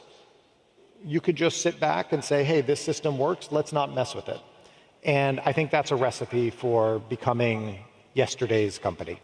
And so one of the first things that I did when I came into the seat was really energize the company around innovation. We're going to lead the future forward. We're going to do it as an open platform, with PayPal World being a great example of we want to bring partners together and do this with incredible partners around the world. But we want to be at the forefront. I would much rather, if you believe that disruption is going to happen, I'd much rather be the disruptor than the one being disrupted. It's important that you talk about being the disruptor as opposed to being disrupted. And I think that's a dilemma that many CEOs, especially who take on a legacy like you have of a 25-year history of protecting the past while also trying to invent the future. What's been the hardest part of the last 2 years in being able to find that balance of protecting the past but also inventing the future? They wrote an entire book about it. It is called The Innovator's Dilemma. It is one of the biggest challenges that any established organization faces. And the biggest challenge is you have existing revenue streams. You have existing customer bases. And it's very difficult to think about the future, which may actually disrupt some of those revenue streams. We're a large organization. We'll do over $32 billion in revenue next year. Some of those revenue streams may be areas that actually we need to disrupt, and we need to replace them with what the future may be. Leaning into that disruption, and this is something that whether you're a big company or whether you're a small company, you have to continue to think about what is the customer problem that you're solving. I learned very early on that you must fall in love with the customer problem, not your solution. And the challenge with a large company that has been successful is you start to fall in love with your solution. It's worked in the past. Why not just keep doing it? Well, customers' problems change. Technology changes. Demands change. Think about how much the world has changed in the last 5, 10, 15, 20 years. 25 years ago, when PayPal was started, the prevalence of smartphones was zero. Yeah. It was zero. And now there are smartphones in every pocket. My guess is in this audience alone, many of you have 2 smartphones in your pocket. And so 5 years from now, how many of us will be wearing AI glasses to conduct commerce? And so we have to be able to be thinking about what does the future hold, what is the customer problem we're trying to solve, and how will we disrupt ourselves? So let's talk about the customer problem that you're hoping to solve today as you transition to a commerce platform. From a consumer's point of view and from a merchant's point of view, what are the priorities that you chase after today? So one of the things that PayPal was famous for when it started was solving the challenge of a payment. And payments were very difficult 15, 20 years ago. Payments is a problem that it's not easy, but it's been solved. There are many players. We have many competitors that have solved the act of a payment. The challenge that I think has not yet been solved, that we are leaning towards now, is the end-to-end commerce. And so what does that mean? Well, if you're a consumer, you now have more options to make purchases than you ever have before. You can go online, you can go on your phone, and you can type in almost any set of keywords, or you can open up your Agentic app and speak a few words and get dozens and dozens and dozens of options. But how do you know whether it's the right product, whether it's the right price, whether it's from a merchant that you trust? How do you know that your preferences of whether it's a local small business have been captured? So this is all personalization that I think we can lean into, that is a part of the commerce journey for a consumer. On the merchant side, how do we enable small businesses to be able to find the right customer for their right next purchase? How do we enable them to leverage the data, leverage the scale of the billions of users that we've now opened up for them in PayPal World to be able to find the right customer in a cost-effective way to be able to continue to sell and grow their business. So these are commerce challenges, not just payment challenges. And for me, that's the future of PayPal. So initial days, what are the milestones that you're working towards as far as this transformation is concerned in terms of numbers? Where do you believe you're going to be able to hit the milestones that you hope in the next 3 years, 4 years, 5 years? What's the target for you? You know, I've learned that you need to have big ambitions for the future, but you need to have KPIs that you hit every quarter. And so without doing our earnings call right here on stage. Your earnings call's it's a little while away. It is, but the quiet period has begun. So without going into everything, look, we are seeing acceleration in customer growth, which is very exciting. So we have KPIs around customer growth, both for our PayPal product as well as our Venmo product, which is very popular in the United States. And soon we'll have KPIs for bringing consumers on for PayPal World as well. We have different product segments. So payment volume is something that we look at. We have a branded experience. If any of you are familiar with the PayPal button, that's a branded experience that we look at. We're seeing buy now, pay later as an acceleration. Yeah. That is particularly in a younger demographic, a big move towards buy now, pay later. So we're seeing acceleration there. And we have these KPIs in every geography that we play in the 200 countries around the world. So this is not a, you know, you can wait for 3 years and hope that it takes off. This is holding our team accountable for the here and now. And I'll give you another example, agentic commerce. Right, agentic commerce is something that we're leaning into. It's a potential disruptor, but it's also something we want to lead in. And so we were the first company with a remote MCP server to allow merchants and consumers to be able to connect and actually open up a catalog for agentic commerce to happen. So we're leaning into the future as we speak.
So let's talk about PayPal's future in India. Of course, you've done this partnership with NPCI and with UPI. The question that I know you're often asked is, why not domestic in India? Is it because it's a competitive market where you're not the first mover by a long shot? Is that what holds you back? I mean, why the decision to not look at the domestic market in India? Look, we have many markets around the world that we play in. But it's an important market clearly for you, and even from a talent point of view, it's your second largest employee base. It's a critical market, which is why I'm on stage with an incredible partnership with NCPI International. Right? I mean, there is a reason that we are here and that Ritesh and I were on stage half an hour ago with UPI as the first wallet. That shows how important the India market is to us and to the entire world. And, you know, India, the way I think about it is it's not just a domestic market. Everywhere I travel around the world, there are remittances where India plays a critical role. There's commerce where India plays a critical role. And we've actually, part of what we established ourselves with at PayPal is the ability to do cross-border payments and the ability to connect the world together. So I would rather have us spend our time and energy creating those connections across the world and let incredible products that consumers domestically know and love win the market here and enable us to connect them around the world. But, you know, as an outsider looking at the Indian market and what's happening in the Indian payment space today, what looks most exciting to you? What has surprised you even? I think what I just touched on, the cross-border payments, is something that I think has surprised me. Even I just spent the last week and a half traveling through the Middle East, and every location, every conversation I had, India came up as a location where there was just movement of talent, movement of money, commerce opportunities. Whenever I travel through Europe, India comes up, and the same with the United States. And so, you know, India is becoming, if not already here, as an innovator and a leader globally. And that's why it is so important for PayPal to play a role and connect India to the rest of the world. Well, that does deserve a big round of applause for all of you in this room for what you've been able to achieve in the past decade of really putting India on the global fintech map. Plenty of excitement in this room, lots of young people pitching their ideas. You said that PayPal Ventures is open to looking at exciting ideas, including here in India. Are you actively scouting? Yeah, we have a PayPal Ventures arm. I don't know if they're in the room, but many years ago, we actually were one of the first investors in Pine Labs, which I know is an incredible solution. All set to IPO as well. Which will be wonderful for our PayPal Ventures as well. So, look, this is a market. Our venture arm is really about finding the best and the brightest in emerging markets for us. And, you know, we get a lot of, you know, I get to spend a lot of time domestically in the United States with startups, but we want a venture arm that can be out in markets where, you know, I'm not necessarily all the time. And so if there are incredible startups and fintech startups in this market, we want to have the conversation. And I think one of the examples that I want to talk to you about is what you've been able to do with Venmo. And I think that's something that this audience would like to hear about. What's been the biggest learning of being able to crack Venmo, which has been a category creator almost, which has sort of become a verb in many, many ways. What's been the biggest lesson and learning from Venmo? And, you know, could we expect Venmo in India at some point in the future? Yeah, so Venmo, for those of you that aren't familiar with it, is started as a peer-to-peer payment system in the United States. It's growing incredibly quickly and continues to scale. And I think the unlock for us was really, again, going back to the customer problem. Why were customers using the product? And when you go and you sit and you talk to customers that use Venmo, oftentimes it's them interacting with their friends or family after they've had a shared experience. So an example would be, I go out to lunch with my friends, one of my friends pays the bill, and I Venmo them. Again, it's a verb now. I Venmo them, you know, $10 for splitting the meal. So understanding that example allowed us to then work backwards and say, well, if you're using Venmo to split the bill, could you use Venmo to actually create that experience up front? And when you think about it, Now you start to open up the ability to make payments online. You open up things like debit cards so that you can actually make the payment in person at the restaurant. And then we have a long roadmap of innovation that is all about the shared experiences that will be coming. So I'm not going to give you the full roadmap right now, including where we may or may not launch Venmo in the future. But right now, if you get to the US, download it. It's an incredible product. Well, since we're talking about the US, let me also get a pulse check from you on what's happening as far as consumer spending is concerned, not just in the US, but also across the other markets that you operate in. There has been a resilience that we've seen through all the uncertainty and the volatility. The headlines may be screaming different things, but consumer spending has held up. What are the indicators that you're picking up on in terms of consumer preferences, where they're spending, how they're choosing to spend today? Yeah, so again, there is an incredible amount of noise in the world right now, but consumers are resilient. And it's actually very inspiring to see how consumers manage through and block out the noise. I think the only big shift that I would highlight is something I touched on earlier, which is a shift away from debt and towards buy now, pay later. And again, buy now, pay later is a much shorter term, much lower value ability to spread payments across. And that is actually a sizable shift that we're seeing, particularly in a younger demographic. So it's really away from credit cards as their vehicle for credit and towards buy now, pay later. Speaking of changes, what we have seen here in India, specifically in the last few years, is there's been some back and forth on regulation, especially when we talk about regulating fintech companies. And I would imagine that we're back to some sort of an equilibrium at this point in time, where companies feel that they can go back out and innovate and try new stuff. How's the regulatory environment in the world today? Because you operate in different jurisdictions across 200 different markets. We've always seen this innovation and regulation balance, but what are you seeing today from a regulator's point of view in enabling inclusion, in pushing fintechs as well? How different is India from many of the other markets that you operate in? It's complicated. Not India. The regulatory environment globally is complicated because it's just different, and it makes sense. Every region around the world needs to make their own regulatory decisions. There's incredible private-public partnership. Some, they're still moving through it. As a global organization, we have just an amazing set of government relations teams and employees that work to make sure that we can serve what the government need is as well as the consumer need in every part of the world.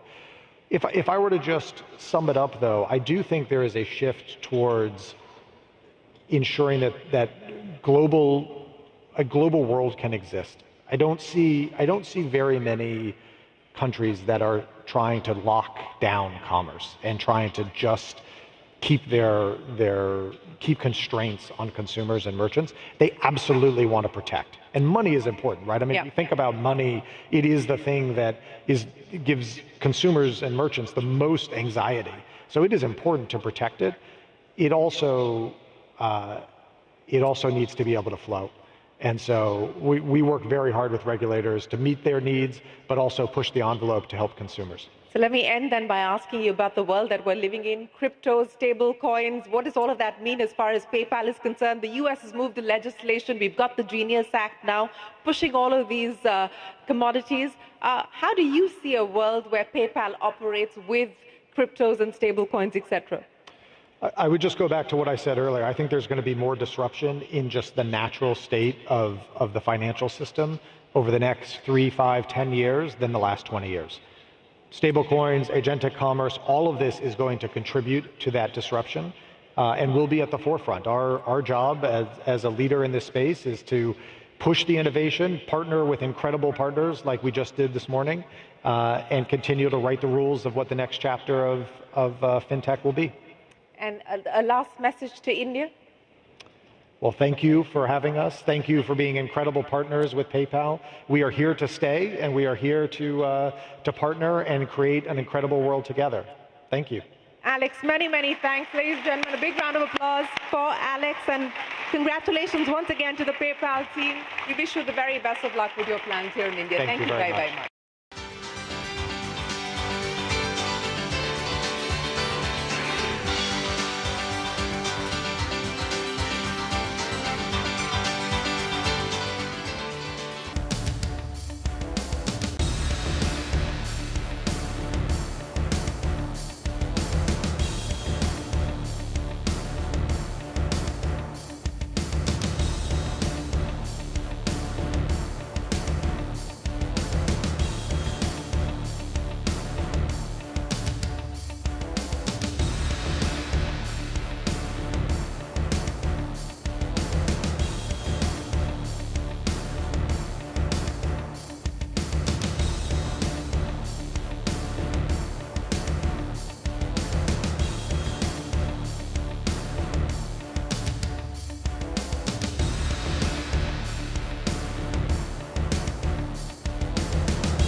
Good evening. Thanks for joining us on India Business Hour. I'm Shireen Bhan. The headlines that we're tracking for you this evening. As the Tata Group rift reaches the corridors of power in New Delhi, sources close to the Mistry camp deny allegations of a coup or usurping power. The Mistry camp says differences are about infusing funds into Tata International, Noel Tata's idea to create a position of a deputy MD at Tata Sons, and the opposition to merely Mistry's appointment to the board of Tata Sons. That's an exclusive. The Lal Street snaps a 4-day winning streak. The Nifty ends in the red but manages to hold 25,000. The rupee ends at a record closing low of 88.79 against the dollar. The bullion continues its golden run. Prices cross the $4,000 mark for the first time. Gold prices are up 50% this year. The 15,500 crore rupee Tata Capital IPO is fully subscribed on the last day. The 11,500 crore rupee LG India IPO fully booked on the first day thanks to strong demand. State Bank of India's chairman C.S. Setty says the RBI's expected credit loss rules will have limited impact on the balance sheet. He sees lower risk weights on residential mortgage and SME lending as positive steps that will release capital. British Prime Minister Keir Starmer in Mumbai for his first official visit to India along with 125 UK business executives. Starmer meets top CEOs in Mumbai, will hold bilateral talks with Prime Minister Modi tomorrow. Andhra Pradesh government approves Google's $10 billion data center in Visakhapatnam, says the project will create nearly 2 lakh jobs and add more than 10,000 crore rupees to the state's GDP annually. Prime Minister Modi inaugurates the first phase of the Navi Mumbai airport. The first commercial flight is scheduled for mid-December. Bharti Airtel CEO Gopal Vittal says telecom regulations across the world are not keeping pace with technology, says problems go well beyond telecom and extend to the digital ecosystem, claims regulatory overreach is much higher in telecom compared to other sectors. Immigration is the foundation of the American dream, says NVIDIA CEO Jensen Huang, promises to bear the additional cost of H-1B visas for his employees, says he expects enhancements to the current visa policy, also rules out talks of a bubble in artificial intelligence. 38-year-old Sergio Gore confirmed as the U.S. ambassador to India. Close aide of President Trump, Gore will be the youngest U.S. envoy to India. Malayalam film stars come under the ED scanner. Enforcement Directorate raids 17 locations linked to superstar Mammootty and actors Dulquer Salman and Prithviraj Sukumaran. The probes allege FEMA violations and smuggling of high-end cars. Well, we've got a packed lineup for you, but straight to the day's market action. The Lal Street snapping its 4-day winning streak today, and stocks saw some profit booking at higher levels. Nifty ending the day lower, but it did manage to hold above the 25,000 mark. So that's the Nifty for you. Finally closing flat, 62 points lower. The Sensex 153 points lower. The Nifty IT rebounding 1.5% higher today, and the Midcap index was down by about 4%, 420 points, excuse me. And of course, as far as the IT stocks are concerned, remember, it's the big TCS earnings tomorrow, so the IT stocks up and about ahead of that. Broader markets saw a bigger fall versus the blue chips today. Prices of gold crossing $4,000 for the first time ever. The yellow metal has soared this year. And how? As investors seek a safe haven from uncertainty amidst everything that's happening globally. So safe haven buying, geopolitical uncertainty, the US government shut down, all of that benefiting gold, which has risen 50% this year, with both central banks and retail investors snapping gold at a rapid pace. That's as far as gold is concerned, but even other metals like silver hitting fresh highs, so up and away. But the big CNBC TV 18 exclusive, the top story that we're tracking this evening. Exactly a year after Noel Tata took over as the chairman of Tata Trust, there is a fresh battle brewing at the House of Tatas. Now, the rift has now reached the corridors of power in New Delhi. CNBC TV 18 has accessed both sides of the story. Last night, Noel Tata, the chairman of Tata Trust, N. Chandrasekaran, the chairman of Tata Sons, met with Home Minister Amit Shah and Finance Minister Nirmala Sitharaman in New Delhi. Tata Trust trustees Venu Srinivasan and Darius Khambata were also part of that meeting. Interestingly, Khambata is being accused of being part of the quartet of trustees allegedly trying to undermine Noel Tata.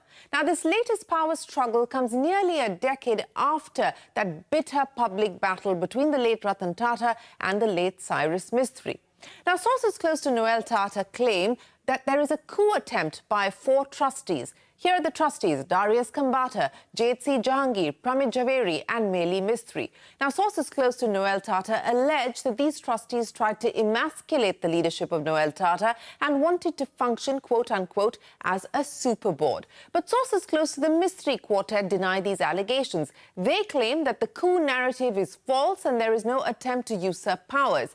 The Mistry camp claims a false narrative is being painted to make them look, quote-unquote, like villains. According to sources, there are three key flashpoints that have triggered the current escalation of tensions. First is the fund infusion into Tata International. Now, Noel Tata is the chairman of Tata International, and an equity infusion was proposed to help tide over the losses in the company. The company is also saddled with a debt of around 2,000 crore rupees. Eventually, the infusion of 1,000 crore rupees by Tata Sons was cleared, but sources say that the matter, quote-unquote, remains unresolved. Now, another flashpoint is Noel Tata's idea to create a position of a deputy MD at Tata Sons. Sources close to the Mistry quarter say that the proposal also created differences of opinion between the Noel Tata group and the Mistry quartet. And the third point of contention has to do with Meli Mistry's appointment to the board of Tata Sons. Now, Mistry, a long-time associate of Ratan Tata, his appointment was opposed by Noel Tata, and sources say this also led to a further worsening of the relationships within the trustees. Now, sources tell us that all four trustees who are today being accused of acting against Noel Tata had in fact voted in favour of Noel Tata's appointment as chairman just last year. Remember, Noel Tata took charge exactly a year ago on the 10th of October after the demise of Ratan Tata. It must also be noted that the upcoming board meeting on the 10th of October is not going to consider any of these issues at hand. That meeting, we learn, is about the philanthropic activities of the trust, which is really at the heart of what the Tata Trusts do. So 1,000 crore rupees worth of philanthropic activities on the agenda on the October 10th board meeting, nothing to do with this current battle. Now, with the government getting involved, there are hopes of a de-escalation, and both sides will try, that's the hope, and arrive at some sort of a rapprochement to bring the public feud to an end. But we will have to wait to see. But here are some legal experts on the battle that's currently underway within the Tata Group. As sources report, there was a high-level meeting, shows the attempt is to resolve and nip in the bud and not let things escalate. So I think the key thing at the moment is dialogue, discussion, and perhaps intervention which will smoothen ruffled feathers, because it's far too important, the House of Tatas. It also stands for India, and literally, if I can use the word trust, Tata Trust, known for governance, sort of pride of place as far as global entities are concerned. So I think the key thing at the moment should be to find via media a meeting point so that things don't escalate any further. I don't think it will have a longer-term impact on the shareholders of the operating entities. As of now, there is no sign that they need to be worried or they need to be nervous at all. Secondly, the operating structure between the Tata Trust, there is an understanding. This was tested at the time Cyrus Mistry was removed. Subsequently, the operating structure was questioned. So I think there is already a template in place between the Tata Trust and the Tata Sons. There needs to be some kind of a governing structure which they put in place, which allows them a very structured decision-making process. See, you've seen this in the past also. When Ratan Tata came in also, there were these leadership challenges. Noel Tata has come in, there is again a new leadership challenge. Whether we agree to it or not, there is a certain sort of unrest in the trust group, and that cannot bode well. They need to have a solution to it. Well, and staying with the Tata Trust, 8 years ago, in an interview to CNBC TV18, the late Ratan Tata spoke about the role played by the Tata Trust in the functioning of the Tata Group. He was speaking with Sohail Seth on why the trust structure was created in the first place. Take a look. Mr. J.R.D. Tata often used to refer to Tatas as being the trustees of the people. The Tata family could have become tremendously wealthy by having distributorships, partnerships, etc. in the businesses. But most of the businesses whether it was steel, whether it was power, or institutions, were set up as institutions for the country.